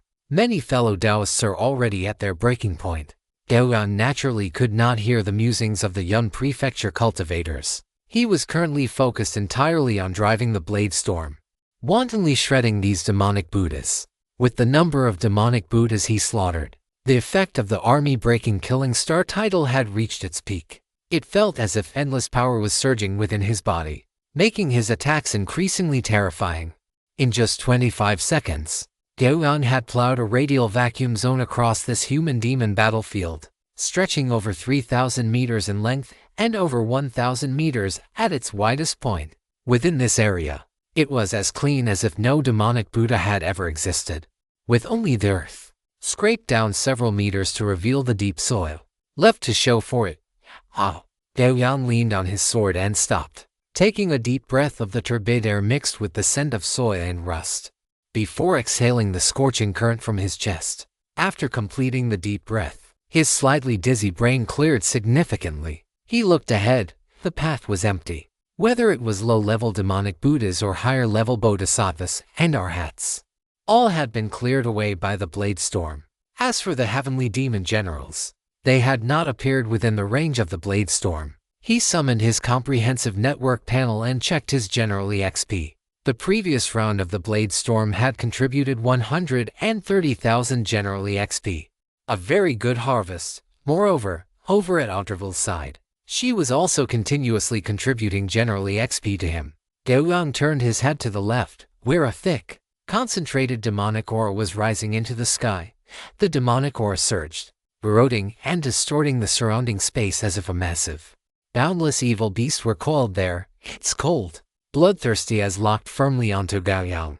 That aura surpassed any demonic Buddha he had encountered so far, whether they were bodhisattvas or arhats. The demonic aura soared into the air, rapidly sweeping toward Gao Yang. Then, that pitch-black aura condensed not far from Gao Yang into a slender, tangible black shadow about 5 meters tall. In its hand, it held a long whip solidified from demonic energy. The whip lashed out violently, causing the space to crack with a thunderous boom as intense energy fluctuations rippled outward. A pitch-black withered eye manifested beside Gao Yang, its gaze fixed upon the shadowy figure of demonic energy. Desire Heavenly Demon General Jissi, life level 28. Gao Yang retracted the withered eye, his spirit lifting.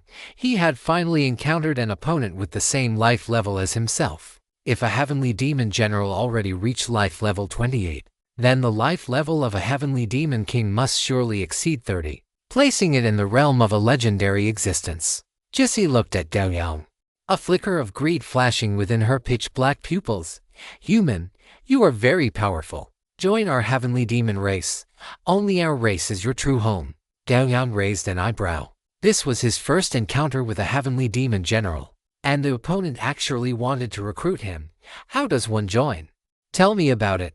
It is simple. Abandon your flesh, embrace the demonic energy, and you will naturally be transformed into a heavenly demon. Jissi stepped forward, staring at Gao Yang.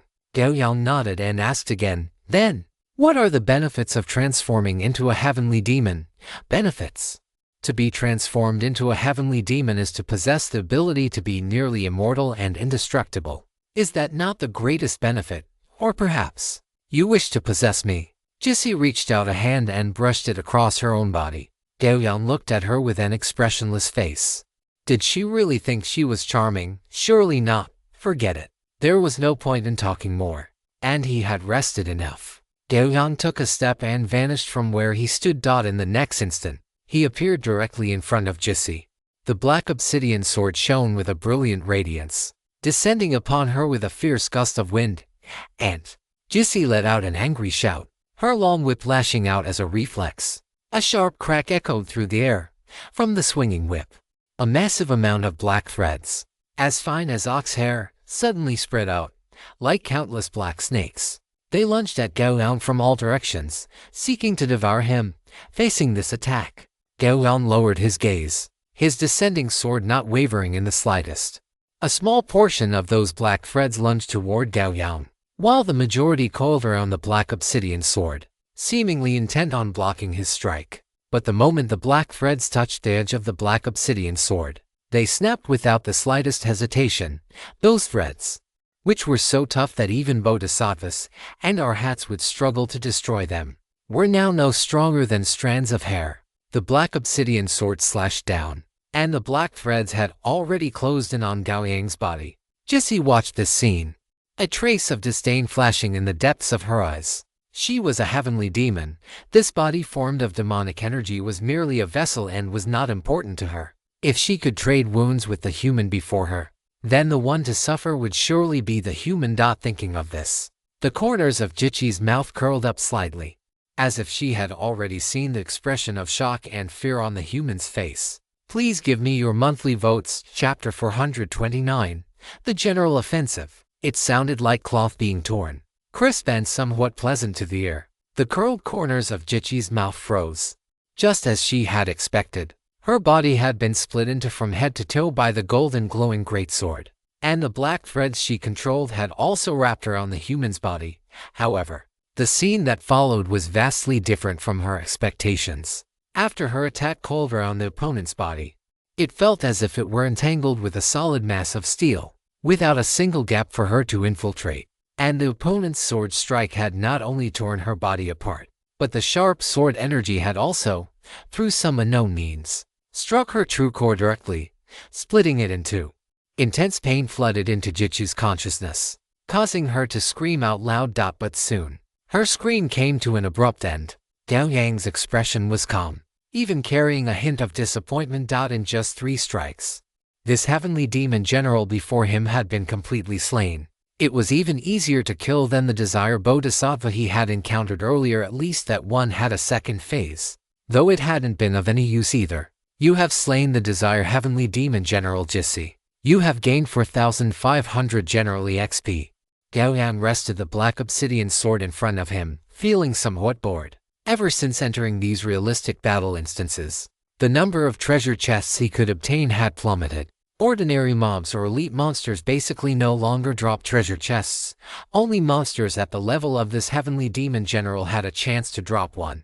Picking up the pitch-black treasure chest that had just dropped, Gao Yang stored it in his inventory, then pulled out the black obsidian sword and continued his charge toward the demonic Buddha ahead. Meanwhile, on the human front line, 13 cultivators in various attires were looking toward Gao Yang's direction with different expressions.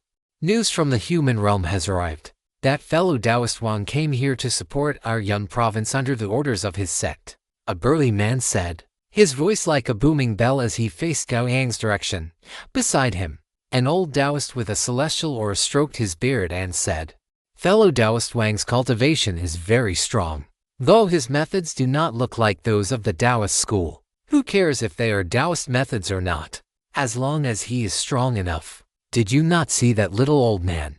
He split a heavenly demon general in 3 strikes, a beautiful woman, nearly 1.80 meters tall, with a curvaceous figure and bright lipstick, glanced sideways at the old Taoist. Elegant words flowed continuously from her alluring lips.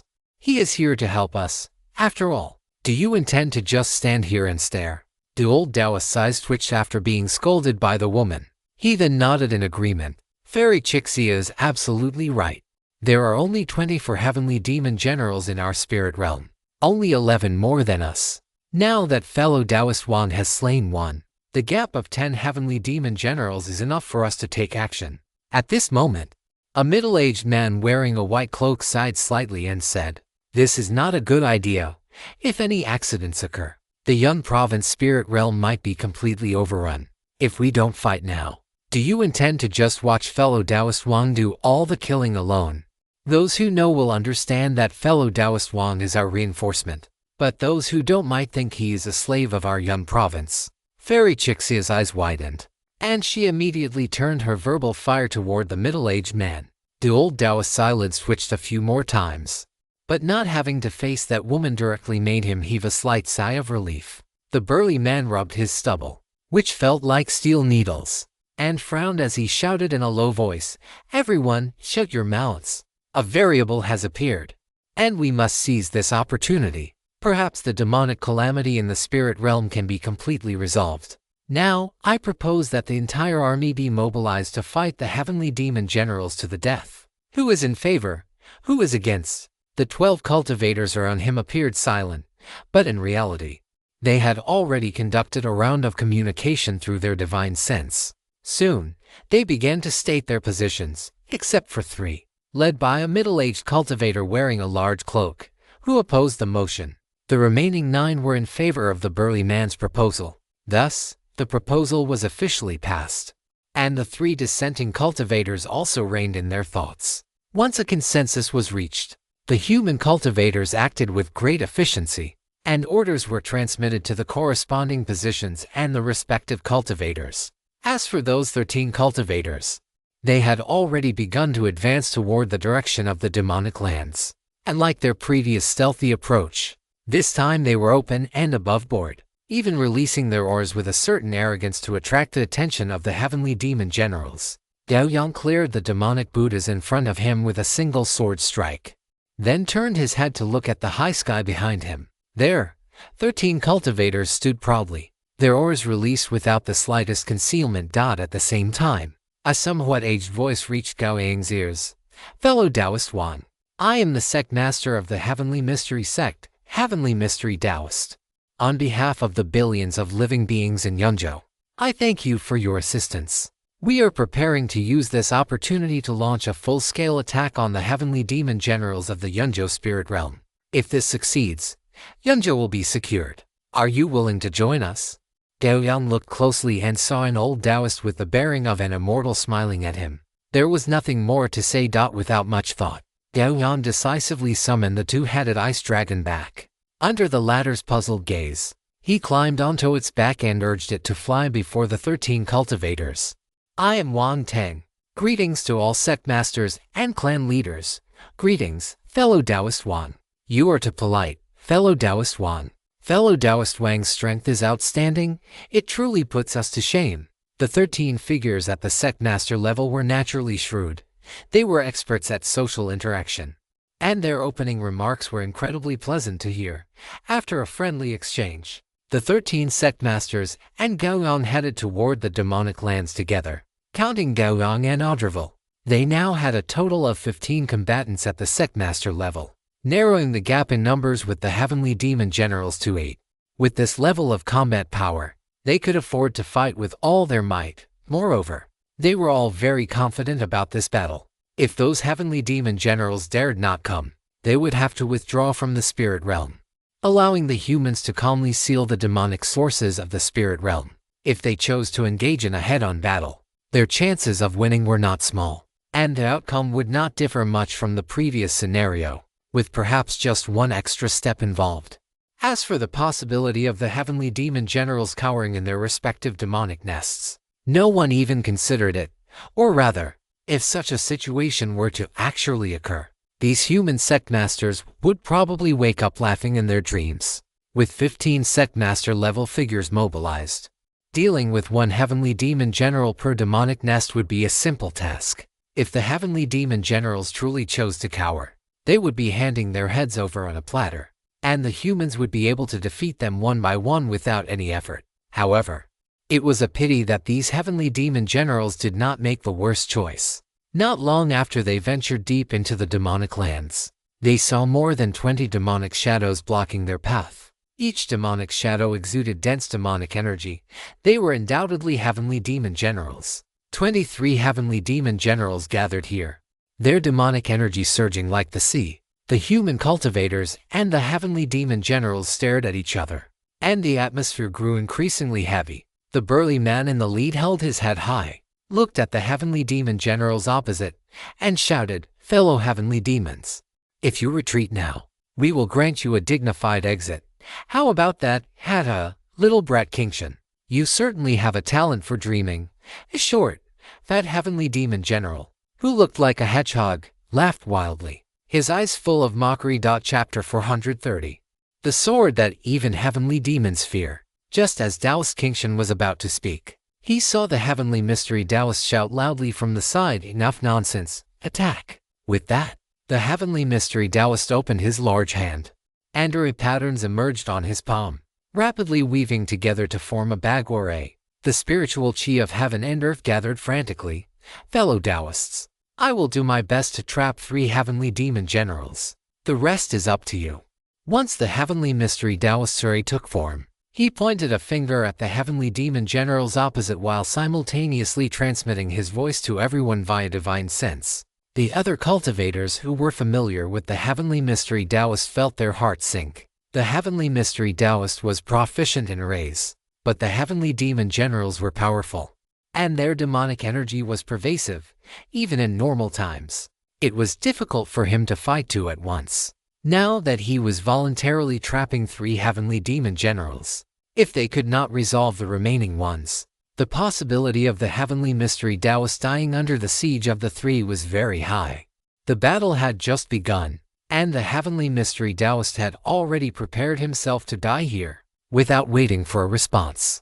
The Bagore in the heavenly mystery Taoist's hand expanded abruptly, instantly pulling him and the 3 heavenly demon generals he had targeted into the ray, causing them to vanish from everyone's sight. Taoist Kingshan was silent for a moment, and a somewhat heavy voice sounded in everyone's ears via divine sense. Fellow Taoists, whether senior heavenly mystery survives depends on us. Let's fight with our lives. If we win, Yunzhou will prosper forever. If we lose, we must not let these heavenly demons have it easy. As soon as Taoist Kingshan finished speaking, his body suddenly expanded and grew, transforming into a Tenjiang giant, his entire body radiating blinding spiritual light. He stretched his large hand to its limit and slapped toward the center of the opposing heavenly demon generals, effectively encompassing the 3 in the very middle. A tidal wave of spiritual power swept over, accompanied by surging demonic energy. The remaining 11 cultivators each found their respective opponents. Among them, 2 cultivators took on 2 opponents each, leaving only 1 heavenly demon general for both Gao Yang and Audreville. The 2 heavenly demon generals exchanged a glance, then simultaneously lunged toward the positions of Gao Yang and Odelivere. Everyone present was an existence standing at the pinnacle of the spirit realm, so there was essentially no issue when it came to dividing the battlefield. Therefore, if these 2 heavenly demon generals wanted to provide support to the other heavenly demon generals, their only choice was to finish off Gao Yang and his mount. Demonic energy surged toward them.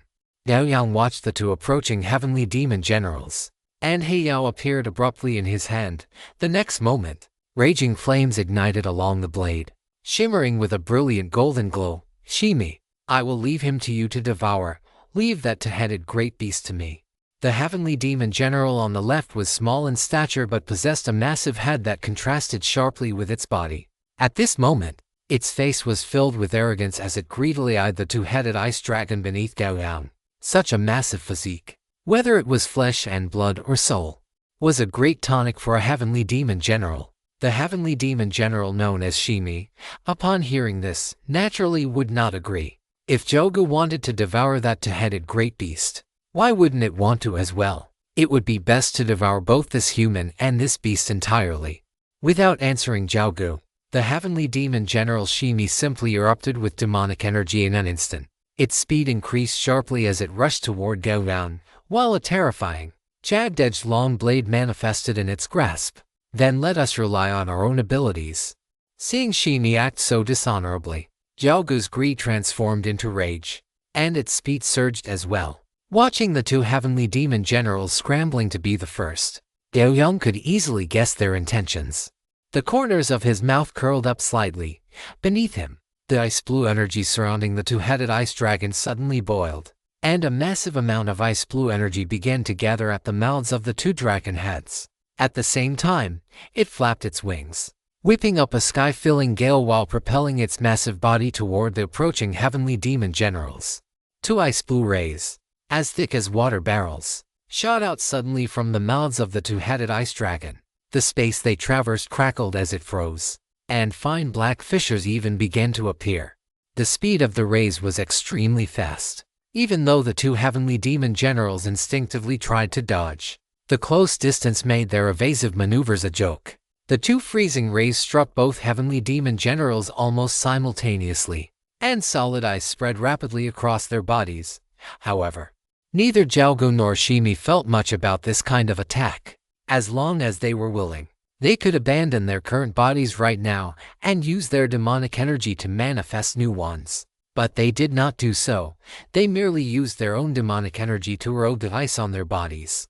At this rate, in a few breaths, The ice would be completely eroded and melted away. However, if they had known how the previous heavenly demon general, Chi, had died, they likely would not have held such naive thoughts. Sharp sword Chi came rushing toward them. The will contained within it made Xiaogu feel as if goosebumps were crawling all over its body. Even though it possessed no such thing, it made a prompt decision, abandoning its body directly. Its true form shed from the frozen shell like a cicada casting off its skin. But before it could fully emerge, Heiyao had already struck down ruthlessly. Xiaogu looked at Shimi to the side and shouted for help. Shimi, save me. But Shimi only watched this scene with cold eyes, feeling nothing but disdain for Xiaogu's plea. In its view, this fellow was merely trying to trick it into fighting this human so that it could free itself up to deal with the two-headed great beast. A sound like cold water poured onto Hoglo rang out. Heiyao sliced Xiaogu's heavenly demon true form into with a single strike. The wand began to flow like melting wax. This made it impossible for Xiaogu to maintain its heavenly demon true form. And the intense pain was something it had never experienced before. What is this? Why can you directly harm my true form? Xiaogu roared as it retreated, looking at Gao Yang with terror, facing its question. The only response was the whizzing, pitch-black greatsword. When Xiaogu's heavenly demon true form was sliced into by Gao Yang's sword, Shimi, realizing that things had taken a turn for the worse, immediately made the same choice. It pulled itself out of its demonic body, revealed its heavenly demon true form, and slashed its jagged long blade down toward Gao Yang's position. However, its attack was blocked by a massive dragon claw that suddenly reached out. Delvere stared at Shimi with its two pairs of slit pupils, a trace of mockery emerging in the depths of its eyes. Then, it exerted force with its dragon claw, and immense power surged into it, crushing Shimi's demonic energy blade. The long blade shattered, reforming into demonic energy in Shimi's hand. It looked at the scene unfolding before it.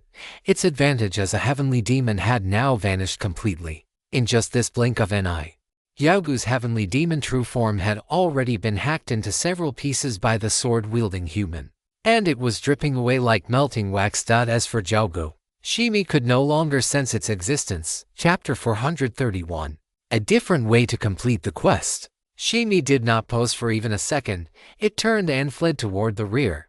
The human before it was too terrifying. It had never encountered an existence capable of hacking a heavenly demon true form to death as easily and casually as cutting a candle.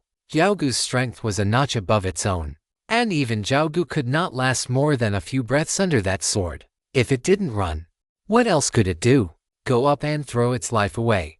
As a heavenly demon, although this world held a great attraction for it, that attraction did not reach the point where it was irreplaceable. It was simply that the number of living beings here was high, which could satisfy the needs of the heavenly demons. But compared to the needs of a heavenly demon, its own life was the most important. Although heavenly demons were considered immortal due to their unique nature, this immortality did not come without a price.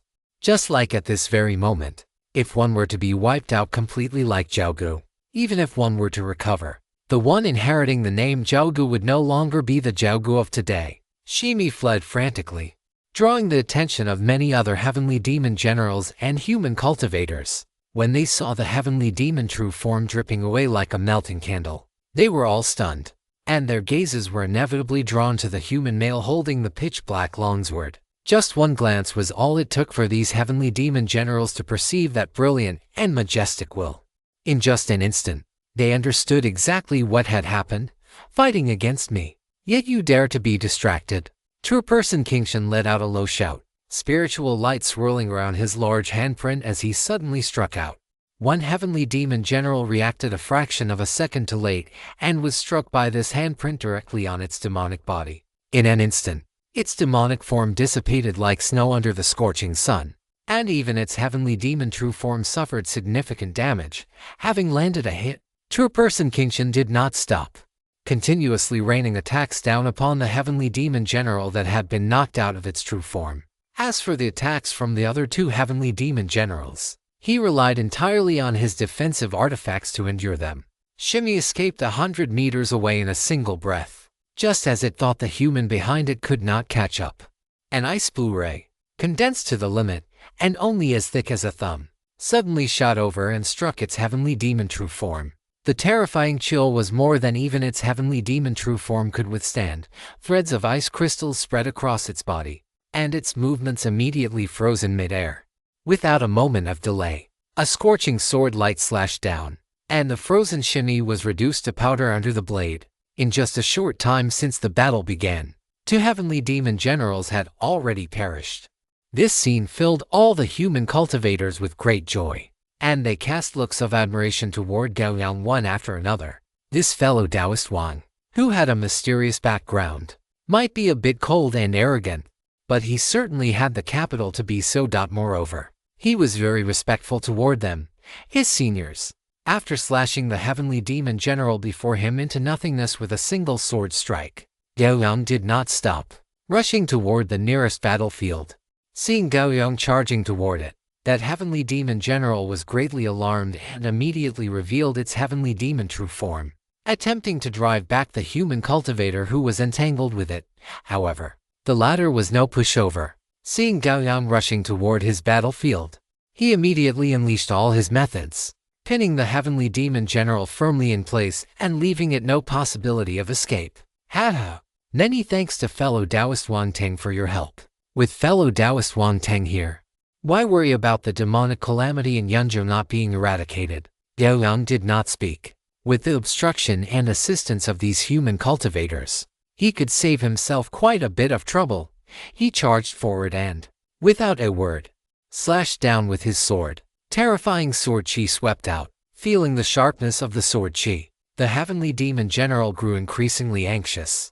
But under the pincer attack of Gao Yang and a sect master, its anxiety was useless. In just a few seconds, as Gao Yang slashed down with his sword, this heavenly demon general lost any chance of escape.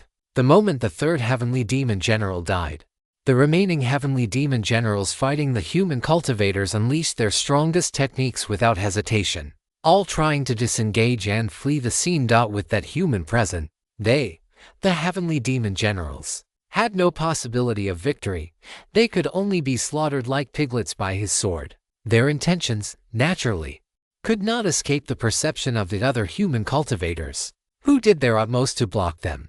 One side was fleeing with all their might, while the other was blocking with all their might, and the battle instantly reached a white-hot intensity. Boom boom, spiritual light overflowed, demonic energy surged, and the roaring never ceased. Under the obstruction of the human cultivators, Gao Yang's efficiency was incredibly high. One heavenly demon general after another died under his sword, and by the time he had slain 5 of them, the heavenly demons had completely fallen into a disadvantageous position due to the human cultivators being freed up. When true person Tianji could no longer hold on and his formation was broken by the combined efforts of 3 heavenly demons, his ashen face was filled with pride, although his chest was stained with blood. He had undoubtedly fulfilled his previous promise. The other 3 heavenly demon generals, who had finally broken through true person Tianji's formation, were immediately surrounded by human cultivators the moment they appeared. This situation made their expressions look incredibly ugly. A few breaths later, true person Qingshan stood before Gao Yang and bowed solemnly, "Fellow Taoist Wang, for this assistance, all living beings in the Yunzhou spirit realm will never forget your kindness. Indeed, without fellow Taoist Wang, we certainly would not have had it so easy." True person Tianji said with a smile, stroking his beard.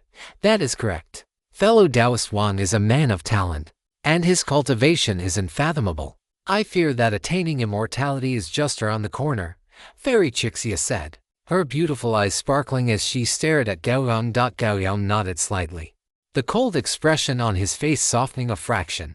"I merely took advantage of my weapon. Without the full efforts of all you fellow Taoists, this battle might not have been so easy. Now that the heavenly demon generals have all been executed, we should close the demon nest in the demon lands as soon as possible. Indeed, delays lead to complications." True person Tianji agreed. True person Qingshan looked at them, his expression turning serious. He bowed to true person Tianji and Gao Yang, then said, "Fellow Taoist Wang, the matter of closing the demon nest will require your trouble. I must head to Yunzhou to deal with some loose ends." When true person Qingshan said this, the other human cultivators all showed expressions of anger. clearly understanding what he was referring to. Gao Yang was somewhat puzzled. Seeing his expression, Fairy Chixia immediately explained. When the heavenly demons descended, many humans defected to them and became their lackeys. The war was intense before, and we couldn't spare the hands to clean up these human traitors, but now, the situation in the spirit realm is settled. Before the news spreads, we must naturally root out these traitors. By the end, a murderous aura surged in her beautiful eyes. Gao Yang raised an eyebrow, recalling that among the tasks he had accepted, there was indeed one to clean up these human demons. It seemed this task was also about to be completed, though the way it was being completed was somewhat strange. I am having a bit of writer's block and need some time to adjust. Please forgive me, dear readers. I will be able to adjust it very soon. Chapter 430 To the Huge Gap with a Legend. The cleanup work naturally did not require Gao Yang's involvement. The human cultivators present could handle it. On the very day Gao Yang arrived in the spirit realm, the scourge of the demonic Buddhas in the Yunzhou spirit realm was declared over. After all, more than 20 heavenly demon generals had already been wiped out for the human race. The remaining demonic Buddhas were nothing more than fodder to gain practical combat experience. As for Gao Yang, he had once again thrown himself into the grand undertaking of accumulating General EXP. He currently faced a massive deficit in General EXP, and he would not waste a single opportunity to acquire even a fraction more. The process of gathering General EXP was somewhat monotonous, but Gao Yang still performed it with meticulous precision. With the threat of the heavenly demon generals gone, the humans of the spirit realm moved quickly. A large number of human cultivators stepped onto the battlefield, beginning to engage those demonic Buddhas. In this process, Gao Yang was undoubtedly the most dazzling presence among them. More than half of the demonic Buddhas across the entire demon land had died at the hands of him and his twin-headed ice dragon, which brought him a massive harvest of General EXP. However, after pacifying the demonic Buddha scourge in the Yunzhou spirit realm, Gao Yang ceased his actions. He looked up at the sky, where the immortal realm of Yunzhou resided. It is time to go to the immortal realm and take a look. With this thought in mind, Gao Yang arrived at the command headquarters of the spirit realm humans. After stating his intentions, the beautiful and moving Fairy Chixia immediately took the initiative to lead Gao Yang to the immortal realm teleportation array. On the way, Fairy Chixia turned slightly to look at Gao Yang with interest, saying, "Fellow Taoist Wan, the immortals of the immortal realm are far stronger than us. Your cultivation is not bad, but heading to the immortal realm is still very dangerous. I know. I am just going to the immortal realm to test the waters. If the situation is impossible, I will leave immediately." Gao Yang looked straight ahead, his resolve unshaken. The immortal realm was a legendary battlefield, and Gao Yang wanted to see if there was any opportunity for him to intervene. If there was a chance, it would be best to catch a legendary level heavenly demon king and slaughter it. By virtue of his immortal will, he possessed a special advantage against these heavenly demons. If he could accomplish this, his quest progress would take a significant step forward. In his legendary promotion quest, he had to complete 3 battles against legendary entities and emerge victorious in all of them. Seeing Gao Yang's firm expression, Fairy Chixia did not continue to dissuade him, only saying, "Then this humble one wishes fellow Taoist Wang a prosperous path to immortality." May Fairy Chixia's path to immortality be prosperous as well, Gao Yang replied politely. This was the customary parting phrase among the cultivators of Yunzhou, containing well wishes for one another. As the light of the teleportation array flashed, Gao Yang vanished from within it. A violent tremor struck, and Gao Yang felt as if the heavens and earth were shaking. As he regained his senses and opened his eyes, the first thing he saw was a pitch-black sky, and upon the boundless firmament, a pair of scarlet eyes that occupied nearly a third of the sky. At the mere glance, dazzling scarlet multiverse network prompts refreshed like a waterfall before Gao Yang's retinas. Multiverse network prompt. You have been subjected to the soul seduction of the heavenly demon king desire. Willpower check in progress. Multiverse network prompt. Willpower check failed. You are about to be captured by the soul cage of the heavenly demon king desire. Immortal will trigger. Second check in progress. Multiverse network prompt. Second willpower check failed. Third check triggered. Multiverse network prompt. Third check successful. You have become immune to the soul seduction of the heavenly demon king Desire.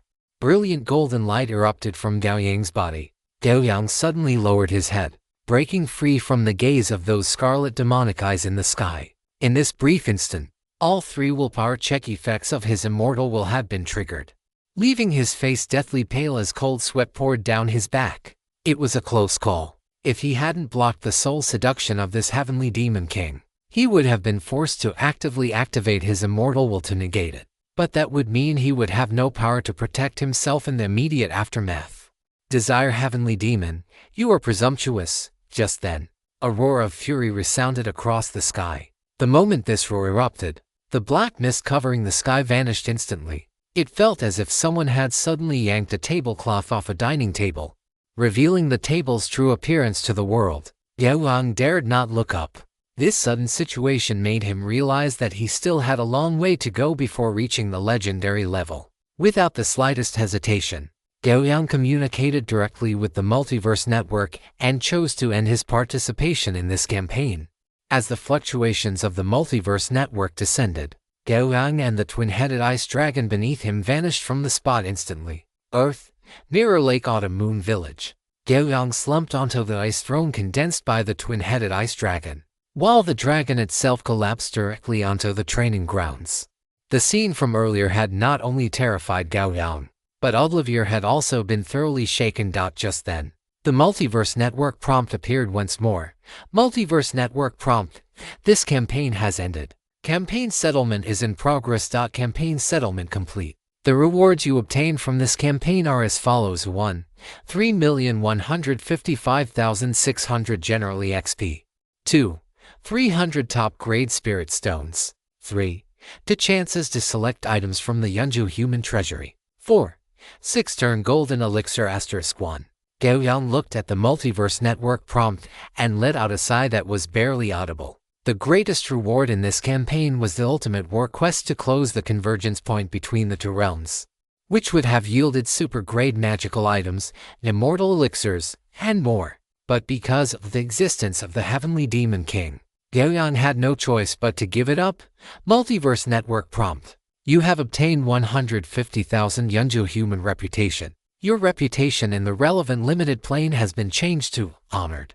Looking at the newly appeared prompt, Gao Yang rubbed his chin.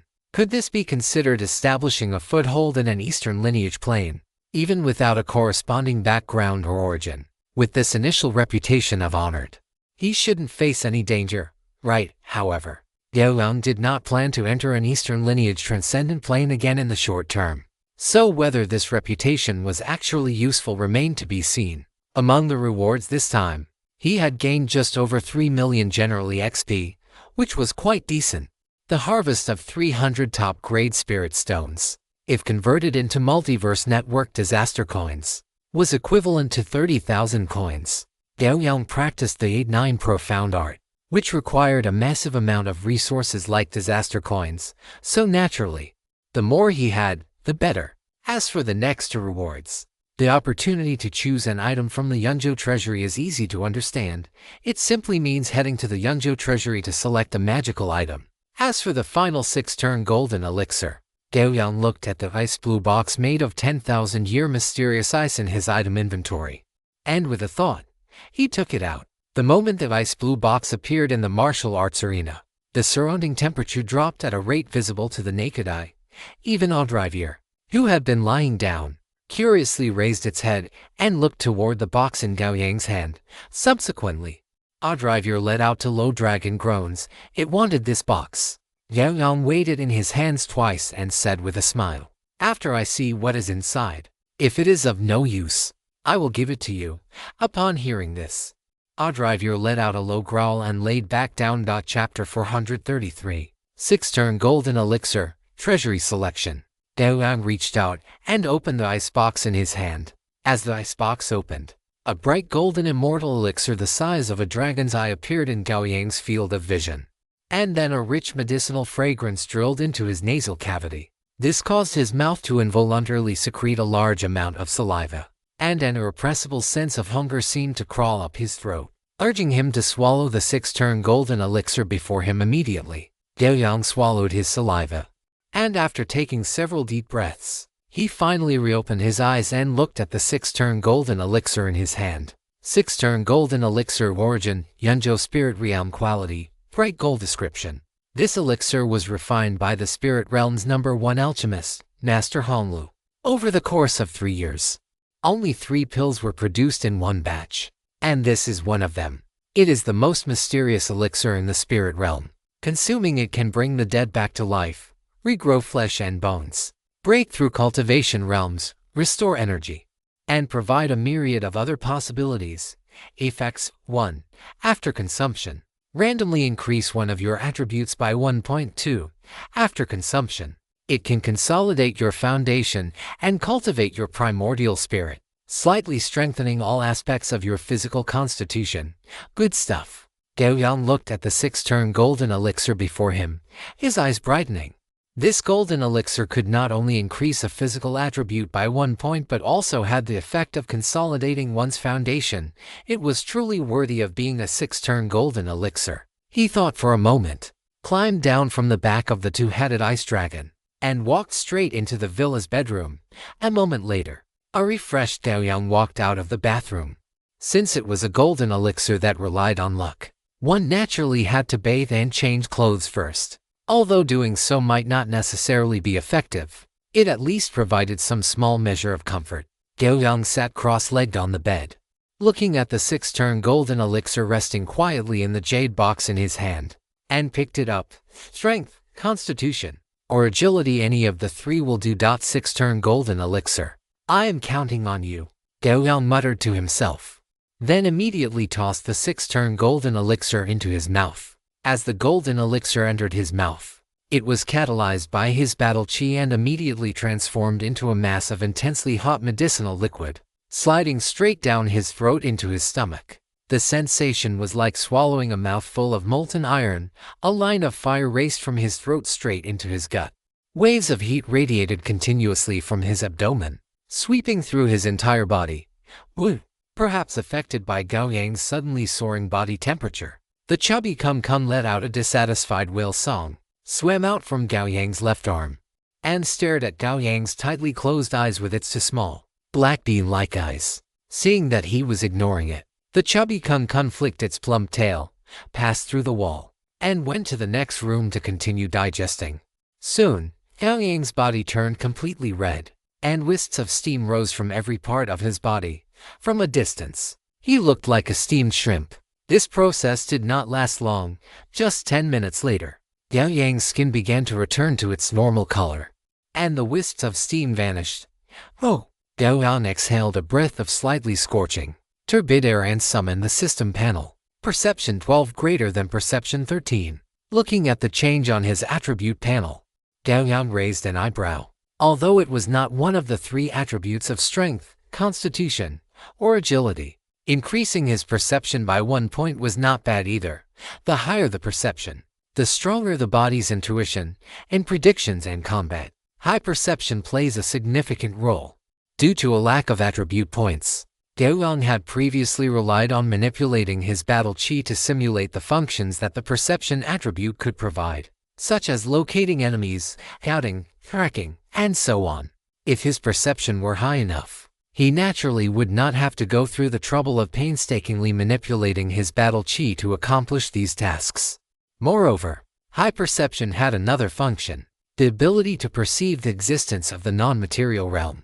A typical example is that those with high perception can more easily sense companion planes like the shadow plane and the elemental plane, which is why summoning classes have certain requirements for perception. Because if your perception is too low, you truly cannot see those summoned creatures. If you cannot even see them, how can you talk about summoning them? Gao Yang nodded with satisfaction, a movement that made him frown. He raised his arm and saw some black, sludge-like substance on it. Once he noticed it, a faint, foul odor wafted from his body. This black substance was not only on his arms, there were traces on his chest and back as well.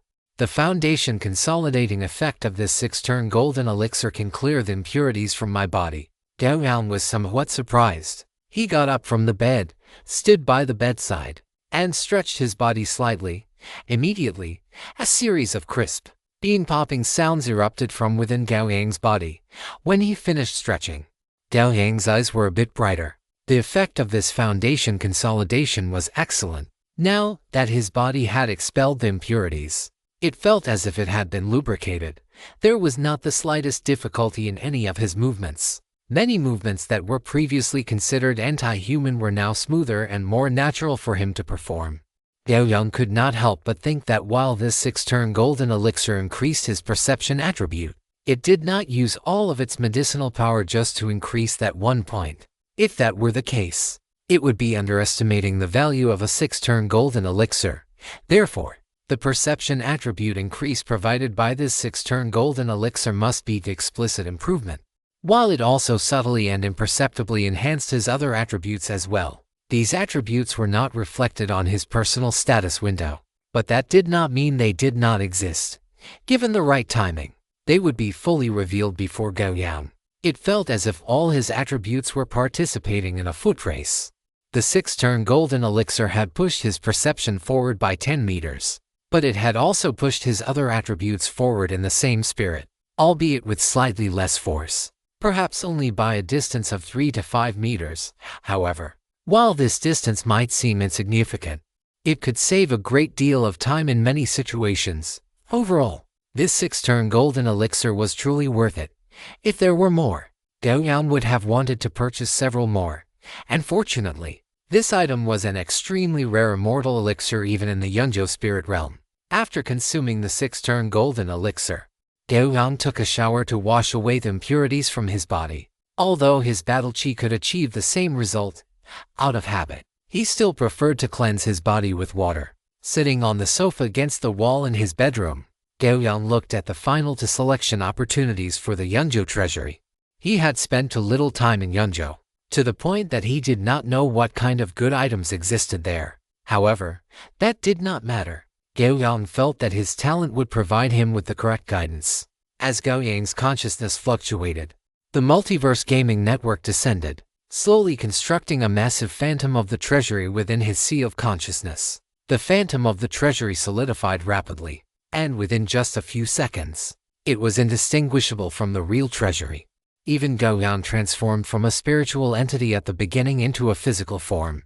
Accompanied by a heavy rumble, the bronze gates of the Yunzhou treasury slowly unfolded before Gao Yang. In an instant, a dazzling array of artifacts shimmering with various spiritual lights filled Gao Yang's field of vision. Chapter 434, The Curious Item, Sword Dual Compass.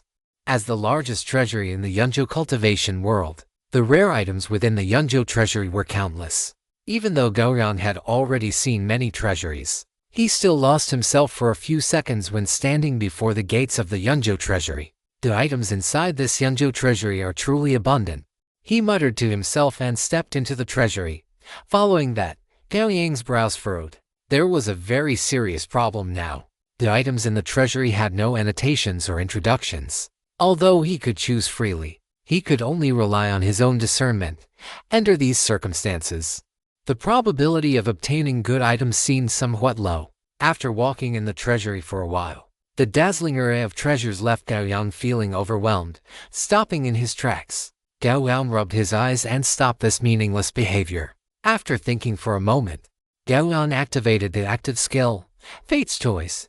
Fate's Choice active. When encountering major life events or situations that endanger your own life, actively trigger this ability. For the next period of time, your choices will be absolutely correct, and during this process, there is a high probability of obtaining additional excess gains. A faint, imperceptible golden light diffused from Gao Yang's body and vanished in an instant.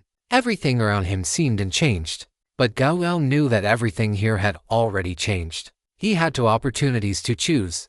Regarding this, Gao Yang's plan was to pick a rare metal for upgrading Heiyao, and for the other opportunity, he would see if there were any items he could use for himself. Holding this thought, Gao Yang continued to walk through this forest of treasures. After walking for about 10 minutes, Gao Yang stopped in front of a wooden shelf. On the shelf before him lay an extremely large, silver-white long blade. The long blade before him gave Gao Yang a mysterious feeling that it was very important for the upgrade of Heiyao. Without hesitation, Gao Yang decided to follow his inner will and reached out to pick it up. As Gao Yang moved, a new notification from the Multiverse Gaming Network refreshed before his retinas. Multiverse Gaming Network notification. Consumed one selection opportunity for the Yunzhou Treasury. You have obtained Bai Ming. Bai Ming, item level quality, dark gold. Type top tier magical treasury attack, 38-608 : description. This was the life-bound magical treasure of true person Bai Ming, which followed him to achieve great fame in the cultivation world. However, following the fall of true person Bai Ming, the artifact spirit of this life-bound treasure also perished, leaving behind only the soulless body of the treasure. Special effects: 1. Unprovoked white underworld. The Bai Ming sword can change its form according to the wielder's will, and gain corresponding attack bonuses based on the different forms it takes. 2. True meaning of law breaking. Although the artifact spirit of the Bai Ming sword has perished, it still possesses a fraction of its former glory. The wielder can trigger the true meaning of law breaking to significantly increase the damage effect on enemy weapons and armor during combat. Gao Yang looked at the information floating before his retinas and finally understood why he had chosen this weapon. This Bai Ming and his Heiyao could be said to be two extremes. One was indestructible, and the other was ever-changing. If he could combine the two, perhaps his weapon would possess both properties simultaneously, and perhaps some even rarer characteristics might emerge.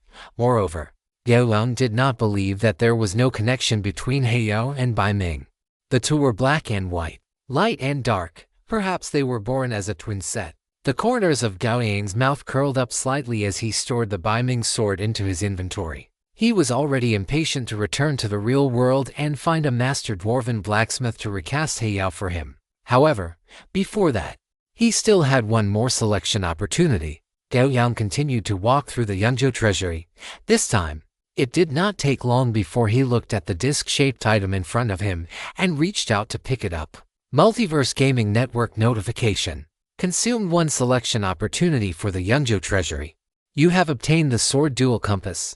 Sword Dual Compass. Type: curious item quality. Radiant gold restriction. Sword-wielding cultivator effect. 1. Sword cultivation. Holding the Sword Dual Compass. Sword intent comprehension speed come 300%. Sword technique cultivation speed come 300%. Sword move development speed come 300%. 2. Sword duel. For the holder of the Sword Dual Compass, whenever the compass's energy is exhausted, one must enter the Sword Dual Compass space to engage in a sword duel. If the holder fails the duel, they will lose the recognition of the Sword Dual Compass and will no longer be able to use it. 3. Sword annihilation. When the holder of the Sword Dual Compass wins 9 consecutive sword duels, the compass will disintegrate. Its sword cultivation effect will be directly bestowed upon the one who achieved the sword annihilation, and the sword cultivation effect will be tripled at its maximum. Usage restriction. Sword-wielding cultivator requirement met. P.S. Which sword cultivation sect developed this bizarre item? Seriously, you sword-crazed lunatics really don't value your own lives, do you? An anonymous magic cultivator who has suffered greatly under the persecution of sword cultivators. P.S. A limited edition item that makes sword cultivators giggle while other cultivators do not. I can already imagine the look of existential crisis on those cultivators' faces when they face the master of this Sword Dual Compass. Haha. Top comment on the Omniverse Network 9999. It was actually another bizarre item. Gao Yang looked at the compass in his hand. His eyes filled with joy. This item suited him perfectly. He had always used a sword, and although he was not a player of the Omniverse Network with the aesthetic of an Eastern-style cultivation genre, calling himself a sword-wielding cultivator was absolutely appropriate. This Sword Dual Compass was quite close to the stylistic characteristics of Eastern civilization. The circular compass was only the size of a palm. In the center of the compass were 2 crossed swords, with wisps of sword energy spreading outward to form the patterns on the edge of the compass. Both items had been selected, and the Yunzhou Treasury transformed from a solid state back into a void, quickly disappearing from Gao Yang's perception. With the disappearance of the Yunzhou Treasury, Gao Yang's consciousness returned to his physical body, opening his eyes. Gao Yang looked at the Sword Dual Compass in his hand. This compass was very convenient to use the moment he obtained it. He had already learned the specific method of operation. He extended a finger and quickly pricked it with a needle formed by condensed battle chi. A drop of blood, heavy as mercury, was squeezed from his fingertip and dripped onto the center of the sword dual compass. The essence blood landed on the compass and was absorbed in an instant. Then, the sword dual compass began to shrink, while the two crossed swords began to elongate. Wisps of flying sword energy emerged from both sides of the compass, reaching out toward Gao Yang's body. The sword energy seemed to have a life of its own. After wrapping around Gao Yang's body once, it began to tighten rapidly. Finally, the coin-sized sword dual compass adhered to the center of Gao Yang's chest and abdomen. The moment the sword dual compass was fixed in place, an inexplicable aura emerged in Gao Yang's mind. In that instant, Gao Yang could feel that his understanding and comprehension of sword techniques, sword moves, and the Tao of the sword had undergone a qualitative change. Some sword theories that he previously could not understand could now be grasped with just a little careful thought. Sword moves that had seemed hazy and confusing before could now be understood naturally after practicing them a few more times. This feeling was not an illusion, but a solid, tangible experience. He patted his chest, and finding that there was nothing unusual about the sword dual compass, Gao Yang stopped paying attention to it. Then, with a slight movement of his mind, his consciousness entered the cultivation space. It was still the pure white cultivation space. Gao Yang looked down at his chest and found that the sword dual compass had also been manifested there. Skillfully selecting the cultivation mode, Gao Yang gripped the black obsidian sword in one hand and began to swing it. With one slash, dozens of illusory figures appeared simultaneously, executing the same strike from different angles and positions. A massive amount of insight flooded his heart. Previously, Gao Yang could only absorb a small portion of these insights from his sword swings, while the rest were forgotten or lost during the process because his absorption efficiency was too slow. But today was different. After a sword was swung, the insights flooded his heart, and Gao Yang was able to absorb the majority of them.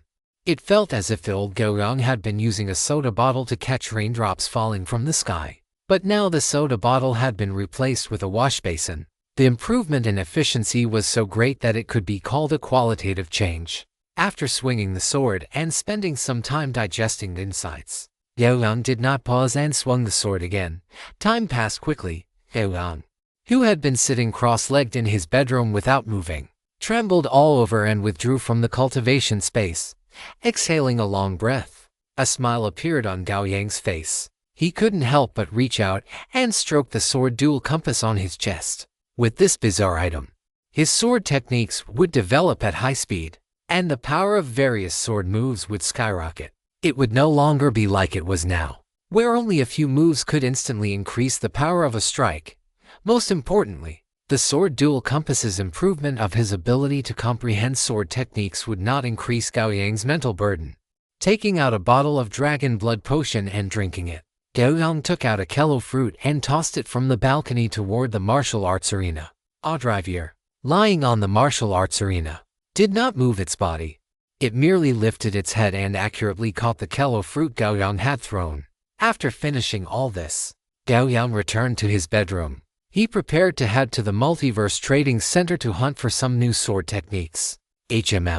As Gao Yang opened the Omniverse Network panel and was about to head out, he actually saw a message from Ruan Xiaoyu. He took a look, replied to Ruan Xiaoyu, and then took his phone out of his inventory, because he rarely used it. The phone was out of battery. Come to think of it, ever since he became an Omniverse Network player, his reliance on his phone had become less and less. Now, the phone was no longer an essential item for him. And like when he was working, when the phone was almost as important as his life, he found the data cable and plugged the phone into charge. A few minutes later, the phone turned on. Then, Gao Yang saw a series of missed calls, basically all from Ruan Xiaoyu. Gao Yang called back, and Ruan Xiaoyu answered almost instantly. "What's the matter?" Hearing the calm voice coming from the phone, Ruan Xiaoyu adjusted her breathing before saying, "Gao Yang, a two-headed dragon has appeared in your martial arts arena. What is going on? Don't misunderstand. This isn't me asking." Gao Yang naturally understood what Ruan Xiaoyu meant. He said, "Don't worry. This is a mount I recently acquired. Under my restraint, it will not appear before the eyes of the world. Chapter 435 Legendary Greatsword Move. Ruan Xiaoyu's breath hitched as she stared at the display screen in front of her. On it was a massive, ferocious two-headed giant dragon, its entire body a translucent ice blue, exuding a terrifying aura even as it crouched on the ground. She was filled with irrepressible wonder. How long had it been? Gao Yang had already tamed a two-headed giant dragon to serve as his mount. Even looking at that two-headed ice dragon through a screen, she could feel an overwhelming sense of pressure. She could hardly imagine how shocking it would be to face the creature in person. One had to remember that last time, merely seeing the corpse of that white dragon had been enough to make Ruan Xiaoyu's entire body go stiff with dread. Withdrawing her gaze, Ruan Xiaoyu said with a smile, "With those words from you, I will be able to report back to my superiors easily." She paused for a moment, her eyes flickering over a sticky note attached to the edge of the display screen before she asked tentatively, "Gao Yang, the Spring Festival is only 2 days away. The officials have organized a banquet for tomorrow night. Do you have any time to attend? It is an official gathering, the first time comprehensive network players will meet in person in the real world." Fearing that Gao Yang might not realize the importance of this gathering, Ruan Xiaoyu added, "For this banquet, the officials are preparing to establish a specialized organization dedicated to serving comprehensive network players like us. As the strongest among all the players, your opinion will be extremely important to everyone." After Ruan Xiaoyu finished speaking, she held her breath and waited for Gao Yang's answer. After waiting for a full 6 seconds, the voice from the other end of the line finally spoke. "Very well. Send me the time and location, and I will be there." A smile blossomed on Ruan Xiaoyu's face, and she nodded vigorously. "Great. Would you like me to come and pick you up when the time comes? There is no need to trouble yourself." Gao Yang declined Ruan Xiaoyu's offer. After a few more words of polite conversation, he ended the call. Once the call was disconnected, Ruan Xiaoyu pumped her fist into the air with excitement. With a single phone call, she had settled to major matters and saved herself a great deal of trouble. Thinking of this, she immediately sat back down and began making more calls. In Qiyu village, inside the villa bedroom, Gao Yang sat cross-legged. At first glance, he appeared to be sitting on the bed, but upon closer inspection, one could see that his body was actually hovering about 30 centimeters above the surface. Beneath him were bridge-like structures composed of duqi, supporting his weight. This was Gao Yang's way of training his control over duqi. By cultivating while handling other matters, he was essentially doing 2 things at once without neglecting either. After hanging up the phone, Gao Yang did not have any particular thoughts regarding the gathering Ruan Xiaoyu mentioned. It would only take a few hours of his time, after all. Since spending a few hours could make his life more comfortable and convenient, there was no reason not to go. The current Gao Yang was fully capable of breaking away from the current social system to live the life of a reclusive hermit.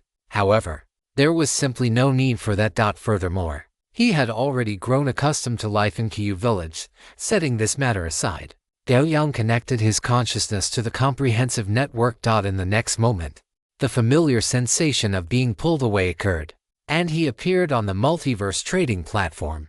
Standing on the teleportation platform, before Gao Yang could even move, a slightly impatient voice reached his ears from behind. "Move it already. Don't just stand there like a block of wood blocking the teleportation point." "All right." Gao Yang glanced back and saw a bloated, hulking man nearly 2.5 meters tall glaring at him. Ignoring the man, Gao Yang stepped out of the teleportation array. The multiverse trading platform strictly prohibited any form of aggressive behavior. The consequences for violating this rule were severe, potentially leading to the suspension of most comprehensive network privileges. Therefore, both the bloated giant and Gao Yang understood that this was nothing more than a meaningless verbal spat. However, after stepping out of the teleportation array, Gao Yang noticed that there were an exceptional number of comprehensive network players present today. He calculated the time and realized that today was one of the 4 days each month when the multiverse trade was open. His luck was quite good. With that thought, Gao Yang walked toward the trading district with practiced ease. Because of the influx of a large number of players from other crystal wall systems, the trading district was exceptionally noisy today. Gao Yang even noticed that the trading area was significantly larger than usual. While walking, Gao Yang stopped to watch a performance by a bard who was singing a legendary epic. It was the legendary tale of a dragon knight. Generally speaking, the experiences of that legendary dragon knight were quite similar to the protagonist of a power fantasy novel, reaching a level of absurdity that even fiction would struggle to portray. To summarize it simply, it was the story of a man named Kid, a human bulldozer who flattened everything in his path, from female classmates to mentors, mercenary companions, empresses, and eventually even giant dragons, finally ascending to the rank of legend. Looking at the bard who was singing with such fervor, Gao Yang suspected the fellow might have received a ghostwriting fee from that legendary dragon knight.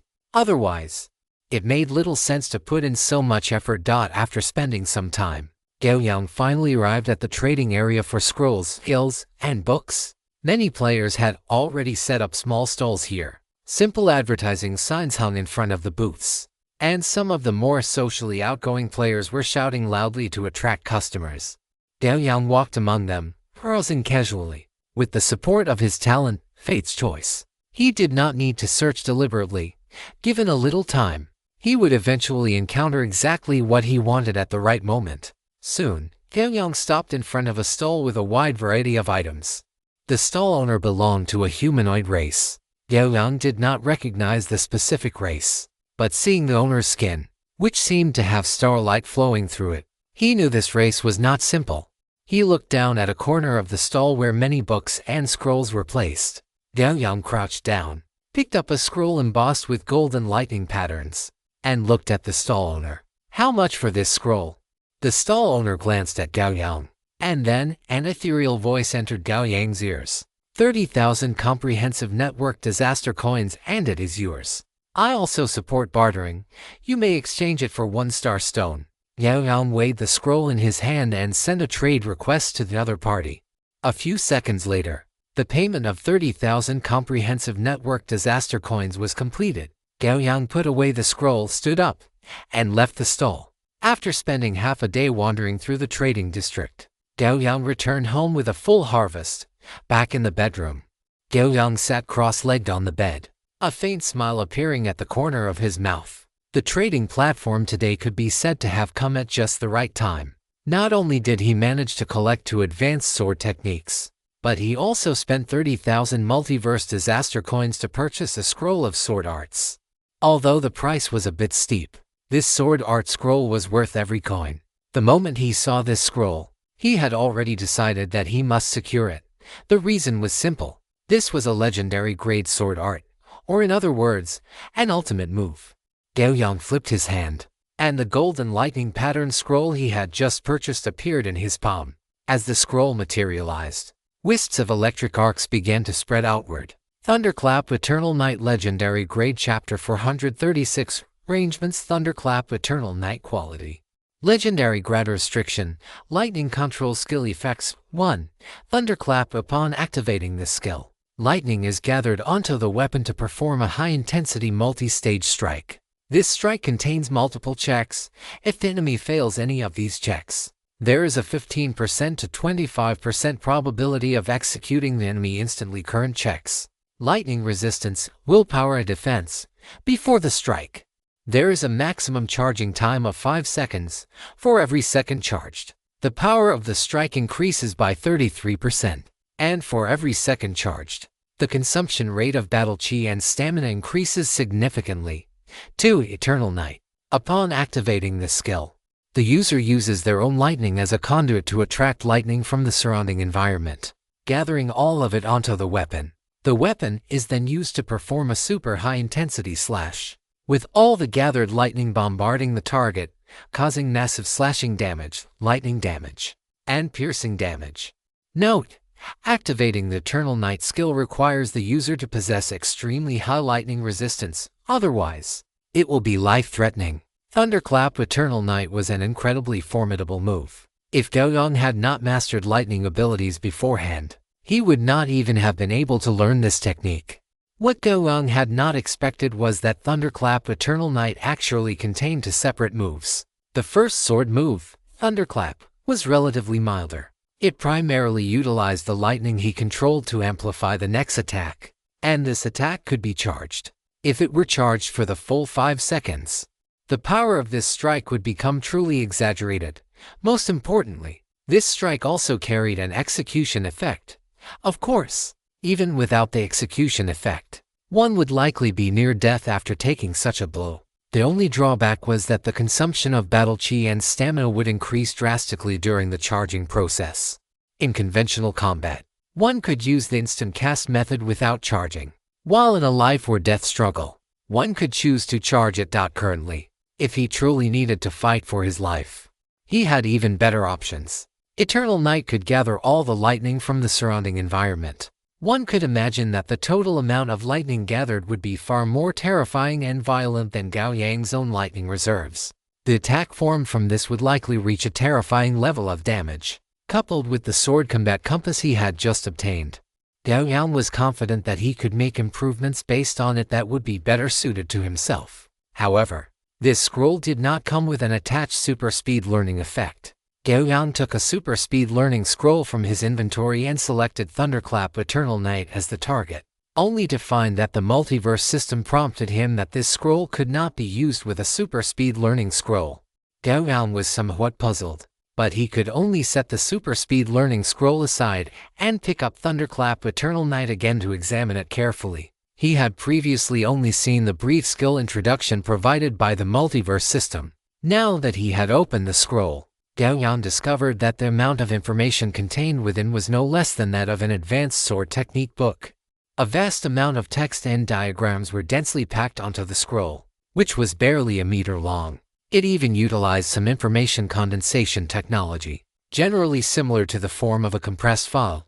For instance, some diagrams would appear to move if one focused on them, displaying the information contained within to the viewer. It seems I have one more thing to add to my to-do list. Gao Yang looked at the scroll in his hand. He had not expected that learning a legendary greatsword art would be so troublesome. However, once he considered its formidable power and its legendary status, it was understandable. If a move of this caliber could be mastered without any cost or price, that in itself would be a problem. Fortunately, Gao Yang possessed the heaven-defying ability of time acceleration. When it came to learning and cultivation, he would always have advantages that others lacked. It seems the combat experience of the Sacrifice Tower Master still needs to be continuously digested.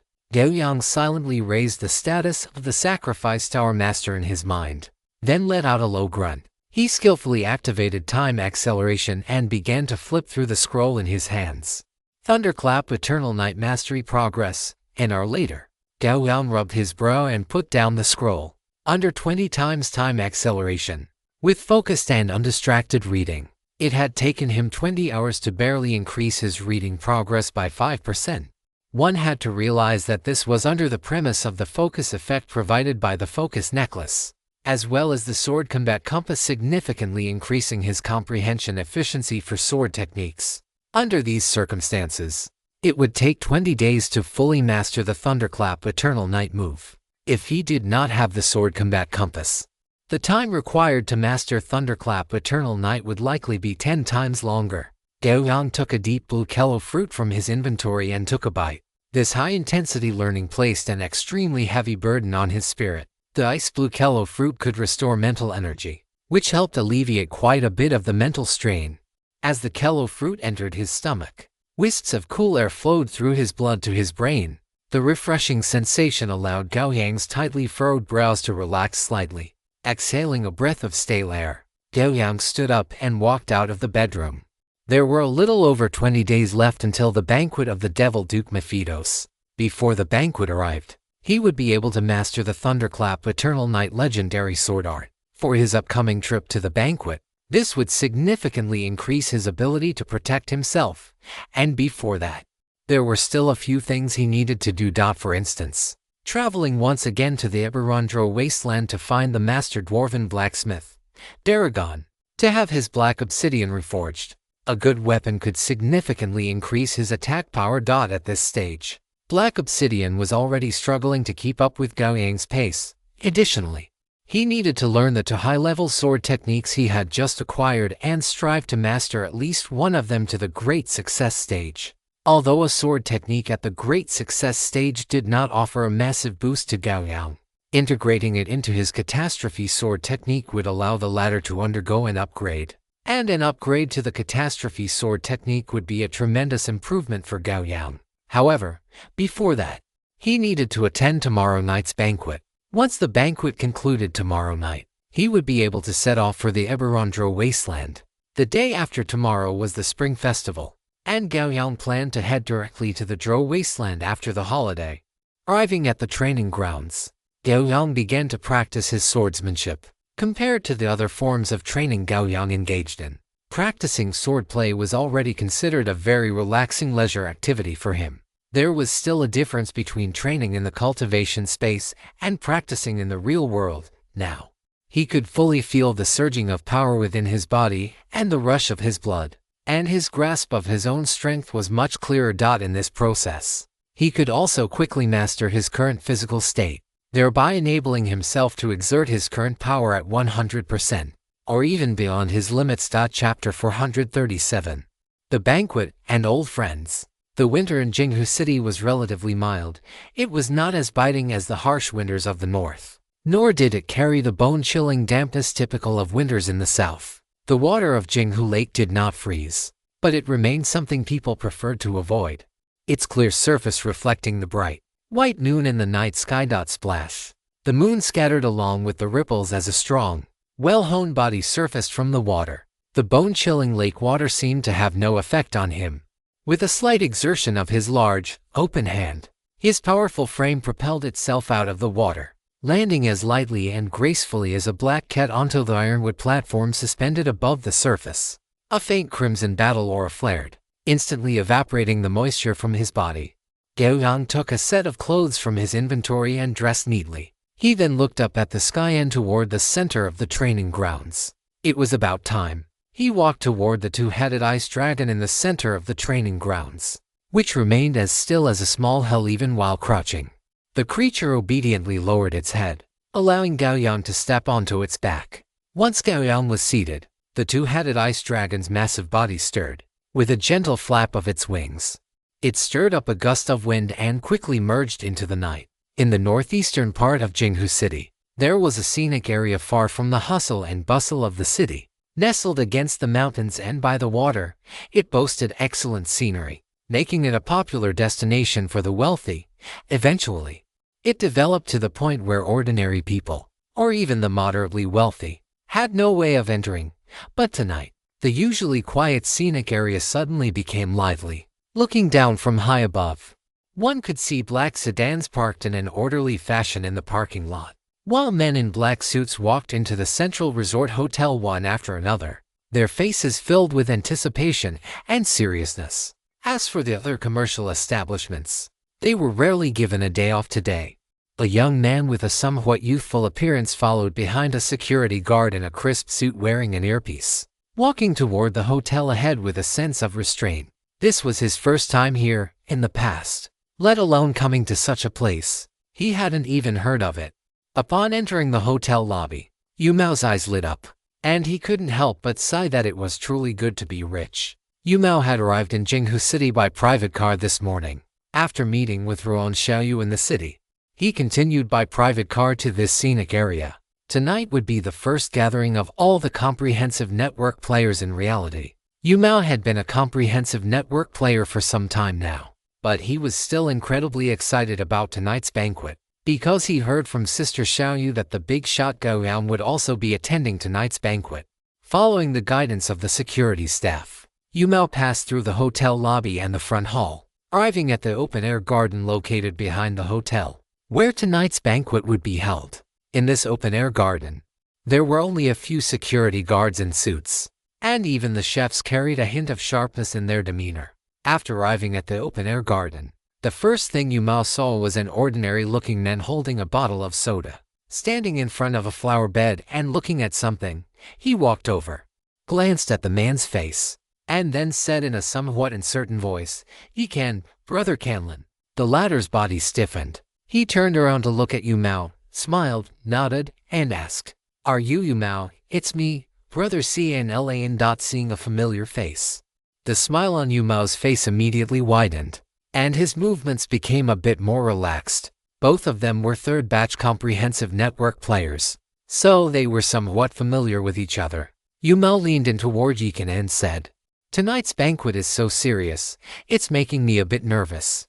Yikan glanced at him and nodded in agreement. "Tell me about it. Do you know who I was just talking to?" "Who?" "The top official of Jinghu City." There was a hint of emotion in Yikan's voice.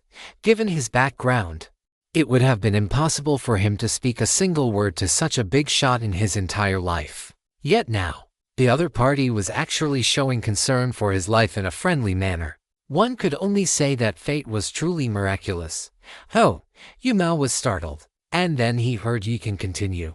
"Get used to the change in status as soon as possible, Yu Mao. We are no longer who we used to be." Yu Mao nodded silently. If he had previously thought he was just lucky to have been chosen by the comprehensive network, then tonight, his perception had to change. Although he was lucky, since this fortune had fallen upon him, he had to shoulder the corresponding responsibilities, even if he didn't know what he needed to do for the time being. The two walked and chatted, and the topic smoothly drifted to the point that everyone was most concerned about. "Brother Can, tell me, why on earth would they hold a banquet in this open-air garden in the middle of winter?" Facing Yu Mao's question, Yikan casually tossed the soda he was holding into a nearby trash can and replied, "I heard from Sister Xiaoyu earlier that it seems to have been requested by the big shot Gao Yang." "Big shot Gao Yang? Well, that settles it then." Once Yu Mao heard that, he naturally had no intention of asking further and said quite naturally, "Speaking of which, it is almost 7 o'clock. Why hasn't Big Shot Gao Yang arrived yet?" Compared to the naive Yu Mao, Yikan, who had been grinding away in society for a year, saw things much more clearly. What is the big deal? The protagonist of tonight's banquet is Big Shot Gao Yang. If he does not show up, the banquet cannot start. Even if he arrives at 10 o'clock, the banquet will simply begin at that exact moment. That is true. As soon as Yu Mao finished speaking, he suddenly looked up at the sky, and Yikan reacted in almost the exact same way. Following their gaze, one could see a black shadow with an immense sense of oppression slowly approaching beneath the velvet night sky. Calling it slow was merely due to the distance. In reality, the speed of this shadow was incredibly fast. The shadow did not hide its presence, so Yu Mao and the other players easily spotted it. In just a few seconds, the shadow had neared the airspace above the scenic area. Yu Mao and Yikan had their mouths slightly agape, staring blankly at the massive, ferocious entity in the sky, set against the backdrop of the night. Its wingspan of over 100 meters looked like a cloud covering the heavens. Its cold, hard scales reflected the pale moonlight, and its two pairs of massive vertical pupils carried an astonishing pressure. Even though both of them had already been on several adventures through the Multiverse Network, they still lost their voices upon seeing this scene. What kind of creature is that? I do not know. But it is definitely not a creature from Earth. It was not just them. Everyone in this scenic area saw the two-headed ice dragon flying overhead. On its vast and broad back, a figure was sitting on a large chair made of condensed ice. Gao Yang looked down, then stood up and leaped off the dragon's back. His actions inevitably drew a few gasps, but those who were able to be here had already received relevant information, and their mental fortitude was up to the task. Thus, the gasps quickly faded, and everyone's gaze was fixed on the figure falling rapidly. The drop of over 100 meters passed in an instant. When he was only 3 meters from the ground, Gao Yang's falling body suddenly stopped without warning. He stepped on the air as if walking downstairs, step by step, until he landed on the ground. This scene was deeply etched into the hearts of everyone present, and a flicker of burning desire emerged in the eyes of the Multiverse Network players. As for the others, their expressions varied, but most were filled with envy. Ruan Xiaoyu walked over, looked at Gao Yang, and said jokingly, "You busy man, you finally arrived." Gao Yang revealed a faint smile and said, "I am not late, of course not." Ruan Xiaoyu looked up at the two-headed ice dragon in the sky, which was slowly moving away. "I really envy you." Gao Yang smiled and shook his head, looking at her as he said, "Do not envy me. Once your level rises, that will be truly enviable. As for me, I just had a bit of a head start. I will take your word for it." Ruan Xiaoyu smiled like a flower, looking very happy. A few minutes after Gao Yang arrived, the banquet officially began. And because of Gao Yang's unique mode of arrival, tonight's banquet proceeded very smoothly. There were no long-winded speeches, nor were there any superficial social pleasantries. The 9 Multiverse Network players just ate, drank, and chatted in the garden, and the atmosphere was very pleasant. As for Gao Yang, apart from being familiar with Ruan Xiaoyu, he was meeting everyone else for the first time. The only person he could really talk to was Zhang Zhuangqing, a direct descendant of the Longhu Mountain sect. The latter had read through the entire Taoist canon, and in terms of profound knowledge, he was the best among those present. As for the matters Ruan Xiaoyu mentioned earlier, they naturally did not need to worry about them. It was only at the end of the banquet that Comrade Ruan Guohua, Ruan Xiaoyu's father, who had met Gao Yang once before, explained the relevant matters to Gao Yang and the other Multiverse Network players. The banquet ended, and under the envious gazes of the crowd, Gao Yang leaped up, boarded the 2-headed ice dragon, and drifted away. Today is New Year's Eve, and the sound of firecrackers could be heard in Qiyu village early in the morning. Gao Yang carried 2 stacks of yellow paper and a bottle of white liquor as he headed toward the back of Qiyu village. Today, Qiyu village was much livelier than usual. Many people who had left Qiyu village had been returning home one after another over the past few days. However, as Gao Yang walked among them, no one paid him any attention. Gao Yang passed through Qiyu village and arrived at a small hill behind the village. He intended to pay his respects to Grandpa Meng. However, to Gao Yang's surprise, a figure was standing in front of Grandpa Meng's grave. After seeing the person's face clearly, Gao Yang raised his eyebrows slightly, his pace not changing in the slightest as he walked toward her. Li Danwei heard the footsteps and turned around. When she saw who it was, her eyes held a hint of surprise. Gao Yang, I actually ran into you here. Yes, what a coincidence, Sister Danwei. A smile appeared on Gao Yang's face. He arrived at Grandpa Meng's grave, lit the 2 stacks of paper money, poured a glass of liquor for Grandpa Meng, and watched quietly as the yellow paper burned into ash. Only then did he stand up and look at Li Danwei, saying, Sister Danwei, you came to pay your respects to Grandpa Meng too. Li Danwei and he were both children from the orphanage. She was 2 years older than him, but her achievements were higher than his.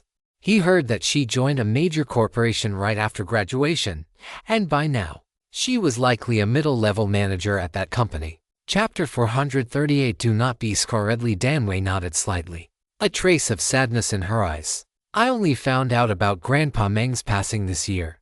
My work was busy before, and it was only when the year was coming to an end that I could find time to come and pay my respects to Grandpa Meng. Gao Yang fell silent. For orphans like them, being able to meet an orphanage director like Grandpa Meng was their good fortune. If it were not for Grandpa Meng, the chances are they would not be where they are today. Grandpa Meng passed away in his sleep. It was very peaceful, Gao Yang said, staring at the kind-faced old man in the black and white photograph on the tombstone. Li Danwei nodded. She had already known about this. She looked at Gao Yang standing before her and asked casually, by the way, what are you doing these days? I remember you joined a company a while back. It had been several years since they last met, and Li Danwei felt that Gao Yang had changed significantly since she last saw him. Not only was there not a trace of worldly dust about him, but he also gave off a calm, reserved, and gentle aura. One had to know that the old Gao Yang was a stubborn person who lived by the principle of an eye for an eye and a tooth for a tooth. Such a personality inevitably gave people the misconception that he was sharp-edged and even difficult to get along with. Working, I suppose, Gao Yang said, his eyes filled with a sense of nostalgia. Li Danwei did not speak. She just watched him quietly, waiting for him to continue. I quit my previous job. I live just outside Qiyu village now. Compared to working, I have found something much more meaningful to do. As he said this, a look of genuine joy appeared on Gao Yang's face. Li Danwei watched the expression on Gao Yang's face. Although she did not know what had happened to him, as long as he was happy, what did it matter? People like them were different from ordinary folks. They did not have so many worries or considerations. They did not need to repay the guardians who raised them with academic achievements. They did not have to face the pressure to marry or have children that most of their peers faced. Nor did they have to deal with the concern of prying aunts and uncles. They only needed to be responsible for their own lives, or at most, responsible to Grandpa Meng. But now, even Grandpa Meng could no longer see them. Li Danwei looked at Gao Yang's profile and said slowly, "If you can find something you love, then keep doing it. But don't forget to be a useful person to society. Whenever you have the ability, try to help those in need. I know, this has always been Grandpa Meng's wish, and it is the path he walked his entire life. How could I ever forget?" Gao Yang withdrew his gaze, his voice calmed. In fact, ever since he became a player in the comprehensive network and revealed strength that made mortals tremble, everything about him had been changing in subtle ways. One of those things, which Ruan Xiaoyu had told him about, was that the treatment in all welfare institutions had been improved, and various security policies for orphanages were being implemented rapidly.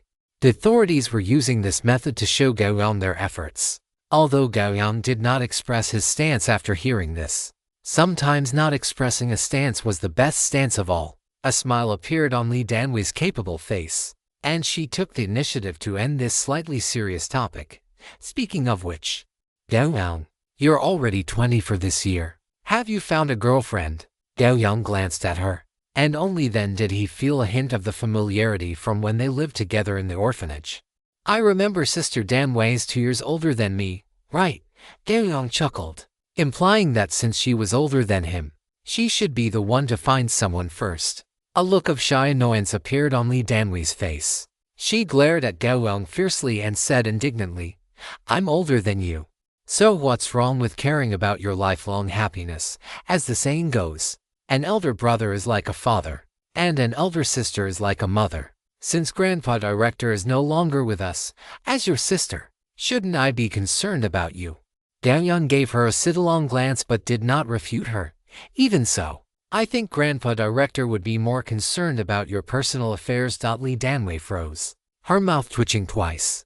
Gao Yang's words reminded her of the fear of being dominated by Grandpa Director whenever she returned to the orphanage in the past. Li Danwei forcibly changed the subject and said, "Didn't you just say you live outside Qiyu village? Since it's the spring festival today anyway, let's spend it together." Seeing her say this, Gao Yang knew that this person was likely still single. He did not continue the previous topic and followed her lead, saying, "Sure, no problem."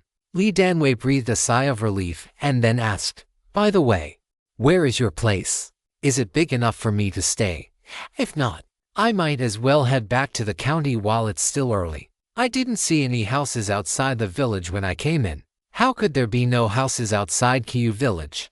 Didn't you see such a large house?" Gao Yang looked at Li Danwei with some confusion. Could it be that the authorities had placed some special concealment measures on his house? Li Danwei was stunned, then looked at Gao Yang in disbelief.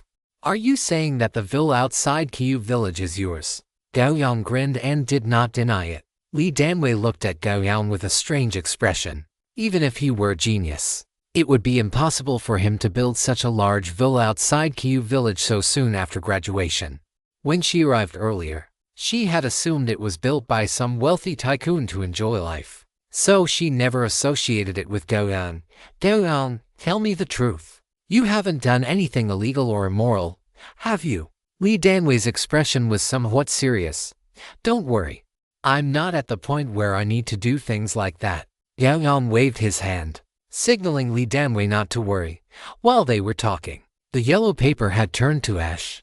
Gao Yang took one last look at the grave and turned to walk toward the outskirts of Qiyu village.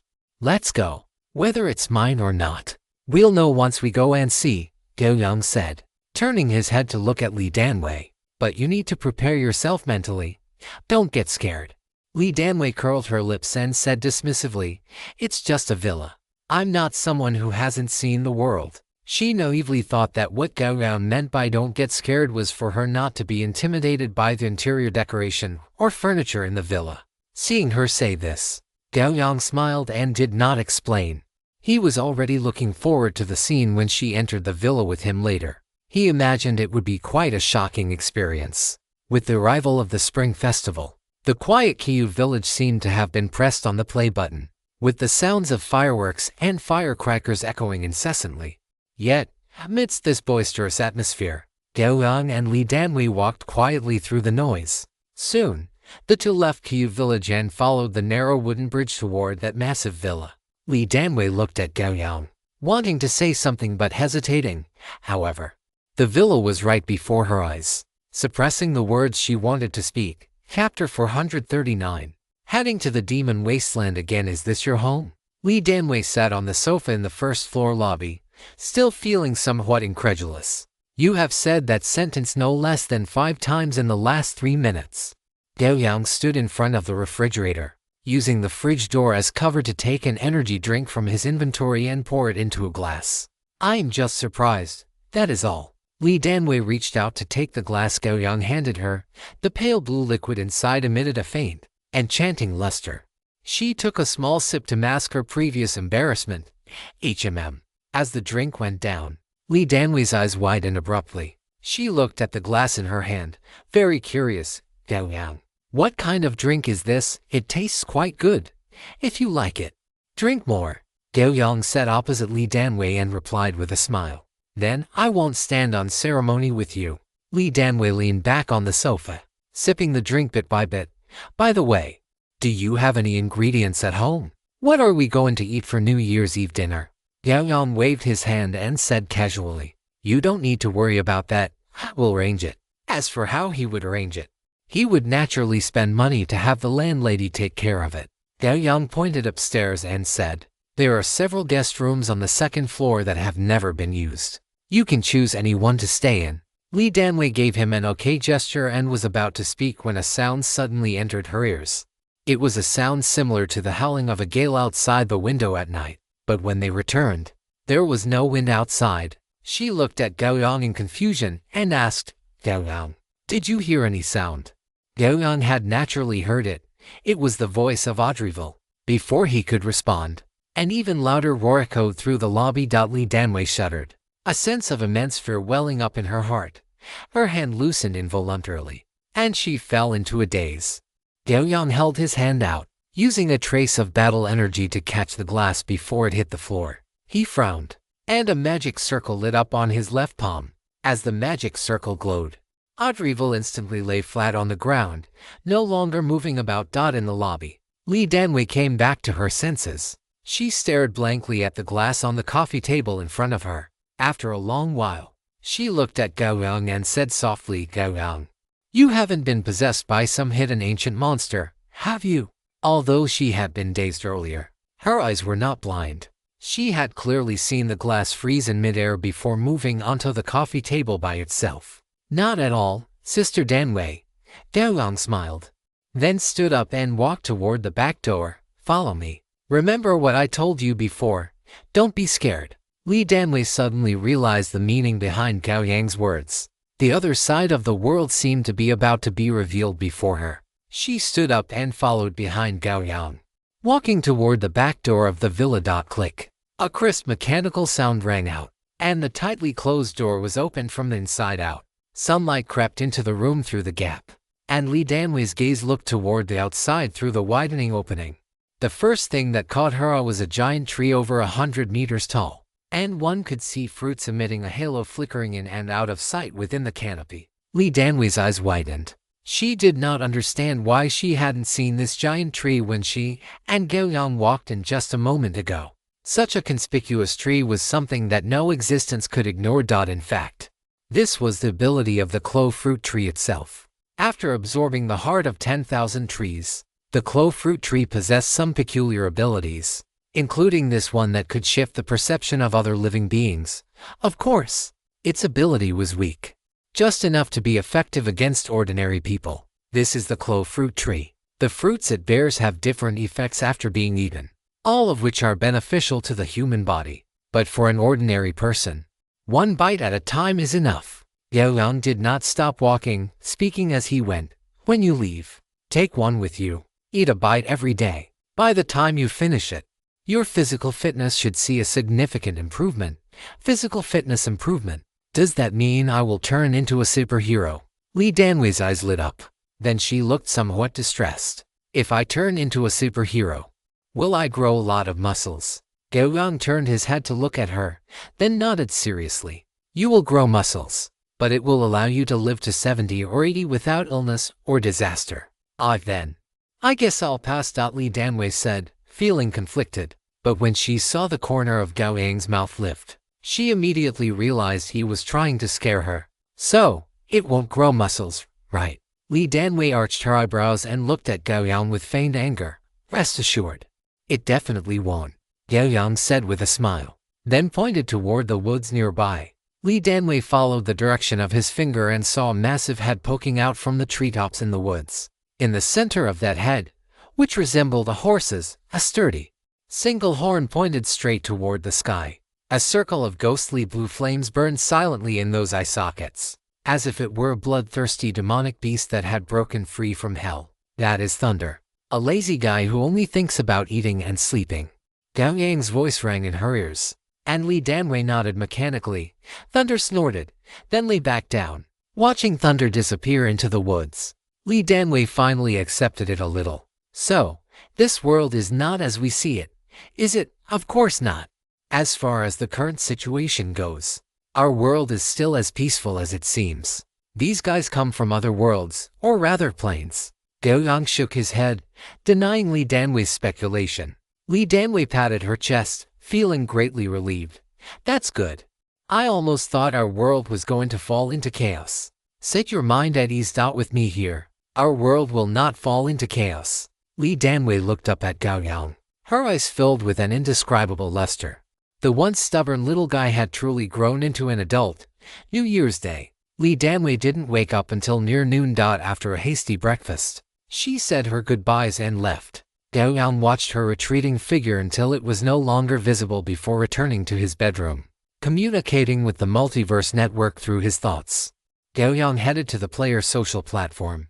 Half an hour later, Gao Yang's consciousness returned. After a trip to the information exchange, Gao Yang obtained the specific teleportation coordinates for the Eberron world. Without pause, he went directly to the multiverse trading platform. After some effort, Gao Yang stopped in front of a stall filled with scrolls. The stall owner was an old gnome with a large beard, his face wearing a professional smile. Hello, brother. Which plane are you looking to travel to? The teleportation scrolls I have here are definitely the most extensive in the entire trading center. Gao Yang's gaze swept over the stall. Then he looked at the stall owner and said, The Eberron world. The old gnome said quite dramatically. Oh, Eberron is a powerful world. Only strong players would head there. Do you have them? Of course. Please wait a moment. The old gnome stood up, rummaged through the stall in front of him, and finally pulled 3 scrolls from a pile of backlogged inventory. These are all teleportation scrolls for the Eberron world. I recommend this premium teleportation scroll. It arrives directly at the Eberron world's teleportation hub, ensuring safety and speed. It only costs 500 Multiverse Network disaster coins. What about the other 2? This one can also take you to the Eberron world, but the teleportation comfort is a bit lacking. As for this last one, the guy who made it must have been under a succubus's charm at the time, otherwise, how could he dare to bring out such a death trap of an item? The old gnome's eyes crinkled with a smile as he displayed the 3 scrolls in his palm. I'll take this one. Gao Yang directly chose the premium teleportation scroll recommended by the old gnome. Compared to the cost of a few Multiverse Network disaster coins, safety and stability were the most important things, brother. This is definitely your best choice. The old gnome collected the money, handed the scroll to Gao Yang, and then pitched further. Do you want to add me as a contact? If you have any plane teleportation needs in the future, I old Mackie am always at your service. Gao Yang didn't hesitate and immediately accepted the other party's friend request. Having obtained the scroll, Gao Yang chose to return directly. Walking out of the bedroom, Gao Yang leaped down from the 3rd floor, communicating his consciousness to the 2-headed ice dragon. Oddrider walked into the martial arts arena amidst a slight tremor. The magic circle in Gao Yang's palm lit up, and the 2-headed ice dragon snorted. Turning into a stream of light that merged into the circle, the magic circle vanished, and Gao Yang took out the scroll and tore it open. A spatial vortex appeared before Gao Yang. Looking at the vortex, Gao Yang took a deep breath and stepped into it. Multiverse Network prompt. Teleportation in progress. Current destination: Eberron World Plane Teleportation Center. Chapter 440 Eberron. The Eberron world is considered a highly important plane within the crystal sphere system it inhabits. If one were to classify it according to cultivation novels, where ordinary planes are small thousand worlds, and a plane like Zacharia barely touches the threshold of a middle thousand world, then the Eberron world is a great thousand world. Whether in terms of the number of living beings, geographical area, or various treasure lands, ordinary planes simply cannot compare to the Eberron world.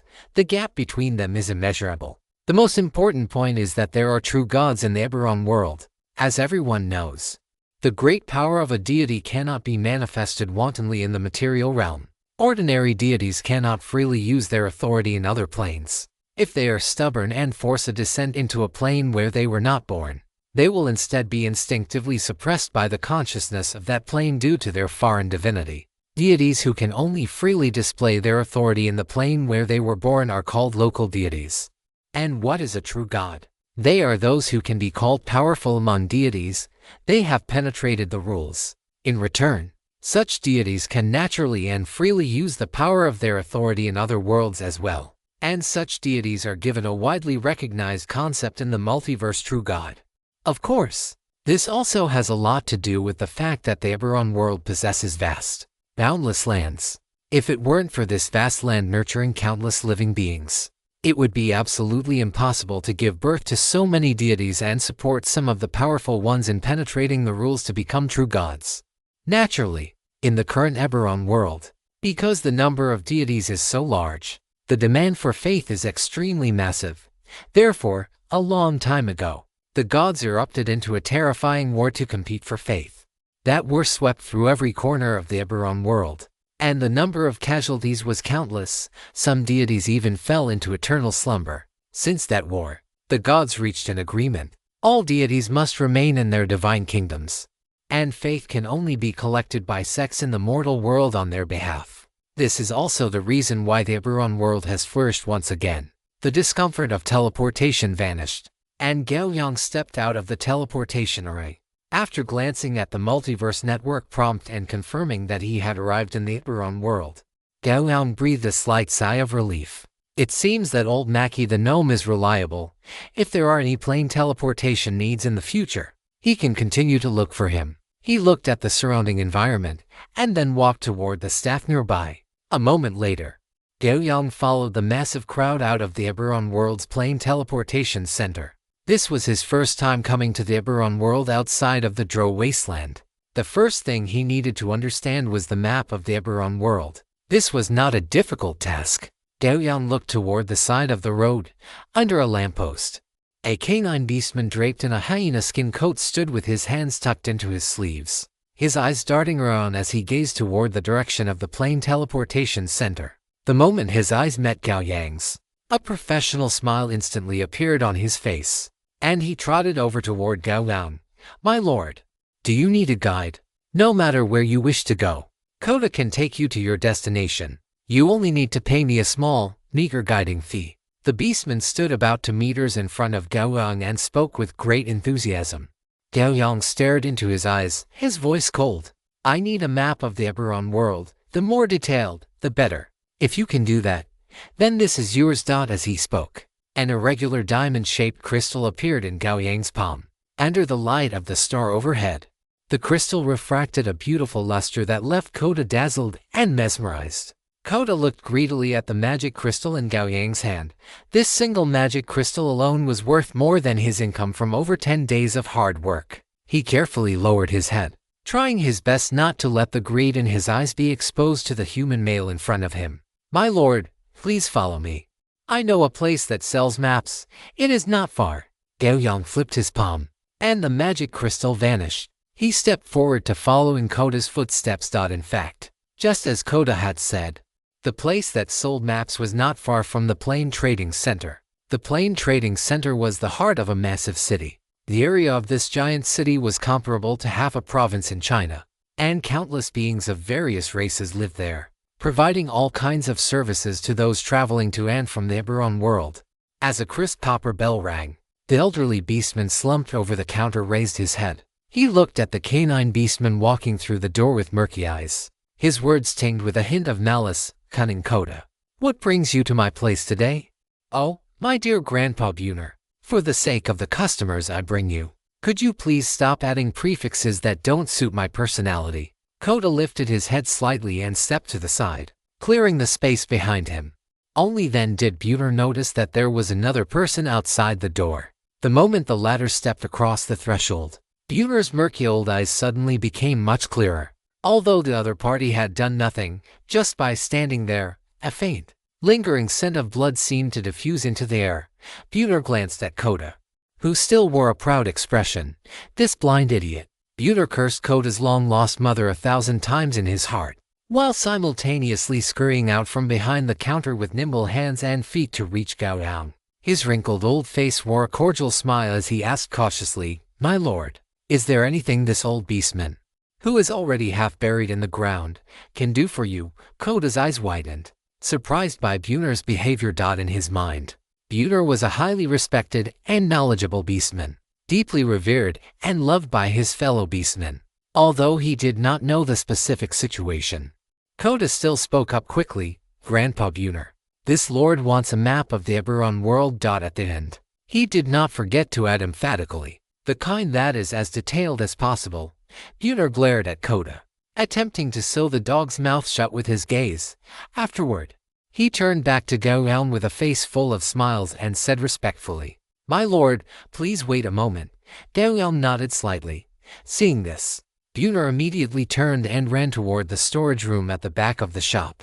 2 minutes later, Buner walked out of the storage room, struggling somewhat as he carried a massive scroll of animal hide. He came to the table and spread out the animal hide scroll in his hands. As the scroll unfurled, a map covered in markings was revealed before Gao Yang. "My lord, look, this is the most detailed and accurate map of the Eberron world in my shop." Gao Yang looked at the map before him, his gaze scanning it quickly. Soon, he saw the 4 characters for demon wastes in a palm-sized area in the upper left corner of the map. This map was 3 meters long and 2 meters wide, containing 4 continents: Zendrik, Corvair, Sarlona, and Argonison. Between the continents lay endless waters and isolated islands. In Gao Yang's impression, the area of the demon wastes was already quite large, even larger than the 2 largest provinces of China combined. However, on the map of the Eberron world, it was only the size of a palm. One could imagine just how vast the territory of the Eberron world truly was. Bad news. The Eberron world was too big, consisting of 4 whole continents. Good news. His current location and the demon wastes were on the same continent. If the demon wastes were not on the same continent as the one beneath his feet, simply crossing the sea between the continents would have been a very troublesome matter. However, in such a large place, there should be teleportation arrays, right? Gao Yang nodded in satisfaction and looked at Buner, saying, "Do you accept payment in magic crystals?" No matter which plane it was, magic crystals were hard currency with sufficient value. Basically, no one would refuse them. Buner nodded vigorously and said with a smile, "Of course, my lord. If you wish to pay with magic crystals, you only need 5 standard units of magic crystals." Gao Yang did not speak. He took 5 magic crystals from his inventory, placed them on the table, and then rolled up the huge map and put it into his inventory. Although Buner was old, his movements were no less agile than when he was young. He quickly pocketed the 5 magic crystals and bowed slightly to Gao Yang. "Thank you for your trust, my lord. Is there anything else I can do for you?" Gao Yang nodded and then asked, "I want to go to the Karnath Principality. How can I get there as quickly as possible?" The Karnath Principality was located on the continent of Corvair, separated from the demon wastes by only 1 principality, making it extremely close. Out and about, Gao Yang naturally wouldn't expose his true intentions, so choosing the Karnath Duchy as his destination was a relatively safe bet. Buner lowered his head and thought for a moment, then said, "You can take a merchant caravan airship. These caravans can reach every corner of Eberron, and they are relatively much safer. As for the time, it will take about a month to reach the Karnath Duchy." Gao Yang shook his head slightly. "That's too long." Buner glanced at Gao Yang, then said, "Then, my lord, you can choose to take a teleportation array. However, in that case, the price would be a bit expensive. Most people wouldn't choose this mode of transportation. But I think for you, my lord, It should be the most suitable method, if you are willing. Little Koda is a good guide. He can take you to the location of the teleportation array for the Karna's Duchy. Koda heard Buner mention his name and immediately puffed out his not-so-muscular chest, trying his best to look reliable. Gao Yang nodded and looked at Buner, then so be it. Thank you. After speaking, he turned and walked out of the shop. Koda stood frozen in place, then was kicked by Buner, who scolded, still spacing out. Hurry and take the Lord to the teleportation center. The Lord wants to go to the Karna's Duchy. You should know which teleportation array to go to. Chapter 441, Karna's Duchy. Dragon Mark Nobles. After being kicked and yelled at by Buner, Koda quickly reacted, scurrying out of the shop and catching up with Gao Yang. Watching the two walk away, Buner wiped the beads of sweat from his forehead with lingering fear, then turned and walked behind the counter. By the beast god, I was almost tricked by that little kobold. Fortunately, that lord wasn't a mindless butcher. Thinking of this, Buner looked back again. Seeing Gao Yang truly depart, he finally relaxed. Then, he felt his bulging pocket, and the wrinkles on his old face bloomed like a chrysanthemum. 1 map. Iron 5 magic crystals. That counts as a major transaction anywhere. Koda led Gao Yang in the opposite direction of the previous planar teleportation center. After walking for about 20 minutes, they stopped in front of a tall building. This place was similar in structure to the planar teleportation center, but the types of pedestrians coming and going were not as diverse as at the planar teleportation center. The mainstream races were humans, goblins, and gnomes.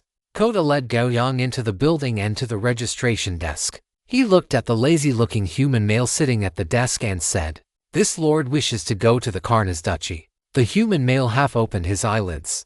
Seeing a dog beastman standing before him, he yawned and said in an equally lazy voice, "The teleportation fee to the Karna's Duchy is 700 dragon mark gold coins." Koda was startled by the teleportation fee. Their entire family's monthly living expenses only required 90 dragon mark gold coins. 700 dragon mark gold coins was almost enough for their family to live for a whole year. Koda turned to look at Gao Yang, wanting to speak but hesitating. Gao Yang stepped past him and approached the lazy staff member. "Do you accept magic crystals for payment?" The staff member saw a human standing before him, and the laziness on his face quickly receded. He showed a friendly smile and said, "Of course, we do. If it's magic crystals, 1.5 magic crystals will be enough." It was no joke. Anyone who could use magic crystals would naturally not be weak. At the very least, they would be much stronger than him, who was just idling his life away. He naturally wouldn't offend them. Gao Yang didn't speak, taking out 2 magic crystals and placing them on the table. The staff member acted quickly. After verifying the energy of the magic crystals, he smiled and gave Gao Yang a finger-length jade token, along with 300 gold coins stamped with golden dragon marks. Go inside. The 3rd teleportation hall on the left. The 7th teleportation array. That's the teleportation array to the Karna's Duchy. These were dragon-marked gold coins. In the currency system of the Eberron world, besides dragon-marked gold coins, there were also dragon-marked silver coins and copper coins, as well as the highest grade dragon-marked purple gold coins. The exchange rate between gold, silver, and copper coins was 1 to 10, while the exchange rate between purple gold coins and gold coins was 1 to 100. Gao Yang put away the change of dragon-marked gold coins and casually tossed 10 to Koda, who was standing nearby. The latter joyfully caught them, continuously thanking the departing Gao Yang. Following the staff member's instructions, Gao Yang easily found the 3rd teleportation hall and stopped outside the 7th teleportation array. He wasn't the only one waiting outside the teleportation array. 5 people were already waiting ahead of him. These 5 people were arranged with 1 in front and 4 behind, clearly indicating a primary and secondary relationship. But what caught Gao Yang's attention was that the 4 bodyguards all had significant aura fluctuations, appearing to have already entered the extraordinary sequence. This discovery made Gao Yang involuntarily glance at the human in front. The person was wearing silver-white attire, with a green dragon mark with wings extending from the front of the clothes all the way to the back, looking quite noble. As Gao Yang looked at that human, the person also noticed Gao Yang's presence. Unlike the vigilance of the 4 guards behind him, The young man in front showed a gentle smile and nodded to Gao Yang in greeting. Gao Yang returned the gesture, then walked to the side, standing on the same level as the young man. This scene made the guards behind the young man pay more attention to Gao Yang. After waiting a few more minutes, the young man turned his head and looked at Gao Yang, taking the initiative to speak. Theron Skankaya of the Skankaya dragon-marked family. It seems we are traveling to Karnas together. Gao Yang raised an eyebrow slightly, looking at the young man beside him, not having expected him to speak to him first. After thinking for a few seconds, Gao Yang nodded slightly and replied, Li Faiyu, an unremarkable adventurer. Theron's face still held a gentle smile as he looked at Gao Yang and said, Li Faiyu. That name seems more common in the Principality of Breland. The Principality of Breland is not exactly close to Karnas. It seems Mr. Li is truly a well-traveled adventurer. Afterward, he added, Where in Karnas are you planning to go, Mr. Li? I am quite familiar with Karnas, and perhaps I could offer you some suggestions. I am just here to fulfill a commission. Gao Yang casually made up an excuse, wanting to end the conversation. Who would have thought that after he said this, the interest of the person beside him, Cepheus, would grow even higher? Then, if I have some commissions in the future, will I be able to ask Mr. Li to take them on? It depends on the situation, primarily regarding the compensation and the costs involved. To maintain his persona, Gao Yang had to answer with a feigned sense of seriousness. That is fantastic. If you are willing, Mr. Li, how about we have dinner together once we arrive in Karnas? That will not be necessary. I am in a hurry. Gao Yang rejected him directly. Very well. Then, if Mr. Li ever wishes to accept a commission, you can come to the capital of the Principality of Karnas and look for me. The Skankaya family is still somewhat well known. Gao Yang nodded and replied, I will certainly keep that in mind for next time. The topic ended, and after a few more minutes, several other passengers arrived. Shortly after, a staff member finally arrived, fashionably late. He took out a slender magic wand about a foot long, and a magical glow lit up at its tip. Then, the patterns of the 7th teleportation array began to shine. You may step inside now, ladies and gentlemen. After the staff member finished speaking, the people waiting outside walked into the teleportation array one after another. Once the last person had stepped inside, the staff member gave a thumbs up to signal everyone, then tapped his wand against the floor. The light of the teleportation array suddenly flared, and a surge of spatial fluctuations erupted instantly. By the time the fluctuations dissipated, the teleportation array had returned to its original state. The sound of a water bubble bursting echoed in his ears. By the time the sound faded, Gao Yang was already standing in a building that looked almost identical to the grand hall he had just left. Before anyone else moved, Cepheus stretched his back and said with a hint of emotion, Finally, I am home. Then, Cepheus looked at Gao Yang and nodded, saying, Well then, goodbye, Mr. Li. Gao Yang nodded helplessly in acknowledgement. Only after Cepheus and his group had left did he slowly walk out of the teleportation facility. Li Faiyu is back online. Chapter 440 to the Simple Folk of Budapest. The teleportation facility was established in the northeastern part of Budapest, the capital of the Principality of Karnas. Specifically, it was located in the Rovaluka district, the third of the 7 lower districts. The Rovaluka district was once the industrial zone of the capital, and to this day, it still retains a large number of buildings from the industrial era. The people who live here are quite hardworking and resilient. The 7 lower districts generally form a ring, surrounding and protecting the 3 upper districts.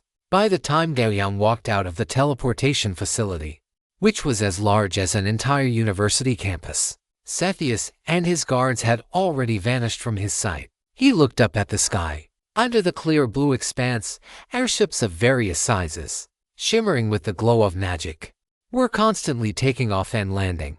The Eberron world has developed a deep understanding of the application of magic, and these airships have become the primary means of transportation. Of course, this does not mean that other modes of transport have lost their status. Gao Yang saw many people riding all sorts of strange and peculiar creatures as a means of travel, and there were even some flying mounts. Looking at it this way, his two-headed ice dragon did not seem so out of place after all. After such a long time, The two-headed ice dragon had grown impatient waiting in the contract space. However, given the current situation, it would still have to wait in the space for a while longer. He walked along the main street in the direction opposite to the city center. Only after he reached the outskirts of the city would he be able to summon the two-headed ice dragon. In this unfamiliar territory, Gao Yang naturally would not act in a high-profile manner when he should be keeping a low profile. The residents of the Rovaluka district mostly wore work clothes. These garments, primarily in shades of black, gray, and blue, were durable, wear-resistant, and dirt-resistant, making them very popular among the locals. Of course, there was another benefit to the uniform attire. It made it easy for the residents to distinguish between locals and outsiders. Gao Yang had not been walking for more than a few minutes before he was blocked by a young man wearing a gray jacket. Gao Yang looked at the young man, whose face was covered in many tiny freckles, and stopped in his tracks. This gentleman, may I ask if you need a place to stay? Once he started speaking, the young man seemed to exhale all the nervousness he had been holding inside. Our peace hostel specializes in providing quality accommodation and hot water for everyone who comes to Budapest. It only costs 3 dragon-patterned gold coins per night. Gao Yang stared at the freckled youth. Then his gaze shifted slightly toward the alleyway behind him, which was shrouded in shadow. Facts proved that even in the capital of a principality, not everything was bathed in the light of order. Gao Yang looked at the freckled youth, his eyelids drooping, and he spoke softly. Did they send you because your life is the least valuable? A flash of panic surged in the depths of the freckled youth's eyes, but he still forced himself to remain calm and said, Sir, I do not understand what you mean. There was a hint of pity in Gao Yang's eyes. He looked at the freckled youth before him and asked another question. In Budapest, is it possible to kill people? Answer me. By the time he finished, Gao Yang's voice carried a strange weight, and a wave of pressure instantly enveloped the freckled youth. In principle, it is not allowed. Hearing the freckled youth's answer, Gao Yang smiled. Then, one last question. Where are you planning to take me? The freckled youth's pupils had shrunk to the size of pinpricks, but facing Gao Yang's question, he still answered honestly. Everyone who walks out of the teleportation facility is a fat sheep. Everything on you is very valuable. Fine, thank you. Gao Yang walked up to the freckled youth, reached out, and patted him on the shoulder, then walked toward the alleyway behind him. By the time Gao Yang had walked far away, the freckled youth trembled all over and turned to flee. But before he had run more than a few steps, his body suddenly stiffened, and then he collapsed to the ground like a limp noodle. Hearing the commotion behind him, Gao Yang felt no ripples in his heart. He had just condensed a needle of battle chi and pierced it right outside the man's heart. This battle chi needle would last for less than 30 seconds. If the target did not engage in strenuous activity during this time, the needle would quickly dissipate. However, if the target did exert themselves, there would be only one outcome. The battle chi needle would pierce through their heart. If the man had nothing to hide, he would have been able to save his own life. But clearly, that condition did not hold true. Gao Yang looked toward the alley ahead. In the shadows, he could sense the presence of several strands of murderous intent. Moreover, as he approached, these murderous intents were rapidly intensifying. Amidst this rising hostility, Gao Yang finally stepped into the shadowed alley. A moment later, Gao Yang walked out of the alley, completely unscathed. It had to be said that as the capital of Karnas, the folk customs of Budapest were quite simple and honest. It was just that not everyone could afford to enjoy such simplicity. However, thanks to these simple and honest people, Gao Yang had gained a better understanding of the situation in Budapest and even the Principality of Karnas. First of all, the Principality of Karnas was currently engaged in a large-scale war with the Principality of Razil to the north, and the Demon Wasteland, where Gao Yang was headed, happened to require crossing the northern border. If he didn't want to invite trouble, it was best to bypass the areas where the two countries were at war. Another point concerned the Demon Wasteland. A year ago, the Lord of the Wasteland had officially renamed the Demon Wasteland the Immortal Wasteland, and the entire wasteland had come under the protection of the Spider Goddess and the Elven Goddess. For the time being, the churches of other deities were not permitted to enter the Immortal Wasteland. However, the Immortal Wasteland was actively absorbing all sentient beings to settle within its borders. It seems the Drow and elves are doing quite well. Thinking this, Gao Yang continued to walk toward the city gates. When he saw the magnificent city wall, which stood over 100 meters tall, a look of amazement appeared in his eyes. In this extraordinary world, the residents here were always able to accomplish things that seemed difficult to Gao Yang but were actually not simple at all. Beneath the towering city gate, a squad of city guards stood on both sides, meticulously watching the pedestrians coming and going. An entry fee was required to enter the city, but no fee was needed to leave. At this moment, there were quite a few people leaving the city, causing a noticeable congestion even at the gate, which was over 20 meters wide. Gao Yang followed the flow of people outward. Just as he entered the gate passage, a slight commotion broke out at the very back of the line. He turned his head to look behind him and saw a squad of well-equipped soldiers rushing toward the gate. Their faces were filled with obvious anger, and the weapons in their hands were already radiating magical fluctuations. Sensing the fury of these city patrol guards, the people queuing to leave the city scattered to both sides, clearing a path for them. The captain leading the group searched through the crowd and quickly locked onto Gao Yang's figure. By this time, Gao Yang was already about to walk out of the city gate. Chapter 443 Heading to the Immortal Wasteland. Stop right there. The city patrol captain glared at Gao Yang's back and shouted sternly. Hearing the patrol captain's shout, the people waiting to leave the city quickly pressed against the sides of the gate, staring at Gao Yang's back with curiosity. Gao Yang remained unmoved, continuing to walk out of the city gate at a steady and hurried pace. I order you to stop. Block him. Seeing that Gao Yang did not stop, the captain immediately looked at the city guards outside the gate and shouted loudly. One of the nearby city guards shifted his feet, but was stopped by a look from the guard opposite him. Thus, he maintained his slightly leaning posture and simply let Gao Yang walk past him. Seeing this, the patrol captain cursed under his breath, then drew his weapon and accelerated toward Gao Yang. The surrounding people watched this scene with tight lips, mocking them inwardly. The city patrol and the city guards belonged to two different systems, and the discord between them had been going on for a long time. Such entertainment could be seen every few days. The patrol captain had now rushed out of the gate and blocked Gao Yang's path. Outlander, you are suspected of intentional homicide within the city. According to the laws of the principality, you are under arrest. Gao Yang looked at the furious patrolman before him.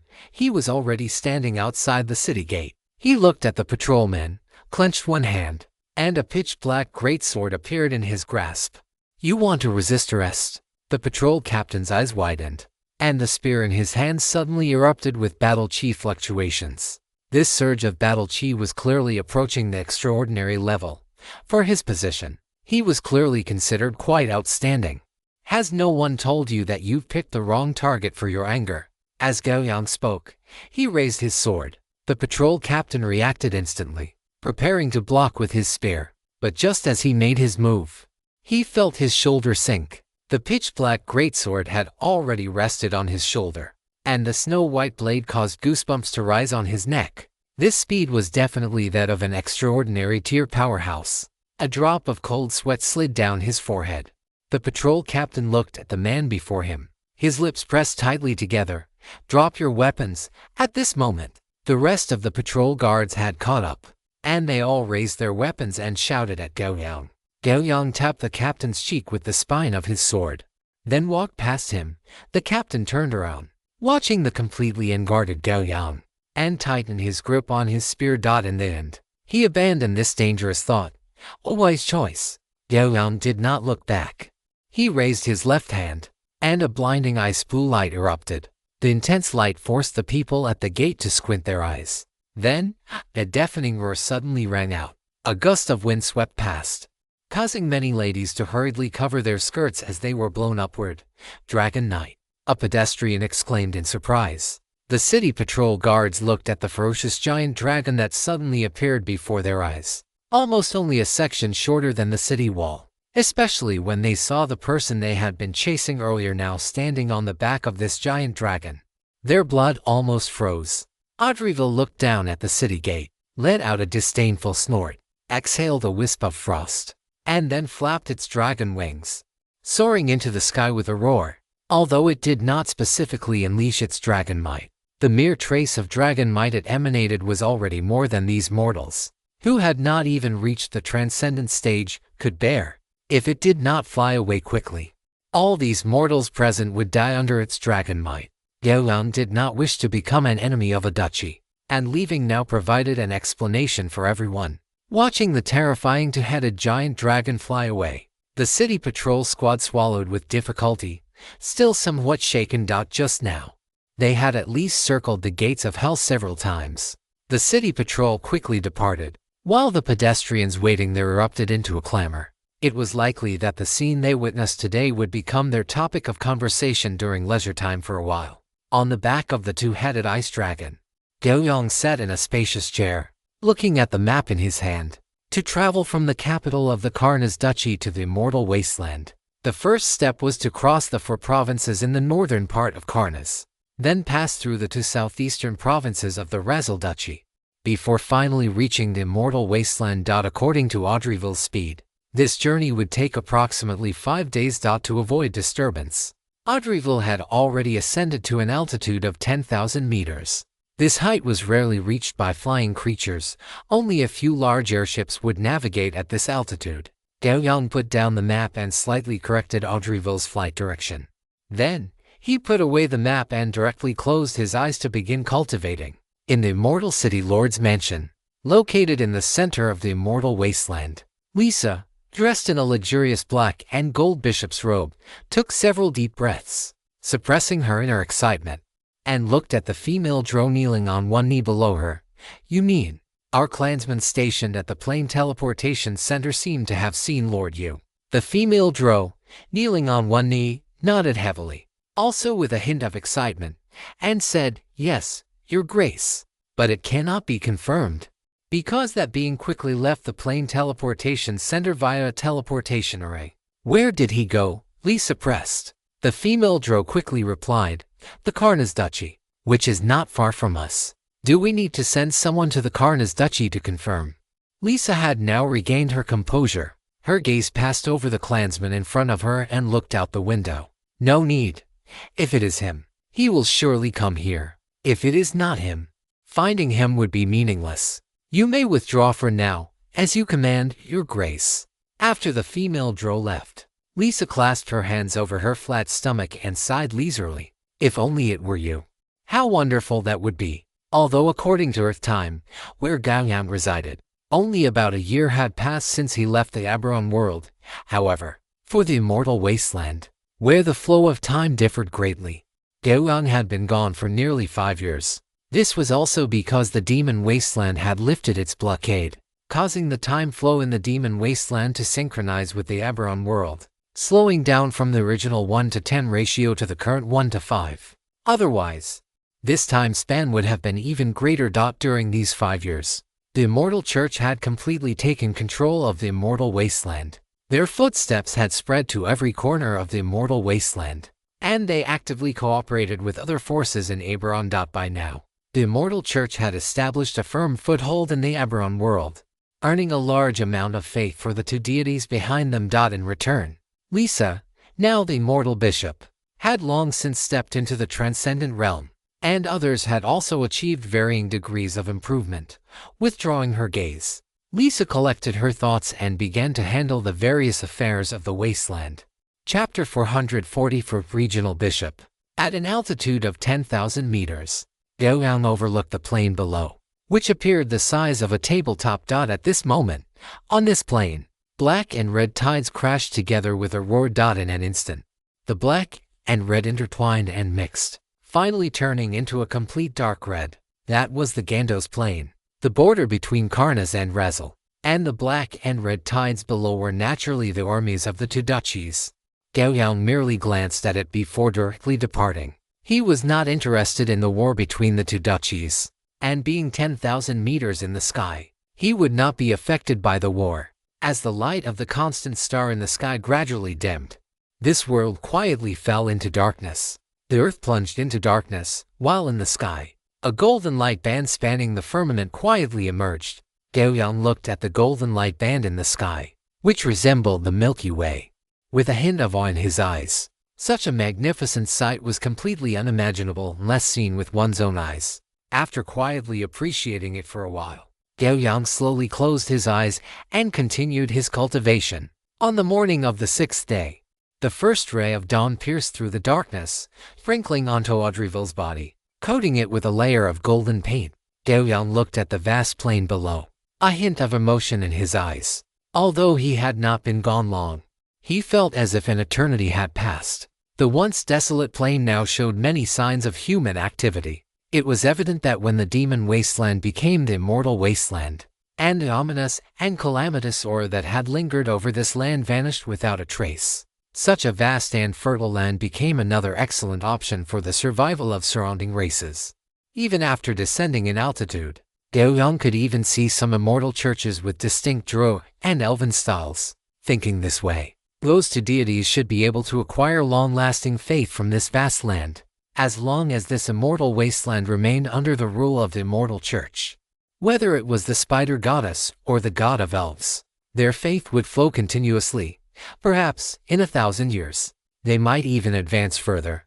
Audreyville folded its wings and descended toward the center of the small town below, where a medium-sized church stood, surrounded by bustling believers. Such a massive size was impossible to conceal. Before Audreyville had even landed, it was discovered by the town guards and residents. The guards drew their weapons, aiming them at the black shadow descending from the sky. Their faces shone with a resolute light, as if they were prepared to defend their home with their lives. But when they saw Audreyville's gargantuan body, its ferocious form, and its impenetrable scales, only a pallor remained on their faces. It was the despair born from the realization that their home was doomed to destruction. With not a shred of hope remaining, without the slightest attempt at concealment, Audreyville landed in the open space in front of the immortal church. It stood proudly in the square, its two pairs of vertical pupils not even deigning to cast a glance at the tiny creatures scurrying about below. In fact, there were no creatures in the vicinity that warranted its attention or regard. Under the gaze of many, this two-headed dragon, radiating a pressure akin to a natural disaster, slowly lowered its arrogant head. A staircase of ice condensed from its body, reaching all the way to the ground. Then, the residents of the town watched as a human clad in dark purple armor slowly stepped down from the dragon's body. Regional Bishop Andorf of the Immortal Church. It is an honor to meet you, respected Dragon Knight. May the goddess protect you forever. An elderly elf with silver hair, dressed in the deep green robes of a regional bishop, stood before the two-headed dragon and bowed respectfully to Gao Yang as he descended the steps. Although his heart rate remained high, the elven bishop maintained the composure befitting the host of the immortal church. Gao Yang's eyes, hidden behind his visor, looked at the old elf with a sense of satisfaction. If the churches across the immortal wasteland were all like this, then it seemed Lisa and the others had managed things quite well. Andorf looked cautiously at the armored knight before him. The other party had shown no reaction, even though he had invoked the greatest backing he could think of their goddess. However, what brought Andorf a sliver of relief was that the stranger had not resorted to violence at the first sign of disagreement. It seemed there was still a possibility for communication. He swore that in his long life, he had never seen a dragon knight like the one before him. That pressure, that terrifying sensation of facing a natural disaster, if it weren't for the status of regional bishop supporting his spine, he might have already collapsed to the ground. The knight remained silent, but Andorf could not let the atmosphere remain awkward. He licked his dry lips and continued. May I ask how I might be of service to you, my lord? Under Andorf's inquiry, the knight finally spoke, his cold, raspy voice reaching the elf's pointed ears. From that cold tone, Andorf could at least determine that the person standing before him was a man. Where is the current main cathedral of the Immortal Church located? Is it still in Wasteland City? Wasteland City. How long ago was that name used? And why is he asking about the temple? The current main cathedral would likely not be able to withstand this dragon knight. As these thoughts crossed his mind, Andorf's back was instantly soaked in cold sweat. In an instant, Andorf made a decision. Respected Dragon Knight, the temple is located in Origin City. If you wish to go there, you can head northeast from our third wasteland town. You will be able to see Origin City in 3 days at most. Origin City. Where was that? Gao Yang looked up toward the northeast. If he remembered correctly, That direction used to be the territory of the Maw of Devouring. That direction seemed to be the location of Wrath City. Realizing this, the expression under Gao Yang's visor became subtle, regardless of anything else. It seemed impossible for the main cathedral of the Immortal Church to be established there. It did not align with anyone's interests. Thus, the result was quite obvious. The Enderoff before him seemed to have guessed his intentions incorrectly, leading him to provide a false path in order to buy some time. Well, looking at it this way, the old elf before him didn't seem too bad. Do not worry about this. I have no malice toward the Immortal Church. On the contrary, I think Sophia or Grey Kui would be quite happy to see me. Lady Sophia. Lord Grey Kui. Enderoff's body trembled slightly. As a regional bishop, he had naturally heard of the fame of the Demon Spider Knight Commander and the Droguard Captain. The fact that this mysterious knight could speak their names so naturally suggested that his relationship with them was certainly not ordinary. Thinking of this, a flash of lightning seemed to strike through Enderoff's mind. My hand pain has flared up again, and coupled with the fact that I just returned home from Ningbo by high-speed rail yesterday, I really don't have the energy to write, so I have to ask for a day off. I will strive to update more in the second half of the month. Thank you for your support. Dear readers, Chapter 445. The Temple and Temple Bishop Lisa. His slightly cloudy pupils trembled rapidly. He raised his head to look at the mysterious knight before him and asked in a trembling voice, "Are you Lord Yu?" "Oh, you have actually heard of this name." Gao Yang looked at Enderoff, confirming that he had never met this old elf before. Then, there was only one possibility. The other party had heard of his name and his deeds.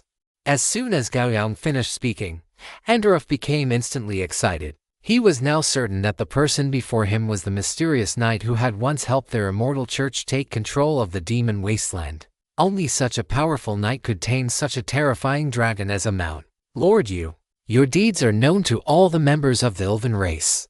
It is my honor to see you again." In his excitement, Enderoff could no longer maintain his decorum and spoke fervently. Gao Yang looked at the excited old elf, a faint, gratified smile flashing across his lips. "There is no need for that. I am merely returning to take a look after all this time. So, back to the question. Is the sanctuary located in the original city or the former wasteland city?" Enderoff's aged face flushed. Since the identity of the person before him had been confirmed, he naturally could not deceive him. "It is in the former wasteland city, which has now been renamed Immortal City." Thank you.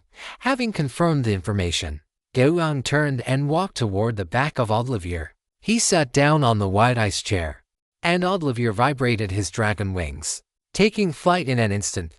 Enderoff bowed respectfully, watching Gao Yang depart. Once the massive dragon had shrunk into a black speck and vanished on the horizon, the captain of the elven guards behind Enderoff looked at the former with excitement and whispered, "Bishop, was that truly Lord Yu from the past?"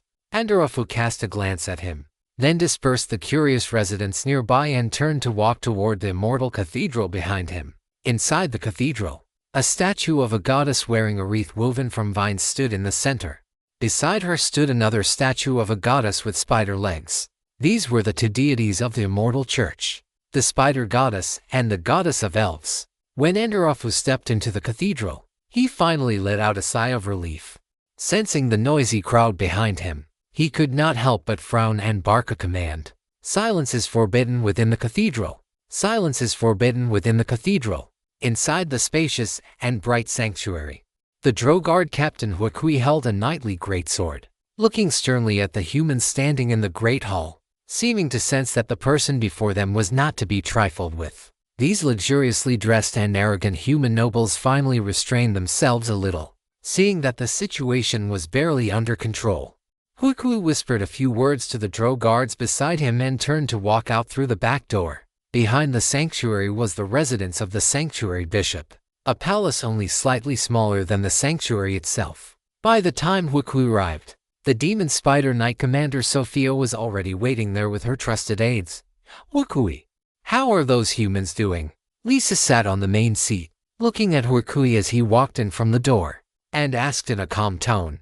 Huakui remained silent for a few seconds, looking at the sanctuary bishop before him. He knelt on one knee respectfully and replied, "Lord Bishop, Those human nobles have restrained themselves quite a bit for now, but seeing Hukui hesitate, Lisa raised her hand slightly, signaling him to continue. But, as it stands, their words and actions are still filled with arrogance and disdain. Even while they are within the sanctuary, I have reason to suspect that these dragon-marked nobles from Vienna have no intention of establishing a friendly trade relationship with us. After Hukui finished speaking, a slight frown appeared on Lisa's calm face. If it were possible, she would not want to establish diplomatic relations with these humans who considered themselves superior to others. These fellows were born wearing tinted glasses, relying on their own strength to act without restraint, especially toward various churches.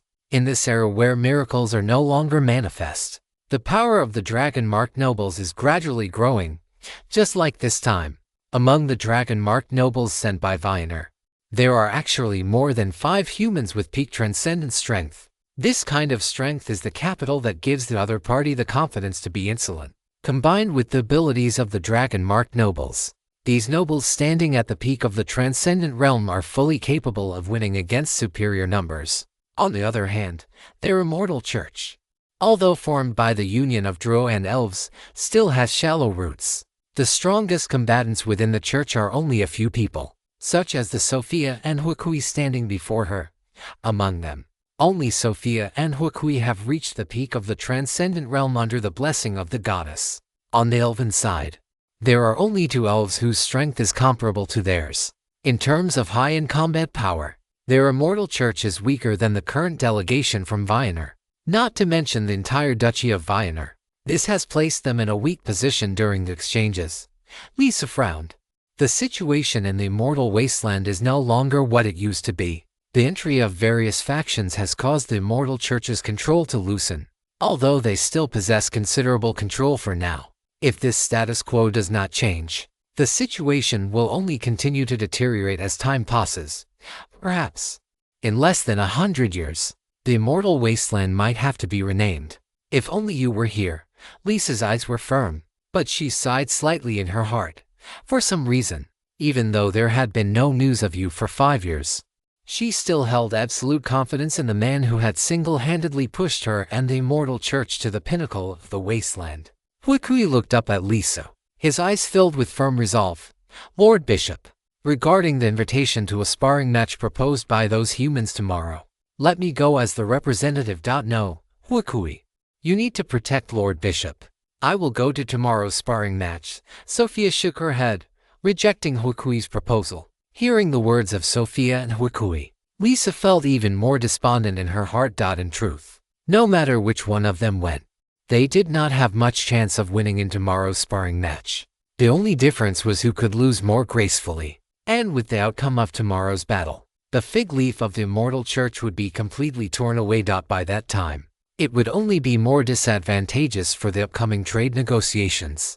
Everything else could be discussed, but if the other party demanded a reduction in tax rates during the upcoming trade negotiations, and demanded exploration and mining rights for the mineral resources of the immortal wasteland, that would be a major problem. If things went poorly, the negotiations could easily collapse. And what would follow might be the pressure from the Duchy of Vienna. After all, the duchies of Karnaz and Razel, not far from them, had already begun a war. In such a situation, it did not seem incomprehensible for the Duchy of Vienna to ignite another local war. Chapter 446. You love me. And once the immortal wasteland fell into the quagmire of war and their peaceful life was shattered, then nothing but chaos would await them. The immortal wasteland falling into chaos was something all races living there were unwilling to see, let alone the immortal church and the deities behind it. Is there any news about Lord Yu? Has the intelligence that appeared earlier at the planar teleportation center been verified? Lisa looked at a female drow standing behind Sophia, a hint of anticipation in her eyes. Evelyn stepped forward, bowed slightly to Lisa, and said, Your Grace, Bishop. According to the information relayed by the intelligence network established by the church, the individual suspected to be Lord Yu left through the north gate after arriving in Budapest. Moreover, when he left, he actually summoned a two-headed dragon. This scene was witnessed by a large number of people. According to the eyewitnesses' conjectures at the time, the strength of that dragon knight was at least at the peak of transcendent. And as for the giant dragon beneath him, its strength would probably not be weak either. Greatsword looked at Evelyn and asked somewhat eagerly, "So, could he be Lord Yu?" Facing Greatsword's question, Evelyn shook her head uncertainly. Although she was responsible for the Immortal Church's intelligence work, the Immortal Church's foundation in the entire Eberron world was too shallow. Currently, intelligence work could only remain at a superficial level. To collect more in-depth intelligence was definitely not something that could be accomplished in just a few years. Evelyn looked apologetically at the bishop sitting in the main seat above. This task had given her a sense of frustration, so much so that she was even doubting herself. However, Lisa gave her an encouraging look. Just as she was about to speak, she suddenly jolted, abruptly stood up from her seat, and uncontrolled dark purple energy emanated from her body. She raised her head, her eyes filled with purple light, her gaze seemingly piercing through the roof above everyone's heads and looking out at the sky. As the temple bishop of the Immortal Church, Lisa's control within this immortal city was very strong. When necessary, she could even use the eyes of the believers in the city to see scenes that were difficult to observe through ordinary means. Just like at this very moment, her gaze was fixed on the eastern horizon, where a black dot was rapidly growing larger.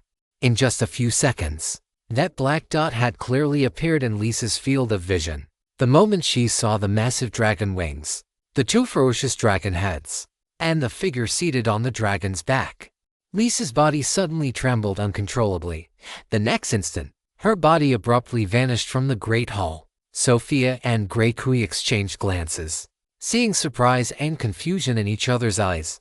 However, this was not the time for confusion. They quickly walked out of the palace, searching for the bishop's figure. In just this short while, they saw the figure continuously approaching in the sky. The moment they clearly saw that figure, everyone turned their gaze to Evelyn, who stood beside them with a bewildered expression.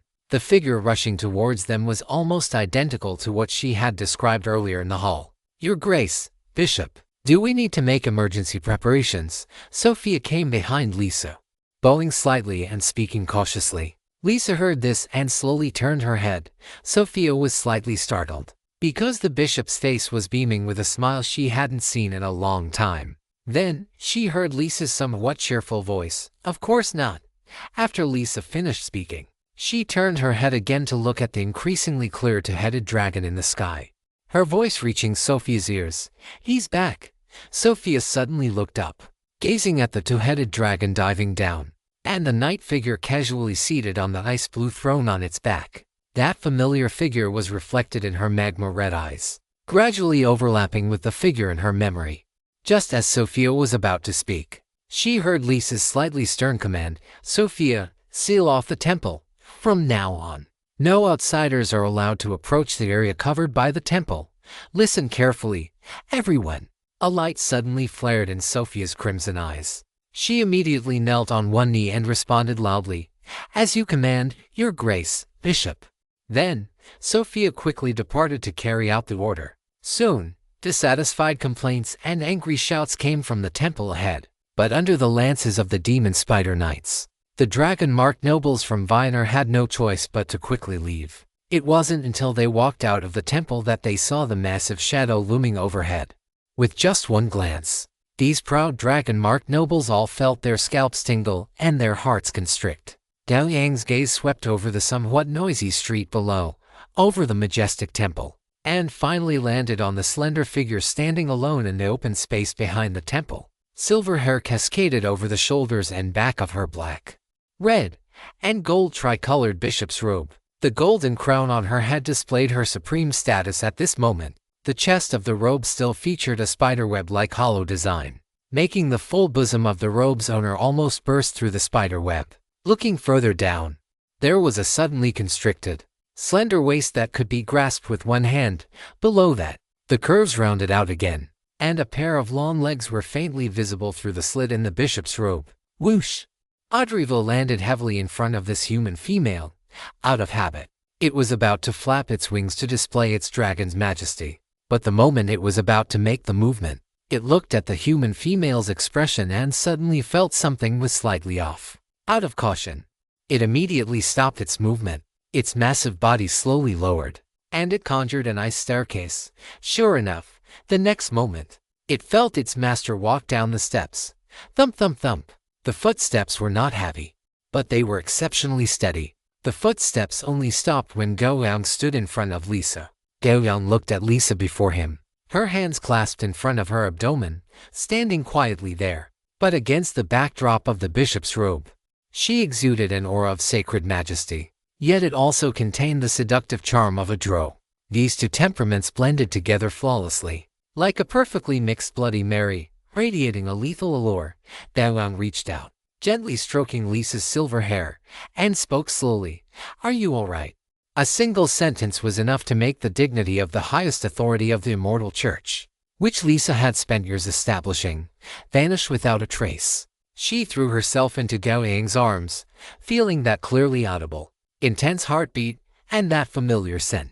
Lisa took a deep breath, and a murmur, sounding almost like a moan, echoed in Gao Yang's embrace. "You love me." Chapter 447 Communication. It fell, and the golden band of light reappeared. In the sanctuary of the Immortal City, Audrey and Veal lay quietly on the open ground behind the temple, their two pairs of vertical pupils filled with disdain and contempt. Their master often teased them as reptiles ruled by desire. But look at them now. From the moment they landed in the afternoon until late at night, the people in the building before them hadn't stopped for even a single second. The high-pitched, melodious sounds from the beginning had now become somewhat hoarse and weak, but the satisfaction and ease within them were easily discernible to anyone. Audrey and Veal exchanged a glance, both snorted, and continued to bury their heads to doze off. I do not know how much time passed before everything returned to calm. In the boudoir of the Immortal Church's sanctuary bishop, the room was in a state of disarray, and the air was thick with the scent of hormones. On the soft, large bed, Lisa lay on Gao Yang's solid chest, her eyes hazy, her body so soft it felt as if it could melt. Gao Yang gently stroked her smooth back, enjoying this moment of tranquility. After a long while, he finally spoke. "It seems you have developed the Immortal Church quite well." Hearing Gao Yang's voice, Lisa twitched her nose, a flash of pride crossing her flushed face, though she said, "This is not my achievement alone. If it were not for the full support of Lord Yu, there would be no Immortal Church today, and naturally, there would be no me as this sanctuary bishop." Gao Yang patted Lisa's back and sighed with emotion. "In just a few short years, it has developed into what it is today, and it seems that that person is very satisfied with your strength." Lisa naturally knew what Gao Yang was referring to. She lifted her little head and looked earnestly into Gao Yang's eyes. "If it weren't for you, nothing would be the way it is now." Gao Yang couldn't help but smile, and then he heard Lisa ask with some anticipation, "How long will you stay here this time?" Gao Yang lowered his head, meeting Lisa's pair of watery red eyes. He pondered for a moment, but still did not reveal his ultimate goal for coming to the Demon Wasteland, turning instead to say about 3 months. "I originally thought that 10 years had passed in the Immortal Wasteland since I left, but who knew it had only been 5. However, that does not hinder my longing for you." A happy smile appeared on Lisa's face. She then lay on Gao Yang's chest, drawing circles with her finger, and asked, "Besides seeing me, is there anything else? My strength has reached a critical threshold. Next, I need to prepare for a breakthrough. Before that, I need to find the dwarven master blacksmith, Daragon, who once settled in Wasteland City, and have him reforge my weapon." A breakthrough. Lisa raised her little head, looking at Gao Yang with adoration, and then asked, Do you mean you are going to break through the transcendent stage and advance to the legendary stage?" Gao Yang nodded slightly, feeling a bit emotional. "Advancing to the legendary stage is not easy for me. This may require more time and opportunities to achieve. I believe you can definitely do it." Lisa looked directly into Gao Yang's eyes with great firmness, looking at the woman who believed in his ability to reach the legendary stage even more than he did himself. Gao Yang felt his spirits lift, and he did not continue the topic. He never said he couldn't do it. He looked at Lisa and asked, "Does the master blacksmith Daragon still live here?" This question was crucial. If Daragon still lived in this immortal city, he could save a lot of time. Hearing Gao Yang's question, Lisa sighed with some regret. Gao Yang raised an eyebrow. It seemed some changes had occurred. Sure enough, Lisa spoke. Not long after the Immortal City was officially established, the residents of what was once Wasteland City moved away one after another. As for where they went, no one paid any attention. Gao Yang frowned slightly. If that were the case, things seemed a bit troublesome. However, if you only want to find dwarves, it is not that complicated. Lisa reached out her finger, tapped Gao Yang's brow, smoothed out his furrowed brow, and continued.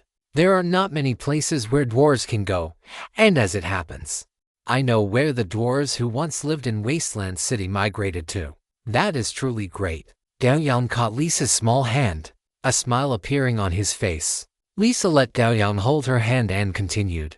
The dwarves migrated to a mountain range within the territory of the Vianal Duchy, and that master blacksmith also arrived there with the group.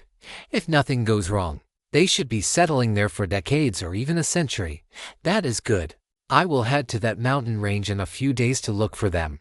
Having learned the news about the master blacksmith, Gao Yang felt much more relaxed. But after he finished speaking, he noticed that Lisa's expression was a bit off. He looked at Lisa and asked, "What is wrong? Is there a problem?"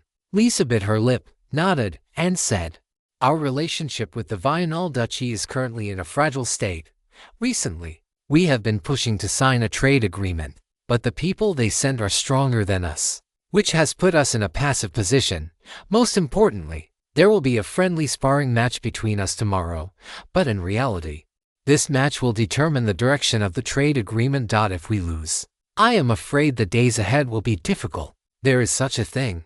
Gao Yang raised an eyebrow, and looking at Lisa's expression again, he easily read the meaning behind it.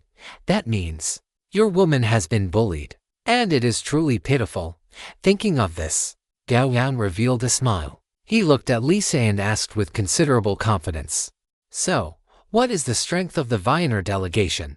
There are more than 5 peak transcendent dragon-marked nobles, and their true combat power exceeds that of ordinary peak transcendent professionals. It would be very difficult to defeat them, Lisa said quickly. Gao Yang did not care about this. He turned his head and asked, "Are there any legendary professionals among them?" Lisa shook her head quickly. Legendary professionals are not common goods. They do not appear easily anywhere, not to mention, for a trade delegation that is not particularly serious.